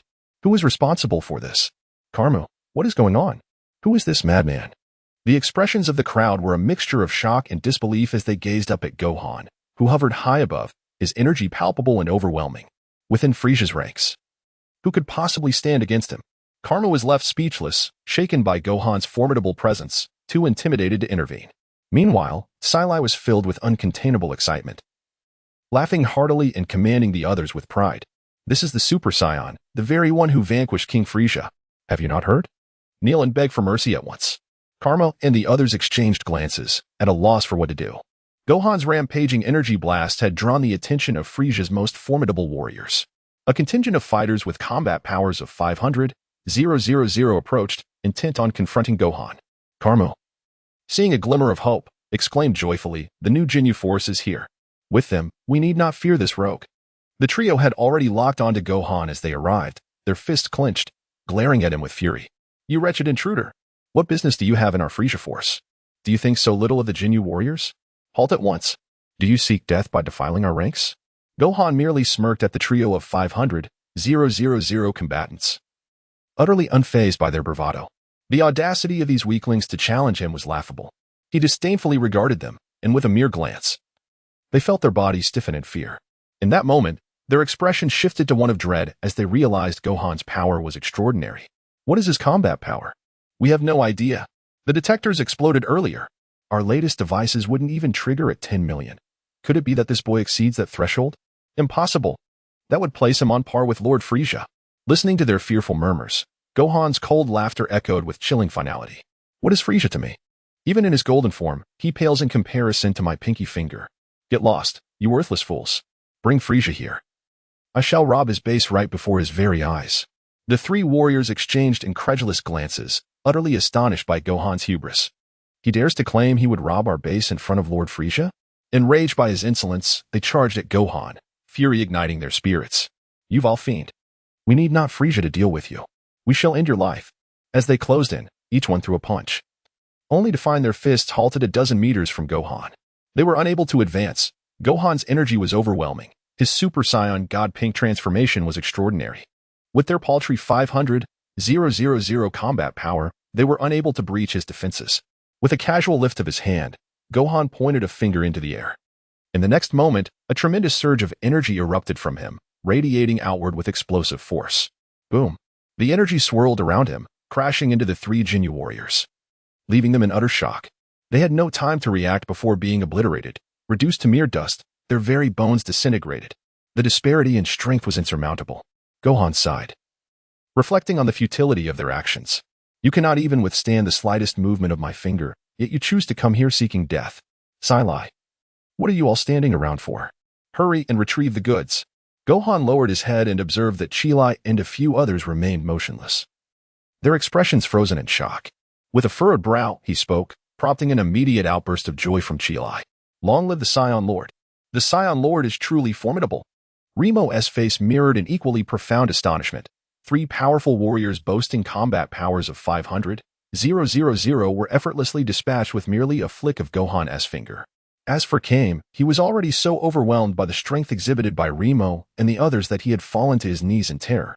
Their combat power barely reached 100,000. How could they possibly contend with the three 500,000 powered Frisia soldiers from earlier? Witnessing Gohan eliminate one of them with such ease left them quaking in fear, immediately begging for mercy. Please, spare us, Saiyan Lord. I will take you to the treasury right now and help you find what you seek. I beg you, do not harm us. We surrender. We will do anything you ask. The terror they felt was palpable. Even Frisia himself would be unable to suppress such power. He was indeed a Super Saiyan. With pallid faces and trembling bodies, the group escorted Chilai and Remo to the treasury in search of treasures. Chilai strutted confidently, directing the group into Frisia's vault, a storied collection of various materials acquired through the conquest of Frisia's army. Rare items from countless planets filled the space, including natural jewels the size of 100 meters in diameter and super armor capable of withstanding formidable attacks. The sheer abundance of valuable items was staggering. Upon entering, Chilai let out a jubilant cheer and joyfully dove into a pile of jewels, rolling around in delight. Remo, watching from a distance, shot her a disapproving glance and said, Enough of this. Let us grab what we can and leave quickly. Frisia may arrive at any moment. Chilai laughed heartily, unfazed by the notion. What of Frisia? Mister, Gohan is a Super Saiyan. What do we have to fear from Frisia? There are so many treasures here. We must take them all. The quantity of valuables was overwhelming. Not even several spaceships could carry it all. Chilai grabbed handfuls of jewels, stuffing them into her pockets until they overflowed. Observing her thieving demeanor, Remo shook his head and retrieved the capsule storage device Gohan had given him. He sought after precious items, including the Saiyan Scouter that Gohan required, and placed everything of tangible value into the capsule. In one fell swoop, the treasure within the vault was halved. Chilai, noticing the contents of Remo's capsule, eagerly approached and extended her hand.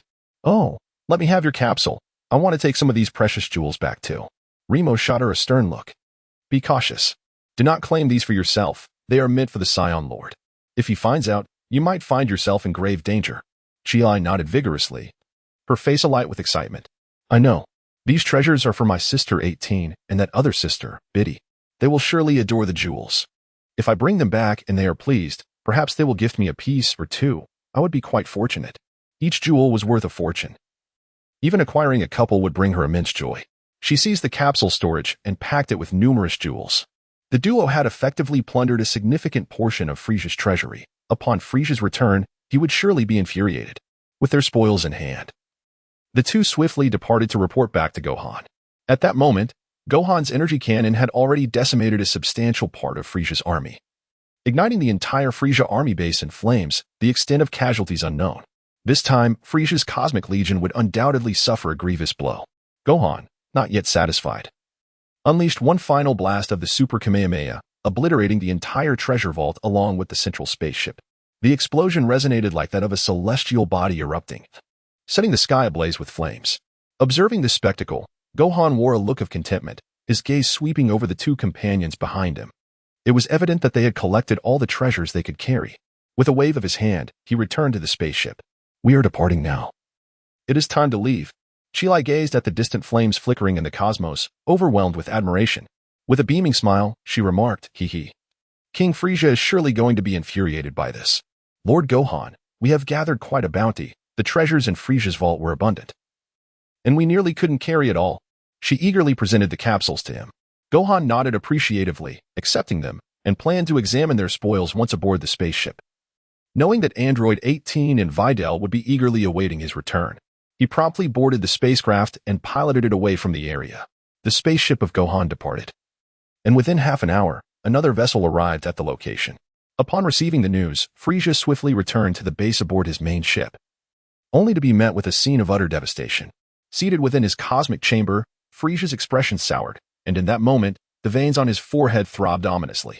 What is the meaning of this, Bilibulu? Chapter 53. The search for Broly's whereabouts. Bilibulu's countenance was grim as he stammered, "Lord Frisia, we have fallen victim to a Scion raid. They plundered our base, seized numerous items, and slaughtered many of our warriors before departing." Frisia's expression darkened further. "A Scion? How could this be? Why would a Scion come here? Damnable, detestable Scions! How dare they invade my base? I shall not forgive this affront." In a fit of rage, Frisia transformed into his golden form, causing Bilibulu, who stood nearby, to tremble and kneel in fear. Frisia was genuinely enraged, unable to fathom why he had been targeted by the Scions. This particular Scion was indeed audacious. Instead of seeking trouble on Earth, he had chosen to confront Frisia. How could Frisia's base, a bastion of his power, be so easily ravaged? The audacity of these Valscions surpassed all bounds. Frisia's furious voice echoed throughout the cosmos. "But I shall find him. I, Frisia, will personally see to his demise." Immediately, Frisia's legion mobilized their remaining warriors to scour the universe for Gohan's whereabouts. Meanwhile, after plundering Frisia's base, Gohan began to inventory his spoils. Foremost among them were the Scion Scouters and a complete cosmic map of Universe 7, which would greatly facilitate his search for the remaining Dragon Balls and Broly. He had not anticipated that Frisia possessed such a wealth of valuable items. The existence of a cosmic map would aid him immensely in navigating the vastness of space, especially with several advanced scouters, far superior to Bulma's technology, likely acquired from other planets. These scouters were remarkable. They could detect nearby objects and report findings in real time, encompassing a vast range. They could thoroughly explore an entire star system and even probe the interiors of planets, unveiling all their hidden resources. Frisia, it seemed, had amassed a treasure trove of remarkable valuables, all now at Gohan's disposal. Gohan was exceedingly pleased with the cosmic map and the accompanying probe, wearing a broad smile. However, the others, including Biddy, could not suppress their exclamations of astonishment. "Wow, this natural gem is enormous. Look at all these jewels, Gohan. These treasures are truly remarkable." Zillai had seized a considerable amount of jewels, and their display left Biddy and Android 18 astounded. As Biddy picked up a few pieces, she immediately grasped their immense value. Android 18, equally enchanted by these exquisite items, casually selected several, realizing that selling them on Earth could yield billions. With such an abundance, their worth could easily reach hundreds of billions. In a buoyant mood, she praised Zilai, saying, "Well done. If we bring these back to Earth, they could sell for hundreds of billions or even over 1,000 billion. Zilai chuckled and eagerly ingratiated herself. Sister 18, I gathered all these treasures, which were initially unwanted by that fellow, Remo. I thought of you and Lady Biddily, knowing you would desire them, so I brought them all back." A smile crept onto 18's lips as she tossed 2 pieces of jewelry to Zilai, stating, "You've done well. This is your reward." Overjoyed by receiving the jewels, Zilai cheered. "Thank you, Sister 18.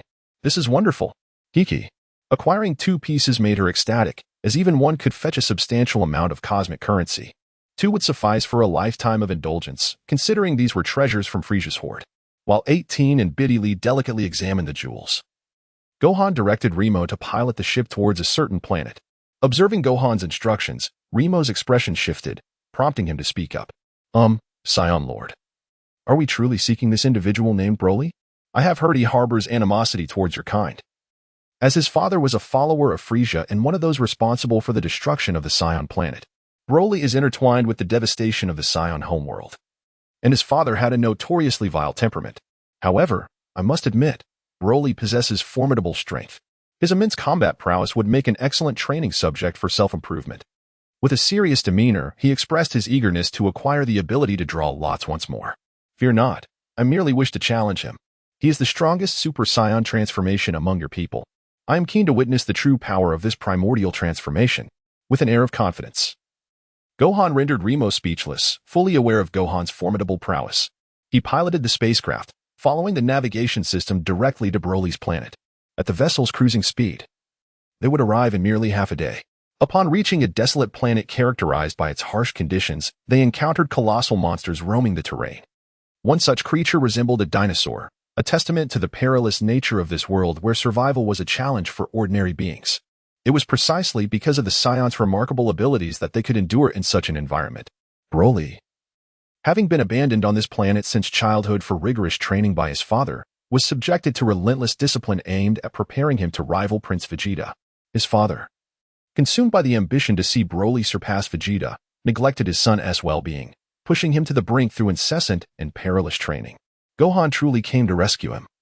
He believed that Broly possessed immense power, and with proper training, he could undoubtedly become the strongest warrior among his ranks. Even Frisia, in his golden form, would stand no chance against Broly, which speaks volumes about Broly's might. As the spaceship landed, swirling sands surrounded them, and with a sudden hiss, the door opened. The first to emerge was Gohan, followed closely by Chi-Lai, who appeared quite apprehensive, terrified of the monstrous inhabitants of this planet. Upon their descent, it became evident that this world was extraordinary, teeming with terrifying creatures. Gohan, Lord Gohan, are we truly going to find the person we seek here? I feel as though no one could possibly survive in such a place. Who could endure here? Remo, standing nearby, nodded gravely. This can only be described as a genuine death planet, rife with fearsome beings. If anyone has managed to survive, their combat prowess must be formidable. Indeed, Broly had been raised here since childhood. Gohan lifted his gaze, surveying the surroundings, and within moments, he sensed a powerful energy. This was precisely the individual he sought. Chapter 54. The primordial Super Saiyan Broly, a creature from the planet, lay sprawled on the ground, its body marred and broken, unmistakably having endured a fierce battle prior to its demise. Its massive form resembled that of a small mountain. Broly, raising his hand, was in the process of dismembering the creature's carcass to replenish his energy with its flesh when he felt a piercing gaze upon him. It seemed as though someone was observing him from afar, a gaze so intense that he instinctively jerked his head up to look in that direction. Paragus, witnessing this, wore a puzzled expression. What is it, Broly? Broly's brow furrowed, his countenance shifting. There is a powerful being over there, unlike any I've encountered before. Paragus, however, was skeptical. They had been honing their skills on this planet for quite some time, and he believed it impossible for any creature to surpass their strength. With a dismissive smirk, he replied, the monsters on this planet cannot possibly match the might of us Saiyans. Now, gather our things. Let us investigate. Broly retrieved a few pieces of meat. Although unpalatable, food was scarce on this planet, and he was willing to consume anything to survive. Moreover, he was now merely a puppet to his father, Paragus, who controlled Broly with an electric shock collar, training him to become the strongest Saiyan warrior. His every action was dictated by the remote control that inflicted pain at Paragus' command, raising a son akin to training a dog. With a wave of his hand, Paragus directed Broly to carry their hard-won food toward a nearby location. He was eager to discover what creature could capture Broly's attention. The beings on this planet were certainly no match for the two Saiyans. As they walked for a brief moment, they soon spotted a spaceship not far off. And Paragus' expression shifted to one of disbelief. What is this? A spaceship here? Who could have come to this desolate planet? Perhaps it is the Saiyans or Frisia's minions. He was baffled as to who would venture to such a remote world, and the size of the vessel suggested it was anything but ordinary. The spaceship had already landed, and it appeared the occupants had disembarked. Paragus, uncertain of their whereabouts, inquired of Broly, "Are they nearby?" Broly scanned the area, still unable to fully control his energy, and shook his head. Paragus scoffed, his dissatisfaction evident. "I instructed you to master your power, yet you have made no progress.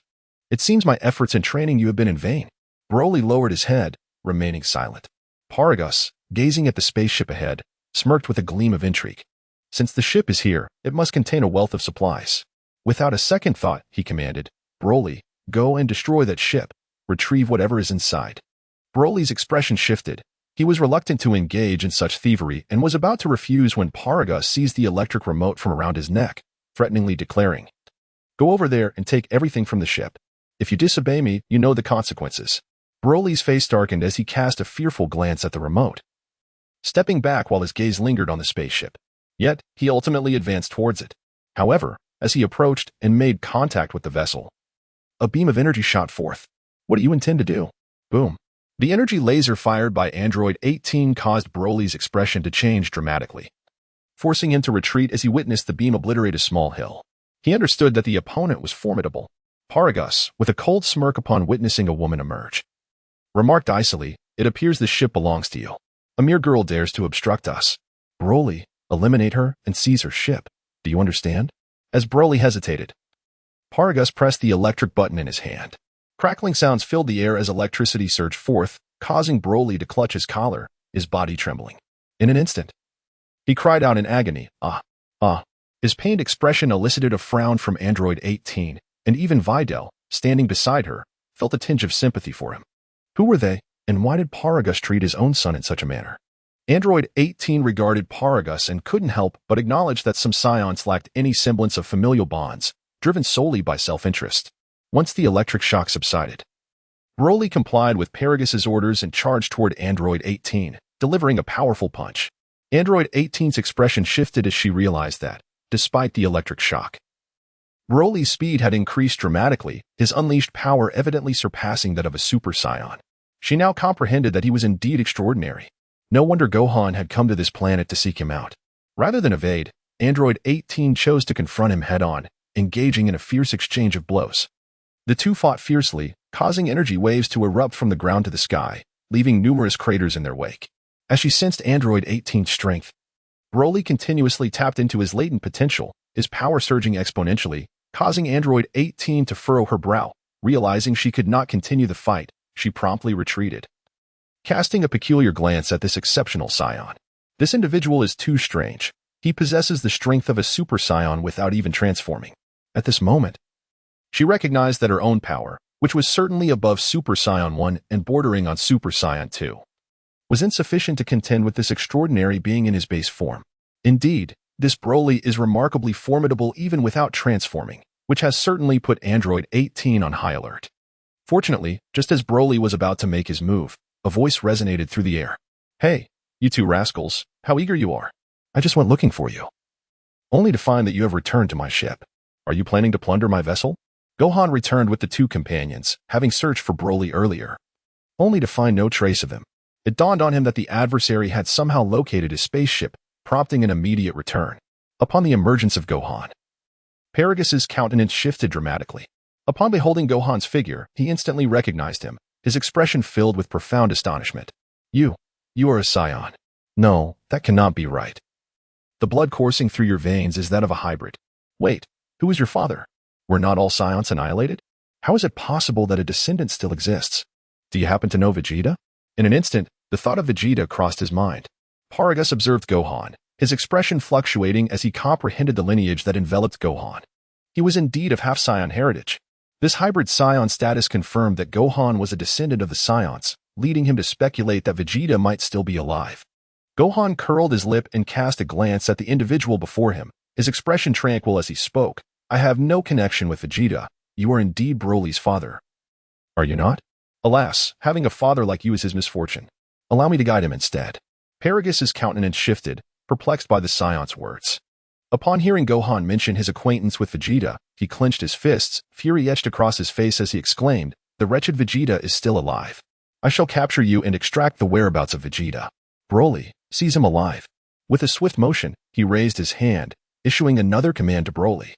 With a ferocious roar, Broly, now evidently on the brink of losing his sanity, surged forward, launching a powerful punch aimed directly at Gohan. Gohan, without evading, raised his hand at the very moment and caught Broly's fist. With a resounding smack, he effortlessly intercepted the opponent's strike, standing firm against the raging winds that surrounded him. Gohan remained utterly unshaken. This left Paragus speechless, and even Broly displayed a hint of astonishment. No, this is impossible. You cannot possibly catch my Broly's punch. Who exactly are you? Broly's power has ascended to that of a Super Saiyan god, and as an ordinary Saiyan, you should not be able to withstand such a formidable blow. Paragus' expression reflected disbelief, unable to comprehend why Gohan, without transforming, could withstand Broly's overwhelming punch. With a cold smile and an indifferent expression, Gohan declared, it is not just this individual who can exhibit Super Saiyan prowess without transforming. I can do the same. And without transformation, this fool cannot possibly be my opponent.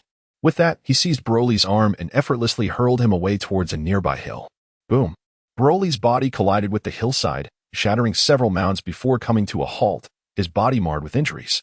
This time, the damage was severe. Behind them, Chilai raised her hand, cheering with delight. Go, Gohan. This Broly is nothing special. He cannot compare to Lord Gohan. His combat power seems quite limited. In contrast, Remo wore a serious demeanor, speaking gravely. No, that individual possesses terrifying combat power.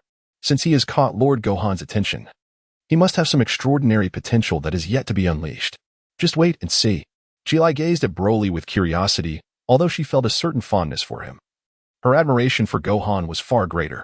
Gohan's strength was unparalleled and certainly beyond the capabilities of this pathetic Scion. Meanwhile, upon witnessing Broly being tossed aside, Paragus' expression darkened, his fury boiling over. Broly, you imbecile. How could you allow yourself to be thrown away? What are you doing? Eliminate this fool at once. Chapter 55. I have yet to transform Broly's inability to surpass even a half-blood Scion infuriated Paragus, who erupted in a torrent of curses. Raising his hand, he amplified the electric shocks, intensifying them to their maximum strength. Kill him. You don't even need to capture him, just eliminate him. And I will interrogate his companions later. Go. In an instant, the electric current surged to its peak, flooding Broly's body through his collar, sending his already battered form into convulsions, rendering him unconscious. The intense electricity propelled Broly into the air, and Chilai, witnessing this, felt a twinge of sympathy. His father is truly despicable for treating his son this way. Remo calmly remarked, the Scion race is like this. Let us not forget that they are among the fiercest warriors in the universe. Indeed, Paragus was solely focused on revenge, disregarding everything else. This caused Broly to lose consciousness. But in the next moment, a latent power erupted within him. His muscles expanded instantaneously, and his energy surged skyward. The entire planet trembled in response to his transformation into a primal Super Saiyan, causing the ground to crack and magma to spew forth. Broly was now entirely oblivious. Consumed by battle, his eyes vacant as he roared in madness. At this moment, Chilai finally comprehended Gohan's intention in seeking this individual. The sheer terror of Broly's combat power made her tremble. This guy is astonishing. He is even more formidable than King Frieza. Remo nodded in agreement. Indeed. His energy is overwhelmingly powerful. Even King Frieza does not possess such might. Now I understand why Lord Gohan sought him out. Chilai felt a pang of concern. But what if Lord Gohan is not his match? His energy surpasses that of King Frieza. Remo glanced at Gohan, who remained composed, his expression serene. No. Look at Lord Gohan. His calm demeanor suggests he has anticipated everything. Chilai then noticed that Gohan showed no signs of trepidation at Broly's transformation. Even if Broly reached the primal Super Saiyan level, which could rival Super Saiyan Blue, he would still be a formidable opponent. However, defeating Gohan was an impossibility. A mere shell of a being could never challenge him. His gaze swept toward Paragus, whom he regarded as a menace. With this individual present, Broly could never become his subordinate. In an instant, a glimmer of murderous intent flashed in Gohan's eyes, a look that Paragus unmistakably recognized, causing him to issue a panicked command. Broly, eliminate him. Dispose of him. Once Broly lost consciousness and transformed into a war machine, he instinctively locked onto Gohan. Recognizing him as the strongest present, he sought to challenge the mightiest. This was his final shred of awareness as he charged madly toward Gohan, reaching out to grasp him. With a swift retreat, Gohan deftly evaded, closely pursued by Broly. No matter the obstacle, they shattered through with relentless force. This led them to plunge from the surface directly into the depths of the earth, culminating in an explosive eruption of molten lava. Gohan surged forth once more. And as the magma erupted, both ascended into the heavens. With each powerful punch exchanged, a tremendous explosion resonated, causing further fissures to mar the surface of the planet. Their relentless clash continued, with each strike propelling magma into the air and deepening the cracks in the planet's crust. Observing this chaotic spectacle, Sulai's expression darkened as he sensed the impending calamity. Gohan and his formidable adversary wielded an overwhelming force. If this continued, the very planet itself would be obliterated. Android 18. Lady Bulma, we must hasten back to the spaceship. Remo concurred, feeling the urgency of their predicament. He raised his hand, calling out to Gohan, Gohan. We must return to the spacecraft. This opponent's power is utterly terrifying, and we fear the planet may explode. Gohan also realized that if he were to unleash the power necessary to subdue Broly, the planet would be unable to withstand it. He certainly did not wish to endanger his companions. Nodding slightly, he instructed Android 18, who was not far off. You all head to the spaceship first. Do not worry about me. I will handle this guy. Android 18 nodded and, accompanied by Biddy Lee, ascended into the spacecraft with the others, piloting it directly into the sky. Paragus, observing from a distance, felt a shift in his expression, his dissatisfaction evident as he glared at them. He was unwilling to let the spaceship escape. Damn it, you lot, leave the spaceship behind. Paragus took off, charging straight at the spacecraft. However, before he could reach it, Gohan unleashed an energy blast that intercepted him. The energy blast shot past him, sending chills down Paragus's spine as he glared at Gohan from a distance. His teeth clenched in frustration. You cannot possibly be a match for Broly. I suggest you surrender obediently. Reveal the whereabouts of Vegeta, or else all of you shall perish here. Gohan chuckled, finding the situation quite amusing. Do you not find it peculiar? I am currently in my normal state. Yet I am fighting alongside your Broly. You should be aware that there are transformations beyond the Super Saiyan form, and at this moment, I am not even utilizing any transformation. Paragus suddenly realized, almost forgetting that this individual had been battling in his base form all along, even during the fierce exchanges with Broly. Paragus's expression shifted to one of shock as disbelief washed over him. No, it's impossible. You possess such immense strength without transforming. If you were to transform, it would be inconceivable. You could easily surpass my Broly. If the opponent remained skeptical, Gohan was determined to change that perception. Taking a deep breath, he summoned his ultimate fighting power. Allow me to demonstrate the magnitude of my strength Super Pink transformation. In an instant, Gohan completed his transformation, unleashing his full power. The vibrant pink aura erupted from his body, coalescing into a colossal figure as he invoked Susanoo with the energy of his transformation. This resulted in a terrifying manifestation of Susanoo, endowed with unparalleled defensive and destructive capabilities. Paragus was left utterly dumbfounded, unable to fathom that a Saiyan could achieve such feats. How is this possible? This individual transforms without equal and has become a giant. The overwhelming aura made him tremble as he gazed up at the immense figure. As Susanoo charged at Broly, it raised a hand and delivered a mighty blow, sending Broly flying. One hand of Susanoo pressed down relentlessly, crashing into the ground with tremendous force. The earth shattered beneath the impact, and Broly was driven deep into the molten core of the planet. With an explosive eruption, magma shot forth, continuously gushing out as the planet's core fractured. The entire planet began to tremble. If this continued, it would face utter destruction. Paragus sensed the impending doom and, with a grim expression, called out to Broly, Broly, cease this madness. If this persists, the planet will explode. You must stop. Unfortunately, Broly had long since lost control. Struck down by Gohan's Susanoo and plunged into the depths of the earth, he erupted once more, his power igniting into a frenzy as he unleashed the full might of a Super Saiyan at level 100. With a roaring ascent from the magma, Broly howled, his battle power surging once again, much to Gohan's satisfaction. Yes, just like that. Continue to amplify your strength, for it is only in this manner that you can serve as my training partner. Haha, it was well worth my journey to find you. Gohan laughed heartily as he gathered his energy into a punch, aimed at the distant Broly. This time, Broly grasped the hand of Susanoo, eager to measure his strength against Gohan's formidable pink energy manifestation. With a wild roar, he pushed against Susanoo, determined to engage in a contest of power. Gohan slightly furrowed his brow, a look of appreciation gracing his features. Remarkable, your strength truly satisfies me. Alas, devoid of any awareness, you are completely out of control. Relying solely on power is insufficient.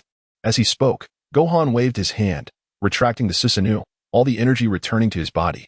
In an instant, Broly lost his focus. Standing there with a bewildered expression, unable to comprehend why the colossal form had vanished so abruptly.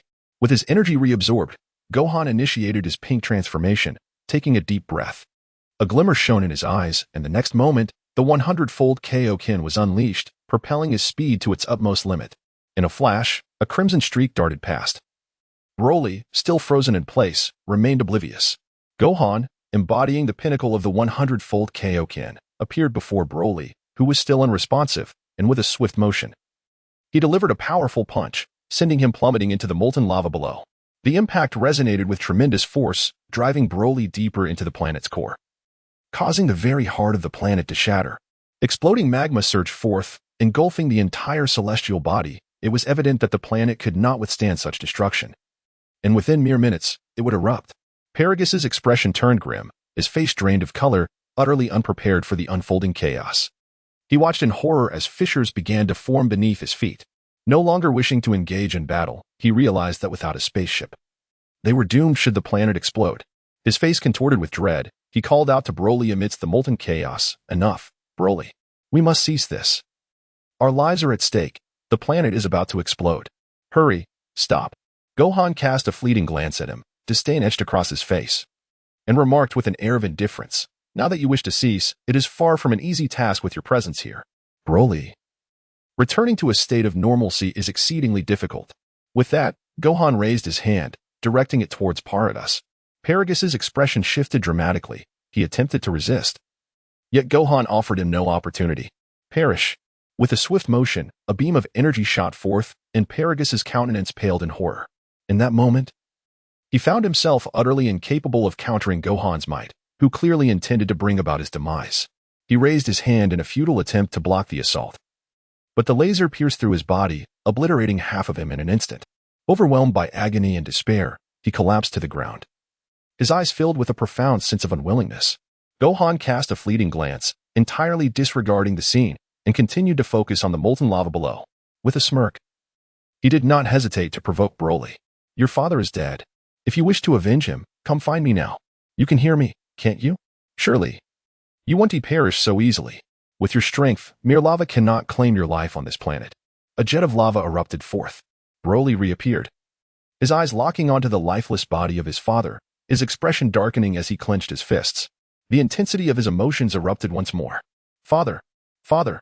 he bellowed, his anguish palpable. Despite the fact that his father regarded him merely as a tool rather than a son, Broly still held deep feelings for him. Witnessing his father's demise drove him into a complete frenzy. Consumed by a singular desire for battle, heedless of the planet's impending destruction, he charged forward to engage Gohan.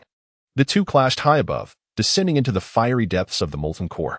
Their fists collided with explosive force, sending shockwaves that threatened to shatter the very planet itself. Meanwhile, in the vastness of space, Android 18 and her companions had long departed the planet aboard their spacecraft. As they floated in the void, they glanced back to witness the planet slowly disintegrating.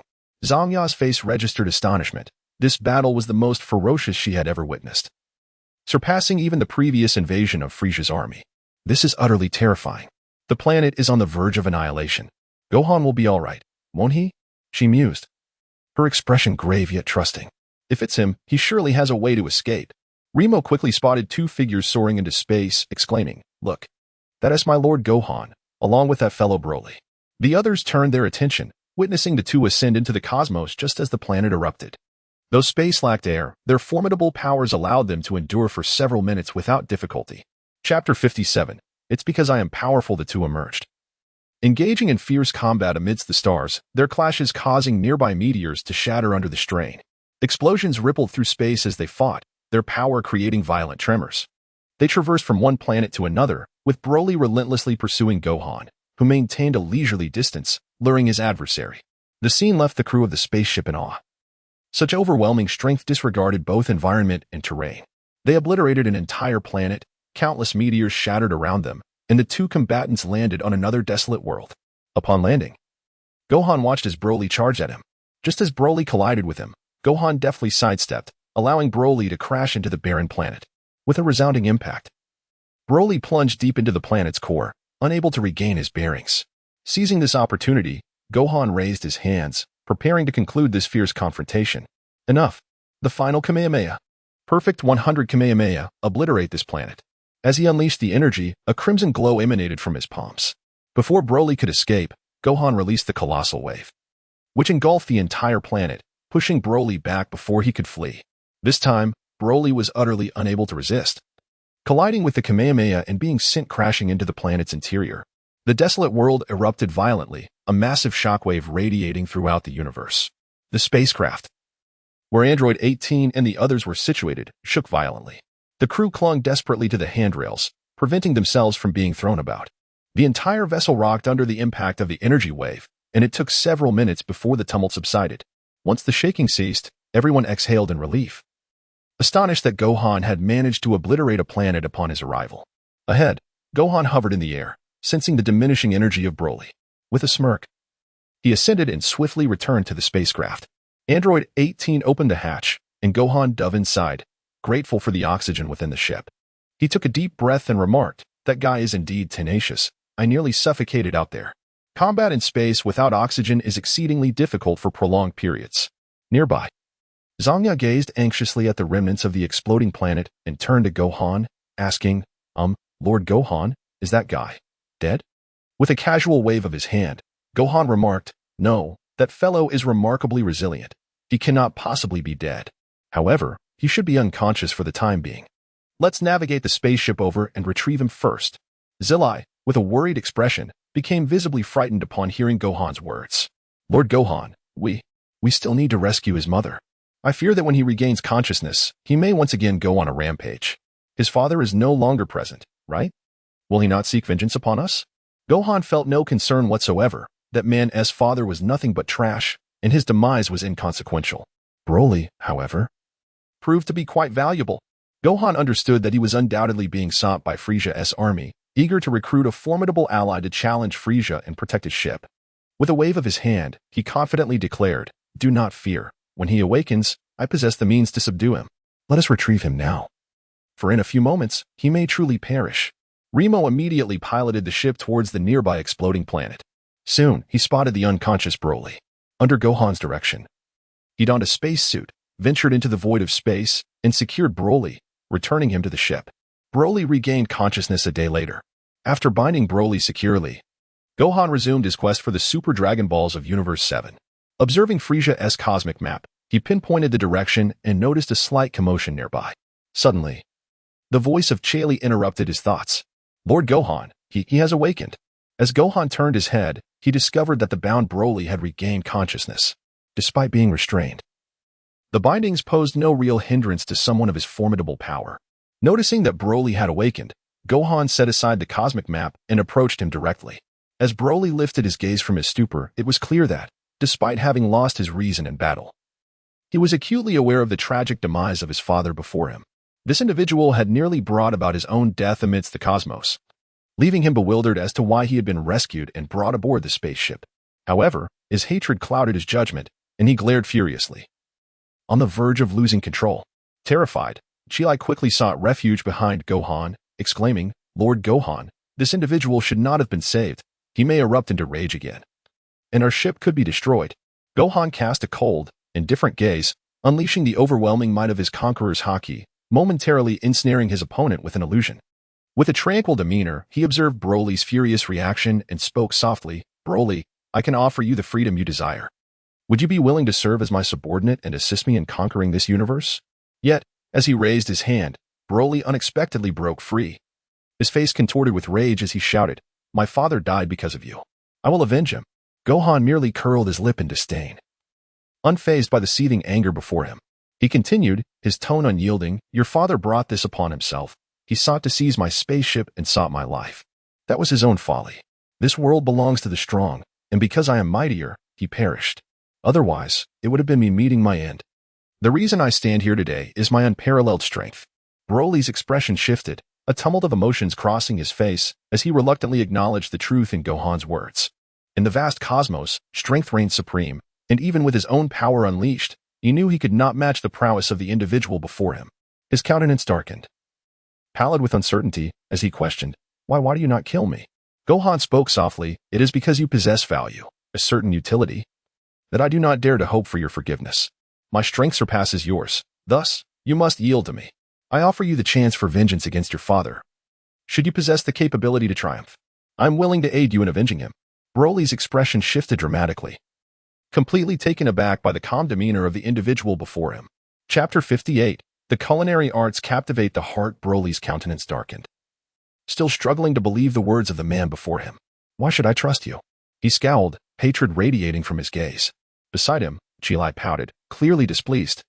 "If it weren't for Lord Gohan, you would have perished long ago. Do not forget, you were defeated by our Lord Gohan. Otherwise, why would we have rescued you? Allowing you to linger in the cosmos a bit longer? You would not be alive now." Chilai's words struck a chord, rendering Broly silent. Indeed, had Gohan not intervened, he likely would have met his demise. He could not fathom the intentions of the person before him. This individual had slain his father yet granted him the opportunity to survive. The power of choice was now in his hands, and he could be deemed truly free. However, he was at a loss for what to do next. His simplistic mind struggled to unravel such intricate dilemmas. Though he yearned for vengeance against Gohan, he knew that, after having been defeated once, he could hardly contend with the man standing before him. To seek revenge directly would likely result in being cast from the ship, leaving him with no escape. Conversely, what could he achieve by refraining from revenge?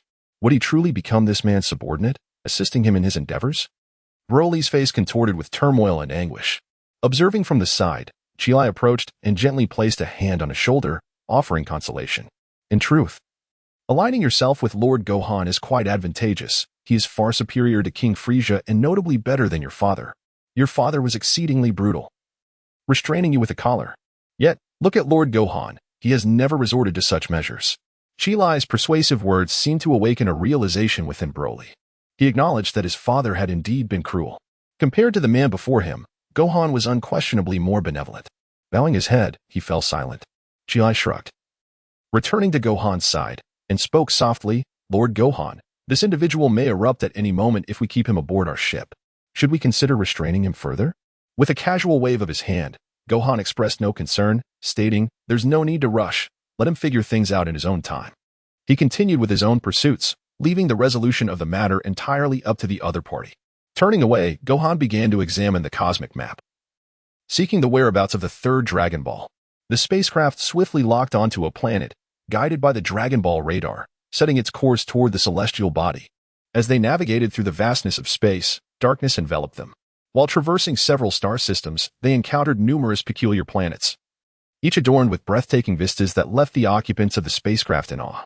Videl, particularly enchanted by the beauty of these worlds, wore a radiant smile. "Gohan, look over there. That planet is stunning. It even has green vegetation, just like Earth," she exclaimed, pointing excitedly at a small planet resembling Earth in the distance.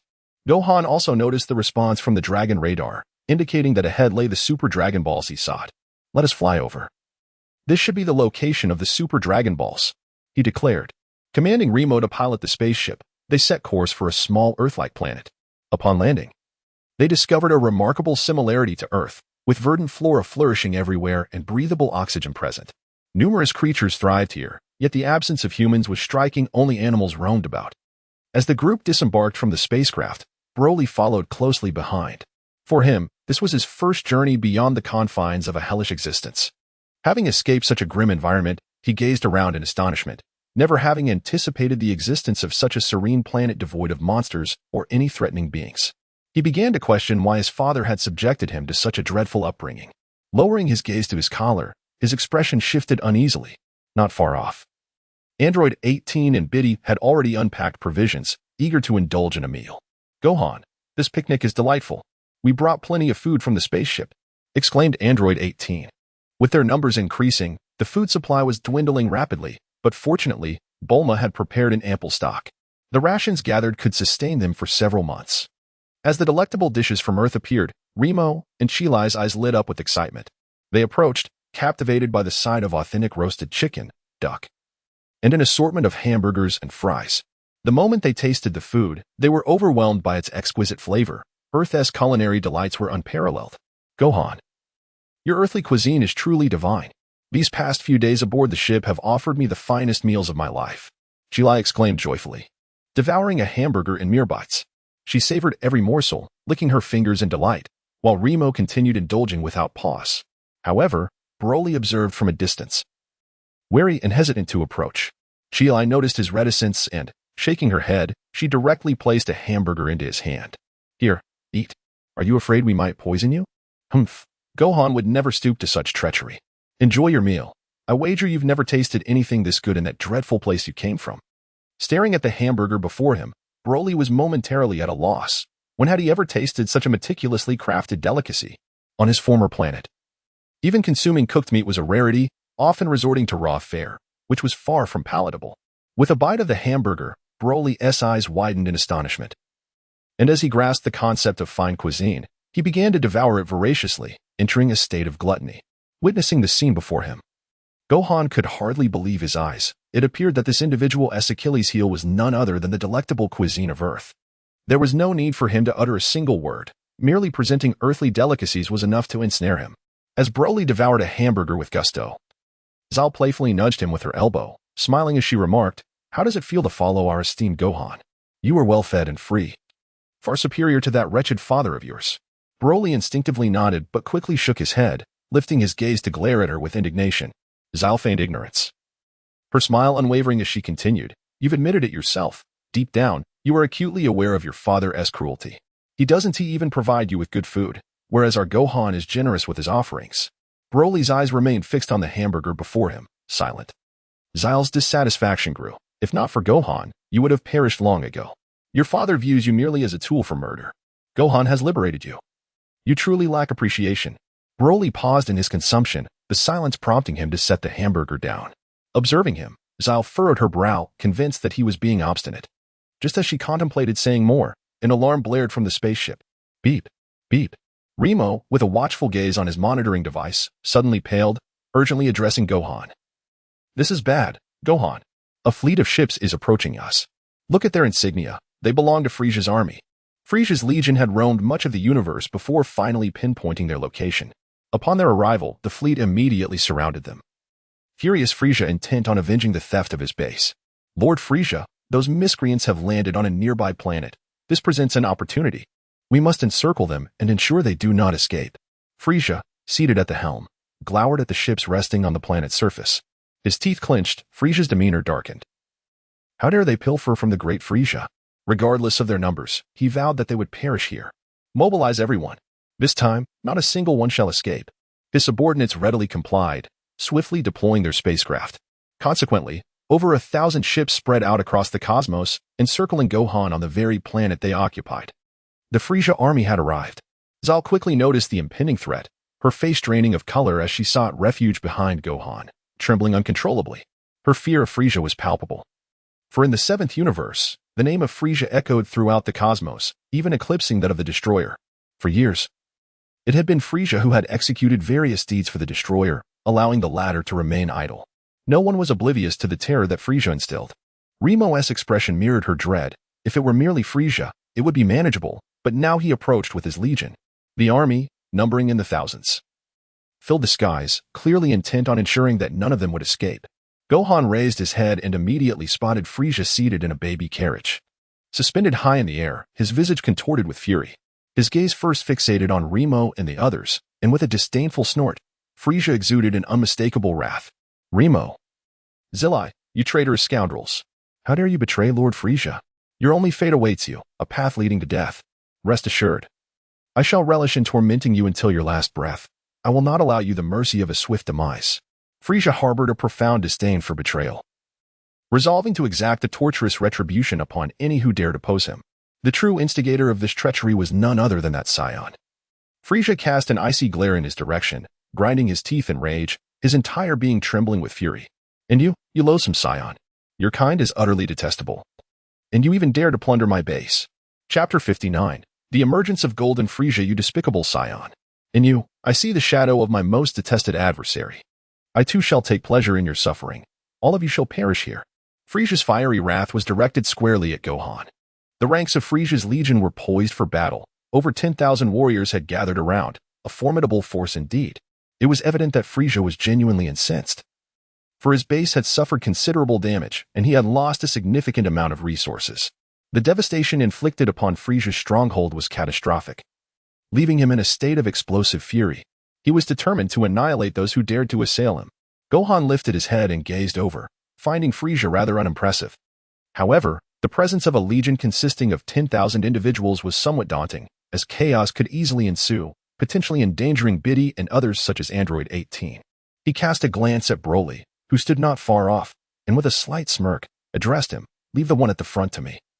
While you take care of those insignificant minions, if you wish to survive this encounter, lend me your assistance in dispatching a few of these lesser foes." Broly's expression shifted. Locking his gaze on Frieza ahead and surveying the delicacies strewn across the ground. With a stoic demeanor, he retorted, "No, that individual ahead is mine. You can handle the rest." Gohan was taken aback by this unexpected declaration, recognizing the seriousness in Broly's tone. He chuckled softly, "Very well. It seems you've come to a decision." Broly, his face devoid of warmth, stated, "I am merely repaying you for the delightful food you provided." With that, he surged forward towards Frieza with remarkable speed.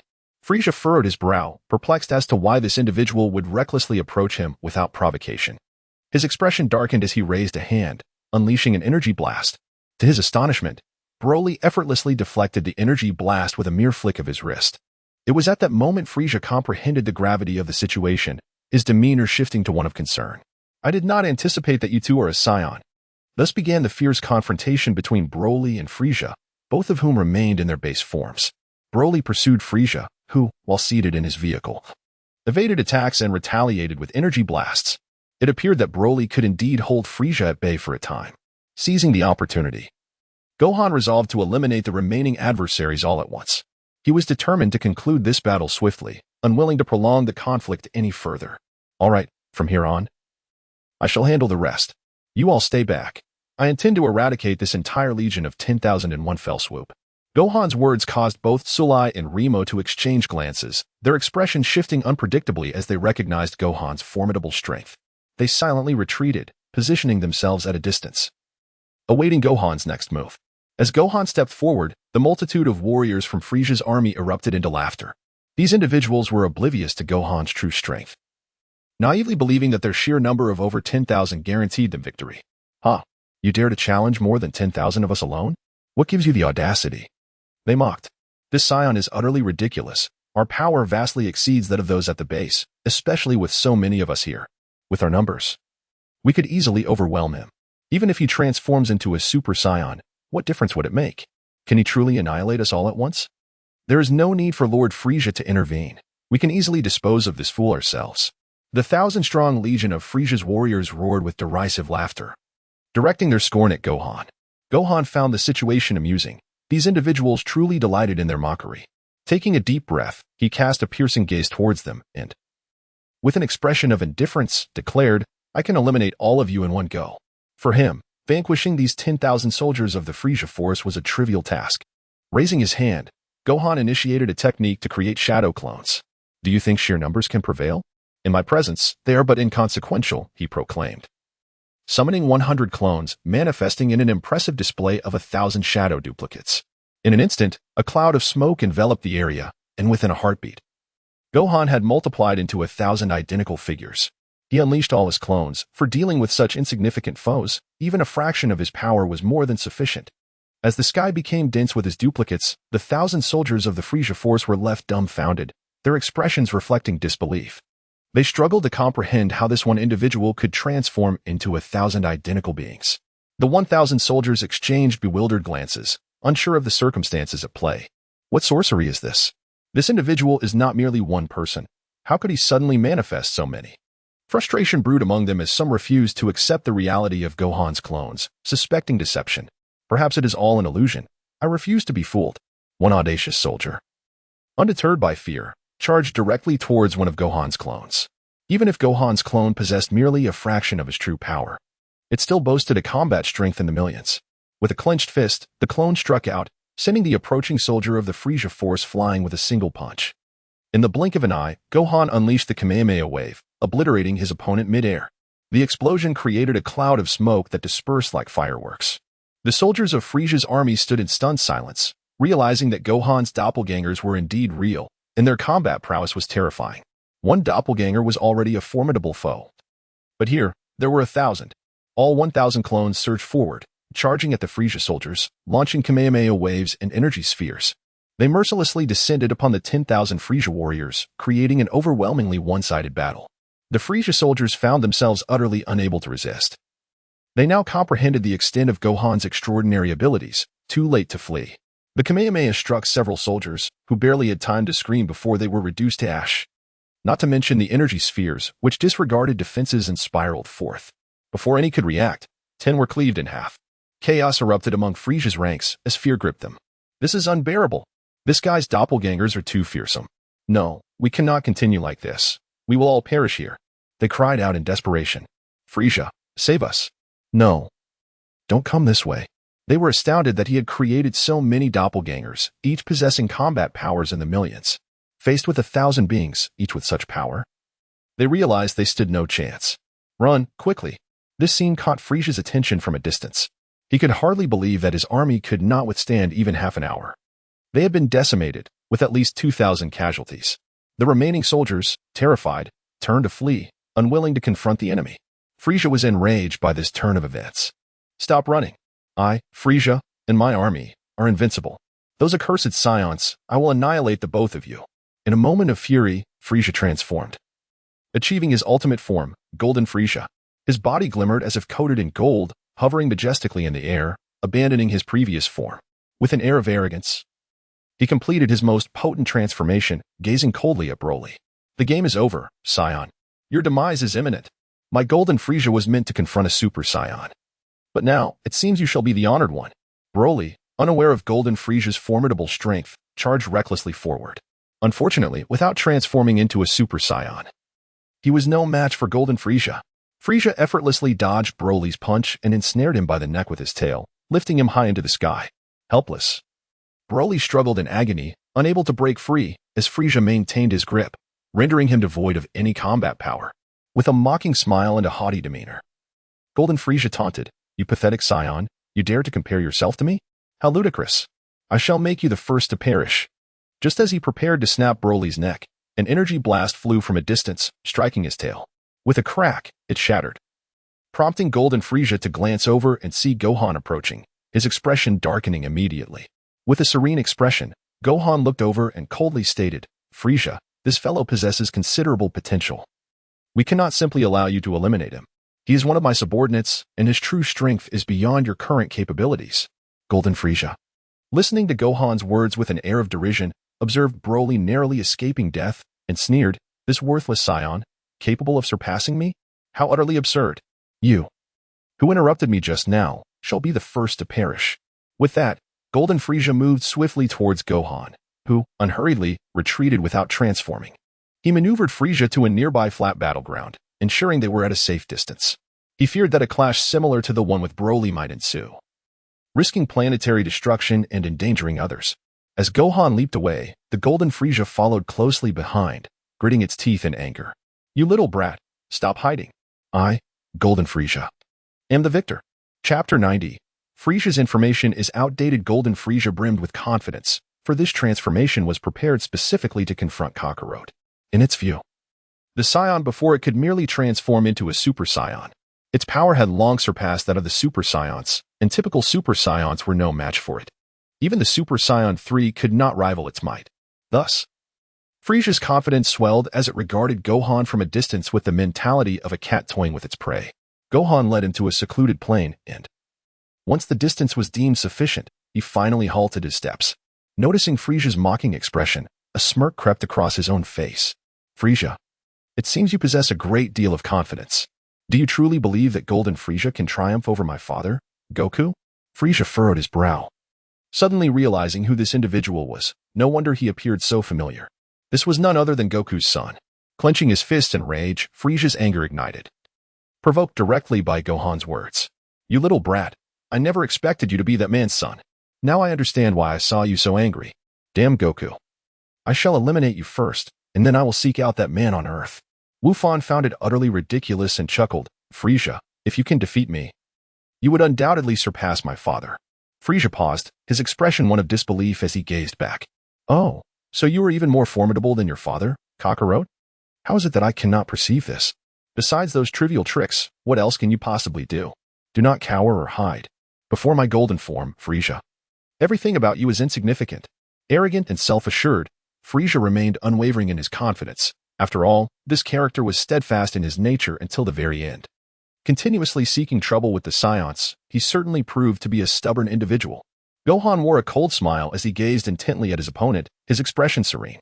Frisia, you will soon come to regret crossing paths with me.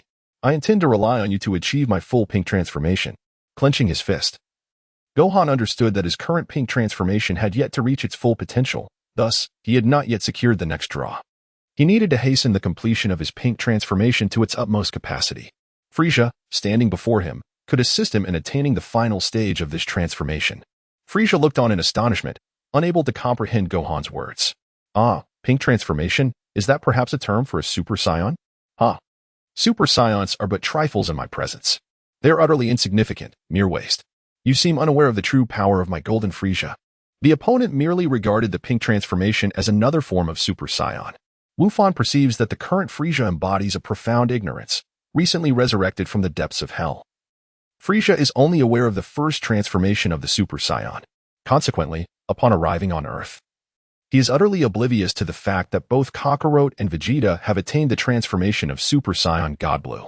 In truth, the abilities of Super Saiyan Blue and Super Saiyan Rose are remarkably akin. Pure Super Saiyan Rose, in fact, surpasses Super Saiyan Blue in power. Since the formidable power of Super Saiyan Rose and continued to chuckle coldly, after a single encounter with that fellow Broly. I have nearly attained an 80 in my Super Saiyan Rose form. Next, your golden Frisia will assist me in reaching 100. Frisia, you should take pride in this. For even my father has never witnessed a transformation at 100. Should Vegeta behold it, he too would be rendered astonished. Upon hearing Vegeta's name, Frisia's brow furrowed, his demeanor darkening significantly. Ah, so that scoundrel Vegeta has managed to survive. Has he also achieved the Super Saiyan transformation? This time, after I eliminate you, I shall journey to Earth to pay a visit to that fool Vegeta. The confidence of the adversary was striking, as he expressed his intent to travel to Earth. Gohan erupted into laughter, addressing Frisia, you shall not have this opportunity. Behold, this is the Super Saiyan Rose transformation at its zenith. With a mighty roar, Gohan felt a surge of energy, and in an instant, he completed the transformation. A torrent of fierce crimson energy burst forth from his being, radiating countless scarlet beams into the surroundings. Frisia, seemingly oblivious to Gohan's burgeoning power, smirked coldly. Oh, the Super Saiyan Rose transformation. Much like the Super Saiyan itself, merely a trifling trick of yours, Science. It pales in comparison to my golden form. With an air of arrogance, he crossed his arms, exhibiting no intention to engage in battle. Observing this, Gohan could not help but think that Frisia's intellect had faltered. He remained woefully uninformed about the extent of Gohan's strength. Were Goku present, he would undoubtedly be astonished. For Gohan had surpassed Vegeta in power. Should he face Vegeta again, he could effortlessly overpower him with absolute might. As he traversed the cosmos in search of the Super Dragon Balls, he felt his power increase significantly, taking a deep breath in preparation. This time, Gohan held nothing back. After the transformation into Super Rose, he achieved the mastery of the ultimate instinct at level 10, and surpassing that threshold astonished even me. This is the true caliber of a deity. Aside from the God of Destruction, no one can stand in my way. Ah, the transformation into White God, activate. In an instant, Gohan underwent yet another transformation, enveloped in a soft white glow that radiated from his entire being. His hair displayed a mesmerizing blend of red and white, showcasing both hues. Frisia observed with a perplexed expression, realizing that Gohan's transformation diverged from that of an ordinary Saiyan. He now comprehended that Gohan was not merely transforming into a Super Saiyan. What do you mean? You've transformed twice, yet I still do not sense your power. Frisia scoffed, oblivious to the gravity of the situation. Are you insulting me? Frisia, in his naivety, failed to recognize the true strength emanating from Gohan. If the God of Destruction were present, even he would be taken aback. After all, Gohan had flawlessly merged two transformation abilities, and his power was now rivaling that of the God of Destruction. Taking a deep breath, Gohan locked his gaze on Frieza, a playful smirk gracing his face. Frieza, don't be startled. Watch closely. Frieza dismissed him with a cold sneer, uninterested in Gohan's words. Enough, brat. Come forward and accept the wrath of your Lord Frieza. In the next moment, Gohan moved with sudden swiftness. A flash of light swept past as he darted forward, leaving only an afterimage in his wake. Before Frieza could react, Gohan was right before him, lifting his leg to deliver a powerful kick that sent Frieza flying. Boom. Frieza, caught off guard, endured Gohan's strike and was propelled through the air, crashing into distant mountains and shattering several peaks. His body continued to soar uncontrollably, leaving Broly and Zyle in disbelief as they watched. The mighty Frieza was launched around the planet, only to crash back down, landing heavily on the ground. Clearly unable to recover, the golden Frieza was rendered utterly defenseless before Gohan's might. Zyle was left speechless. Frieza, the great Frieza, could not even withstand a single kick and was sent spinning. On the ground, Frieza, racked with pain, struggled to raise his head and gaze at Gohan. Still unable to fathom the source of such overwhelming power, the sudden surge of energy from Gohan instilled in him a profound sense of fear. This boy had concealed his true strength, unleashing it fully only in the heat of battle. Frieza lay there, infuriated. You dared deceive me. From the very beginning. You concealed your power. You tricked me and ambushed the mighty golden Frieza. Wu Fan found it utterly amusing that this fellow claimed to have been ambushed and schemed against. What a joke. Did he truly require stealth and subterfuge? As Gohan lifted his foot, the approaching figure unleashed 100-fold power of the King of Two Realms. Frieza, I shall demonstrate the chasm that lies between us. I do not require a sneak attack. I stand before you, and you cannot harm me. Frieza, with disbelief etched upon his face, gritted his teeth and struggled to rise once more, panting heavily, severely injured. He was convinced that the individual before him had triumphed only through ambush. Unwilling to concede, Frieza raised his hand and directed a beam of destruction towards Gohan. As he gathered energy, he observed Gohan's unwavering stance, his expression darkening. Had it not been for the previous ambush, you would undoubtedly be no match for me. Frieza the Great, cursed wretch, perish before me. Ha! A beam of destruction shot forth, yet when it reached Gohan, he casually waved it away, sending it soaring into the distance. With a resounding slap, the beam was deflected, leaving Frieza in stunned disbelief, his jaw nearly dropping to the ground. No, this cannot be. I am Golden Frieza, at my most powerful, exceeding 100-fold strength. You cannot be this formidable. I, Golden Frieza, am outmatched by you with a mere hand. I refuse to believe it. With a furious roar, Frieza unleashed the full might of his 100-fold Golden Frieza power, bombarding Gohan with a relentless barrage of destructive beams. His hands moving frantically as the onslaught continued. Gohan requires neither of his hands. With one hand raised, he faces the relentless onslaught of energy beams, continuously swinging his hand. Boom, boom, boom. The beams are utterly shattered by him, and with an expression of nonchalance, he gradually advances. He walks at a leisurely pace, each step taking several seconds. The seemingly brief distance of 100 meters appears to take him several minutes to traverse. However, with every step he takes, Frieza feels an increasing pressure. The energy at his fingertips accumulates, ready to unleash the destructive force capable of obliterating planets. He hurls it toward Gohan. Chapter 91. The Demise of Golden Frieza. Die. You little brat. I, Golden Frieza, shall never be defeated by you Scions. You despicable Scions. With a swift motion, he unleashes a torrent of energy, intent on annihilating the very planet itself. This attack is one that few could withstand. If unleashed on Earth, it would spell doom for the planet as well. In a fit of madness, Frieza disregards all else and channels his maximum energy toward Gohan. Yet, to his surprise, Gohan merely smirks, a glimmer of amusement dancing at the corners of his mouth. As Frieza raises his hand, the energy sphere aimed at planetary destruction hurtles toward him. Gohan simultaneously lifts both hands and, with sheer determination, withstands the immense energy sphere. Zzzzz. Boom.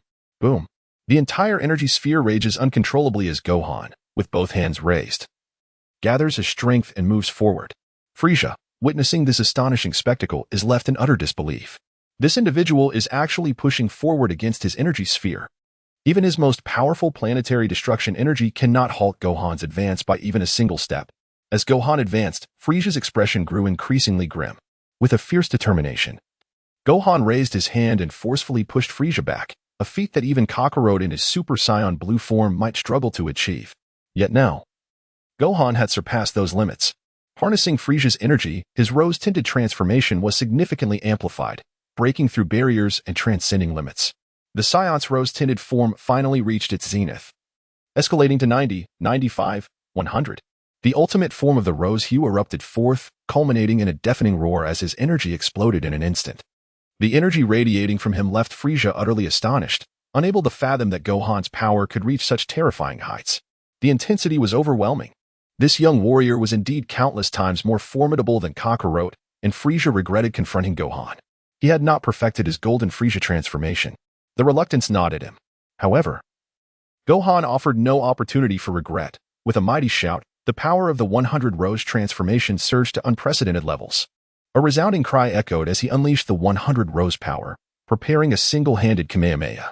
With one hand raised, Gohan executed the Kamehameha with singular focus. The crimson energy beam shot forth like a laser, annihilating Frieza's destructive sphere effortlessly, piercing through its core. In an instant, the blast struck a nearby asteroid, shattering it to pieces and obliterating several others in the vicinity. The cosmos erupted with tremendous explosions, leaving Broly in sheer astonishment. Only now did he grasp the terrifying extent of Gohan's power, realizing the magnitude of Gohan's earlier victory over him. Gohan undoubtedly possesses the strength to annihilate him in his uncontrollable state. Even King Frieza was left astounded, for the power of Gohan's one-handed Kamehameha surpassed his own, rendering him even more terrifying. In an instant, several asteroids erupted. This being could effortlessly obliterate an entire galaxy. Frieza, struck with fear, contemplated fleeing. Unwilling to linger in this perilous place, the murderous intent in Gohan's eyes was palpable, causing him to tremble as he turned to escape. Yet before he could ascend into the sky, Gohan apprehended him, realizing Frieza's intent to flee, and without hesitation, he surged forward, ensuring Frieza was unable to escape. Frieza, do you truly believe I would permit your escape? Did you not proclaim yourself the invincible Golden Frieza? Allow me to demonstrate whether it is you or I who is truly invincible. In a flash, Gohan materialized before Frieza, raising his hand to seize him. Frieza was utterly unable to evade, finding himself grasped firmly by Gohan, who then plummeted him from the heights, slamming him mercilessly into the ground. As he initiated his attack, Gohan began to charge his Kamehameha. Frieza, now gripped by terror, wore a face of dread as he pleaded with Gohan. No, please don't kill me. I will not go to Earth. I beg you, spare me. Please, I do not wish to die here. Grant me one more chance, I implore you. However, Frieza's pleas lacked sincerity, revealing his ulterior motives. Gohan, with an expression of indifference, showed no signs of mercy. Super Pink, the strongest 100 Kamehameha, with both hands united. Gohan unleashed his Kamehameha, directing it towards the ground where Frieza continued to beg for his life. Frieza's face contorted in shock, mouth agape, as he raised his hands in a futile gesture of defense, only to be obliterated by Gohan's attack. The energy pierced through him, along with the planet itself. In a state of sheer terror, Frieza was utterly vanquished by Gohan, leaving nothing but a vast crater in his wake. As Gohan withdrew his hand, he glanced at the absence of Frieza from this world. Once again, Frieza was banished back to the depths of hell. With a wave of his hand, Gohan effortlessly reverted to his original form. He cast a glance towards Android 18 and the others in the distance. Zyle was the first to react, her face alight with excitement as she cheered joyously. Wonderful! Lord Gohan is the most formidable. Frieza has been vanquished. Haha. The Frieza force is utterly defeated this time. Remo observed the remnants of Frieza's army hovering in the sky, their remaining warriors gripped by fear. With the demise of their leader, they were thrown into disarray, scattering in a frenzy. Frieza is dead. This Scion is terrifying. We must flee, they exclaimed in panic. No, it cannot be. Frieza has actually perished. This time, he cannot be revived. Frieza had already been resurrected once by the Dragon Balls, and any further revival was utterly impossible. In a state of chaos, the Frieza force hastily retreated. Zyle, witnessing this, approached Gohan with uncontainable joy. Lord Gohan, you are incredible. The Frieza force must be terrified of us now. Soon, we shall seize a few of Frieza's spaceships. Hehe, Frieza's mothership is quite impressive. It would make an excellent backup ship for us. As Zyle contemplated commandeering the spaceship, Gohan surveyed Frieza's mothership, noting its considerable size compared to his own.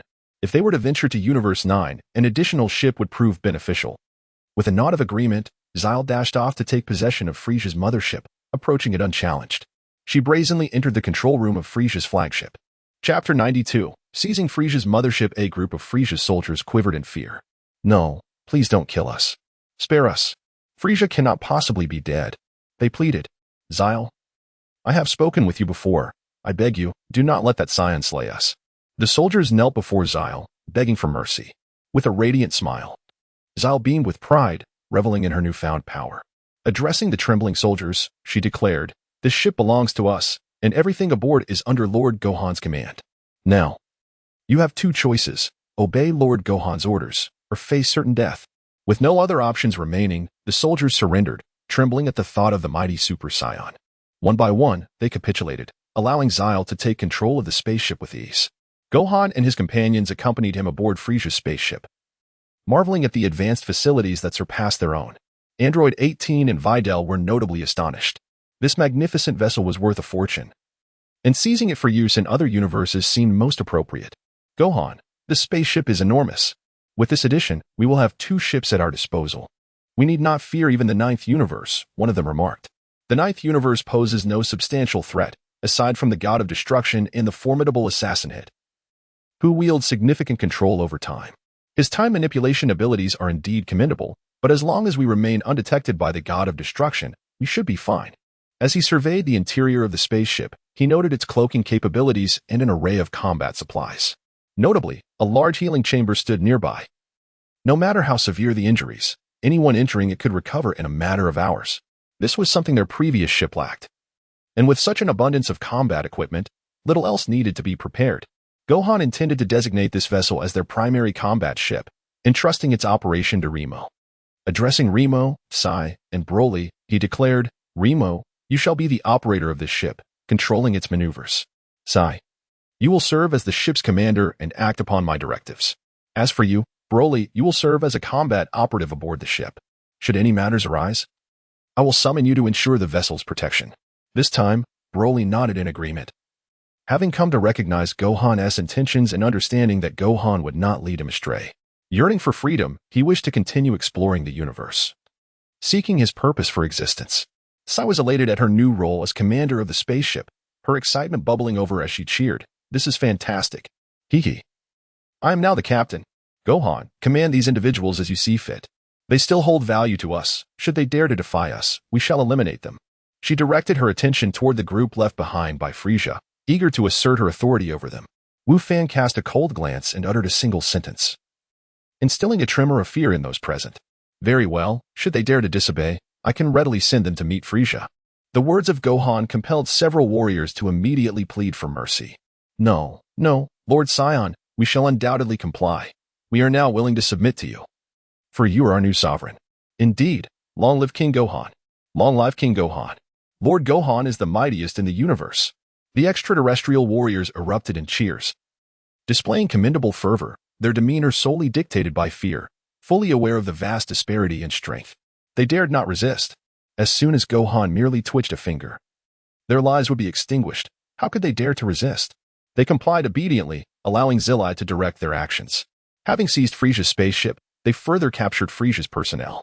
This time, Gohan intended to embark on a journey to Universe 9. Naturally, the priority was to secure the 2 nearby Super Dragon Balls first. With a stroke of fortune, he successfully drew a prize: the power of Sage Mode.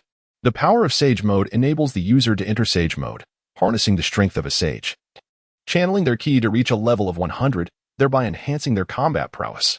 Oh, he had acquired another invaluable skill, indeed. Sage Mode proved to be more advantageous than the Sharingan. With this ability in hand, it was imperative to practice diligently to attain the coveted 100. While he contemplated the application of this newfound power and the enhancements it would bestow, the communication from the spaceship jolted him back to the present. "Lord Gohan, we have located 1 Super Dragon Ball, and Broly has discovered another." Through the ship's communication, Gohan immediately observed that both Super Dragon Balls had been uncovered. Broly, indeed, was quite effective. With a single energy blast, he shattered the rocky surface of the Super Dragon Ball, revealing both of them.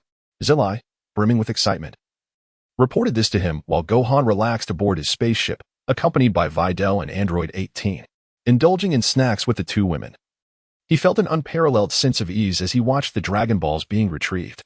This was precisely the cosmic adventure he had yearned for. With such capable companions, he felt considerably more at ease, nodding with a beaming smile. "Indeed, splendid. Let us collect the 2 Super Dragon Balls. Next, we shall journey to Universe 9. Zilai readily agreed but, with a hint of curiosity, inquired, Lord Gohan, how do we traverse to other universes? Frisia's spacecraft lacks such capabilities. How shall we cross the cosmos? As Gohan raised his hand, the Kai King ring was revealed, a powerful artifact he had yet to employ. After all, the capabilities of this item were formidable. Its use could reverse the very fabric of time and space. The creation of parallel dimensions necessitated utmost caution. He casually remarked, "This ring can assist us. Gather around, and I shall utilize it to reverse the spatial continuum. We can leap from this universe to another." Zilai stood in astonishment, gazing at the ring in Gohan's hand, an expression of exhilaration and joy adorning her face. "Incredible, Lord Gohan! With this in our possession, none shall instill fear in us. Let us venture to the 9th universe to seize some treasures and return. No one will ever discover our actions. This is truly remarkable." Filled with enthusiasm, Zilai resolved to embark on a quest to pilfer from the 9th universe, her penchant for thievery clearly ignited. Gohan observed the situation with a shake of his head, refraining from uttering a word, as he requested Broly to hand over the Super Dragon Balls. As they awaited the approach of 2 spacecraft, Broly, carrying the Super Dragon Balls, made his way to his ship and placed them in Gohan's hands. With 4 Super Dragon Balls secured, only 3 remained. Gohan, wearing a satisfied expression, stowed the Super Dragon Balls away and instructed Sai to maneuver the ship closer. He then produced the Supreme Kai's ring, his face etched with gravity. Chapter 93. Journey into the 9th universe. Speaking into the communication device, he cautioned, "Prepare yourselves. The temporal fluctuations will generate significant pulling forces. Hold on to the spacecraft firmly to avoid being cast away." After delivering this warning, he gently pulled Biddy into his embrace, vowing to protect her, while also ensuring that he held on to Android 18 tightly. With a determined expression, Android 18 understood the significance of their venture into the 9th universe. Aware of Gohan's quest to gather all the Super Dragon Balls, she was resolute in her commitment to assist him. As Gohan lifted the ring in his hand, the King Kai's ring radiated a brilliant light, enveloping them entirely. This luminous aura engulfed the surrounding space, including the 2 spaceships, which were also enveloped within its glow. Beneath the intensity of the light, the 2 vessels traversed through the fabric of space, crossing into 2 parallel worlds. In the blink of an eye, they found themselves transported into the 9th universe, which housed another Saiyan planet and a different domain of Frisia. As the leap was completed, the group gradually realized their surroundings had changed. The environment was shrouded in deep darkness, yet the starry expanse was distinctly different. The ship swayed before coming to a halt. Prompting the first to speak was Videl, cradled in Gohan's arms, her face a mask of curiosity. "Gohan, have we truly arrived in the 9th universe?" Android 18 surveyed their surroundings, her expression serious as she chimed in, "It seems this is indeed the 9th universe. Look over there. That planet is certainly not one that belongs to the 7th universe." Indeed, a radiant planet loomed in the distance, unmistakably not Earth. Gohan, despite never having seen it before, could discern its identity through Broly's expression. This is the Saiyan planet." "No, it can't be. The Saiyan planet was destroyed. Why does it still exist here?" "My father said the Saiyan planet was completely annihilated." Broly's face reflected shock and disbelief, unable to fathom that a Saiyan planet could still exist. The others, including Chilai, were equally astonished, finally comprehending that they had truly entered the 9th universe. After all, why would the obliterated Saiyan planet appear in this realm? Upon witnessing the Saiyan planet, Gohan's eyes sparkled with excitement, especially as the Super Dragon Ball radar emitted a sound. This indicated that the Super Dragon Ball he sought was nearby, prompting a smile to grace his lips. "Haha, it appears the 5th Super Dragon Ball is right here. Let us proceed to explore the Saiyan planet in the 9th universe. Find a suitable place for the ship to land, but do not act recklessly. We must assess the situation first." With that, Broly returned to Chilai's ship, and the 2 vessels gently descended upon the Saiyan planet. They located a spacious area and landed on this thriving Saiyan world. The Saiyan planet in the 9th universe had not been developed, and it was devoid of numerous cosmic warriors, inhabited instead by a multitude of ordinary Saiyans whose powers were not particularly formidable. As Gohan reminisced, he felt a profound disappointment, sensing that the Saiyan planet of Universe 9 lacked any formidable presence. It became evident that this realm was no match for Universe 7. The disparity between the two was stark. Here, on the Saiyan planet, tranquility reigned, untouched by Frisia's tyranny, yet it gave rise to 2 factions.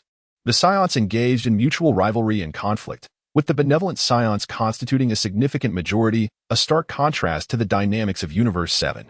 Broly, upon stepping onto this land, was enveloped in nostalgia. Android 18 and Videl observed with curiosity. This place bore a resemblance to Earth yet was distinctly different. Numerous streets and houses evoked an image of Earth from a bygone era. The features of the scions were quite similar to those of Earthlings. In truth, their presence here would have gone unnoticed, especially with Broly, whose tail marked him unmistakably as a scion. The group entered the scion planet without raising any suspicions. The bustling commercial street was lined with vendors offering a variety of goods. The scions moved about like ordinary citizens, their combat prowess not significantly superior to that of Earthlings, imparting Gohan with a sense of returning home. Should we purchase some items to take back, Gohan?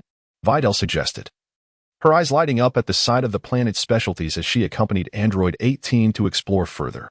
Gohan surveyed his surroundings, sensing an uncanny atmosphere. Indeed, Universe 9 was markedly different from Universe 7.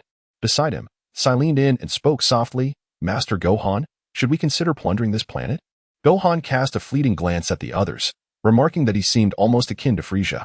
He had neither the time nor the inclination to plunder such an ordinary planet. His priority lay in locating the Dragon Balls. Just as he contemplated summoning Biddy Lee and Android 18, a commotion erupted among the merchants ahead, with someone unable to contain their alarm. No, this is bad. Those rascals are back. Run quickly. Frustration surged as they cried out, damn it. They're here to snatch our belongings again. Hey, don't just stand there, make haste and leave this place. The faces of the merchants shifted as they hurriedly fled, abandoning their stalls without a second thought. This piqued Zillai's curiosity, leading her to ask in bewilderment, Lord Gohan, what has happened to these people? We haven't even robbed them yet. Why are they all fleeing?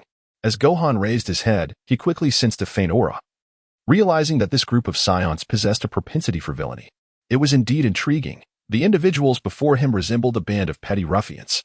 Among them was a familiar voice that erupted into hearty laughter, a sound that instantly revealed the identity of its owner. Haha, lads, demolish everything here. Anyone who dares defy my orders, as commanded by Caulifla, shall face dire consequences. To his surprise, no one fled. The sight of Lady Caulifla had evidently caused them to remain rooted in place. These individuals exhibited remarkable audacity. Caulifla had come with her entourage to plunder, and she had anticipated that others would have long since scattered. Instead, a handful of fearless souls stood their ground. Her interest piqued, she approached with her group. The malevolent scions noticed Gohan and his companions, erupting into laughter, clearly intent on intimidation. Lady Caulifla, these fellows appear utterly dazed, as if they have never encountered such a scene before. Among this group, there were even extraterrestrials mingling with the scions, revealing the inadequacy of one particular scion. Lady Caulifla, let us abduct these individuals. Selling the aliens might yield substantial profits. Caulifla's gaze swiftly fell upon Gohan, a smirk playing at the corners of her mouth as she drew closer. Chapter 94. Another Scion planet on the Scion planet. Caulifla and her band of brigands were quite audacious, having committed numerous acts of robbery against their own kind. They engaged in a Robin Hood-like endeavor, stealing from the wealthy to assist the impoverished, thus branding themselves as a band of moral outlaws. Observing Gohan, an outsider, sparked genuine curiosity within her, her expression transforming into one of playful intrigue as she inquired, Who are you, and whence do you hail? You do not appear to be from our Scion planet, except for that one, who has a tail, but his aura is distinctly different. Have you traveled from another corner of the universe? Wu Fan's expression remained composed. Although he was surprised to encounter a female scion in this place, he still calmly glanced over at Caulifla. At present, Caulifla's strength had yet to transform into Super Saiyan 1, rendering her rather feeble. However, not far away, her sister Caulifla undoubtedly concealed immense power, one that could rival that of Broly. Gohan candidly declared, Indeed, I hail from the 7th universe and have arrived in this 9th universe. Caulifla was momentarily taken aback before erupting into hearty laughter, joined by the others who could not contain their amusement. Ha ha ha, you are utterly hilarious. What nonsense is this about the 9th and 7th universes? Are there truly multiple universes in this world? Ha ha ha, are you completely out of your mind? The others chimed in. For as inhabitants of the 9th universe, they had yet to cultivate the combat prowess typical of seasoned scions. Their understanding was remarkably superficial, leaving them oblivious to the existence of multiple universes. Lady Caulifla, this fellow is merely jesting. He appears quite mad. Perhaps we should seize all of their belongings. Indeed, this lad seems deranged. Clearly, these extraterrestrials are not in their right minds. Speaking of the seventh universe, we are from the ninth universe, and we are entirely unaware of what this fool is jesting about. Young man, surrender everything you possess. Hand over whatever is valuable, for it would be of no use to a madman like you. One audacious individual approached Gohan, daring to attempt to take his belongings. As Wu Fan lifted his gaze and cast a glance at his opponent, his expression was frigid, marked by an air of indifference. I advise you not to touch me, he warned. However, the other party paid him no heed, sneering with a cold detachment. Are you out of your mind? What harm could I possibly suffer from touching you? A lunatic cannot threaten me. With that, he raised his hand and made contact with Wu Fan's body. Yet, in the next instant, crack, Wu Fan's entire being went rigid, his eyes rolling back, and he fell straight to the ground, lifeless. His body became as stiff as wood, crashing heavily onto the floor. The few individuals nearby exchanged bewildered glances, their expressions filled with shock, and one rushed forward, eager to assist him. Lore, what are you doing? Have you lost your mind? Wait, Lore has no heartbeat. Lore is dead. Upon witnessing their companion collapse without warning, the others stared at one another, utterly perplexed, unable to comprehend the situation. They were left dumbfounded, their faces etched with astonishment. How could this be? Just moments ago, Lore was perfectly fine. Why had he suddenly perished here? Indeed, Lore had seemed well just before. What could have caused him to fall at the mere touch? Kid, what have you done to Lore? Did you ambush him? Gohan found the situation utterly ridiculous. His aura was far too formidable for these ordinary scions to even contemplate approaching. With the Tintails at his disposal, having absorbed the Tintails of Majin Buu, he was in a state of formidable defense. Any foe of significantly lesser strength who dared to confront him would undoubtedly perish in an instant. Brushing off the dust from his shoulder, Gohan nonchalantly remarked, "This is not my concern. I warned him just now not to touch me, but he chose to ignore my caution. Now, he has brought this upon himself." The expressions of the others shifted dramatically as they swiftly drew their weapons, aiming them at Gohan. Kale observed the unfolding scene with keen awareness, recognizing that this matter was far from simple. Among this group, Laurel possessed strength only second to her own. The fact that he had fallen so easily spoke volumes. Her demeanor darkened as she stepped forward, her expression laden with gravity. Who exactly are you? You claim to hail from another universe. How am I to trust your words? Gohan raised the ring in his hand and calmly remarked, I possess the King of Worlds ring, an artifact capable of transporting me across 2 universes. Upon catching sight of Gohan's ring, Caulifla's eyes sparkled with intrigue, and a smile blossomed upon her lips. Ah, it seems this is a remarkable treasure. Seize it from him. Do not let them escape. Capture them all and bring them back to our camp. With a swift gesture, she signaled her intent to confront Gohan. Gohan lamented.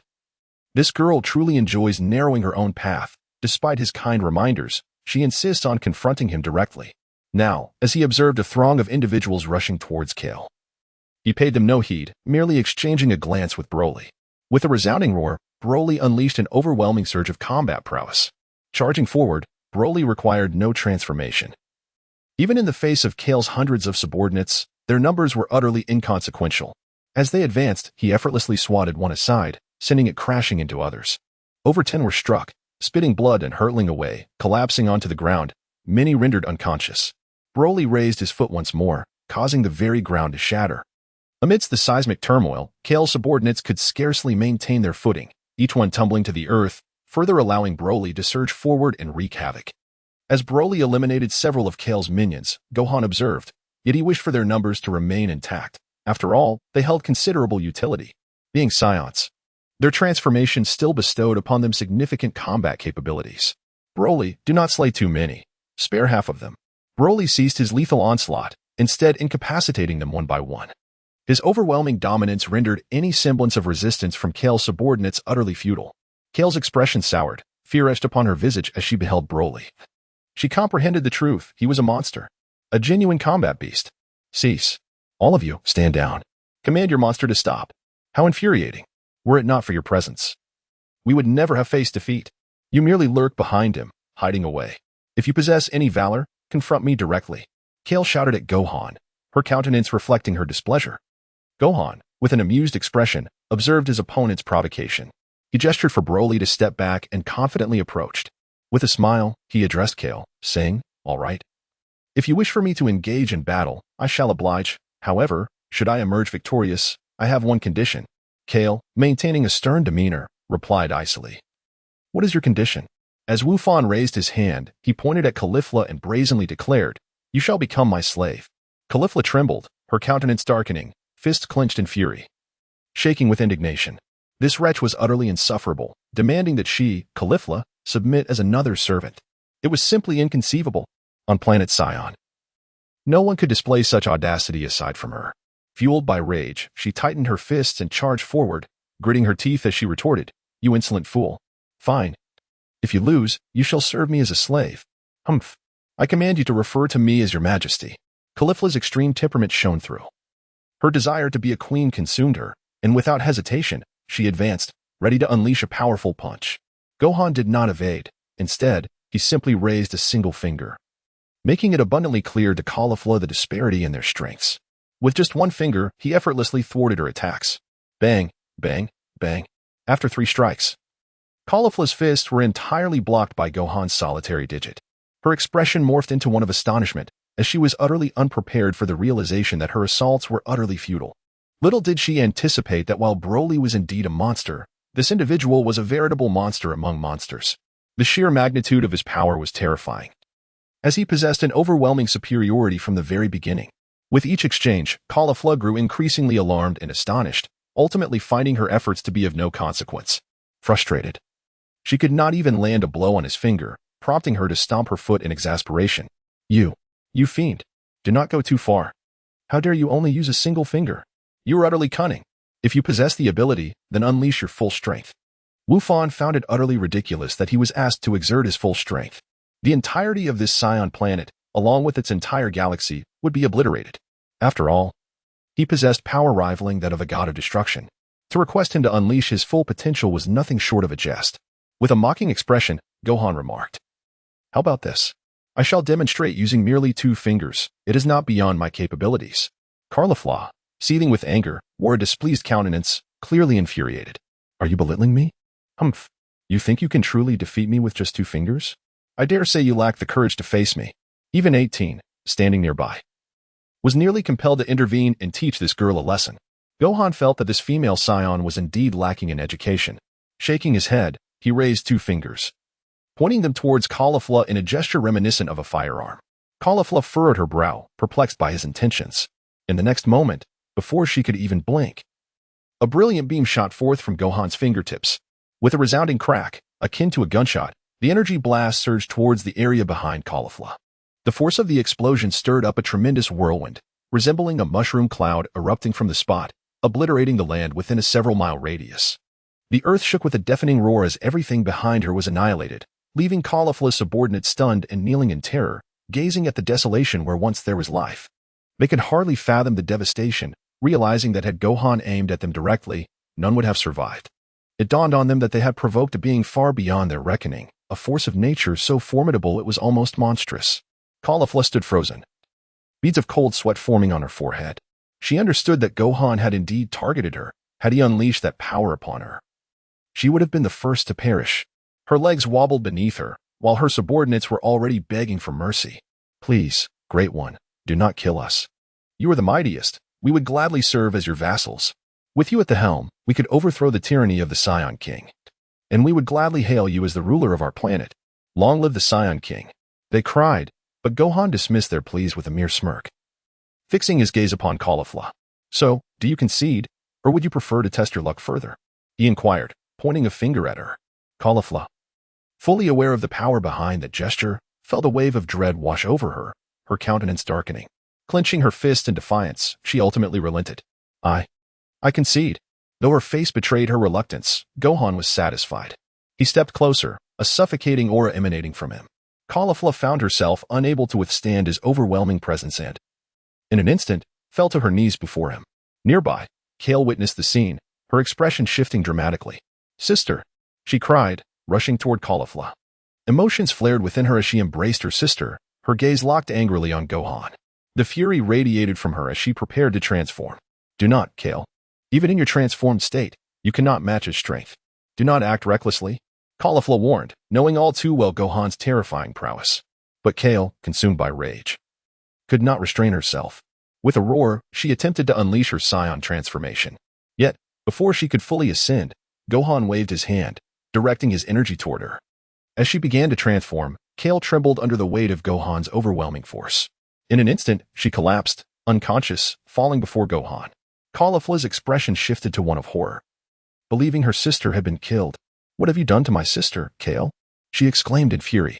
Gohan retracted his hand and calmly stated, "There is no need for concern. She is not dead. Her strength is commendable and still holds value. I merely allowed her to slumber a while longer. Now, please escort me back, as I need to relocate my spaceship and have several matters requiring your assistance." Kefla, perplexed by the nature of the tasks that awaited her, found herself compelled to lead the way, feeling entirely at the mercy of another. This sensation was profoundly unsettling and uncomfortable for her. She had never anticipated a day where she would be subjugated. The audacity of this individual was infuriating, yet his formidable power instilled a sense of reverence within her. Chapter 95. Instructing Kefla to transform. Kefla's base was rather ordinary, even somewhat dilapidated. After all, the Scions were embroiled in internal conflicts, with various wars erupting amidst the ongoing strife between factions. Life was arduous for many Scions. On this planet, chaos reigned, yet there were still numerous Scions willing to resist. Kefla found herself in a neutral position, opting to abstain from participation and simply attend to her own affairs. As soon as Gohan arrived, he usurped her position, prompting Khalifa to regard him with an odd expression. From Gohan, she sensed a familiar aura. It dawned upon her that he might also be a Scion. Yet the Scion lacked a tail and emitted such a peculiar energy. She was now engulfed in confusion, unable to comprehend who Gohan truly was. Could he genuinely be from the 7th universe, hailing from an entirely different realm? What, indeed, was his purpose in coming here? Gohan seated himself in a designated spot, whereupon a group of Scions bowed in reverence to him. He commenced his inquiry into various matters. "I ask you, how many of you Scions remain? Do you possess any navigational charts or routes to other celestial bodies?" A few Scions, their faces pale with trepidation, stepped forward hesitantly and spoke, "Master, there are still over 100,000 of us on our Scion home planet. As for the other planets you mentioned, we have no knowledge of them.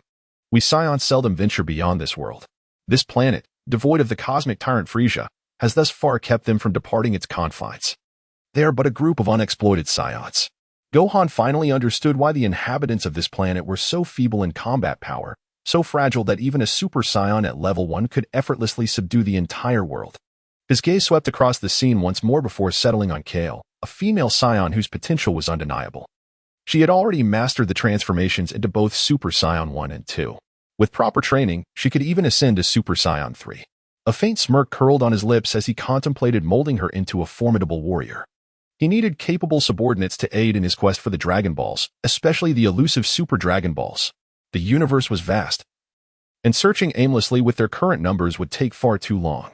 Time was a luxury he couldn't afford, not with the Destroyer's impending arrival on Earth. Of the 7 Super Dragon Balls, 3 still remained scattered across this universe, and he was determined to claim them swiftly. With a casual wave, Gohan beckoned Kale forward. "You come here. As their leader, you now serve under me. I have a task for you." Kale hesitated, her earlier bravado replaced by unease as she approached. What do you want from me?" Amused by her sudden shift from arrogance to apprehension, Gohan chuckled. "Simple. I'll enhance your strength, train you until you stand as my most powerful warrior, equal to him." He gestured toward Broly, who stood nearby. Kale's eyes gleamed with excitement, her fear dissolving into exhilaration. "Really? Yes, incredible. If I can become as strong as him, then," she grinned, her confidence surging. "Fine. If you can make me that powerful, I'll serve you without question. But first, teach me your transformations." Her pride flared as she demanded the knowledge, convinced that mastering these forms would elevate her to Gohan and Broly's level. With a defiant smirk, she added, "Once I learn them. If I still can't defeat you, then I'll willingly become your subordinate." Even now, she refused to yield, clinging to the belief that transformation alone would grant her victory. With a hearty laugh, Wufan readily agreed. "Very well, I shall grant you this opportunity. I will teach you how to transform into a Super Saiyan 1. The transformation into Super Saiyan 1 is quite straightforward. Observe closely, and you will grasp it almost instantly. Your innate talent is commendable, deserving of my guidance. Khalifa possesses remarkable potential. As a female Saiyan, her temperament is perfectly suited for the transformation. Being capable of leading the Saiyan base as a female leader, her strength is indeed impressive. With proper development, she has the potential to reach Broly's level of power." As Gohan rose to his feet, a surge of energy coalesced around him, and in an instant, he transformed into a Super Saiyan 1. The transformation was swift, and the energy continued to swell. Despite the formidable aura, Kale sensed something peculiar. Glancing at Broly beside her and then back at Gohan's transformation, she quickly discerned the distinction. Why is your transformation so different from his? When he transforms into Super Saiyan 1, it certainly does not resemble this. Moreover, your energy is considerably less than is during his transformation. Gohan curled his lips, aware that the other party had certainly misunderstood something, and felt compelled to clarify. I must inform you that transforming into Super Saiyan 1 does not necessarily enhance one's abilities significantly. The transformation effects of Super Saiyan 1 vary from person to person. Broly's transformation is truly extraordinary, just like your sister's. Kefla now comprehended that transforming into Super Saiyan 1 would not suddenly elevate her power. Without training and progress, her combat strength would hardly increase. Pouting, she realized how utterly mistaken she had been upon hearing Gohan's words. She glanced at Gohan's transformation. And now she aimed to achieve her own Super Saiyan 1 transformation with relative ease. Gritting her teeth, she released her pent-up anger, enabling her to complete the transformation into Super Saiyan 1. Her innate talent was undeniable, yet after transforming, she discovered that her strength was not exceedingly impressive. After all, compared to Broly, she could not even begin to compete, and she was leagues away from Gohan's Super Saiyan 1 form. Observing Kefla complete her transformation, Gohan nodded with satisfaction. With a calm demeanor, he could not resist asking, "So, would you like to spar with me?" Kefla, wearing a dejected expression, undid her Super Saiyan 1 transformation the next moment. She could hardly maintain it for long and began to voice her grievances. I thought that after transforming, I would be as formidable as you, but now I realize that I am still far from your level. You two are simply monsters. Especially you. There is no way I can match your Super Saiyan 1. Chapter 99. Understanding the power gap. Kefla appeared despondent. Her transformation into Super Saiyan 1 had revealed the vast disparity in strength. Previously, she had been like a frog in a well, entirely oblivious to the significant differences among Super Saiyans. Super Saiyan 1 was merely a starting point. For Super Saiyans, it represented the most fundamental beginning. Not a shortcut to immediate power, but an entry into an entirely new realm. It made her acutely aware of how terrifying strength could be in this world. Kefla could not sustain her Super Saiyan 1 form for long. Gohan smiled gently and remarked, "Not bad. You managed to complete your first transformation and maintained it for over 10 seconds, which is quite impressive." Kefla, feeling defiant, lifted her chin and inquired, "How long will it take me to become as strong as you?" Hearing her question, Gohan paused thoughtfully before responding. "First, master Super Saiyan 1, then grasp Super Saiyan 2. After that, I will teach you Super Saiyan 3. Once you learn Super Saiyan 3, you can attempt to learn Super Saiyan God, but even then, you will not be on par with me. If you wish to be as powerful as I am, that will never happen in your lifetime. You must understand that Broly was a defeated foe of mine." Kefla gasped, realizing Gohan's words were meant to discourage her. The notion that she could never surpass him fueled her frustration, and she clenched her fists, her face flushed with anger. "Humph, don't think you're so impressive. I will surpass you eventually, just you wait." As Gohan chuckled heartily, he bore no resentment towards his own mischief. Beside him, Broly sought to surpass him, intent on avenging himself. With the absence of another female scion, he nodded with an air of composure, offering a compliment. "Well done. Possessing such demeanor as a scion is commendable. However, since you have conceded, you might as well obediently serve as my subordinate, Zilai. Teach this fellow how to be an exemplary slave maid." Zilai raised her hand, promptly approaching with a radiant smile. "Greetings, Lord Gohan," she said, her playful gaze causing Kale to shiver, making her wish to flee, though escape seemed futile. Upon settling in Universe 9's Saiyan planet, he swiftly emerged as the leader among Kale and the others, embarking on the task of instructing them. Personally training them in combat and transformation techniques, he successfully guided around 5 individuals to attain the Super Saiyan 1 transformation, including Kale's sister, Caulifla, who managed to master the basic transformation and control it. This revelation pleasantly surprised Gohan, for Caulifla's potential was indeed substantial. Should she achieve perfect mastery over the extraordinary Super Saiyan transformation, her power might rival that of Broly. The formidable battle prowess of his team elevated their standings, and Gohan recognized that his team was expanding rapidly, attracting numerous followers akin to Frieza's entourage. Leading a group proved exceedingly comfortable, as he merely needed to command others to manage various tasks on his behalf. This time, he instructed his subordinates to seek out the universe map of Universe 7 and locate the spaceships available on the Saiyan planet, intending to augment his fleet. Upon departing from the Saiyan planet, he would venture into the cosmos in pursuit of the remaining 3 Super Dragon Balls. The awareness of his overwhelming strength instilled fear in others. He was undoubtedly the pinnacle of power here, with even the likes of Broly unable to contend with him. The Scions willingly submitted to his authority. Currently, within the Scion training grounds, dozens lay sprawled on the ground, utterly exhausted, including Caulifla and even Broly himself. Gohan, showcasing his Super Saiyan 3 prowess, concluded his transformation with a shake of his head, lamenting, "You lot are far too weak. Despite the numbers, none of you can endure even half an hour. Pathetic. Caulifla, Kale, you too, even while transformed into Super Saiyan 1, cannot maintain it for long. You must train harder." Caulifla pouted, itching to retort that Gohan was the true monster. He could engage with dozens of opponents, and even with Broly joining, they were no match for him. The most alarming aspect was that Gohan had not even unleashed his full power, yet he could subdue them all. One against many, yet he did not falter, truly invincible. For Gohan, this was merely a warm-up exercise. Once the warm-up concluded and he felt relaxed, he issued further commands. Caulifla, gather a group and assist me in locating some spaceship energy sources to replenish our fleet. Additionally, seek out other spaceships capable of traversing the universe. In a few days, I will lead you all away from the Saiyan planet. Caulifla's eyes sparkled with excitement as she exclaimed, "Really? That is wonderful. I can't believe I'll be able to leave this planet. Fantastic. Haha, I want to see what other planets are like. By the way, is your Universe 7 similar to ours?" At the mention of Universe 7, Gohan smiled playfully. "Oh, so you now believe we are from Universe 7? Caulifla frowned, aware of his teasing. After all, without transforming into Super Saiyan 1, she could hardly fathom the terrifying strength of a Saiyan. It was only after her transformation that she comprehended the ability to transcend time and space. Once one reaches a certain level of power, they become akin to true deities, capable of anything. She was compelled to believe, had I not transformed into Super Saiyan 1, I would have remained skeptical, but now I am convinced. By the way, Lord Gohan, what brings you to Universe 9? Gohan lifted his head, gazing at the universe, and calmly stated, I require your assistance in locating 3 orbs the size of planets.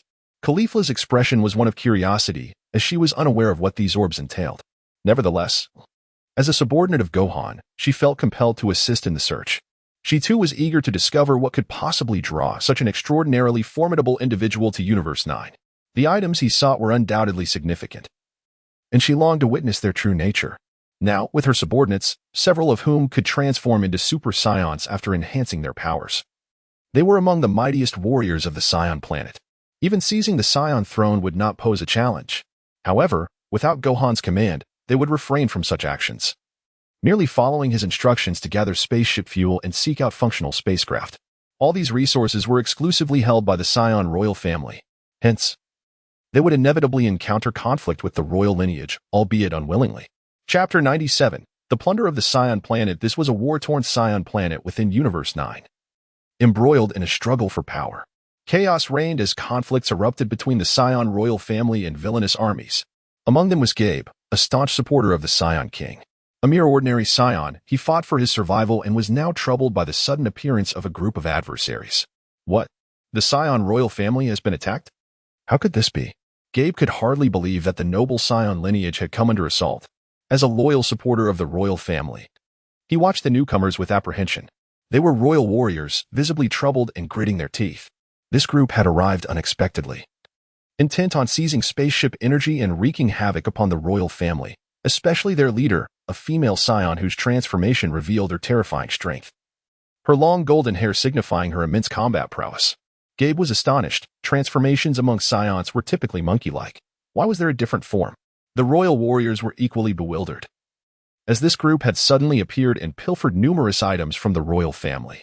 Gabe himself had suffered injuries and was consumed by a deep-seated fear.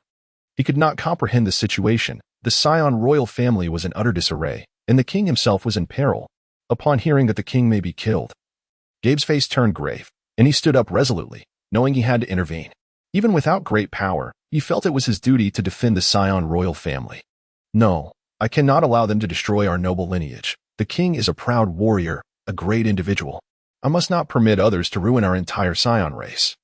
With a serious expression, Gabe departed for the royal location. The royal warriors attempted to stop him, but were utterly incapable of doing so. Gabe, don't be reckless. You're no match for her. You could truly be killed, they warned.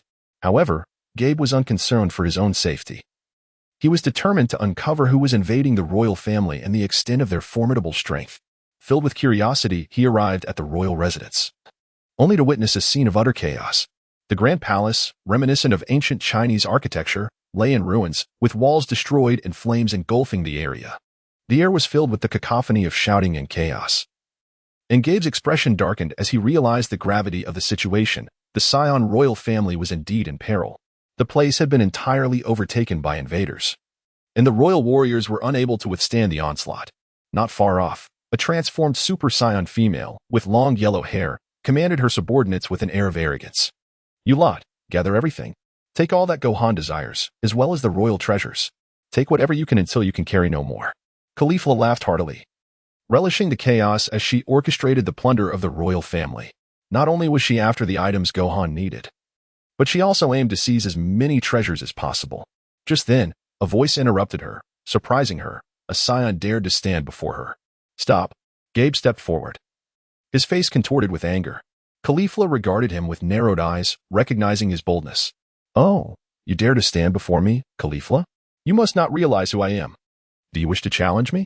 Caulifla's expression was one of mockery. She possessed absolute confidence, having mastered the Super Saiyan form under Gohan's tutelage.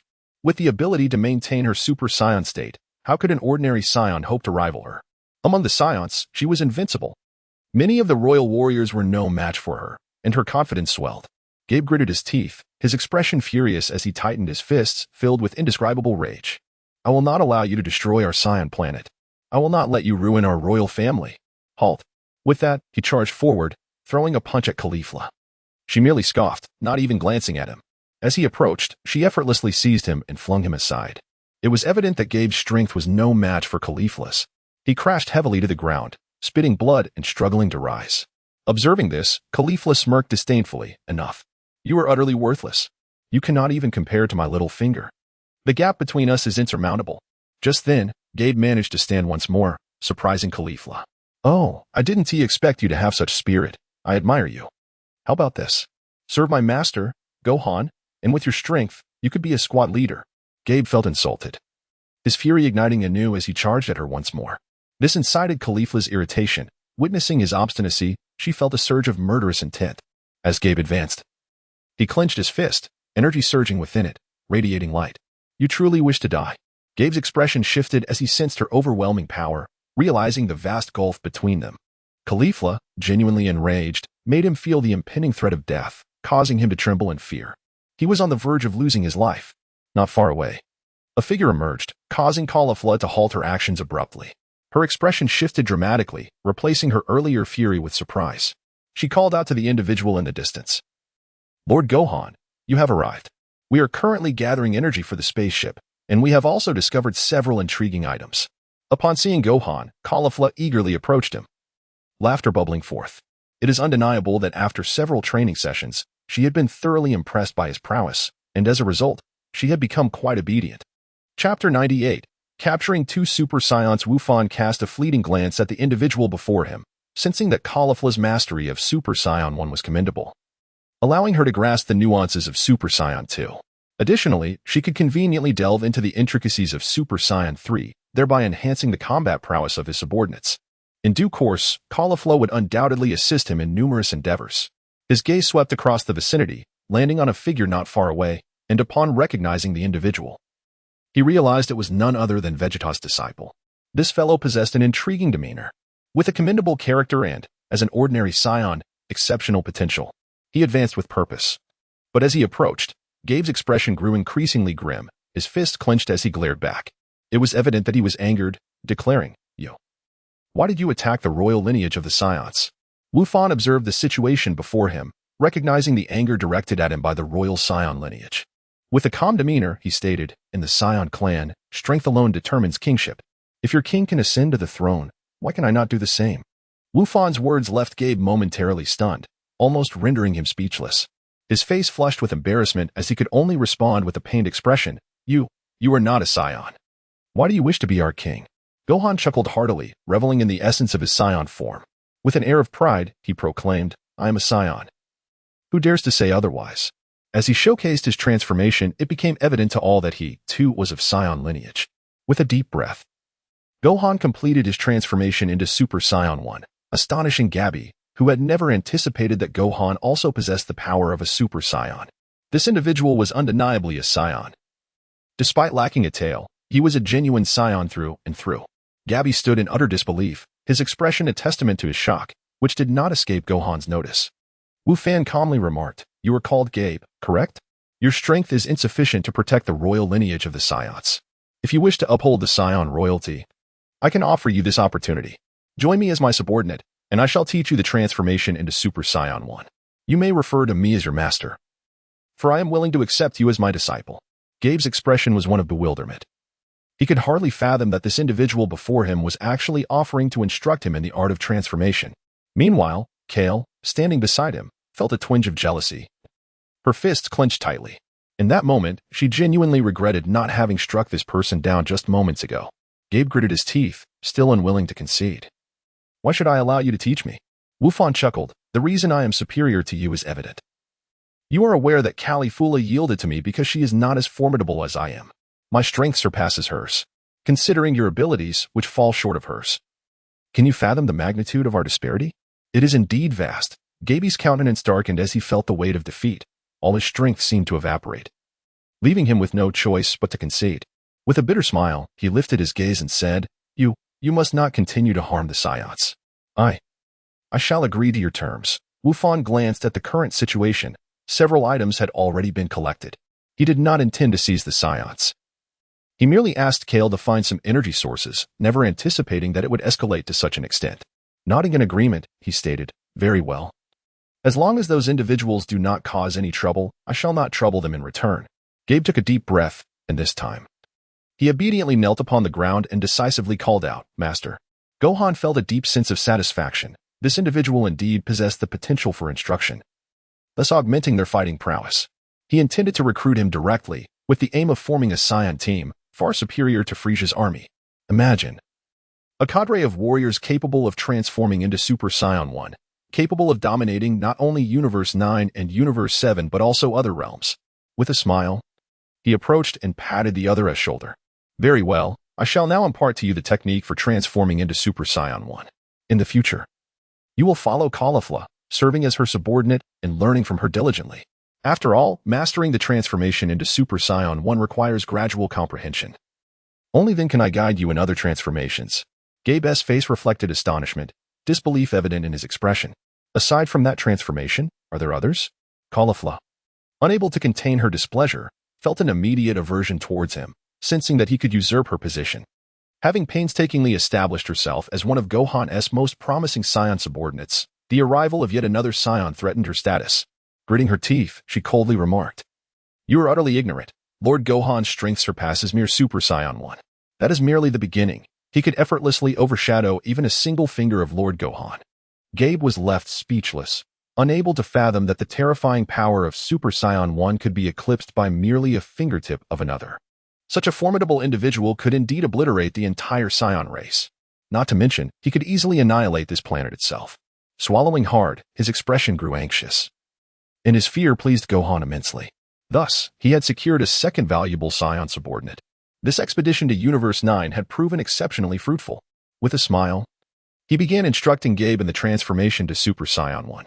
In less than half an hour, Gabe successfully achieved the transformation. Unlike Caulifla, his initial transformation was notably stable, which only fueled her resentment. With a huff, she declared her intent to train him, but instead, she charged forward, determined to give him a thorough beating. Gohan observed silently, refraining from interference as Karafura's personality unfolded. This individual was remarkably carefree and intriguing. Now that she had become one of his subordinates, she was determined to claim the position of the foremost among them, essentially the strongest. Such ambition deeply resonated with Gohan. He admired it greatly and wholeheartedly endorsed her aspirations. Naturally, he sought to provide her with ample support, encouraging her to strive diligently for her own goals. Meanwhile, the spaceship's energy reserves had been replenished, and the maps of the surrounding planets were now in their possession. Gohan, unwilling to linger any longer, resolved to embark on a quest for the Super Dragon Balls, which was his true objective. With Caulifla now under his command and a new disciple, Gabe, accompanying him alongside a few others, he addressed Caulifla, "All right, gather your belongings. We shall set forth into the cosmos to seek the Super Dragon Balls. And you, come along as well. I intend to gradually teach you how to transform." Caulifla beamed with joy, while Gabe clenched his fists, realizing that to grow stronger, he must follow this formidable master into the universe. She too yearned for the adventures that awaited in the cosmos. Chapter 99. The growth of Gohan's team on planet Vegeta. There were 2 dilapidated spaceships designated for their fleet. They had seized a considerable amount of energy resources from planet Vegeta, which were now stored aboard the ships, providing ample fuel for their journey. With their numbers increasing, Gohan realized that this expedition had indeed brought many new allies. Gabe, Caulifla, and her sister Caulifla all possessed formidable combat abilities. He appointed them as warriors for his ship, alongside Broly, who would train with them. The training sessions allowed them to learn from one another, with Broly's immense strength serving as a valuable asset for their development. Among them, Caulifla stood out, her potential remarkable despite her timid demeanor. If properly nurtured, she could undoubtedly reach Broly's level of power. Gohan held great hopes for her. And with the combat prowess of his crew now augmented, they faced no adversaries capable of opposing them within Universe 9. As they piloted their ship toward the location of the Super Dragon Balls, they soon discovered a site of interest. The first Super Dragon Ball had been located. Within a desolate star system devoid of air and water, they could only rely on their strength to transport the Super Dragon Ball. As they prepared to retrieve it, Gohan, observing the Dragon Ball radar, confirmed their direction. Though the star system was abundant with planets, the search would prove straightforward. He cast a glance at Caulifla and the others, issuing commands. "You shall proceed first to search for the Super Dragon Ball. It is the size of a planet. If you encounter any planets that seem unusual, attempt to strike them with your energy." Caulifla readily agreed and, along with Gabe and the others, boarded the spaceship, descending onto a nearby planet within the star system. Despite the multitude of planets, their strengths were formidable. Once they scattered, they began to unleash their powers upon the planets. Explosions erupted as they bombarded the celestial bodies. The chaos of relentless blasts filled the star system, lasting for approximately 10 minutes, until Caulifla's voice resonated through the comms. "I found it, Gohan. We located it. This is the one. It's incredible. This is the Super Dragon Ball." Quickly, Gohan raised his gaze and immediately spotted the radiant glow of the Super Dragon Ball. He gestured for the ship to approach, and in no time, they arrived at the planet. Caulifla had already demolished half of it, revealing the magnificent Super Dragon Ball, which radiated dazzling light. This marked the 5th Super Dragon Ball they had acquired. With only 2 remaining to reach their goal of 7, Gohan produced a capsule designed for Dragon Balls and tossed it, effortlessly collecting the entire Super Dragon Ball.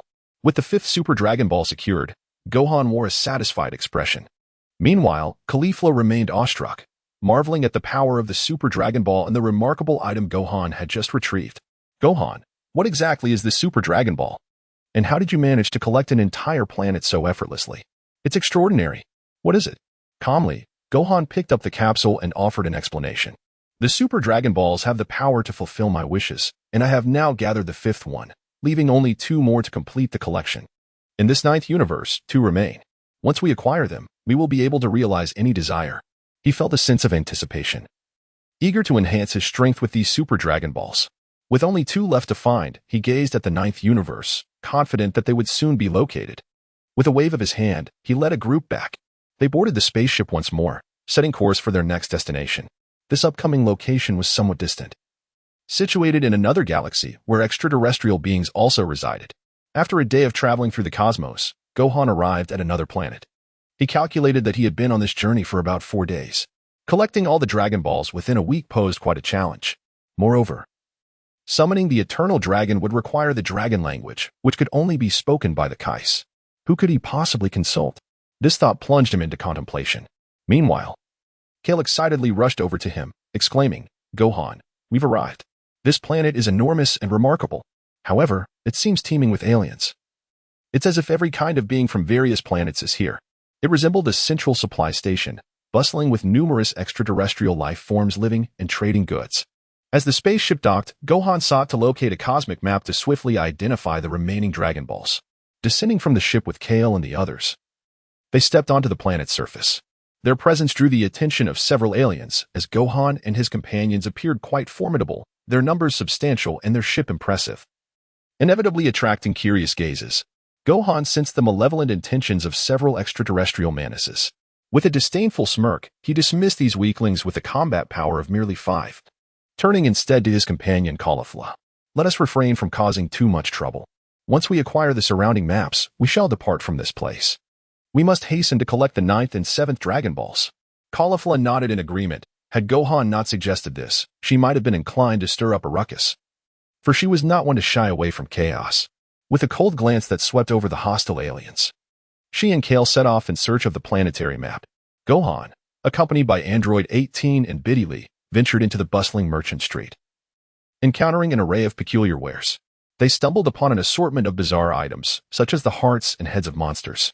Among the eclectic offerings were exquisite gemstones, including those from distant planets, which piqued Android 18's interest. She was irresistibly drawn to several magnificent gems that radiated brilliance, compelling her to approach and delicately touch them. Seeing the scene unfold, Wufan smiled and inquired of the vendor, "What is the price for this exquisite gemstone?" The vendor raised a hand, clearly indicating that he sought universal currency, yet Wufan realized he possessed none from the 9th universe. Instead, he retrieved a valuable crystal, seized from Frisia, and presented it before the vendor. "How about we exchange this item?" he proposed, gesturing toward the gemstone. The vendor instantly recognized the crystal's significance, understanding that it was indeed a prized possession collected by King Frisia from the 7th universe. With a look of delight, the vendor nodded in agreement, finalizing the transaction. Number 18 acquired the gemstone, her face aglow with happiness as she resolved to cherish it carefully. Gohan smiled as he observed the joyful demeanor of Android 18. Feeling quite pleased himself, he contemplated purchasing a few more items for Bidilli. However, he distinctly sensed several individuals encroaching upon his space, and with a sigh of exasperation, he mused that some people truly sought their own demise. He uttered a brief statement to Android 18 and Bidilli, "You both take your time to peruse the items. I shall deal with these insignificant nuisances in the vicinity." Android 18 and Bidilli nodded, exhibiting little concern, for such trivial extraterrestrial beings posed no challenge to Gohan. He could easily handle them with but a mere fingertip. As Wu Fan lifted his foot and stepped outside, he led them away from the presence of number 18 and Bidilli. Upon reaching a narrow alley, he noticed that this group of reckless individuals had indeed followed him. What a bunch of oblivious fools. Pray tell, how do you wish to meet your demise? Gohan clenched his fist, for it had been a long time since he had felt at ease within the confines of the spaceship. He was unable to engage in extensive training. These adversaries had truly presented themselves to him. A group of aliens exchanged glances, and upon hearing Gohan's words, they could not suppress their derisive laughter. One of them boldly addressed Gohan, saying, "Be sensible and surrender all your belongings. Specifically, those capsules in your pocket. I have seen you with them. There are numerous items within those capsules. Hand them over to us. Otherwise, beware, you and your companions may find yourselves in grave danger." With that, they brandished their weapons, a few trivial armaments that only elicited a sense of ridicule from Gohan. Indeed, every universe seems to harbor such foolish beings, for on many planets, the strong are but a rare breed. In a single universe, there may be only a handful of formidable warriors. In the 9th universe, counting the powerful, aside from the god of destruction, there are scarcely any. Otherwise, during the battles between the 9th and 7th universes, they would not resort to using scions as mere pawns. The strength of the 9th universe is utterly inferior to that of the 7th. Gohan gazed at the motley crew before him, shaking his head with a calm demeanor. "Very well, I shall take this opportunity to practice my Sage Mode." With a commanding voice, he activated his Sage Mode. In an instant, his entire being transformed. Even in this state, his combat prowess soared, reaching the formidable level of Super Saiyan 3. There was no need for him to transform further. Merely entering Sage Mode bestowed upon him such strength. The sensation of the divine energy coursing through his body was exhilarating, filling Gohan with an overwhelming sense of euphoria. In a heartbeat, he unleashed his fury without a trace of mercy. None of you shall escape. These extraterrestrial beings had never witnessed anyone transform. Upon seeing Gohan's metamorphosis, their expressions turned to shock. Before they could fully comprehend the situation, half of them, at least 50 individuals, were swiftly dispatched by Gohan. Heads flew as the remaining 30 or so aliens stared in disbelief, unable to grasp the reality of their comrade's demise. "A monster! This creature is a monster!" they exclaimed in terror. "Please, no. Don't kill me. I surrender. I surrender." A chorus of pleas erupted as the aliens, who once sought to ambush Gohan, were now gripped by sheer horror. Realizing the extent of his power, they involuntarily dropped their weapons and knelt, begging for mercy. Seeing their fearful countenance, Gohan found their plight rather amusing. These beings had intended to rob him, yet now sought his clemency. How could he possibly allow such scoundrels to escape? He had no intention of letting any of them go. Enough. You shall all perish, he declared, raising his hand. This time, Gohan concentrated his energy, gathering the essence of Sage Mode into a concentrated sphere. With a sudden explosion, countless energy blasts surged forth towards the group of aliens. In an instant, they realized the danger. Over 10 had already been pierced by the energy. Terrified, they turned to flee, desperately attempting to distance themselves from this terrifying figure, their screams echoing as they ran for their lives. Gohan's energy can track relentlessly. In the state of a celestial being, no matter where these individuals flee, even if they escape to another galaxy, they are destined to be caught. They are swiftly annihilated. How could they possibly escape? The energy surges forth, causing a group of extraterrestrials to panic, their expressions turning ghastly as they cry out in terror. No, please don't kill me. Don't kill me. They flee at astonishing speeds, reaching the bustling commercial district, drawing the attention of numerous onlookers. Witnessing Gohan single-handedly slaughter over 20 extraterrestrials sends shockwaves through the crowd, causing many to collapse in fear, gazing at Gohan as though he were a demon. Monster! You are a monster! How could you commit such atrocities here? You are utterly despicable. Some, their faces twisted in anger, glare at Gohan. He merely scoffs, unwilling to offer any explanations. As he attempts to depart, he suddenly senses an overwhelming energy, causing him to squint in astonishment. He had not anticipated such formidable power existing on this planet. This must be the most potent energy in the entire ninth universe. Who could it be? He quickly understands. Halt. Why do you wreak havoc here? A figure approaches leisurely, and though their pace is slow, Gohan can feel the movement of air around them. The individual is rife with vulnerabilities yet possesses the ability to traverse time and space, creating an invincible realm around themselves. Their power is intricate and undeniably formidable. Gohan furrowed his brow as he regarded the newcomer, astonished that the assassin, Hit, would dare to meddle in affairs that did not concern him. This individual could indeed be classified as a righteous killer. Oh, and who might you be? Even though he was aware of the other's identity, Gohan smirked disdainfully, casting a haughty glance in Hit's direction. Hit stood a few paces away from Gohan, refraining from advancing any closer. He could sense Gohan's presence, which was undeniably distinct from anyone he had encountered before. Instantly recognizing Gohan's true nature, Hit's expression grew solemn. You do not belong to our universe. You hail from another realm, do you not? The other's keen perception elicited a hearty laugh from Gohan, who replied jovially, Indeed. It seems you are quite formidable, having discerned my identity and origins so swiftly. Hit's demeanor shifted, becoming cold as he questioned. Why do you choose to take lives in our universe? Chapter 71. The strongest assassin of Universe 9. Gohan's response was rather straightforward. Because they deserve it. In an instant, Hit stepped forward, shattering the fabric of time and space, clearly intent on striking without a moment's hesitation. This fellow was determined to avenge that group of people. And one must concede that Hit, the assassin from Universe 9, possessed a remarkable sense of justice. After all, as an assassin, he only targeted the wicked, never mistakenly harming an innocent soul. He was, indeed, a remarkably principled killer. With a decisive step forward, Gohan unmistakably crossed into Hit's domain, sensing a pause in time as everything around him came to a standstill. The very next moment, Hit appeared before him, having executed a time jump. With a swift motion, he aimed for a lethal strike. Yet Gohan was not one to be trifled with. Humph, you've chosen the wrong target for your ambush. Gathering his energy, he released it in an instant, transforming into his Super Saiyan form and activating the Kaioken at 100-fold in a heartbeat. Not to mention, he was seamlessly channeling his incomplete Ultra Instinct. When Hit's punch collided with Gohan's energy barrier, it failed to breach his defenses within that fleeting second. That brief moment allowed Gohan a sliver of opportunity. He could react in 0.1 seconds, and after that minuscule interval, he retaliated with a powerful punch aimed squarely at Hit. Currently, Hit's time manipulation capabilities were limited to about 1 second, making it exceedingly challenging to respond in just 0.5 seconds.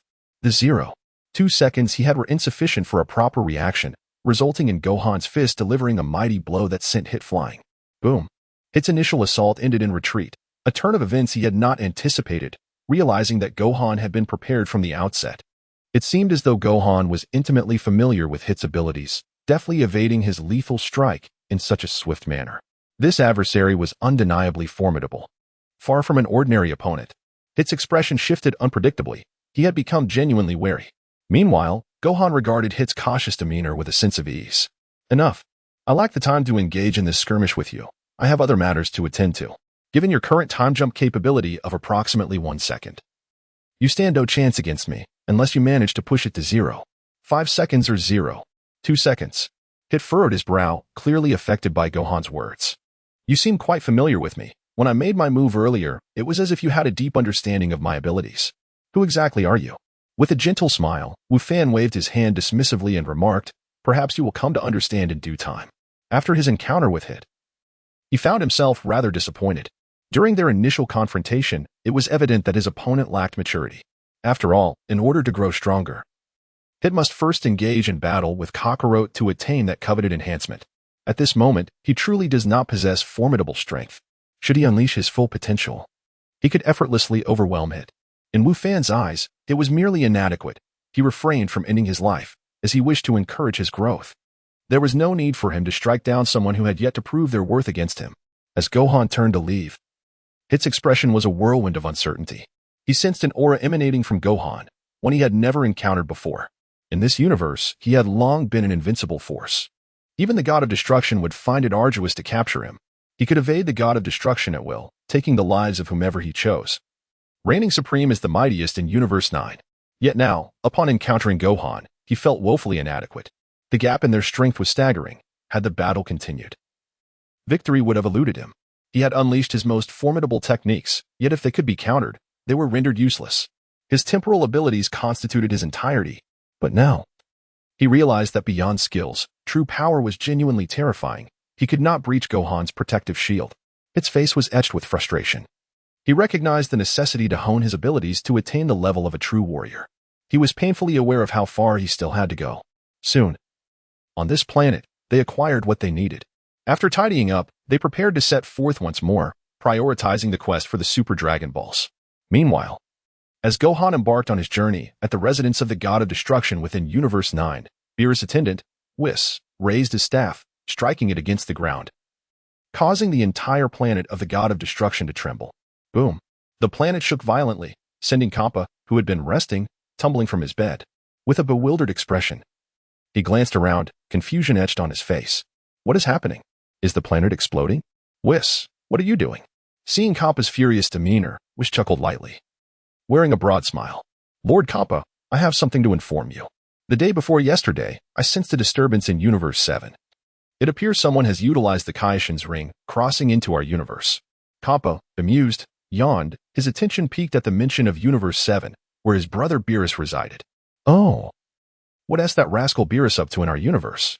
Whis projected an image, revealing Gohan collecting a Super Dragon Ball. He seems to be gathering these enormous Super Dragon Balls. He has already secured one, and there are 2 remaining on our planet. Kappa's eyes widened with curiosity as he gazed at the Super Dragon Ball being collected. What purpose do these serve? They appear to hold no value. They are so large that they wouldn't even make good decorations. He was puzzled as to why anyone would seek to collect them. With a smile, Whis elaborated, causing Kappa's expression to shift dramatically. These are the Super Dragon Balls. Gathering all 7 grants the ability to fulfill any wish, even the annihilation of Universe 9. Kappa's demeanor transformed instantly. He leaped up, his face paling as he became serious. This individual intends to obliterate our universe? No, he must have been sent by Beerus. He seeks to bring about our destruction, the audacious fiend. We cannot allow him to succeed. With that, he hastily gathered his belongings, resolute in his belief that Beerus had dispatched someone with the intent of annihilating his universe. The Super Dragon Balls must not fall into his hands. He commanded Whis to accompany him to intercept the fleet searching for the Super Dragon Balls. Whis smiled gently, wielding his staff, as they utilized a crystal ball to ascertain the destination of the Super Dragon Ball ship. They arrived ahead of schedule at the planet the ship was bound for, ready to await their arrival. Chapter 72. The God of Destruction Kappa is alarmed inside the spaceship. Caulifla joyfully informed Gohan of their progress. Lord Gohan, we are about to reach the location of the second Super Dragon Ball, and the last 2 are in close proximity. We are sure to acquire both. Pointing to a nearby location, Caulifla beamed with excitement.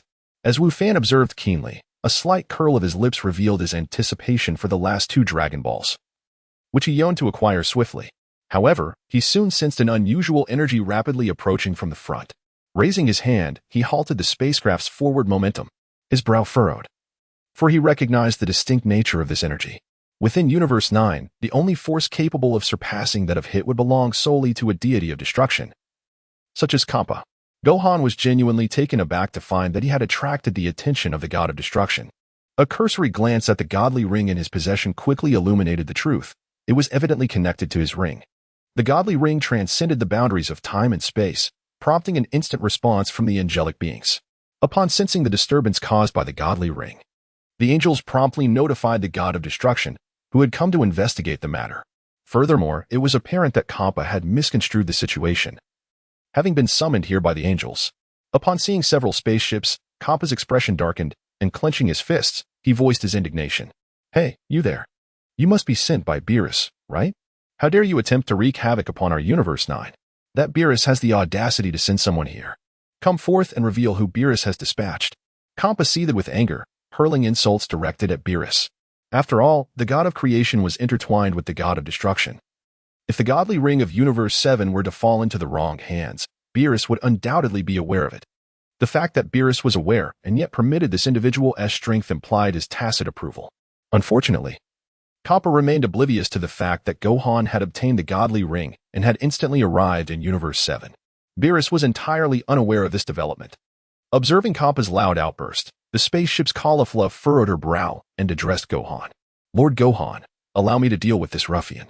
How dare he shout and cause a scene here? He must have a death wish." With that, Caulifla rolled up her sleeves, ready to confront the god of destruction. Gohan was unable to stop her. This female scion, utterly fearless, ventured outside the spaceship clad in a unique spacesuit, drifting into the vastness of space. She boldly challenged Kappa, exclaiming, "Hey, ugly. If you dare to trouble Lord Gohan, you must first reckon with his most formidable disciple. I shall not hesitate to reveal my name. I am Caulifla." Her pride was palpable as she proclaimed herself the most powerful of Gohan's followers. Kappa regarded her with a perplexed expression, unable to fathom why someone would emerge with such bravado. He glanced at Beerus, who appeared equally resigned, and with a sigh, explained to Kappa, "This individual hails from our Universe 9, part of the Scion race." Hearing this, Kappa's discontent grew, his teeth gritted in fury. "That insufferable Beerus, attempting to steal our people. This is intolerable. I will confront him in Universe 7. Kappa's ire was directed squarely at Beerus. Caulifla, feeling slighted by the disregard shown to her, transformed in a fit of indignation, effortlessly achieving Super Saiyan 1. "Hey, you dare ignore me? Let me show you just how powerful I truly am." Her transformation caught Kappa off guard, not due to its strength, but rather the sheer audacity of such a weak transformation. He turned to Beerus, who continued to explain. "This is the Super Saiyan 1 state, which enhances their combat prowess." Caulifla, brimming with confidence and pride, taunted, "Are you intimidated yet? By the way, I have yet to show Lord Gohan the results of my recent training. Watch closely." With that, she transformed again, to the amazement of Gohan aboard the spaceship, achieving Super Saiyan 3 in a single leap from Super Saiyan 2. Her hair lengthened dramatically as she waved her arms in exhilaration. "Fantastic. Hey, Gohan, did you see that? I've achieved Super Saiyan 3. I'm the strongest." The power emanating from her was palpable, and even Kappa felt a flicker of surprise. Realizing there were indeed formidable beings on his own planet, Kappa's frustration with Beerus resurfaced. That wretched Beerus, stealing even our own. "This time, I will annihilate these pests and settle the score with him." Clenching his fist in anger, Kappa was met with Caulifla's defiance. Ignoring her presence yet again, she fumed. "Hey, do you think I am invisible? You are not worthy of Lord Gohan's attention. I will be the one to obliterate you." Without hesitation, the dauntless Caulifla charged forward, unleashing a Kamehameha wave, a technique she had mastered under Gohan's tutelage. "Take this, perish," she shouted, confidence surging through her. The energy exploded magnificently, astonishing Goku and the others aboard the spaceship. It seemed that aside from Broly and Caulifla, Caulifla's strength was unparalleled. However, her abilities paled in comparison to those of the god of destruction. As Gohan grimaced at the situation, Kappa merely yawned, dismissively waving his hand. The mere breeze from his gesture sent Caulifla's attack spiraling away effortlessly. The Kamehameha crashed into a nearby planet, resulting in an explosive detonation. Caulifla stood aghast, mouth agape in disbelief, utterly confounded as to why her powerful technique had been so easily thwarted. Before she could gather her wits, Kappa advanced menacingly. "Enough. You dare betray Universe 9 and ally with Beerus? Prepare to meet your end." His expression darkened as he raised his hand, a flicker of destructive energy gathering at his fingertips, hurtling towards Caulifla. The gravity of the situation dawned on everyone. They understood the magnitude of the destructive force Kappa wielded. As he unleashed his energy, the universe itself seemed to dim, the colors around them fading as the destructive power threatened to obliterate everything in its path. In a moment of desperation, Gohan appeared, utilizing instant transmission to snatch Caulifla from certain doom, retreating several meters just in time to evade the cataclysmic blast. Caulifla, overwhelmed with gratitude, exclaimed, "Thank you so much, Gohan. That was terrifying. What was that power?" Her heart raced as she gazed at the distant explosion. The remnants of a small asteroid obliterated by Kampa's destructive energy. The terrifying force had a ripple effect across the entire star system, instilling genuine fear in Caulifla as she grasped the true extent of her adversary's power. The crew aboard the spaceship was equally astonished, realizing they faced an extraordinary foe. "Who is he?" Goku stammered, trembling at the magnitude of the threat. Beside Kappa, Beerus cleared his throat and seized the moment to introduce the god of destruction. "Listen well. Universe 9. This is none other than the god of destruction, the mightiest and most formidable entity in the cosmos." Kappa shot Beerus an irritated glare, dissatisfied with the introduction. "What do you mean by entity? Do you think you can belittle me? Listen closely, you had better surrender peacefully, or your demise will be painfully inevitable." His tone was laced with confidence, knowing full well that no one in Universe 9 could rival him. Gohan observed the situation with keen awareness. Encountering the god of destruction here was entirely unexpected. However, he was not unprepared. With his current strength, defeating the god of destruction was not without a glimmer of possibility. Even if victory eluded him, he was confident in his ability to retreat unscathed. Maintaining a calm demeanor, he turned his gaze towards the haughty Kampa, then addressed Caulifla and the others aboard the spaceship. "You all should leave this place first. Focus on acquiring the remaining 2 Super Dragon Balls. Leave this to me." The crew aboard the spaceship exchanged anxious glances, and even Caulifla's expression darkened. "Master Gohan." Gohan cast a serious glance, commanding, "All right, back to the spaceship."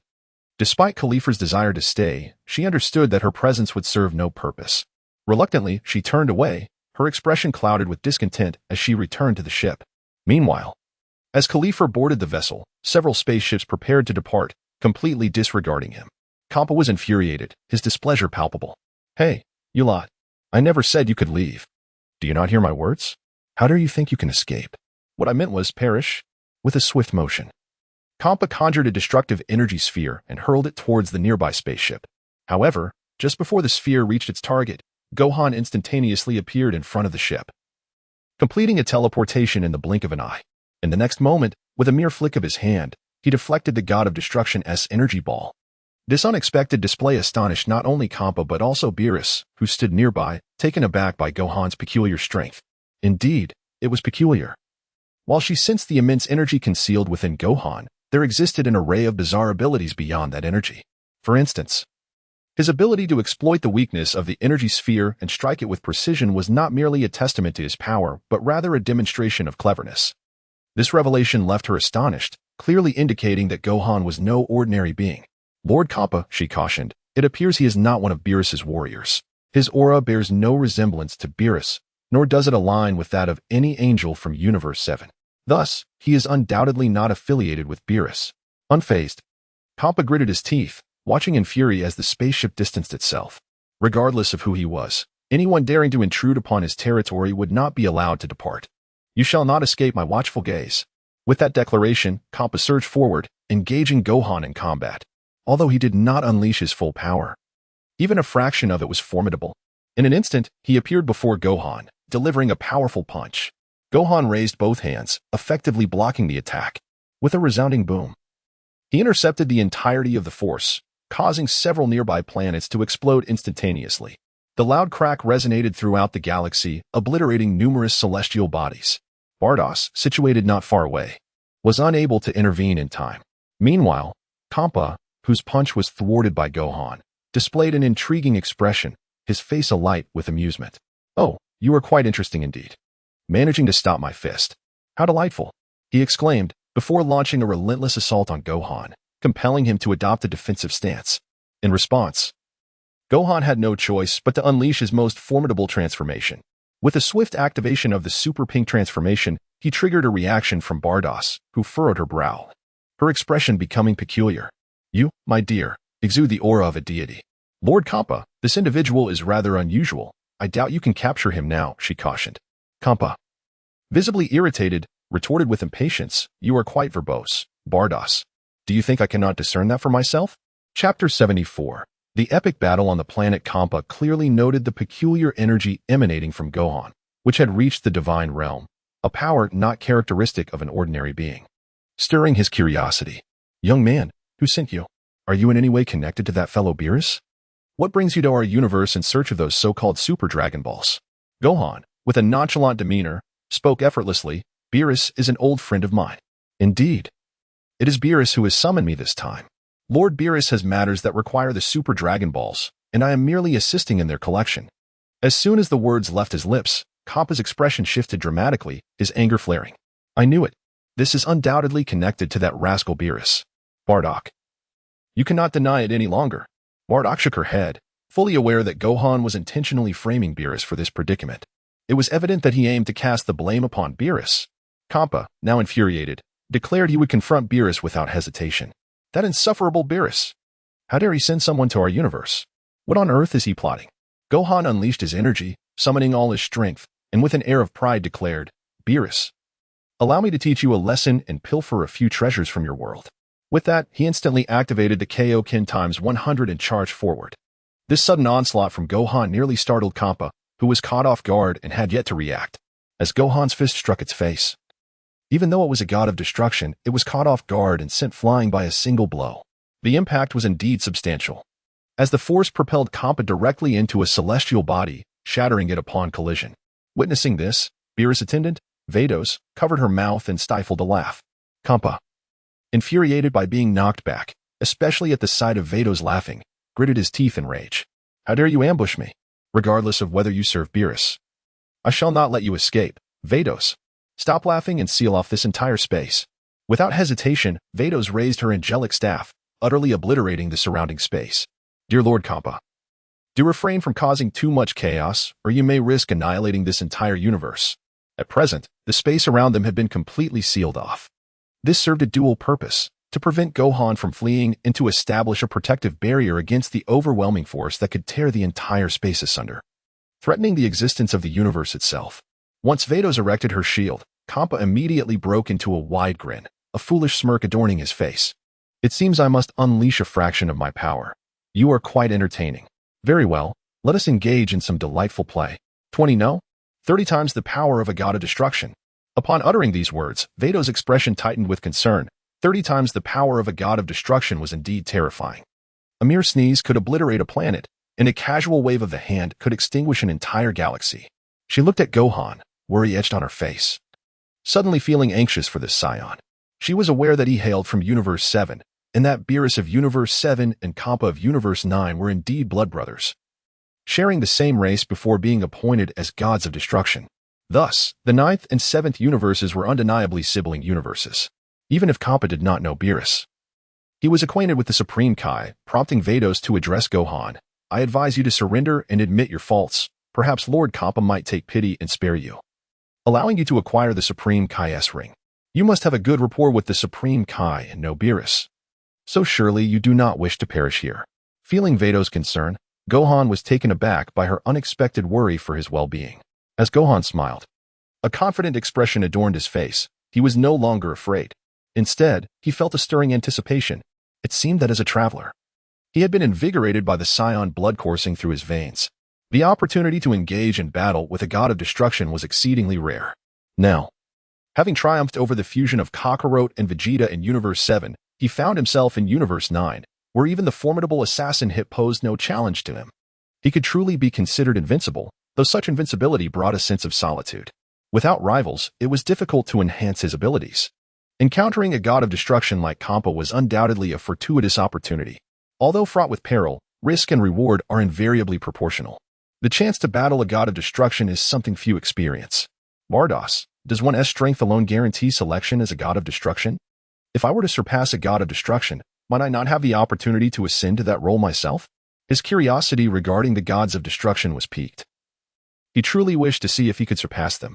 Bardos frowned, momentarily at a loss for how to respond to Gohan's assertions, for she was unaware of his true prowess. The Gohan before her was difficult to gauge. His current strength did not match Kampa's 10. Yet, Kampa had already activated 30, rendering Gohan's confidence perplexing. Was he courting disaster? She could not comprehend why he felt so assured, even contemplating surpassing a god of destruction. Shaking her head, Bardos maintained her composure and remarked, "Your current strength has not yet reached Lord Compass 30. In fact, you have yet to even attain 20. And even if you possess hidden abilities, you cannot surpass Lord Compa's current 30. With a confident smile, Gohan acknowledged Compa's might and continued, "Very well, let us wager. If I can surpass his 30 and draw forth 50 of his strength upon my victory, you will allow us to leave and assist me in locating the 7th Super Dragon Ball to return us to Universe 7. Bardos, intrigued by this proposition, found the prospect of a wager stimulating. The relationship between angels and gods of destruction is one of cooperation. And an angel's strength is not necessarily inferior to that of a god. Some angels lack combat abilities, primarily possessing support skills. They can still exert control over gods of destruction. Upon hearing Gohan's words, she became more interested and nodded in agreement. Your proposition is indeed intriguing, and I shall accept it. However, you are most unlikely to succeed. If you can compel Lord Kappa to unleash 50 of his strength, no. 40 will suffice. I can assure you that you will be permitted to leave this place." Chapter 75, The Battle Against God of Destruction Kappa. With a chuckle, Gohan's gaze fixed upon Kappa, who had now heard Beerus's words. Yet, Kappa paid no heed, his expression radiating confidence and pride. "Enough, Beerus. It's utterly impossible for you to win this wager. Now, you've angered me. With the power of a god of destruction at 30, I shall obliterate you. In an instant." Kappa lunged forward with astonishing speed, reaching Gohan in the blink of an eye. Gohan found himself rooted to the spot, only to be forced back by a single punch. One could not deny that the strength of a god of destruction at level 30 had ascended to an extraordinary degree, far surpassing that of an ordinary opponent. Although Kappa's destructive power did not quite match that of Beerus, he ranked among the most formidable beings across numerous universes. Observing the unwavering confidence on his adversary's face, it was evident that Kappa was self-assured in his abilities. Successfully forcing Gohan to retreat, Kappa could not help but laugh. "What say you now, you braggart? Just moments ago you spoke so boldly, yet now you are hardly worth my time. I can dispatch you with but a single move." With that, he began to gather his destructive energy, preparing to unleash a destructive sphere. The massive sphere of destruction began to coalesce. This was no mere fingertip gesture, but rather a substantial orb, the size of his palm, aimed directly at Gohan. Understanding that this was not the time to conserve his strength, Gohan inhaled deeply, steadying himself, and brushed off the dust from his shoulder.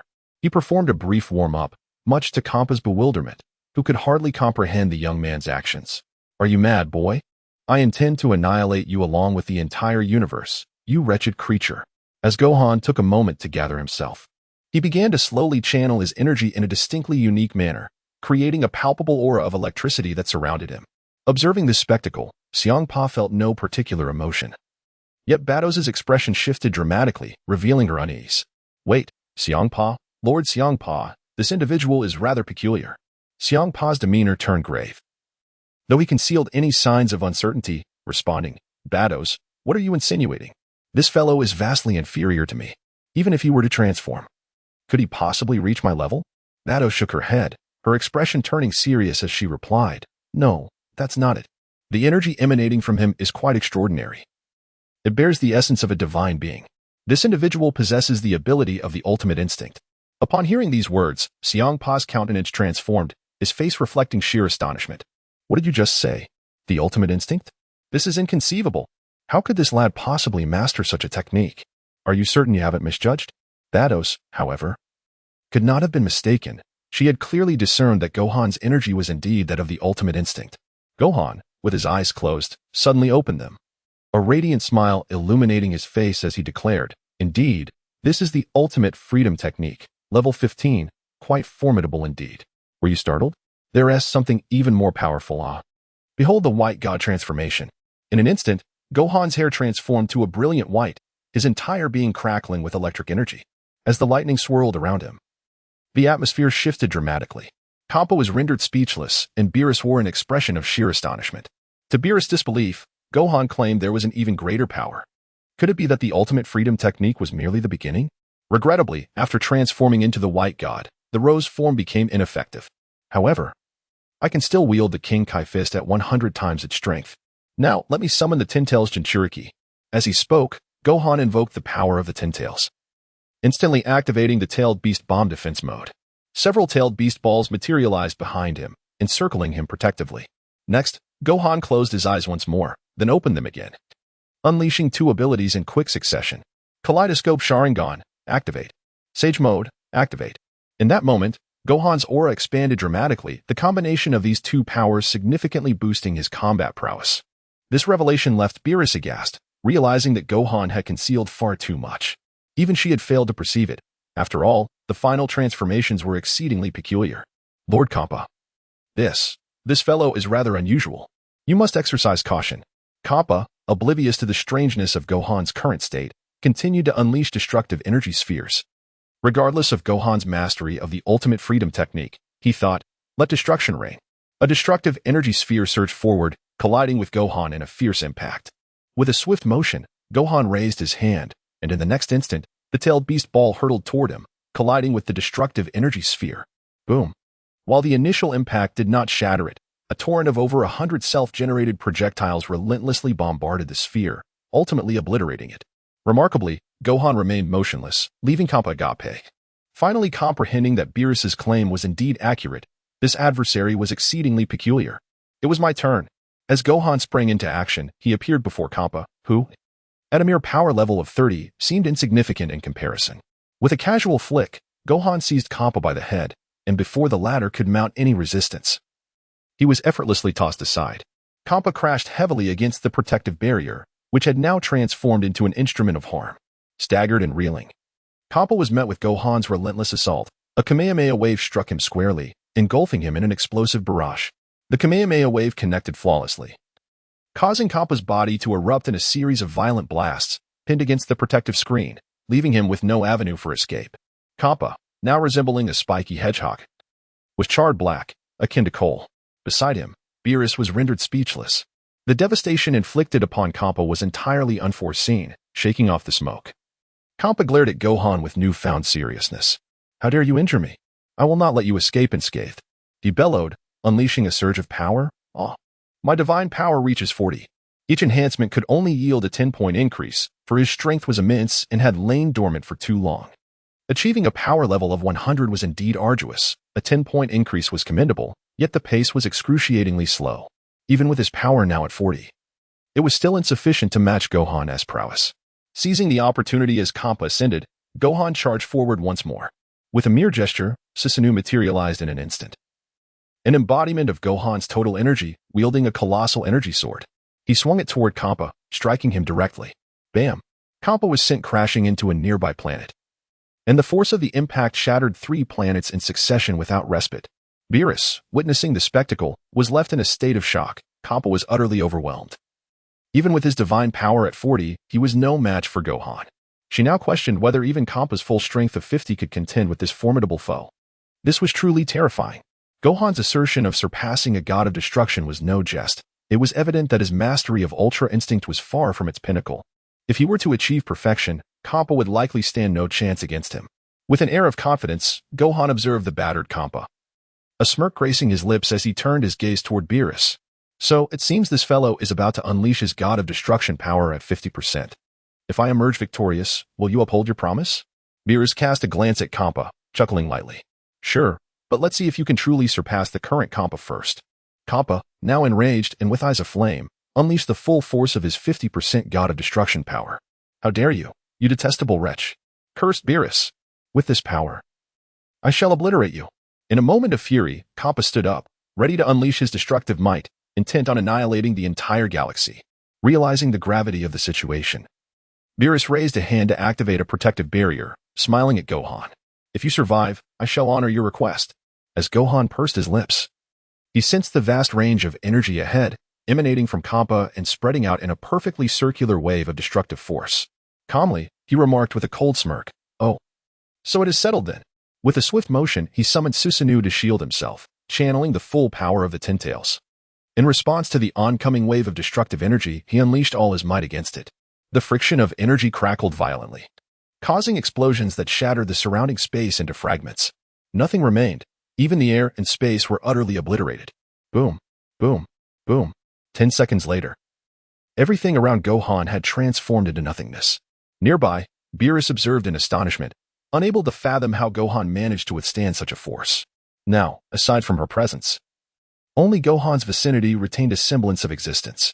Not far off, Kappa, with his crimson eyes ablaze, was intent on attacking, having activated 90 of his God of Destruction power, aiming for a full 100. However, before he could fully unleash this power, Beerus raised her hand and decisively intervened. All right, Lord Kappa, we concede. After all, we must show some respect to Lord Beerus of Universe 7.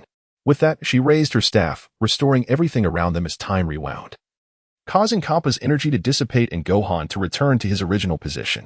He marveled at the sheer prowess of an angel's ability. Time reversal was indeed a divine technique.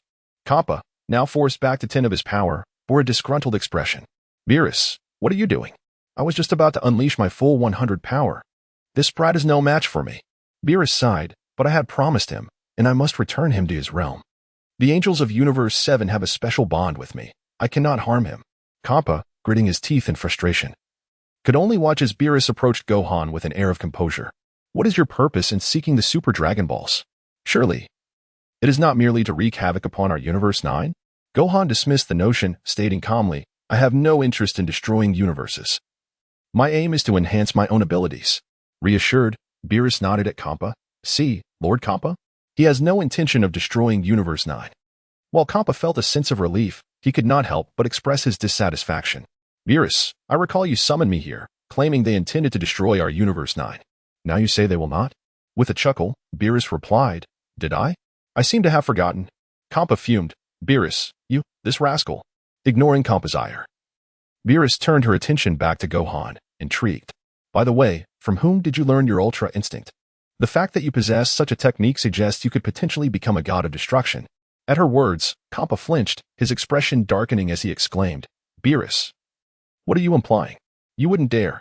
With a playful tone, Beerus quipped, if we were to train him, he might surpass you, Lord Kappa. After all, you spend your days napping, hardly suitable for the role of a god of destruction. Kappa's face paled, and he quickly begged, No, Beerus, I was wrong. I promised to reduce my rest time. Beerus was merely jesting, but her genuine interest in Gohan was evident. She knew that if Gohan fully mastered his Ultra Instinct, he would indeed become a formidable force, potentially surpassing even the gods of destruction. However, Gohan remained nonchalant, stating, I grasped it on my own. Beerus did not press further, instead focusing on fulfilling her promise. Raising her staff once more, she addressed Gohan, let us locate your spaceship first, and then I shall reveal the whereabouts of the final Dragon Ball.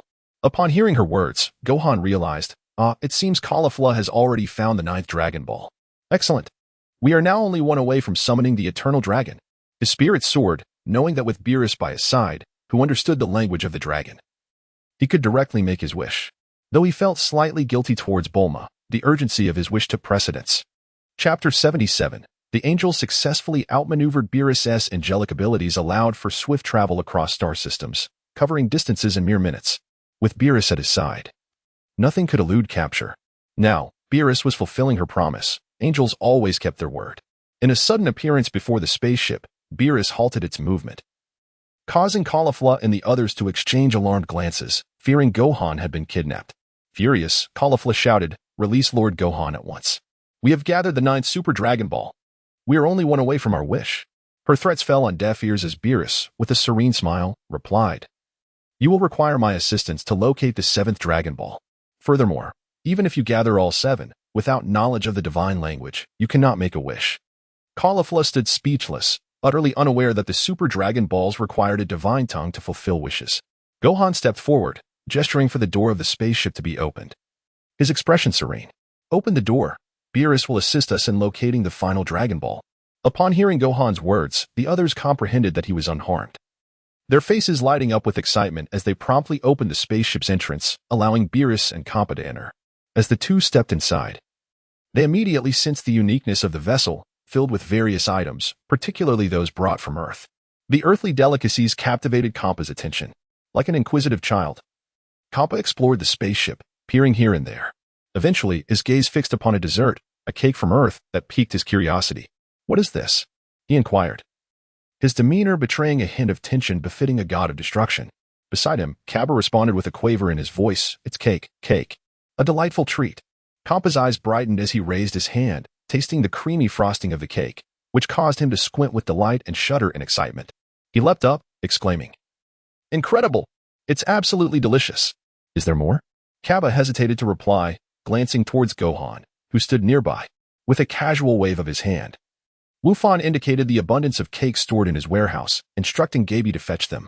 However, he insisted that they should not be given away for free. Aware that the destroyer god harbored a fondness for delectable treats, a smile crept across his lips as he spoke. By the way, Lord Kampa, our Earth in Universe 7 boasts a plethora of delicious food. My spaceship is filled with many items that I surely cannot take back. I can set aside a few for you. Kampa's eyes sparkled at the mention of food, casting aside any other concerns as he burst into hearty laughter. Indeed. Bring me the food. You, my friend, are quite generous, ha ha ha ha. Gohan remarked with a slight pout. In our world, we uphold the principle of reciprocity. I have bestowed upon you gifts, and it is only fitting that you return the favor. I have shared with you an abundance of delectable treats. Yet you have not offered me anything in return. This left Kappa in a state of perplexity. Upon hearing Gohan's words, he fell into deep contemplation, realizing he had little to offer. After all, as a god of destruction, his formidable power rendered him indifferent to material possessions. He only had an appreciation for food, and parting with any culinary delights was simply out of the question. Well, what do you wish for? I cannot part with any food, Kampa replied, displaying a reluctance to relinquish his precious edibles. However, Gohan had little interest in food. His gaze drifted towards Beerus. With a smirk, he exclaimed, how about this, Lord Kampa? Allow Beerus to accompany me for a few days to assist in my training. When I return to Earth, I shall bring you some delightful treats. Kampa's eyes sparkled with excitement at this proposition, and he eagerly nodded in agreement. Just as he was about to respond, he noticed Beerus frowning, clearing his throat. He jubilantly replied, sure, you can keep him for a few days. Having him around is quite bothersome. Beerus, don't look at me like that. I am merely jesting. I would never truly wish for you to leave my side. Kampa feigned a dramatic demeanor, fully aware that Beerus understood his underlying intentions. Nevertheless, with Lord Kampa's consent, Beerus could only nod in agreement. His curiosity piqued about what Gohan intended for him to do.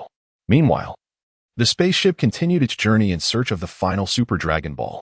In the vastness of the cosmos, Beerus guided them effortlessly to the last Dragon Ball, utilizing his angelic abilities without the need for a dragon radar. Fixing his gaze upon a distant planet, Beerus raised his hand, causing the dust enveloping the planet to disperse entirely. With a resounding whoosh, the dust was obliterated, revealing before them the final Dragon Ball, the seventh one, radiating an extraordinarily brilliant light that was truly dazzling. Gohan's face was alight with joy, at long last. He had indeed collected all 71 Dragon Balls. With the 7th Super Dragon Ball finally in his possession, how could he not feel elated? Beaming with delight, he swiftly retrieved the remaining Super Dragon Ball capsules, intending to summon the Eternal Dragon right here and now.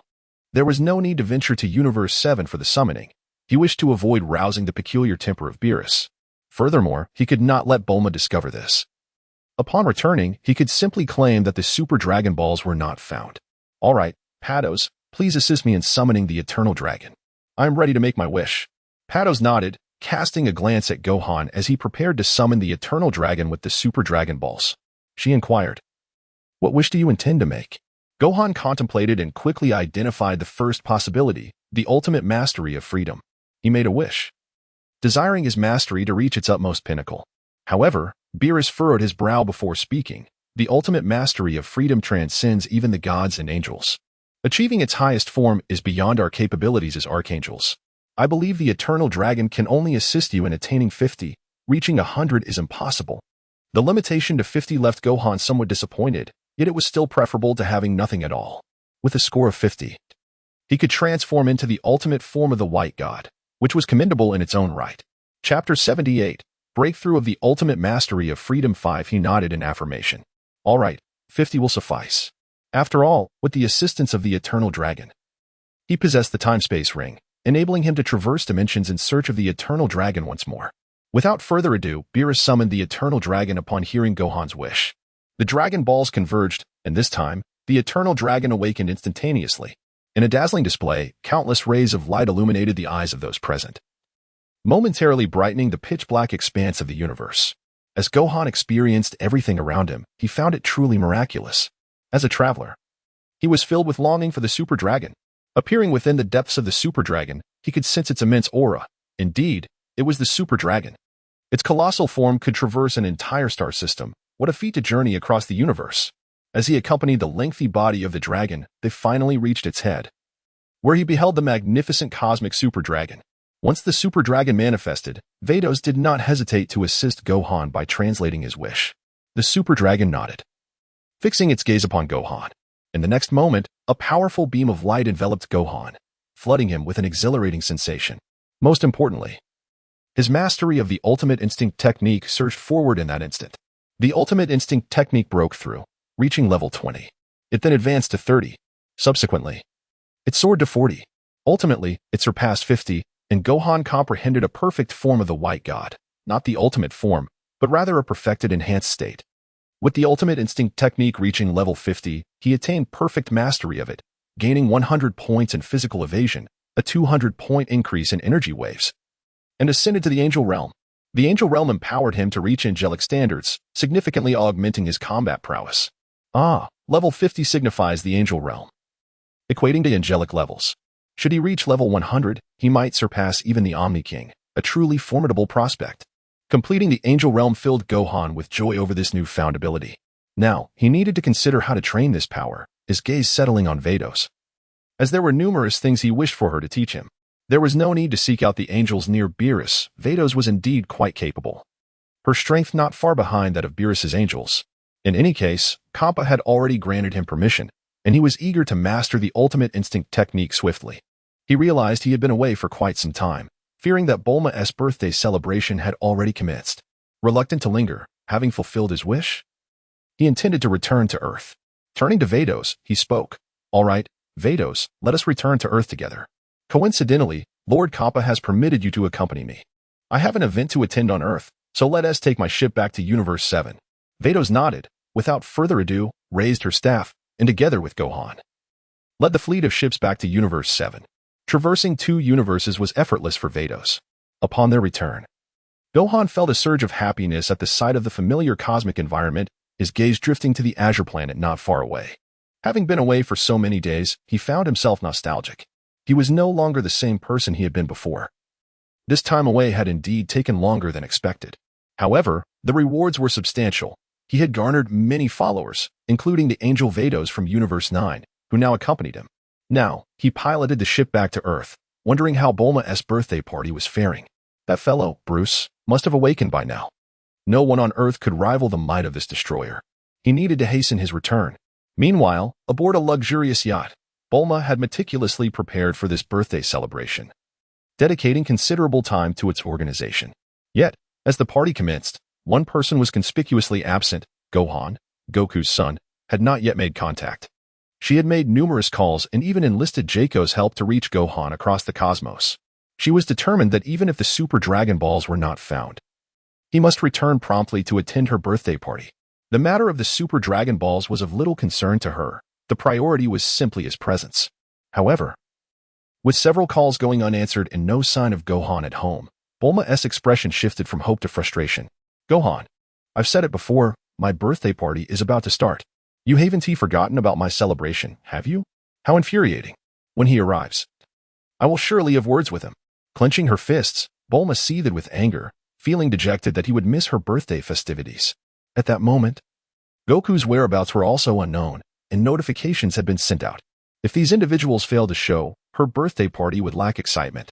As she lamented, she looked up to see Piccolo and others arriving, including Yamcha and Tien. Upon seeing Bulma, they approached her eagerly. Hey, Bulma, have Goku and Gohan arrived yet? By the way, I haven't seen Gohan around lately, Yamcha inquired. Even Piccolo nodded, his brow furrowed. Gohan's energy has completely vanished from Earth. It feels as if he is no longer in this universe. I wonder what has transpired. Bulma chuckled lightly, choosing not to divulge the matter of the Super Dragon Balls. Gohan is busy handling some affairs, but he will return shortly. Oh, by the way, everyone, I have something special to share with you. My birthday party will feature a surprise grand prize. I've prepared a raffle with 3 major prizes waiting for you. Upon hearing this, Yamcha and Krillin's expressions brightened, their faces alight with excitement. Fantastic. I knew Bulma would make it extraordinary. I was just thinking of getting my girlfriend a present. I absolutely must win a grand prize. Krillin added, scratching his head with a grin. I've been mending things with my ex lately, and I could use some cash. I hope to snag a prize. Just then, Bulma raised her head and scanned the surroundings, calling out, Vegeta. Vegeta, where are you? Hurry and help me greet the guests. Vegeta approached, his demeanor icy and indifferent. Why should I care? I'm not your servant. Let your other attendants handle it. Honestly, do I need to teach you? Your hired help seems to be slacking. She retorted, her tone revealing her understanding of Vegeta's apparent concern for her birthday festivities, as he often directed the servants. With a smile, Bulma acknowledged this. Moving closer to him. Vegeta, this is your wife's birthday celebration. Just for today, please ensure the guests are well taken care of. Vegeta snorted, verbally protesting. Yet his actions betrayed him. He led several individuals to the yacht's leisure area, arranging for food to be prepared. Vegeta's transformation and character amused Yamcha and the others. The once proud warrior seemed thoroughly managed by Bulma. It was surprising to see him so domesticated. Who would have thought Vegeta would change so much? They laughed, marveling at his evolution. After the battle with Majin Buu, Vegeta's character has undergone significant transformation. However, his relentless pursuit of strength remains unchanged. It has merely shifted from his previous obsession with Kakarot to a new focus on Gohan. He is perplexed as to why Gohan has yet to appear. Wondering what the young warrior is currently occupied with. Is he secretly training, perhaps growing even stronger? Vegeta harbors doubts about this. At this moment, as Vegeta prepares for Bulma's birthday celebration, he and Bulma arrive in Universe 9. However, they are not accompanied by Gohan and his companions, but rather by the seer Beerus, who is escorted by Whis to the Earth of Universe 7. Whis, is this Earth, the place foretold by the Oracle Fish? Whis nods calmly, stating, Indeed. The Oracle Fish mentioned that someone capable of challenging Lord Beerus resides on this planet. Today is the day, and the location is confirmed. Although it seems there is a festivity taking place here. Beerus inhales deeply, savoring the aroma of delectable food wafting through the air, his eyes lighting up with excitement. Oh! It appears someone is grilling delicious food. It looks quite appetizing. Whis, also detecting the delightful scent, smiles and notes, Yes, Earth is renowned for its culinary delights. I have enjoyed a meal here before. Upon hearing this, Beerus narrows his eyes and glares at Whis. Oh, so you visited Earth while I was away? Whis chuckles, choosing not to elaborate further. Soon, they spot an individual, and Beerus breaks into a smile, recognizing a resemblance to someone he once met. Though he cannot recall who it was. Whis, have you encountered this fellow before? Whis nods, quickly identifying Vegeta. Yes, he is the son of the Saiyan King. It's been several decades since you last visited the Saiyan planet, where they failed to meet your expectations. Beerus yawns casually. Oh, I seem to have forgotten that. Never mind, let us go see him. With that, he and Whis appear before Vegeta in an instant. Vegeta's expression shifts dramatically. He had not sensed their immense power until now. The disparity in strength is overwhelming, leaving him momentarily speechless as he gazes up at them with a wary demeanor. Who are you? You are not from Earth. Where do you come from? Vegeta is determined to prevent any disruption to Bulma's birthday celebration, feeling increasingly anxious in their presence. Beerus glances at him nonchalantly, stating, So you are the son of the Saiyan King. I didn't expect you to have grown so much. Back then, you were just a little brat. I remember. Vegeta is taken aback, unable to fathom that this being has met his father. The familiarity of Beerus' face triggers a flood of memories. Whis clears his throat and introduces Beerus. This is Lord Beerus, the most powerful and formidable deity of destruction in Universe 7. He has come to Earth for an important purpose. Vegeta repeats the name, trembling as the realization dawns upon him. Lord Beerus, the god of destruction? Vegeta's fear is palpable, yet he manages to straighten his posture and adopt a respectful demeanor. Lord Beerus, I wonder who could possibly be your match. Today is my wife's birthday, and we have an abundance of food that I'm sure will please you. With that, he leads Beerus and Whis toward the dining area, his demeanor a mix of reverence and trepidation. Beerus, intrigued by the promise of food, follows closely behind. Upon entering the food area, Beerus' eyes gleam with delight at the sight of the earthly delicacies, instantly captivated by their allure. As Vegeta enthusiastically introduces the dishes, Yamcha and others observe with curiosity. What is Vegeta up to? Is he putting on a show? Why is he being so courteous to this peculiar-looking individual? Yamcha, undeterred by the circumstances, approaches Beerus, cheerfully slapping him on the shoulder. I've never seen someone like you. You seem like an alien. Are you a friend of Vegeta's visiting Earth for the first time? Allow me, Yamcha, to give you a proper introduction. Vegeta's expression darkens, nearly turning green with anxiety as he rushes to pull the oblivious Yamcha back. Lord Beerus, this individual has a few screws loose. Please do not take offense. Yamcha, Hearing this, feels insulted. Vegeta, what do you mean by that? However, confronted by Vegeta's fierce glare, Yamcha quickly acquiesces, knowing he is no match for Vegeta's authority. With the situation under control, Vegeta ensures that Beerus enjoys the exquisite earthly cuisine. The allure of the food diverts Beerus and Whis' attention from their original quest of locating the Oracle Fish. Were it not for an unexpected encounter with a gluttonous Majin Buu snatching pudding, Beerus might have forgotten his purpose entirely. While Beerus initially suppresses his anger, the second provocation will not be so easily contained. When he unleashes his wrath a second time, even Yamcha and the others are powerless against the overwhelming force he commands. With a mere wave of his hand, Beerus sends everyone crashing to the ground, the sheer power rendering them breathless as they finally comprehend the true extent of his might. Who exactly is this Vegeta?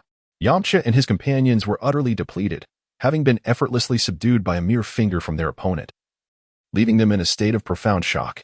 Likewise, Piccolo's expression was grim as he cast a glance at Vegeta, who, with his head bowed, wore an expression of despair. The fate of Earth seemed dire. Observing this disheartening scene, Bulma's countenance soured. Her teeth clenched. She marched forward in indignation. Hey, regardless of who you are, this is my birthday celebration, and I insist you refrain from causing any disruption here. As Bulma attempted to advance, Vegeta swiftly intercepted her. This only served to further irritate Bulma. What are you doing, Vegeta? Beerus, unimpressed, merely scoffed, dismissing the presence of these individuals entirely. Raising his hand, he began to accumulate energy, poised to obliterate the entire planet. However, at that moment, Whis furrowed his brow and stepped closer, interjecting, Beerus, hold on a moment. Beerus, growing impatient, retorted, Whis, do not interfere. I am on the verge of destroying Earth. Whis' demeanor turned serious as he replied, Beerus, it would be prudent to wait. I sense an energy that feels remarkably familiar. This is Bardos's energy. Upon hearing Whis' words, Beerus' expression shifted to one of perplexity. He was well aware of Bardos, the angel from Universe 9 who accompanied Kampa, and his countenance fluctuated with uncertainty. What are you saying, Whis? Bardos resides in Universe 9. How could she possibly be here? Whis shook his head, a wry smile gracing his lips. My instincts are not mistaken. This is indeed Bardos's energy. It is nearby. Drawing closer. As he spoke, he lifted his gaze to the sky, where a group of individuals rapidly approached. These were led by Bardos herself, wielding her angelic staff. As she and Gohan swiftly descended to Earth, landing fortuitously near Bulma's yacht. The moment Gohan appeared, a wave of astonishment swept over the crowd, their expression shifting dramatically as they exclaimed in surprise and excitement. It is Gohan. This fellow has finally arrived. But wait, who are those accompanying him? After just a few days apart, why has he gathered such a young entourage? Indeed, it seems that in such a short span, he has undergone a remarkable transformation, appearing with an impressive group of companions. Gohan is truly incorrigible. He is disrupting my birthday celebration, and I must show him a thing or two. Bulma, ever the instigator, raised her hand and called out to Gohan high in the sky. Gohan had long since set his sights on Beerus. As Beerus raised his destructive sphere, he cast a serious gaze in Gohan's direction, appearing to be quite timely. Just as Beerus was about to make his move, Gohan arrived. Whis, ever swift, brought him aboard the ship, where he greeted Whis with an air of ease. Ah, Whis, it has been quite some time, hasn't it? We haven't crossed paths in several centuries. Whis regarded Beerus with curiosity, his expression filled with confusion. Bardos, what brings you here? Why aren't you with Lord Kampa? And what is your business with this scion? Bardos shrugged her shoulders, a look of helplessness on her face. Who could have anticipated that I would lose a wager to him? This scion, even Lord Kampa cannot contend with him. Thus, I find myself obliged to follow his commands, enslaved to his will. After saying this, she feigned a sorrowful expression. Whis' countenance shifted as he turned his gaze toward Gohan, a tempest of emotion stirring within him. Meanwhile, Beerus could hardly contain himself, his body trembling in disbelief, mouth agape. Bardos, what did you just say? Even that fellow Kampa cannot handle him? Who exactly is he? Before Bardos could respond, Gohan boldly stepped forward, unfazed by Beerus' imposing presence, exuding a combative spirit. With a casual wave, he addressed Beerus. Ah, Lord Beerus. This marks our first encounter. However, I am quite familiar with you, and I must admit, I hold you in high regard. Gohan chuckled heartily, speaking a truth that resonated deeply. The destructive prowess of Beerus ranks among the highest in the entire universe, surpassing even that of Jiren. He held an admiration for the other's formidable strength, for it truly embodied the essence of divine power. This was the epitome of might. Apart from the Omni King, The universe's deities of destruction, Beerus stands among the elite. However, upon noticing the fierce combativeness in Gohan's gaze, Beerus furrowed his brow, his expression becoming increasingly perplexed. He could not fathom why Gohan was fixated on him with such fervor and an unmistakable desire for battle. He did not perceive Gohan as a fool, after all. The ability to bind Bados to his side and triumph over someone like Kappa was no feat of an ordinary individual. With a serious demeanor, Beerus regarded Gohan intently. "Hey, kid, who exactly are you? Did you truly manage to defeat Kappa?" With a relaxed demeanor, Gohan remarked, "That sounds about right. However, it's merely a reflection of the opponent's strength at 40. To truly surpass a strength of 100 is quite improbable. Of course, I have grown stronger myself. Even if it were Kappa's strength at 50, I would still be able to surpass it." This revelation took Beerus by surprise. Although Kappa was considerably weaker than him, he was nonetheless a god of destruction. The notion that someone within this earth could potentially defeat the god of destruction from Universe 9 intrigued him greatly. He observed Gohan intently, but he sensed nothing particularly extraordinary emanating from him. Given that Gohan had not transformed, Beerus remained unconvinced that Gohan could triumph over Kappa. Chapter 81. Gohan returns to Earth. Gohan casually glanced over, surveying the chaos aboard the yacht. Many lay incapacitated on the ground. The celebration of Bulma's birthday had descended into turmoil, with a furious Bulma shouting in outrage. "Gohan, teach this scoundrel a lesson. How dare he ruin my most cherished birthday party? Woe is me, he has completely obliterated my celebration for my over 40 birthday," inadvertently revealing her true age. She urged Gohan to lift his gaze and fixate once more on Beerus. His expression sharpened, emanating a palpable aura. "Lord Beerus, what does this mean?" Beerus had never encountered anyone who dared to confront him with such audacity and arrogance. With an air of haughtiness, he coldly replied, "I intended to wreak havoc upon Earth. I was merely executing my plan. Kid, even with Bados on your side, do not presume that I will refrain from acting against you." Gohan wore a cold smile. His demeanor indifferent as he remarked, "Is that so? Lord Beerus, I never instructed you to refrain from taking action. However, if you intend to wreak havoc upon Earth, I must express my utmost reluctance. This is my home. If it is destroyed, where shall I reside?" Beerus was genuinely taken aback, not expecting this young man to speak to him in such a manner. His icy gaze fell upon Gohan, and not far away. Many were breaking into a cold sweat at Gohan's audacity. Piccolo, his expression fraught with concern, called out to Gohan, "Gohan, Beerus is formidable. Do not act recklessly." Wufan, with a serene expression, directed his gaze towards Piccolo and said, "I am well aware of the formidable power of the god of destruction. However, there is no need for concern regarding my well-being. While the god of destruction possesses immense strength, his power must be gradually unleashed. After all, the might of the god of destruction has been sealed for an extended period, making it impossible to fully release it all at once, according to my calculations." Wufan remained silent for a moment before raising his hand to indicate a number. "Lord Beerus, it should take approximately 10 minutes for you to elevate your power to 100. Beerus burst into laughter, remarking, "Kid, you actually understand the process of power enhancement for us gods of destruction. But tell me, what significance does this hold?" Raising his hand, Gohan spoke with utmost seriousness. 10 minutes is utterly unnecessary. Around 5 minutes should suffice. I will not allow you to elevate your power to 100. Beerus, unable to contain his disdain, scoffed continuously. This fellow's audacity was indeed excessive, his arrogance insufferable.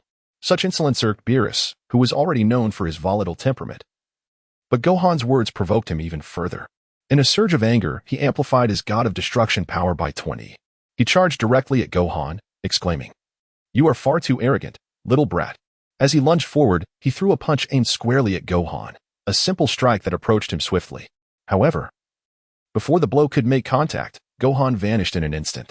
This sudden disappearance caused Beerus to change his expression, realizing he had failed to perceive Gohan's presence. Reacting quickly, he turned around. Gohan had arrived behind him, delivering a powerful punch that landed squarely on Beerus's face. With a resounding thud, Beerus was sent flying, crashing onto the deck of the yacht with a deafening noise. Water splashed everywhere, and the entire yacht deck was nearly obliterated. The onlookers were left astounded, utterly unable to comprehend that the formidable god of destruction, Beerus, had been sent sprawling by Gohan's single blow. What on earth was happening? Gohan has indeed become remarkably stronger. Even Beerus, who has risen to his feet, can scarcely believe it. He remains unaware of how a single punch could have sent him flying.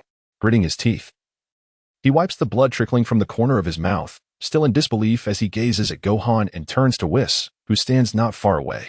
Whis, what exactly is going on with this fellow? Just now, I felt no energy from him at all. How did he evade my attack and strike me? Whis pauses for a moment before nodding in response. Lord Beerus, it seems you must exercise caution. This individual momentarily enhanced his energy. He did so in approximately 0.1 seconds, and then, just as swiftly, retracted all of it. His control over energy is quite impressive. Whis' expression is one of admiration for Gohan's mastery and technique in utilizing his strength. It is evident that Gohan possesses extraordinary power, potentially even qualifying to be a second god of destruction. Upon hearing Whis' words, Beerus becomes agitated, his expression darkening. He is unwilling to endure such humiliation. Damn it, kid. It appears I underestimated you. The Oracle Fish was not mistaken. You are indeed capable of matching me, standing above the realm of Super Saiyan God. In a fit of rage, Beerus unleashes his god of destruction powers, his strength surpassing the threshold of 30. He charges forward, engaging Gohan in combat. The two ascend from the high altitudes, crashing into the depths of the ocean, where colossal storms rage upon the surface. The tumultuous waves rise in layers, astonishing onlookers who can no longer discern the figures of the two combatants. After all, their speed is unparalleled, save for the two angels. No one is aware of their movements, not even Vegeta, who clenches his fist in frustration that Gohan has reached such a level. It's infuriating. Their silhouettes dart swiftly, breaking through the ocean's surface. This time, Beerus is increasingly astonished, finding himself in a deadlock with Gohan, battling evenly at a 55-55 stalemate. The parity of their confrontation leaves him utterly shocked. The prowess Gohan displays in close combat exceeds Beerus' expectations, revealing that within Universe 7, under his jurisdiction, there exists such a formidable opponent. Intrigued, Beerus roars as he successfully activates a power level of 35. With a playful grin, he continues to spar with Gohan while declaring, "Kid, I have now reached a combat strength of 35. If you push me to 50, I will surpass Kampa by a significant margin. That fellow cannot possibly compare to me. At that time, I shall obliterate you along with the earth." Wufan maintained a serene expression. Yet Beerus was unwilling to relent so easily. With an unwavering coldness, he remarked, "My strength continues to escalate. If you cannot keep pace with me, you are equally powerless. Several minutes have already elapsed. You previously stated that this would conclude in 5 minutes. Gohan cast a glance at Beerus' haughty expression and scoffed. It's barely been 3 minutes. Lord Beerus, this is merely the beginning. Beerus frowned, perplexed by his words. However, not far away, Whis sensed something amiss and addressed Beerus. My lord, do exercise caution. After speaking, his gaze fell upon the curious Bados beside him. Bados, how on earth did this fellow manage to triumph over Lord Kampa by 40? Chapter 82. The absolute power of an angel. A smile crept onto Bados' lips as she replied, Whis, you finally inquired about this. This scion possesses the Ultra Instinct. Upon hearing this, not only Whis but also Beerus, who was nearby, trembled in shock, their expressions a mixture of disbelief and astonishment. He could hardly fathom that Gohan had indeed mastered Ultra Instinct. With a pallid complexion and trembling form, Beerus gazed at Gohan in utter astonishment.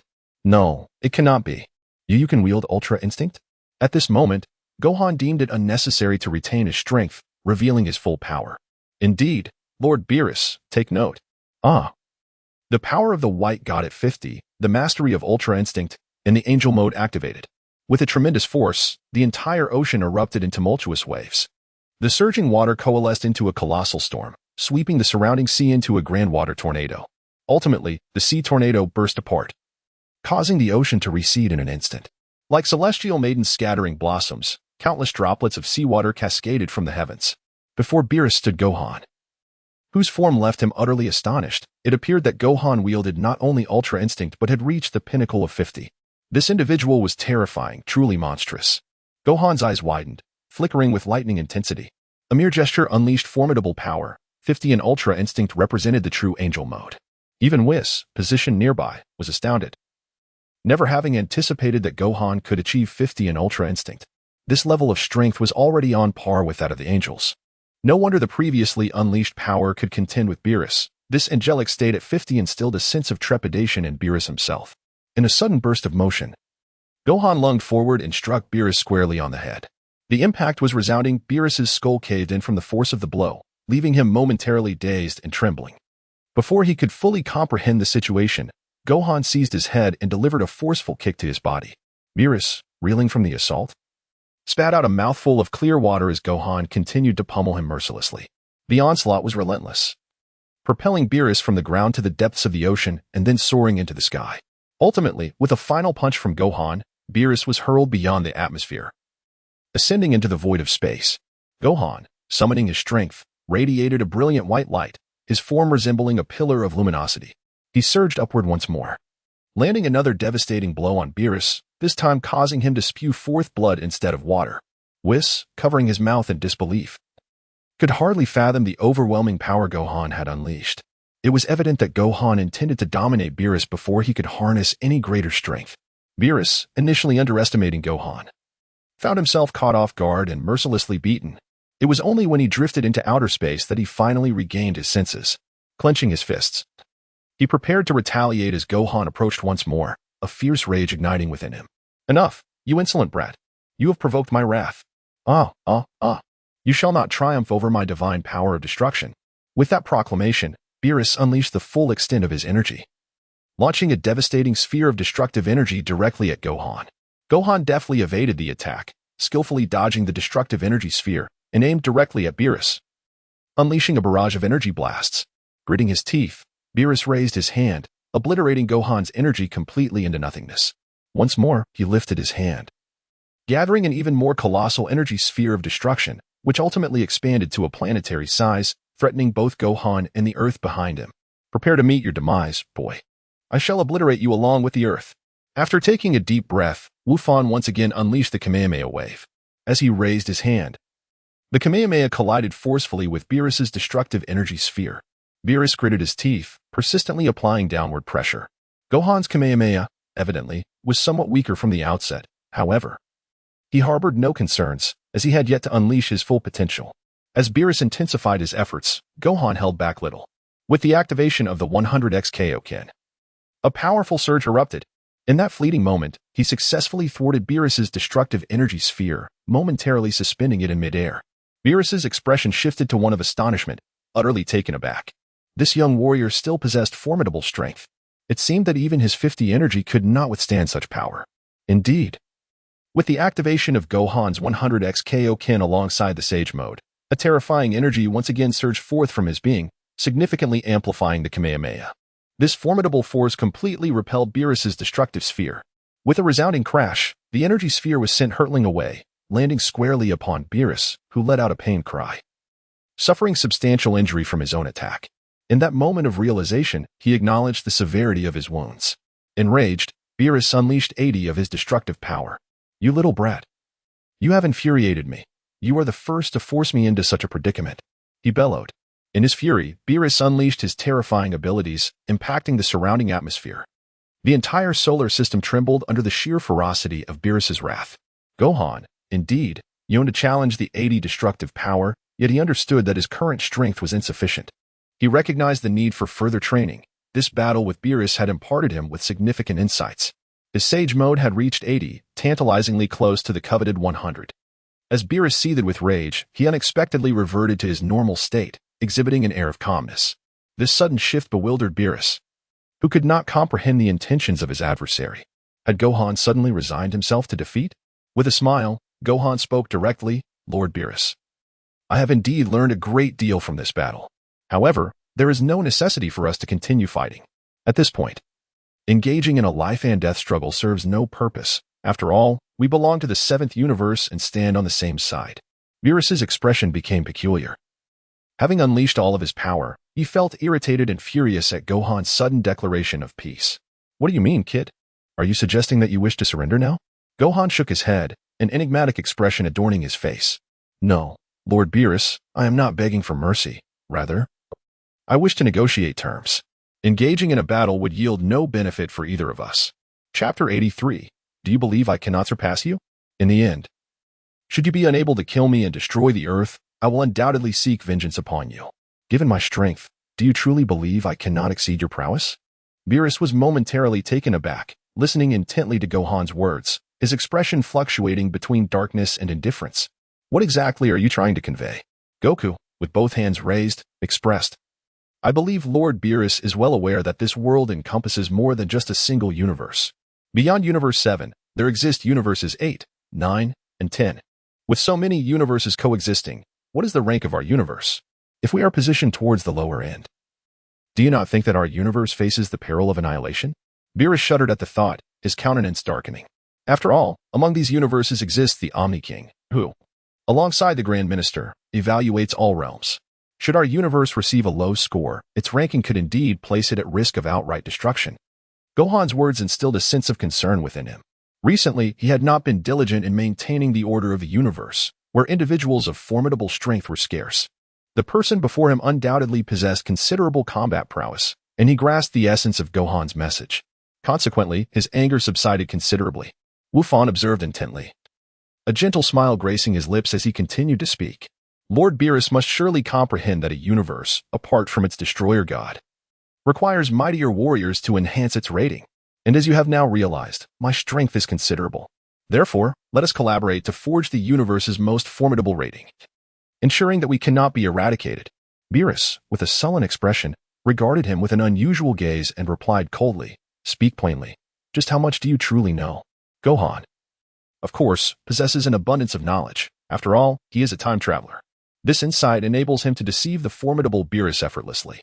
Without a moment's hesitation, he declared, "I am well versed in the matters concerning the Omni King. The Omni King and the Grand Minister have established evaluation standards for each universe. In due course, there may be a competition among the universes. Wouldn't it be advantageous for our universe to have a greater number of powerful beings? Don't you agree, Lord Beerus?" Upon hearing the name of the Omni King, Beerus trembled slightly, instantly dispelling any doubts regarding Gohan's words. His expression turned serious, and he nodded in agreement, acknowledging Gohan's insight. Contemplating this, he resolved to reconcile with Gohan, recognizing the latter's formidable combat prowess, which he deeply respected. As he landed and smirked, Beerus spoke up. "You make a valid point. It appears you are quite knowledgeable, something I had not anticipated. Young man, for the sake of our Universe 7, I shall forgive you this time. Let us consider this matter settled." Stifling a yawn, Beerus admitted to feeling somewhat fatigued. After their recent battle, he was indeed exhausted. Having finally stretched his limbs, he was no longer inclined to dwell on other matters. With a casual shrug, he displayed his characteristic nonchalance. "I am genuinely tired after our skirmish. That is enough for me. However, rest assured, should any issues arise in the future, particularly those concerning the universes, I will certainly seek you out. For now, I shall accompany you back, but there is one task you must fulfill for me." Wu Fan curiously glanced back, perplexed, unaware of the demands posed by Beerus. What could it be? Beerus, contemplating a matter, suddenly wore a serious expression. "Pudding. The pudding from Earth, that delicacy is something I must savor. How infuriating. I have never tasted it, never experienced such a soft and delightful treat. I simply must have a taste." Indeed, the god of destruction is a true gourmand, a veritable connoisseur of culinary delights. Wu Fan found it quite amusing. This individual was even more entertaining than Beerus himself. With a chuckle, he casually remarked, "Rest assured, there are numerous skilled chefs at Bulma's home. Crafting a pudding is a trivial task. There are many delicacies even more delectable than pudding." Beerus's eyes lit up at the mention of superior culinary delights. Intrigued, he leaned in closer, eager to forge a connection. "Really? What could possibly be more delicious than pudding? What is it? What is it?" With a mysterious smile, Gohan remarked, "Well, you'll find out in due time. After all, my family boasts quite a few exceptional chefs. I shall take you to savor the diverse culinary delights of Earth, particularly the exquisite Chinese cuisine. When it comes to gastronomy, nothing compares to the wonders of Chinese dishes." As he has indeed summoned numerous master chefs to assist in the preparation of these meals. Recently, he ventured out and returned with a significant bounty of jewels, enhancing his wealth considerably. While it may not surpass Bulma's fortune, he is certainly as affluent as a certain other individual. Treating Bruce to authentic gourmet meals is entirely within his means.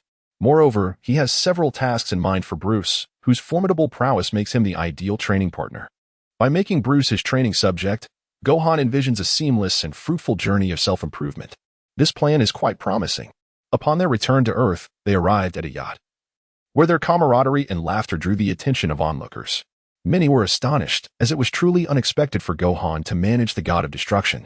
Among those present, the astonishment was palpable, not only from Bulma's group but also from Vegeta, who possessed a profound understanding of the god of destruction's capabilities. In order for Gohan to confront the god of destruction, he must attain its recognition, a feat beyond the capabilities of both him and Kakarot, lacking sufficient power. They cannot engage in proper discourse with the god of destruction. The mere fact that they were able to converse signifies that Gohan's strength has garnered the acknowledgement of the deity. Who among those present can achieve such a thing? On the yacht, Wufan, with a relaxed demeanor, addressed Bulma. Aunt Bulma, there is no need to be afraid now. Beerus merely wishes to indulge in some pudding. Just prepare another serving for him. Bulma pouted, her mood sour as she replied, "Humph, that fellow caused a ruckus at my birthday party. And now I find myself having to feed him." Gohan leaned in close to Beerus and whispered something in his ear. To everyone's astonishment, Beerus stepped forward and, bending down, respectfully acknowledged, "I sincerely apologize this time." Bulma gasped in disbelief, and Vegeta appeared utterly astounded. The onlookers were left in utter shock, pondering how it was possible for the god of destruction, Beerus, to utter such an apology, an act that seemed achievable solely by Gohan. Even Android 18 and Videl exchanged curious glances as they approached. "Gohan, what did you say to Lord Beerus?" With a mysterious smile, Gohan jested. "I merely informed him that without an apology, the finest delicacies on earth would remain inaccessible." Such a proposition, indeed, was beyond the comprehension of those present. They could not fathom why he would bow to Beerus. To Gohan, the prospect of savoring the world's most exquisite cuisine was worth any endeavor. A mere act of contrition seemed inconsequential. At the very least, Bulma had forgiven him, allowing her to finally relish the pudding she had long desired. Chapter 84. Kakarot is truly astonished stood nearby, shaking his head, his expression one of bemusement. He regarded Gohan's intellect with increasing admiration. If one were to speak of potential, Gohan's was truly remarkable. Whis began to grasp why the angel from Universe 9 had chosen to accompany him. This scion possessed an undeniable charm. In contrast to another individual named Kakarot, Gohan's potential was evidently more fully realized. In truth, it could be argued that Kakarot had chosen Whis as a mentor, but it was more accurate to say that Whis had chosen him. Whis was selective in his guidance, for he would not waste his time on those lacking talent. Yet, Gohan piqued his interest immensely. Upon Kakarot's return from King Kai's planet to Earth, he had anticipated chaos instigated by Beerus. To his surprise, however, Beerus sat quietly, indulging in food, causing no disturbance whatsoever. Bulma's birthday celebration proceeded seamlessly, which left Kakarot genuinely astonished. Curiosity piqued, he approached Vegeta to inquire, "Vegeta, what is the meaning of this? Lord Beerus, the god of destruction, is utterly calm. What does it signify?" Vegeta cast a sidelong glance at Kakarot, a smirk forming on his lips, as he retorted, "Kakarot, you have arrived too late. It is unfortunate that you missed the earlier confrontation, otherwise, you would understand why." Kakarot's interest was ignited, and he yearned to probe further into the matter. Yet, Vegeta maintained his composure, teasing, "This is all your fault for having such a remarkable son. Even you, Kakarot, cannot measure up to him now." At this, Vegeta wore a somewhat gleeful expression, fully aware of the scion spirit that persisted even in his own offspring. Kakarot, realizing that Gohan had bested Beerus, was left utterly dumbfounded by this unexpected outcome. He had never envisaged Gohan possessing such capability. His astonishment was palpable as he observed Gohan amidst a throng of admirers, many of whom were formidable in their own right. Among them were the scions from Universe 9, and one particularly caught Kakarot's attention. Kakarot's gaze fell upon Broly, the strongest among them, whose robust physique and overwhelming aura stirred a sense of intrigue within Kakarot. "Hey, Vegeta, do you see that?" Kakarot exclaimed. Though he didn't need to ask if Vegeta had noticed, Vegeta had already been aware of Gohan's impressive entourage. With a slight sneer, he acknowledged, "It appears that Gohan has amassed quite a formidable group. It's astonishing, especially since these scions should have been extinct." Kakarot's attention remained fixed on Broly, whose seemingly foolish demeanor belied an intimidating presence that compelled Kakarot to approach him. "I have encountered someone quite intriguing. I shall speak with him," Kakarot declared, striding towards Broly, who was voraciously consuming food. Lifting a hand in greeting, Kakarot remarked, "Your energy is fascinating. It seems you are also a scion. How curious. How did you come to be with Gohan?" Broly looked up, clearly reluctant to engage, his guarded demeanor reflecting his upbringing. He had only recently experienced liberation thanks to Gohan. And while he trusted his team, he remained wary of outsiders, ready to defend himself at a moment's notice. Kakarot, sensing Broly's tension, quickly assured him, "Do not be alarmed. I am Son Goku, and Gohan is my son. I am merely intrigued by your unique energy." Broly nodded in acknowledgement. Kakarot's interest piqued further. "So, you can transform into a Super Saiyan? How intriguing. It has been ages since I battled another Saiyan. Would you be interested in a sparring match?" Broly glanced at Gohan and shook his head. Kakarot soon realized that Gohan had effectively managed his team, who were entirely loyal to him. To engage in combat with Broly would require Gohan's approval, and Kakarot was eager for it.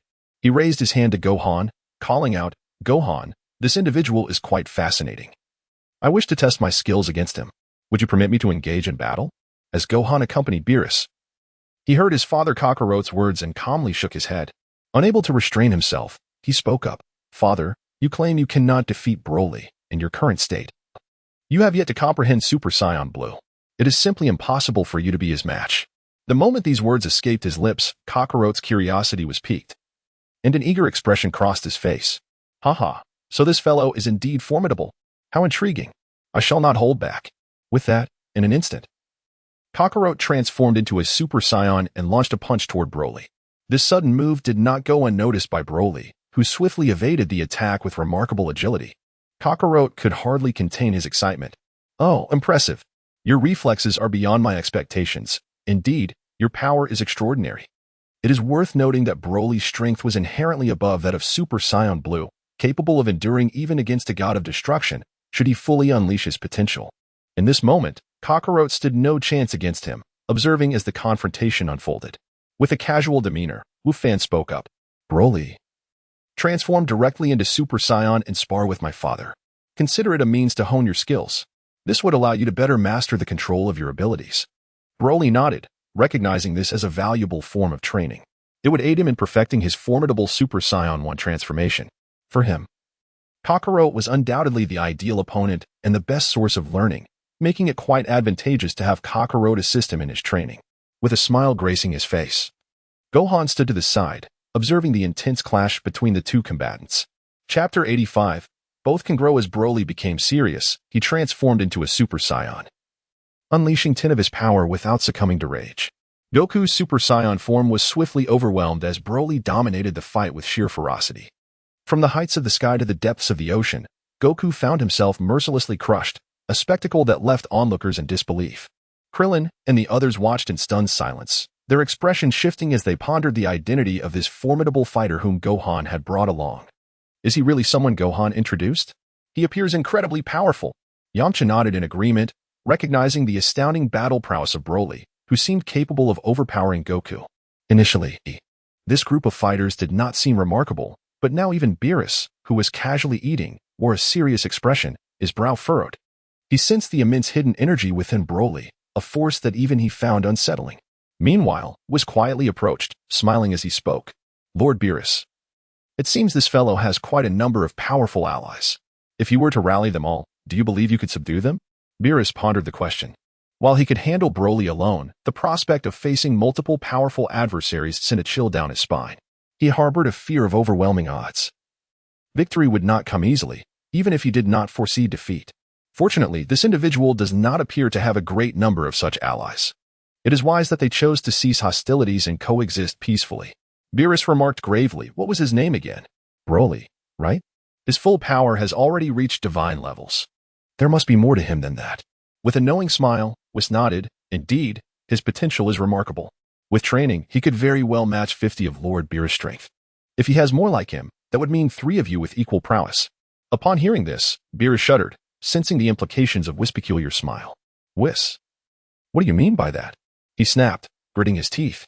Whis chuckled, "Oh, come now, Lord Beerus, I believe you understand perfectly." As their banner concluded, the battle between Broly and Goku intensified. Goku unleashed his strongest technique, transforming into Super Saiyan 3 and activating the Kaioken. In response, Broly, feeling the pressure, succumbed to his rage and lost control of his powers. The scene unfolded dramatically as Broly seized Goku, delivering a relentless beating. It was evident that Broly struggled to harness his strength, sending Goku flying into the sky before crashing him into the ocean, unable to cease his onslaught. Observing this, Whis shook his head, his expression one of concern. It seems he still cannot control his power. Once he loses control, it becomes a tremendous burden for him. With that, Whis prepared to intervene, knowing he could help restrain Broly's strength. He held his angelic staff at the ready when another voice interjected. "Wait," said a calm voice. "Broly still possesses some sense of reason, and my father, Goku, has yet to concede." Indeed, Goku had not given up, even as he endured a brutal beating. His indomitable spirit allowed him to search for an opportunity to strike back, embodying his relentless nature. This provided both fighters with an excellent training opportunity. Broly, in his frenzied state, could not incapacitate Goku, who, despite being battered, would always find a way to counterattack. This time was no different. Blood trickled from Goku's mouth. Yet he wiped it away with a smirk, exuding a fervent enthusiasm. "You are more formidable than I anticipated. I knew I had not misjudged you. This is exhilarating," he exclaimed. "I hold my son Gohan in high regard. I cannot allow him to surpass me. If he can defeat you, so can I." With that declaration, Goku shouted, "I had hoped to save this for Lord Beerus, but I must unleash it now."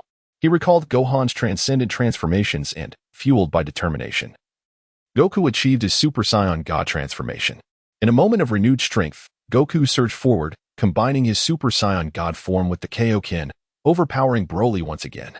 This time, Broly began to grasp the essence of control amid his fury. Despite his immense power, without proper application, Broly could not hope to match Goku. Yet, in the pursuit of self-mastery, he achieved a breakthrough, aided by his Saiyan physiology, leading both combatants to a critical juncture. Even Whis was taken aback. Disbelief etched on his face, as he remarked, "Scions are indeed fascinating beings. They have managed to surpass their limits through mutual competition. Lord Beerus, your position as a god of destruction may be threatened." Whis teased. Beerus, feeling a tremor of apprehension, shot a glance at Whis before smiling. "Having such formidable warriors in our seventh universe is indeed advantageous. We need not fear being overshadowed by other realms." At that moment, both fighters were utterly exhausted. Gohan, watching intently, knew he could not allow them to continue their battle. Earth could not withstand the strain. He stepped forward, transforming into Super Saiyan Rose, and interposed himself between the two fighters. With a firm grip, he seized both of their fists, bringing their conflict to a halt. Chapter 89. Goku transcends the Super Saiyan Rose with a decisive motion. Gohan declared, "Enough. This ends here." Broly remained remarkably serene, relinquishing his resistance entirely. After a moment of contemplation, Kakarot shook his head and sighed with a hint of admiration.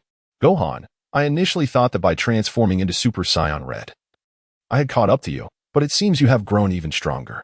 No wonder you were able to thwart Lord Beerus. Your strength indeed surpasses mine. That fellow trusts you deeply, which speaks volumes." Casting his gaze towards Broly, who obediently complied, Kakarot realized that Gohan had fully harnessed the Saiyans' potential. As for Broly's paternal grievances, they had long since faded from his memory, for he understood that his father had always treated him as a mere pawn. Gohan had granted him genuine freedom, a liberation that made his current existence far more comfortable than the tumultuous past. He no longer had to fret about sustenance or the ever-looming threat of monsters in the night. With ample food, a plethora of earthly delicacies, and a cadre of comrades by his side, he truly relished his present life. Simple-minded and innocent, Broly wished only to maintain this way of life. He had no intention of instigating change. Thus, he comprehended one essential truth. By heeding Gohan's words, this blissful existence would persist. In this manner, Broly became Gohan's most formidable ally. He felt a surge of gratitude towards his surrogate father, Kakarot, for aiding him in mastering his powers. With a turn of his head, Gohan beamed at Broly, exclaiming, "Broly, you have done exceptionally well. At last, you can control your strength. From this moment forward, you have discovered your true self." Broly nodded, feeling the essence of his power coursing through him, and replied earnestly, "Though it is but a fraction, I can indeed sense my strength now. Thank you."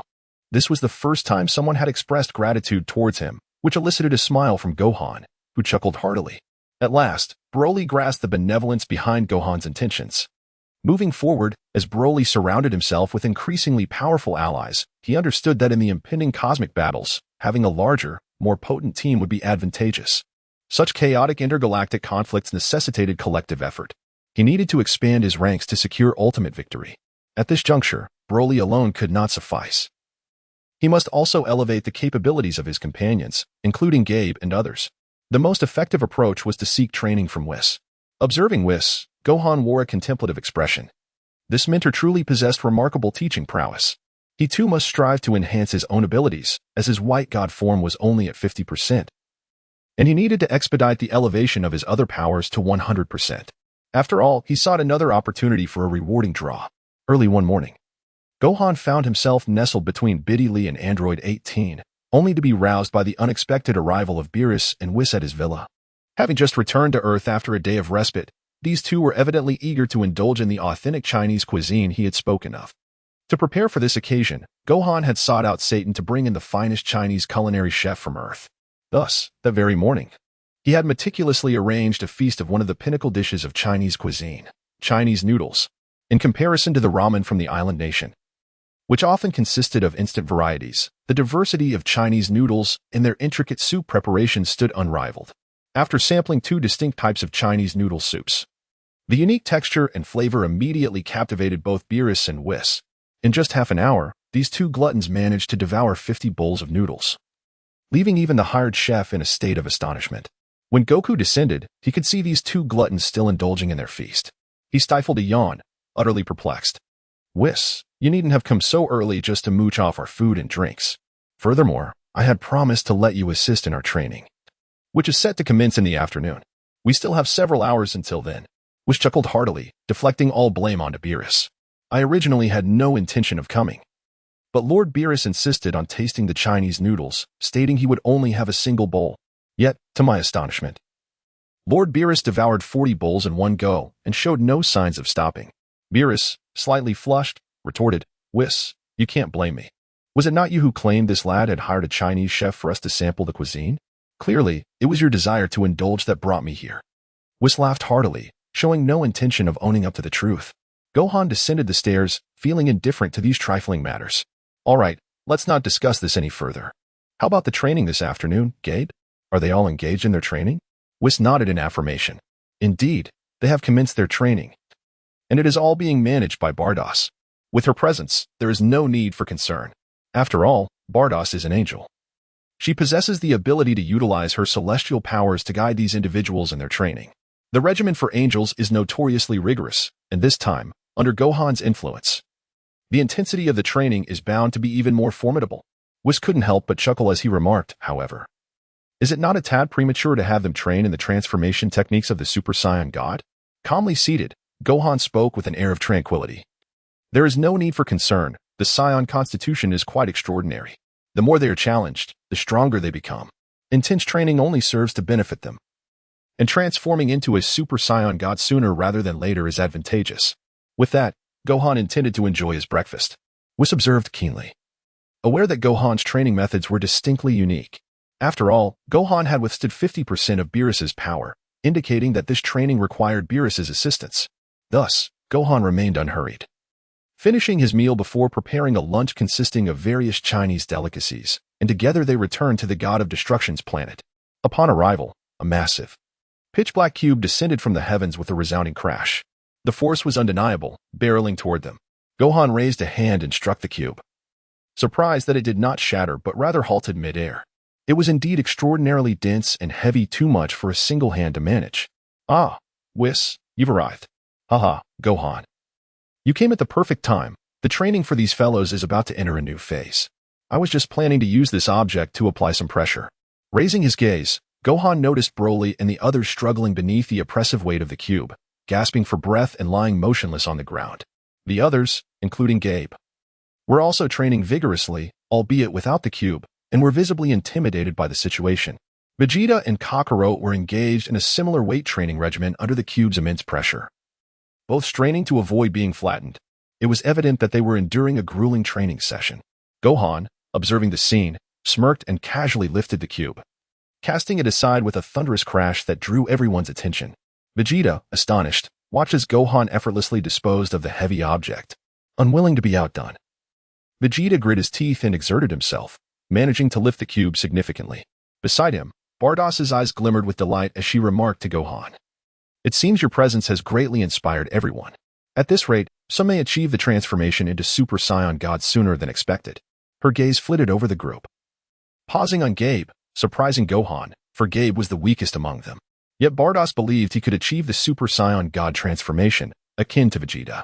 This revelation startled Gohan. It appeared Gabe sought to surpass Vegeta, igniting a competitive spirit between them. Though they were originally mentor and disciple, their rivalry was now quite natural given their circumstances. However, even if Gabe were to transform, it would not necessarily mean he surpassed Vegeta, whose Super Saiyan God form was undoubtedly flawless. Kakarot, having already completed his transformation, was now on the verge of achieving Super Saiyan Blue. His progress was unrivaled, thanks to his exceptional talent, far surpassing that of his peers. If it weren't for Gohan's own fortuitous circumstances, he would undoubtedly fall short in comparison to Kakaro's prowess. At this rate, Kakarot would likely achieve Super Saiyan Blue before Gohan could. This was unacceptable. Gohan realized he needed to train diligently, for the Saiyan physique required consistent effort, regardless of any inherent advantages. Without honing his abilities, advancing his combat strength would be exceedingly challenging. He glanced at Kakarot, who was on the verge of breaking through to Super Saiyan Blue, and turned to Whis and Beerus, saying, "Whis, I entrust the upcoming training to you.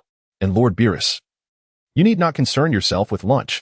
Simply accompany me in training, and I shall prepare a different Chinese dish for you each day." This proposition sparkled with allure, igniting a flicker of excitement in Beerus's eyes, who wiped away drool with an exhilarated expression. "All right, you've made a promise. Haha, in that case, I shall train earnestly. 30% of my power should suffice, yes?" Gohan nodded slightly. Indeed, Beerus's current strength at merely 30 was just sufficient for their training sessions. It was impractical for him to maintain his full power continuously, as the complexity of his abilities made it a waste of time to activate them one by one. Training alongside Beerus hinged on two critical aspects. Firstly, the mastery of Ultra Instinct in its serene state, and secondly, the attainment of the not yet fully realized 100 Ultra Instinct mode. These two elements were the focal points of this training. Taking a deep breath, Gohan unleashed both abilities as Beerus elevated his power to 30. The collision of their energies marked the commencement of their training, facilitated by Whis, who created an appropriate environment for their encounter. The destructive capabilities of Beerus were formidable. Characterized by unparalleled speed, explosive force, and devastating energy blasts, it was undeniable that this god of destruction had become even more formidable during training compared to their previous battles. As they trained, the thought of delicious Chinese cuisine motivated them to push their limits. Each energy blast aimed to obliterate the space Whis had crafted, forcing him to continuously mend the fabric of their training ground. Gohan navigated through the chaos, swiftly raising his hands as he reached 100 in Ultra Instinct mode. His speed surged, and with a burst akin to instantaneous movement, he appeared at a different location in the blink of an eye, leaving Beerus momentarily stunned. Gohan's fist connected with Beerus's face, sending him hurtling into a nearby island, shattering the terrain of the god of destruction's planet. Whis watched in astonishment as Gohan surged forward, perfecting his 100 Ultra Instinct. With this mastery, he unleashed the Kamehameha, a technique of the god Turtle School, enhanced to its zenith. The penetrative power of this attack was formidable, evoking fear even in Beerus. In a fleeting moment, Gohan's Kamehameha pierced through several islands of Beerus's realm, its might undiminished as it soared into the cosmos, vanishing into the starlit void. Even so, the energy Gohan wielded continued to surge for several minutes, likely traversing an entire universe before finally dissipating. Beerus, although only utilizing 30 of his power, felt a twinge of apprehension, his expression shifting as he remarked, "You never cease to astonish me. Last time, you didn't employ such peculiar techniques. Indeed, 100 Ultra Instinct has significantly enhanced my combat prowess." A stark contrast to my previous abilities, Gohan replied. Unlike Kakarot, who relied on innate talent for growth, Gohan honed his skills through rigorous training and fortuitous rewards. He was determined to surpass Beerus, the god of destruction, and he felt a healthy respect for his opponent. As their training progressed, Beerus found himself increasingly impressed by Gohan's understanding and adaptability, marveling at the relentless strength of the Saiyan race. Days turned into weeks, as Gohan dedicated himself to refining his Ultra Instinct, progressing swiftly beyond the 55 threshold in less than a week. Within another week, he anticipated breaching the 90 mark. Meanwhile, he also devoted time to supporting Broly and others in their training sessions on King Kai's planet, where they all progressed rapidly.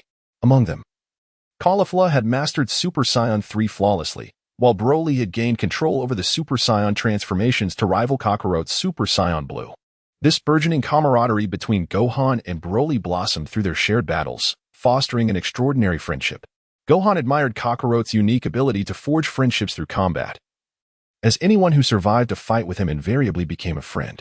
Gohan felt secure in Broly's loyalty, knowing that the latter understood the essence of companionship and would fortify their team. However, there was another concern weighing on Gohan's mind. Vidal's growing pregnancy was becoming increasingly cumbersome, rendering her unable to perform her usual tasks.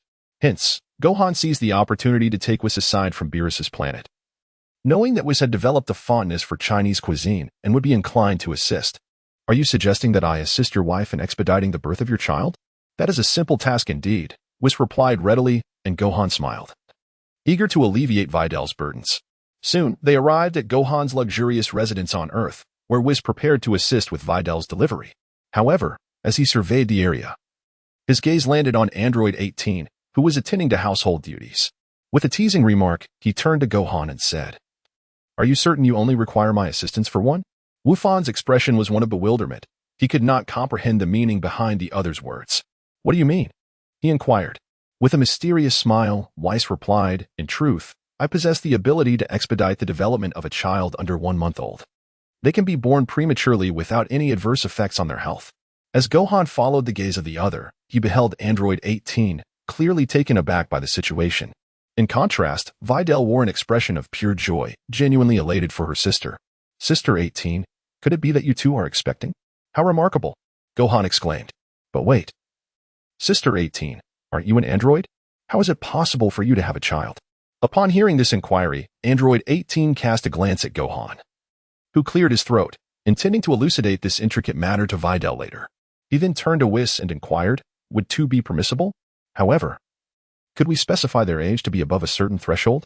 Whis shook his head, replying, "Even the children of Earth, regardless of being scions, must undergo gradual growth.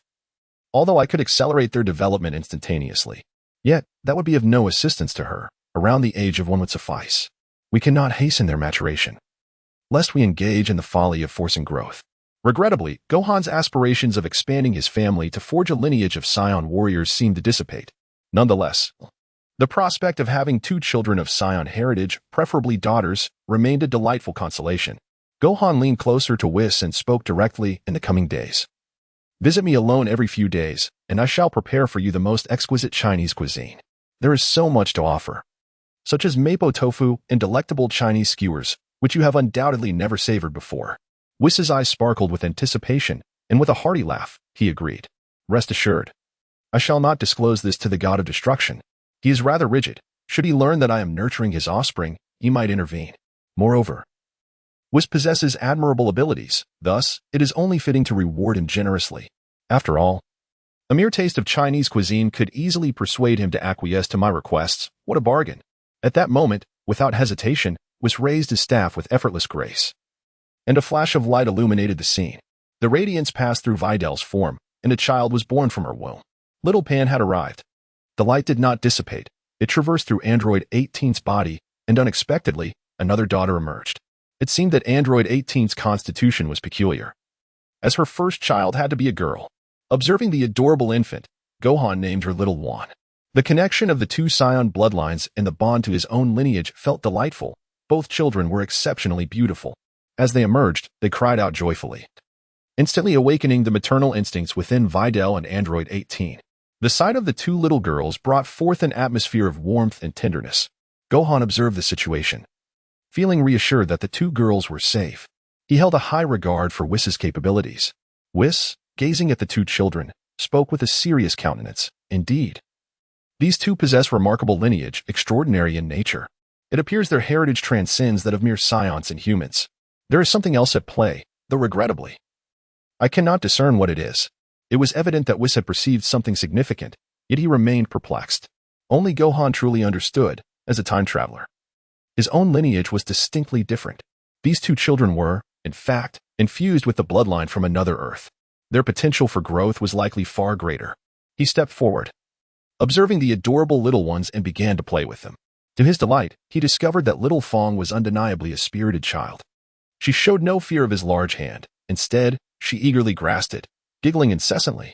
Truly, she was the mischievous Sun Xiaofang.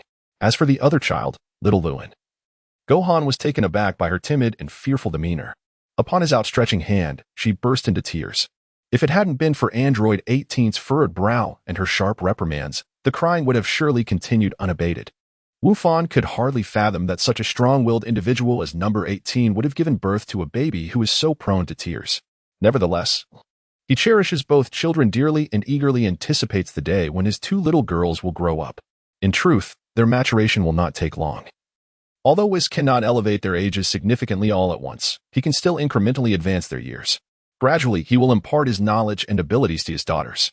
He firmly believes that, owing to his lineage, both girls will be capable of mastering transformations even in their early childhood. Haha, little Fang exhibits remarkable potential. Perhaps by the age of 1, she will grasp the art of transforming into a Super Saiyan, at which point her father will guide her in mastering the transformation. Little Fang clasped his hand tightly, her face radiant with a smile, fearlessly embracing the world around her. Gohan smiled gently, feeling the delicate touch of the other's small hand. This sense of connection through blood was quite intriguing. Moreover, as he gazed at Sun Xiaoluan, he lovingly patted the child's little head and remarked, "Father will teach you some extraordinary abilities. You are fortunate to have a remarkable mother. Inheriting your father's lineage means your potential surpasses even that of Xiaofeng." Indeed, Sun Xiaoluan's power was greater than that of Xiaofeng. With the boundless energy of Null 18 combined with his Saiyan heritage, this was the true essence of invincibility. Currently, he was spending time with the 2 girls after they had children. It was only when he noticed that Whis was absent and that the god of destruction, Beerus, had arrived to look for him that he accompanied Beerus back to the god of destruction's planet. Training must continue. There could be no pause. The universe tournament was set to commence at any moment. After a day of rigorous training, they gathered at Bulma's home. Upon seeing Gohan, Bulma eagerly approached him. "Gohan." She chuckled, "I heard that you and Dilly and number 18 welcomed a child. That's truly impressive. I haven't had the chance to congratulate you yet. What gift shall I bring for your little one, dear Bulma?" Wufan chuckled, envisioning a gift, and remarked with a smile, "How about setting up a small training room for them? I'm certain they would adore it." Upon hearing this, Bulma paused for a moment, shook her head, and expressed her astonishment. "You Scions, honestly, all you do is fight and brawl day in and day out. Girls tend to prefer more conventional gifts. For instance, a large plush toy, or perhaps a trip to an amusement park would be delightful as well." Gohan firmly believes that his children share his aspirations for strength and the relentless pursuit of power. It is a facet of their very being that cannot be altered. He stated with calm assurance, "My little Fang and Luen possess extraordinary physiques and will undoubtedly exhibit formidable strength. When they mature, Goten and Trunks will pale in comparison." Upon hearing this, Bulma expressed her discontent, her expression revealing her displeasure at the notion of Trunks being overshadowed. "Little Trunks may be one thing, but my big Trunks could never be surpassed." The mention of Big Trunks sparked her curiosity. He had ventured to another universe and had not been seen since. "By the way, and Bulma, why haven't I seen Big Trunks lately? Has he chosen not to visit me?" His sense of bewilderment deepened, as he recalled that Trunks may have encountered Black Goku, an improbable scenario given that he possessed the Supreme Kai's ring, which defied the laws of time. Could Black Goku truly resurface? As these thoughts swirled in his mind, a rift in space-time suddenly manifested nearby. A time machine materialized amidst the presence of Beerus and others, crashing into Bulma's courtyard with a thunderous explosion. The machine struck the ground, releasing plumes of smoke, indicating it had encountered some form of calamity. The sight sent ripples of concern through the onlookers. Broly and the others regarded the newly appeared time machine with trepidation. Only Gohan furrowed his brow, realizing that his initial apprehensions were indeed validated. Black Goku had returned. This isn't Trunks' time machine. Wait, could something have happened to Trunks? Bulma's expression shifted to one of urgency as she hurried forward to ascertain Trunks' condition. Gohan, accompanied by a few companions, swiftly approached the spacecraft. As the door to the craft swung open, Trunks collapsed to the ground. Witnessing this scene, Bulma's expression was filled with concern, and she contemplated rushing Trunks to the hospital. However, Gohan, wishing to avoid unnecessary trouble, was aware that with the aid of the angel's abilities, Trunks could be healed promptly. His gaze swept over to Whis, who had become quite familiar with his thoughts during their time together. "Excuse me, everyone," Gohan called out. "Bulma, there's no need to move him. Let him lie on the ground. Just give me a second, and I can bring him back to consciousness." Upon hearing Whis' words, Bulma finally placed Trunks back onto the ground, Whis raised his staff and performed a healing spell. Indeed, within less than a second, Trunks regained consciousness. As he lifted his head, a dazed expression washed over his features as he gazed around, murmuring, "Am I back on Earth?" Nearby, Kakarot approached with a concerned look, asking, "Trunks, what happened to you?" Seeing Kakarot, Trunks' face lit up with excitement, further affirming Gohan's suspicions. Suddenly, Trunks' expression shifted, and he prepared to strike Kakarot. Gohan raised a hand, effortlessly blocking the drawn blade with a single finger, halting Trunks' abrupt movement. Noticing Gohan before him, Trunks' face transformed with realization, and he called out, "Master Gohan." Gohan maintained a serene expression as he calmly stated, "Trunks, this is the Earth of Universe 7, not your timeline, nor the future world." It was only then that Trunks comprehended the situation, taking a moment to observe his surroundings and realizing he had indeed returned to the past. A sigh of relief escaped him, though he felt an overwhelming fatigue. Clearly, something catastrophic had transpired in the future universe. A truth that everyone could intuitively grasp without needing to inquire further. Trunks was ushered into the house by Bulma, where he recounted the events that had unfolded in the future world. Goku's dark transformation had suddenly emerged, resulting in the annihilation of all surviving humans.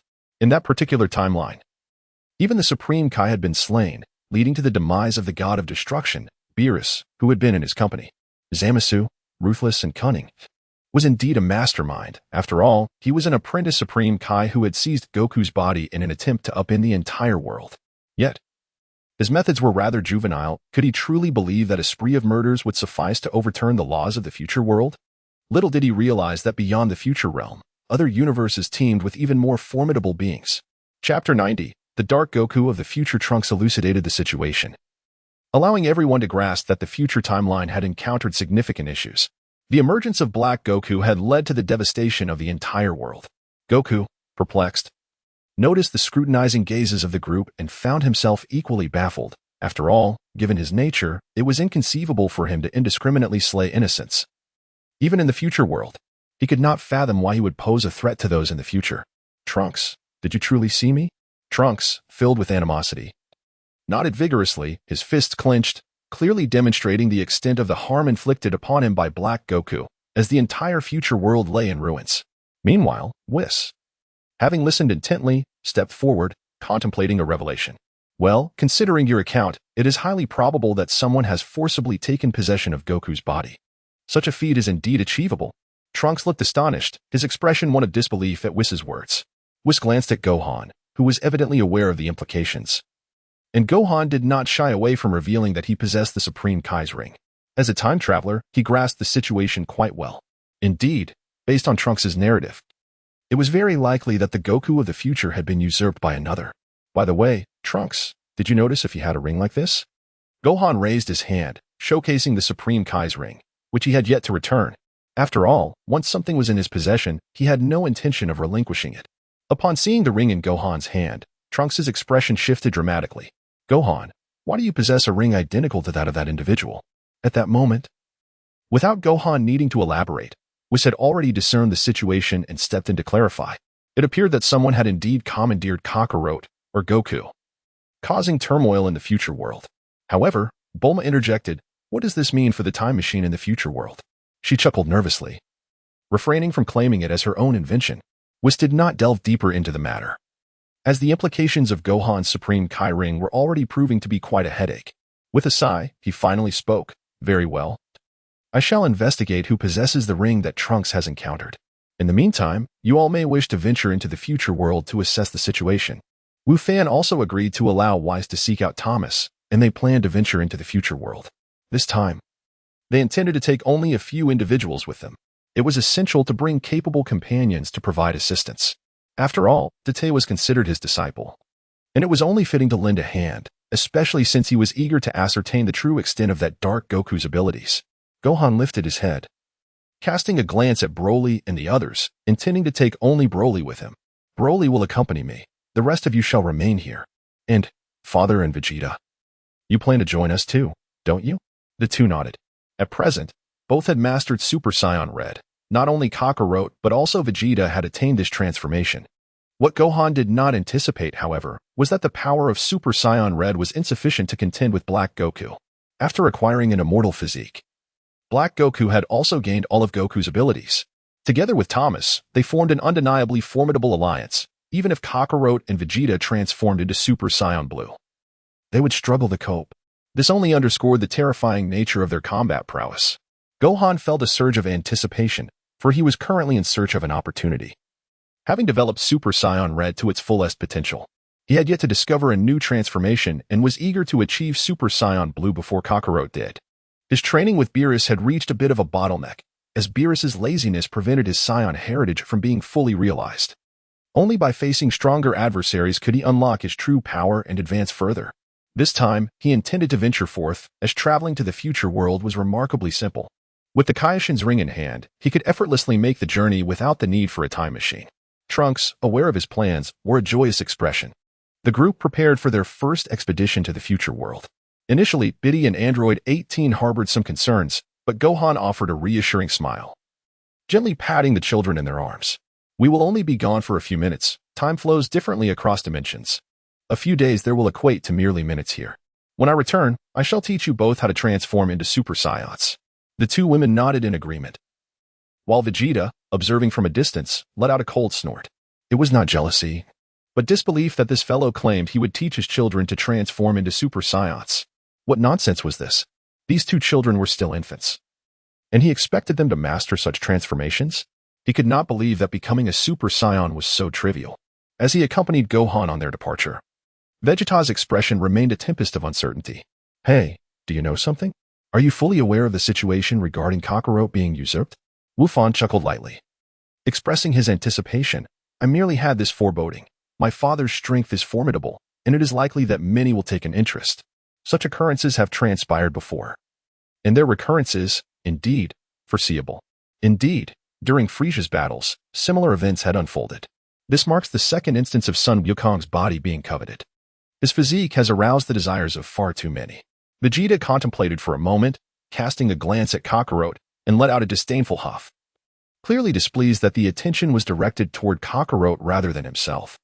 The proud Prince Vegeta resolved to teach a lesson to that individual who dared not to covet his own form. Trunks tidied up his belongings and returned, this time. The four of them stood together, devoid of the need for a time machine. Raising the King Kai ring in his hand, Gohan enveloped several individuals and calmly remarked, "Steady yourselves. Temporal traversal involves immense forces. If you are torn apart by the fabric of time, I cannot save you." The group possessed formidable battle prowess, aside from Trunks. The others were all Super Saiyan gods, thus impervious to the effects of temporal forces. Utilizing the King Kai ring, the four once again traversed through time. Upon entering this new temporal realm, it became evident that this universe was distinct from others, for it contained multiple universes, including the seventh and ninth. This was a journey through time, not a leap across universes. During their temporal travels, they would encounter familiar faces, though each individual's life experiences differed. Here, Son Goku had met his demise several times. He had died once and was now replaced again. Indeed, a tragic fate. Chapter 91. Journey to the future temporal world surrounded by ruins. Kakarot furrowed his brow, recognizing the dire state of affairs. Trunks, how many of your people remain?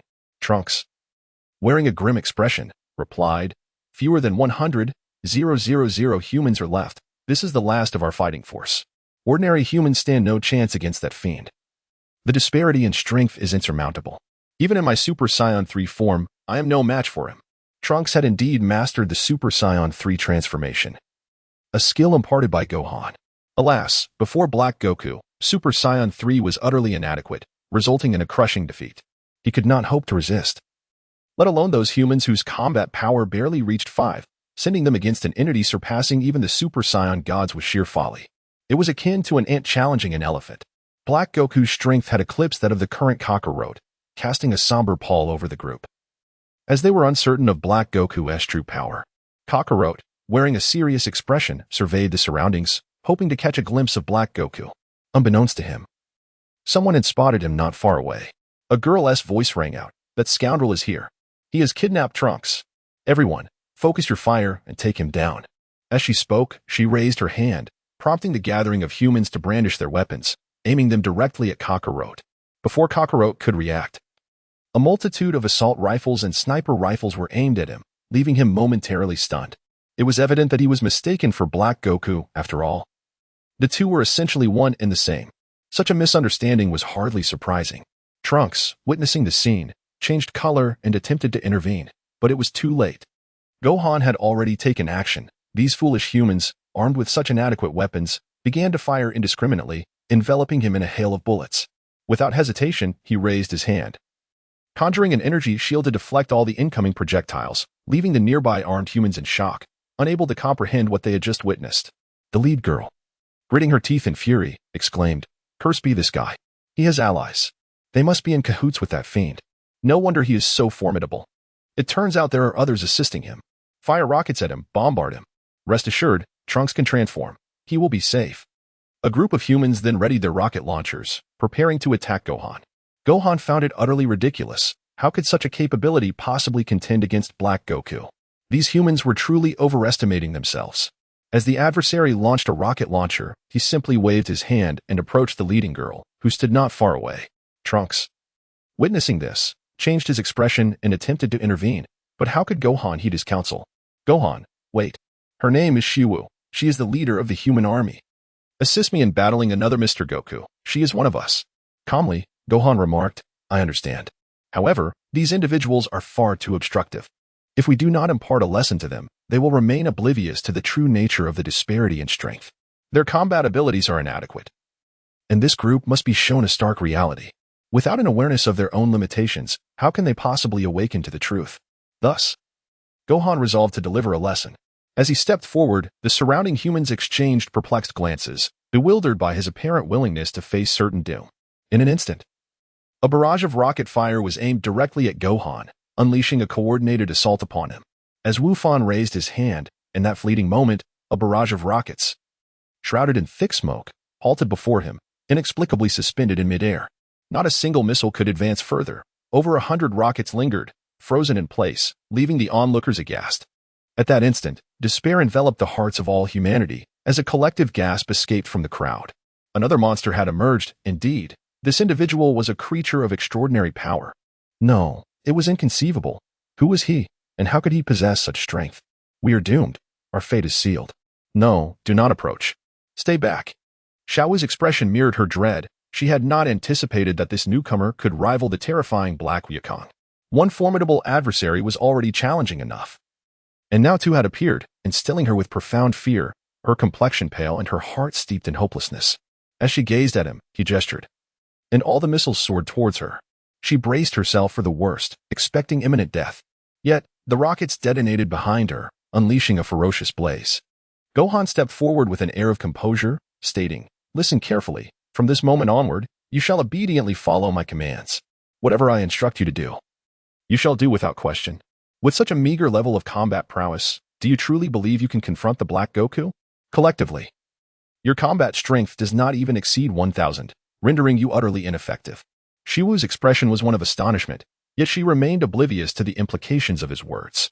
Feeling Gohan's intense gaze and formidable presence, she gritted her teeth and attempted to maintain her composure, asking, What do you mean? Who is this Black Goku? Is that individual behind you not the person we are seeking?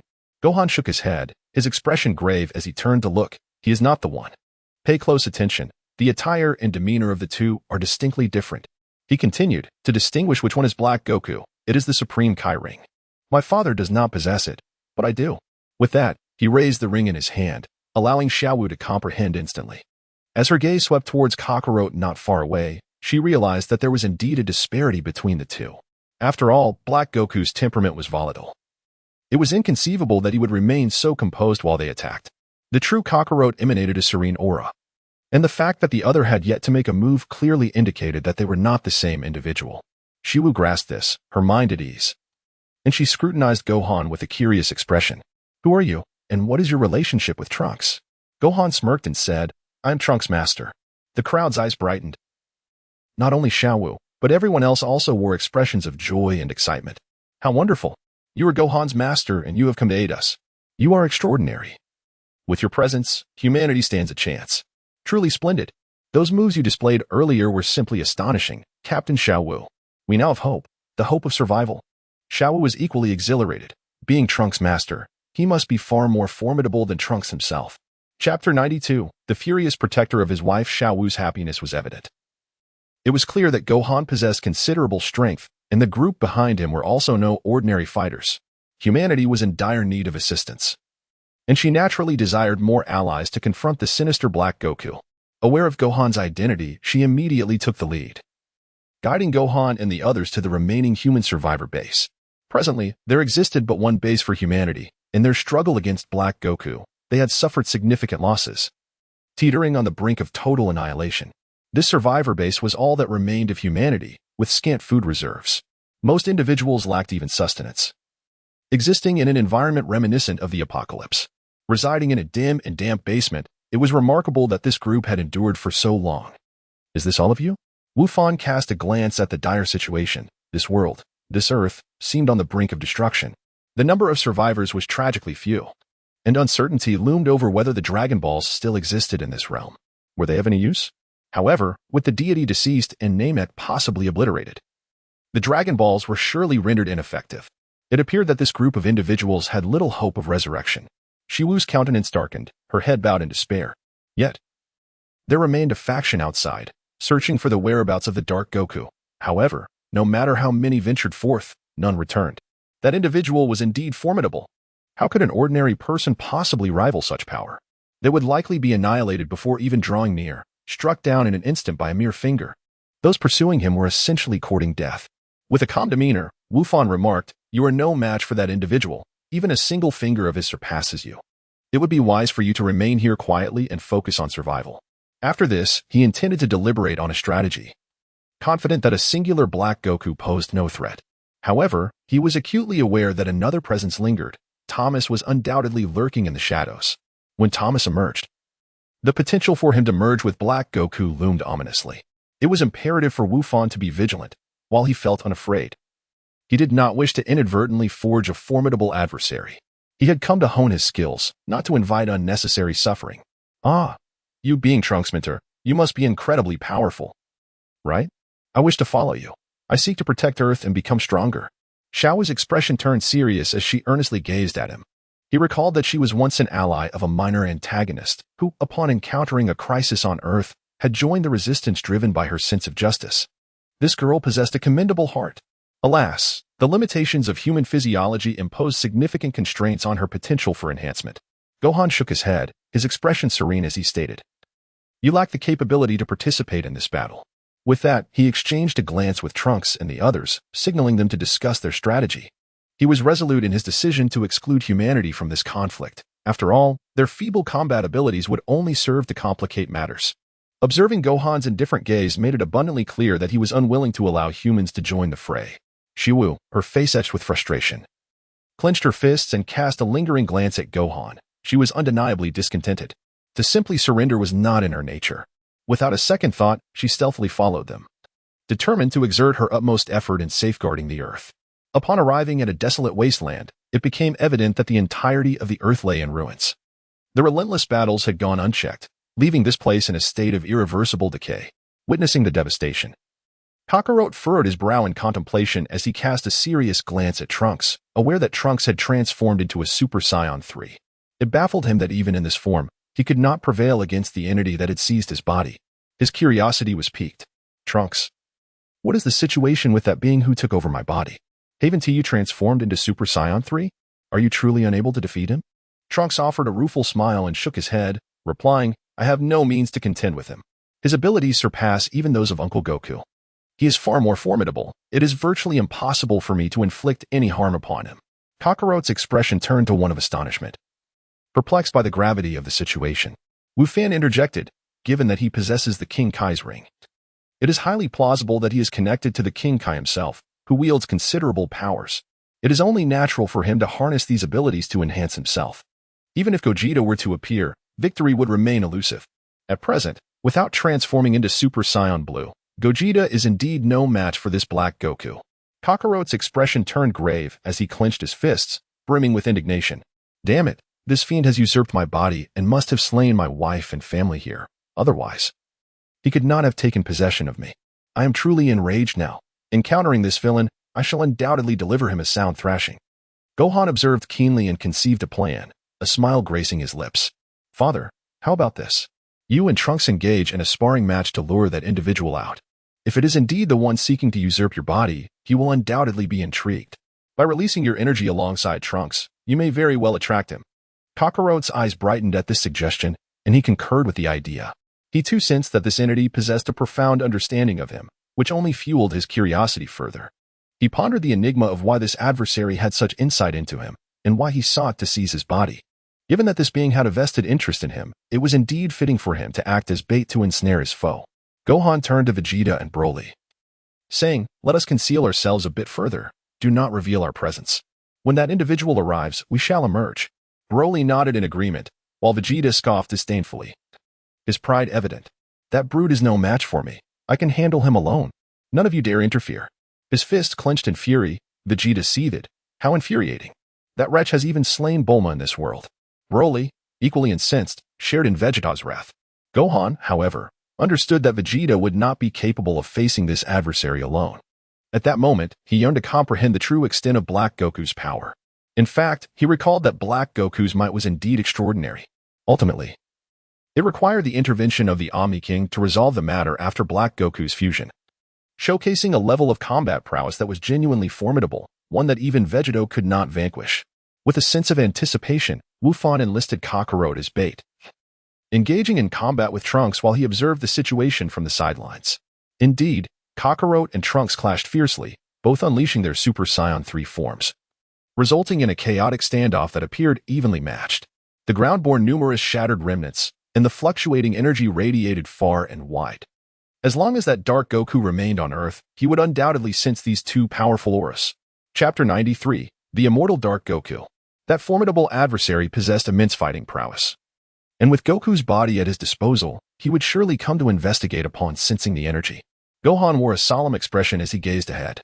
Indeed, the battle between Kakarot and Trunks had escalated from the ground to the skies, resulting in the destruction of several edifices. The thunderous roar of collapsing structures added to the chaos of the scene. The fallen debris sent tremors through the earth. Suddenly, a voice echoed, causing Gohan to furrow his brow as he noticed an individual not far away. It was not just him. Even Vegeta's brow furrowed in response. As Gohan observed the approaching woman, he found himself perplexed by her intentions. Initially contemplating to escort her away, he sensed a formidable presence nearby. With a sudden clarity, Gohan realized that the individual he had anticipated had emerged. In an instant, he moved before the woman, and before she could comprehend the situation, he swiftly enveloped her in his embrace. In a heartbeat, he retreated, seeking refuge in the shadows once more. The woman, taken aback, wore a look of astonishment, utterly bewildered by the abruptness of her situation as she was whisked away to an unfamiliar location. Her voice caught in her throat before she could even utter a sound of alarm. Wufan swiftly covered her mouth, leaning in close to her ear and coldly uttering, "Silence. That fellow has emerged. If you wish to remain unscathed, heed my words and keep quiet." Xiaowu lifted her gaze and immediately spotted a figure not far away. Black Wukong appeared, exuding an aura of malevolence that permeated the air, accompanied by ominous dark clouds overhead. Xiaowu's expression changed dramatically, a tremor evident in her demeanor as she faced this terrifying being, one responsible for the demise of countless humans, a visceral fear welling up within her.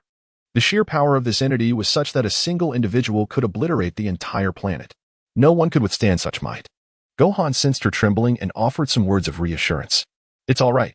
There's no need to be afraid. This fellow's combat prowess is not particularly formidable. It appears to be merely that.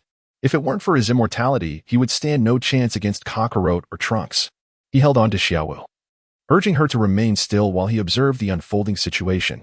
Meanwhile, two individuals had already charged directly at the adversary upon his arrival, Kakarot and Vegeta, both notorious for their combative nature. Without hesitation, upon spotting Black Goku, they soared towards him. Black Goku recognized them instantly, smirking as he uttered their names. "Kakarot, I didn't expect you to venture into this world, and Vegeta, aren't you filled with animosity since I eliminated your beloved wife?" A sardonic smile crept across Black Goku's face, and Son Goku's countenance transformed into a cold smirk, revealing a peculiar delight in the unfolding drama. Vegeta was the first to succumb to fury, his rage igniting an explosive transformation that propelled him beyond Super Vegeta, evolving into Super Saiyan God. The sudden surge of power from Vegeta took Gohan by surprise. This was an unexpected breakthrough. Kakarot furrowed his brow, calling out, "Vegeta, you haven't finished your sentence." But Vegeta charged forward, fists clenched, landing a decisive blow on Black Goku. Caught off guard by Vegeta's sudden eruption of strength, Black Goku was propelled backward. However, his immortal nature allowed him to recover almost instantaneously, wiping the blood from the corner of his mouth within a second. Kakarot's expression shifted to one of concern as he tried to intervene, warning, "Vegeta, be cautious. This being is too strange. He recovers from injury in less than a second. It's utterly bizarre." Yet, Vegeta was undeterred, his fist clenched in rage as he shouted, "You scoundrel! You murdered Bulma and even harmed my son." Vegeta launched himself into battle, throwing punch after punch at Black Goku, who exhibited no inclination to evade, absorbing every strike. Strangely, he sustained no injuries, his wounds vanishing almost as soon as they appeared. After more than 10 minutes of relentless assault, Vegeta finally sensed something was amiss. His energy was depleting, and he found himself utterly exhausted, retreating with labored breaths. Gazing at his adversary, he was struck with disbelief. "Who are you? Why do you sustain no injuries? Black Goku chuckled mockingly, replying, Vegeta, I possess immortality, you cannot harm me. If you wish to know my identity, perhaps you should descend to hell and inquire there. With that, he raised his hand, unleashing an energy blast towards Vegeta. Unable to evade, Vegeta braced for impact. But Kakarot dashed in, pulling him to safety. Black Goku scowled at Kakarot, his resentment palpable. Kakarot, were it not for your presence, this world would know peace. You are the true architect of its turmoil. Only by eliminating you can harmony be restored. Kakarot was bewildered by the intensity of Black Goku's animosity. But he had no time to ponder as he turned to Vegeta, stating, This foe cannot be defeated alone. We must collaborate. Thus began the unprecedented alliance between Vegeta and Kakarot, a rare moment of unity against a singular opponent. Though they had fused before, they seldom engaged in a two-on-one battle. As they reached a consensus to confront Black Goku together, Gohan observed, recognizing the growth of their powers from recent training on Beerus's planet. If given the opportunity, they might even achieve the transformation into Super Saiyan Blue. Understanding this, Gohan released Xiaowu, giving her a knowing glance. Stay put and do not move. Xiaowu's expression was one of anxiety as she watched the two warriors struggle against Black Goku, her concern evident as she cautioned, Please, don't be reckless. This being is terrifying. Neither of your companions can defeat him. Even if you engage, it will be futile. Gohan chuckled, casting a bemused glance at his opponent, and remarked, You must be mistaken. The strongest here is not them. Even if they were to join forces, their combined might cannot surpass mine. You must understand, I am the mightiest. Indeed. He was the most formidable presence in this place. Not even the fusion of Kakarot and Vegeta could stand against him.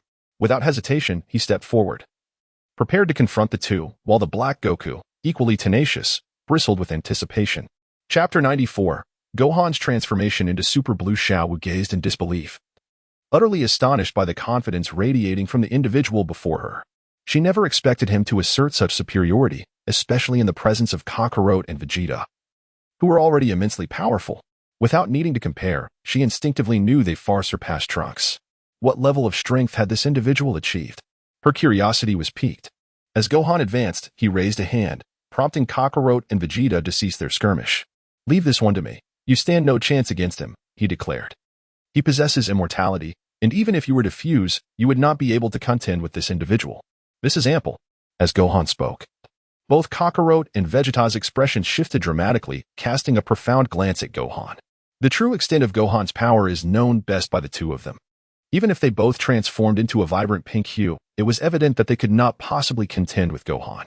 With Gohan resolved to take action, the two had no choice but to step back obediently. In an instant, they found themselves once again behind Gohan. Not far away, Black Goku Thomas furrowed his brow, perplexed as to why the two had ceased their efforts, especially with the emergence of an unknown individual who dared to challenge him to a one-on-one duel.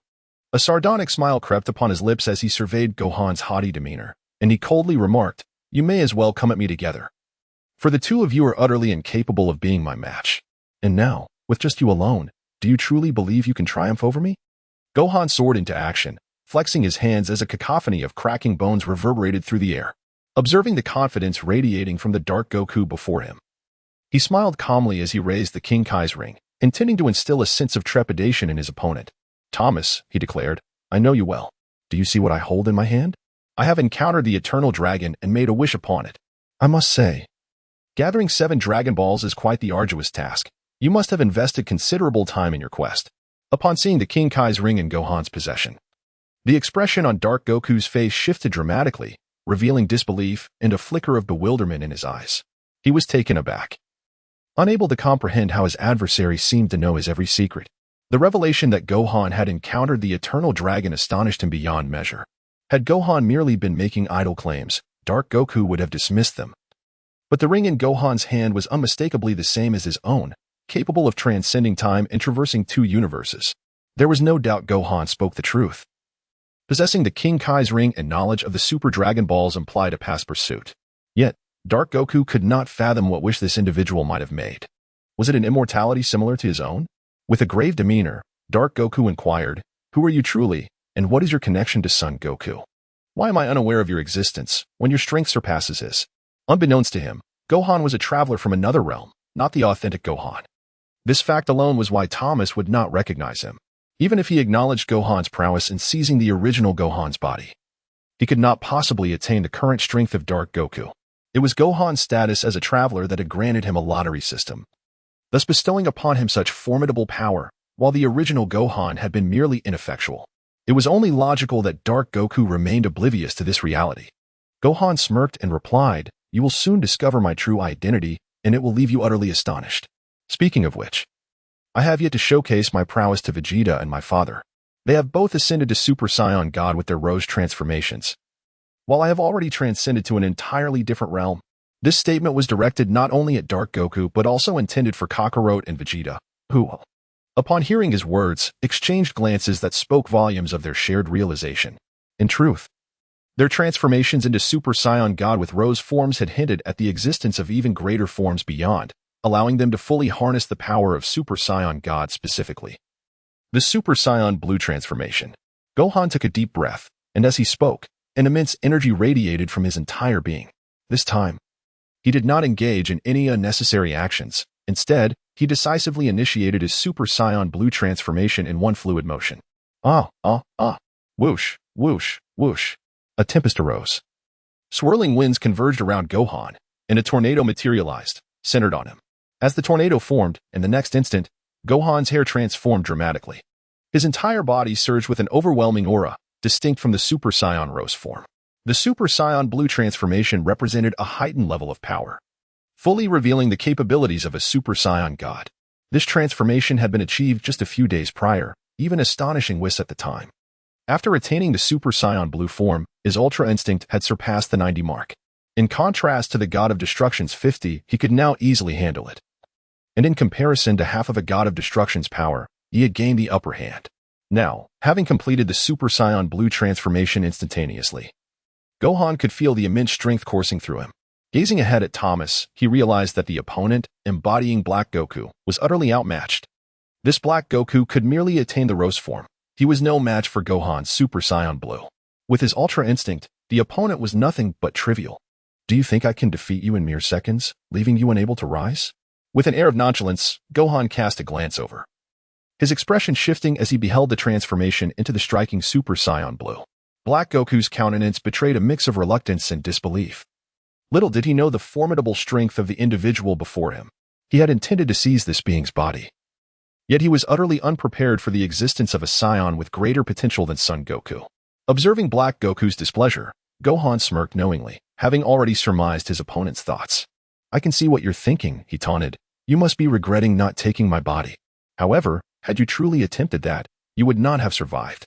You would likely find yourself unable to contend even with Trunks." Black Goku's expression turned perplexed. "What do you mean?" Gohan spoke softly. "You will never comprehend. You have seized my body and have long since become a wretch. Now, even if you were to take Kakarot's form, you would still be nothing more than a scoundrel in my eyes. You may possess an immortal body, yet ultimately, you remain a mere punching bag." With those words, Gohan surged forward with such swiftness that Black Goku could not react in time. Not only had Gohan transformed into Super Saiyan Blue, but he also unleashed the power of 100-fold Kaioken, rendering Black Goku incapable of perceiving his movements. In an instant, Gohan appeared before him, delivering a punch that sent Black Goku flying 100 miles away. Chapter 95. Even immortality has its flaws. His entire body soared uncontrollably through the air, colliding with numerous derelict buildings until he vanished from sight. Gohan, undeterred, charged forth once more, pursuing the retreating Black Goku. Clenching his fists, Gohan treated him like a mere punching bag, relentlessly raining down blows upon him. Each strike reverberated through the air, causing Black Goku to smash through countless crumbling structures. Unable to halt his momentum, Gohan's fists landed relentlessly upon his opponent's body. Black Goku, battered and bloodied, coughed up crimson droplets. Although he could heal his injuries in a mere second, the pain remained inescapable. The power of Gohan is utterly terrifying, and the relentless assault shows no signs of abating. This relentless onslaught causes his wounds to heal only to be grievously re-injured, creating a torment that drives his spirit to the brink of collapse. Black Goku, after enduring a brutal beating, is sent flying for hundreds of miles, only to be struck again and propelled further away. He has traversed from one end of the earth to the other. Ultimately, he is forcefully kicked into the molten lava of a volcano. Having been sent hurtling over much of the planet before plummeting into the magma, the molten rock inflicts severe damage upon Black Goku. Although he possesses a body that can recover from fatal injuries, his physical form is irrevocably shattered. Upon emerging, he is a grotesque sight, bloodied and disfigured, his body no longer retaining its original shape. Gohan observed the scene with disdain, curling his lips in indifference as he remarked, "It appears that even an immortal body possesses its flaws. While it may guarantee your survival, it cannot ensure the preservation of your physical form. Your current grotesque appearance is utterly unappealing." The opponent's body had been irrevocably damaged, rendering it incapable of returning to its original shape. Thus, the restoration process had transformed it into a monstrous figure. This deformed state elicited nothing but a dismissive scoff from Gohan, a clear indication of his contempt. His expression, tinged with amusement, incited the fury of the Dark Goku ahead, who, in a fit of rage, let out a furious roar and charged forward once more. Eager to continue their battle, Gohan observed intently, and as his opponent drew nearer, he clenched his fist once more, delivering a powerful blow that sent the adversary soaring through the air. He continued to pummel his foe relentlessly, ceasing only when the opponent circled the earth once before returning. The battered and bruised Black Goku crashed into the ruins, while onlookers witnessed Gohan's triumphant return, only to find Black Goku barely clinging to life in the distance. Rising to his feet, Black Goku elicited gasps of astonishment from the crowd. What manner of being is this? This creature could scarcely maintain a human form. His body ravaged by lava and incessant assaults from Gohan, now grotesquely altered.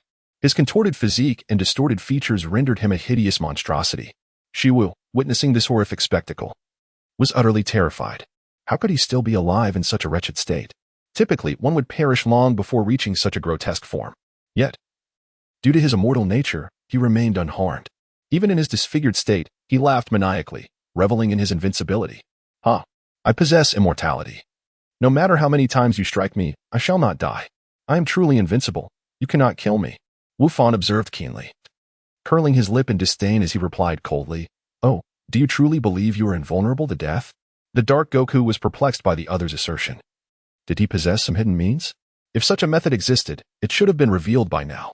Ordinary energy, no matter the variety of energy blasts, could not possibly lead to his demise. He retorted icily, "Your attempts to harm me are futile. You cannot kill me. Once your energy is fully exhausted, it will only be you who meets your end." Gohan regarded the other party's still haughty expression and remarked with a cold smirk, "I merely wish to assess your physical resilience. I must say, your shortcomings are rather numerous." He continued, "What do you suppose would happen if I were to sever you in twain?" Goku's countenance darkened,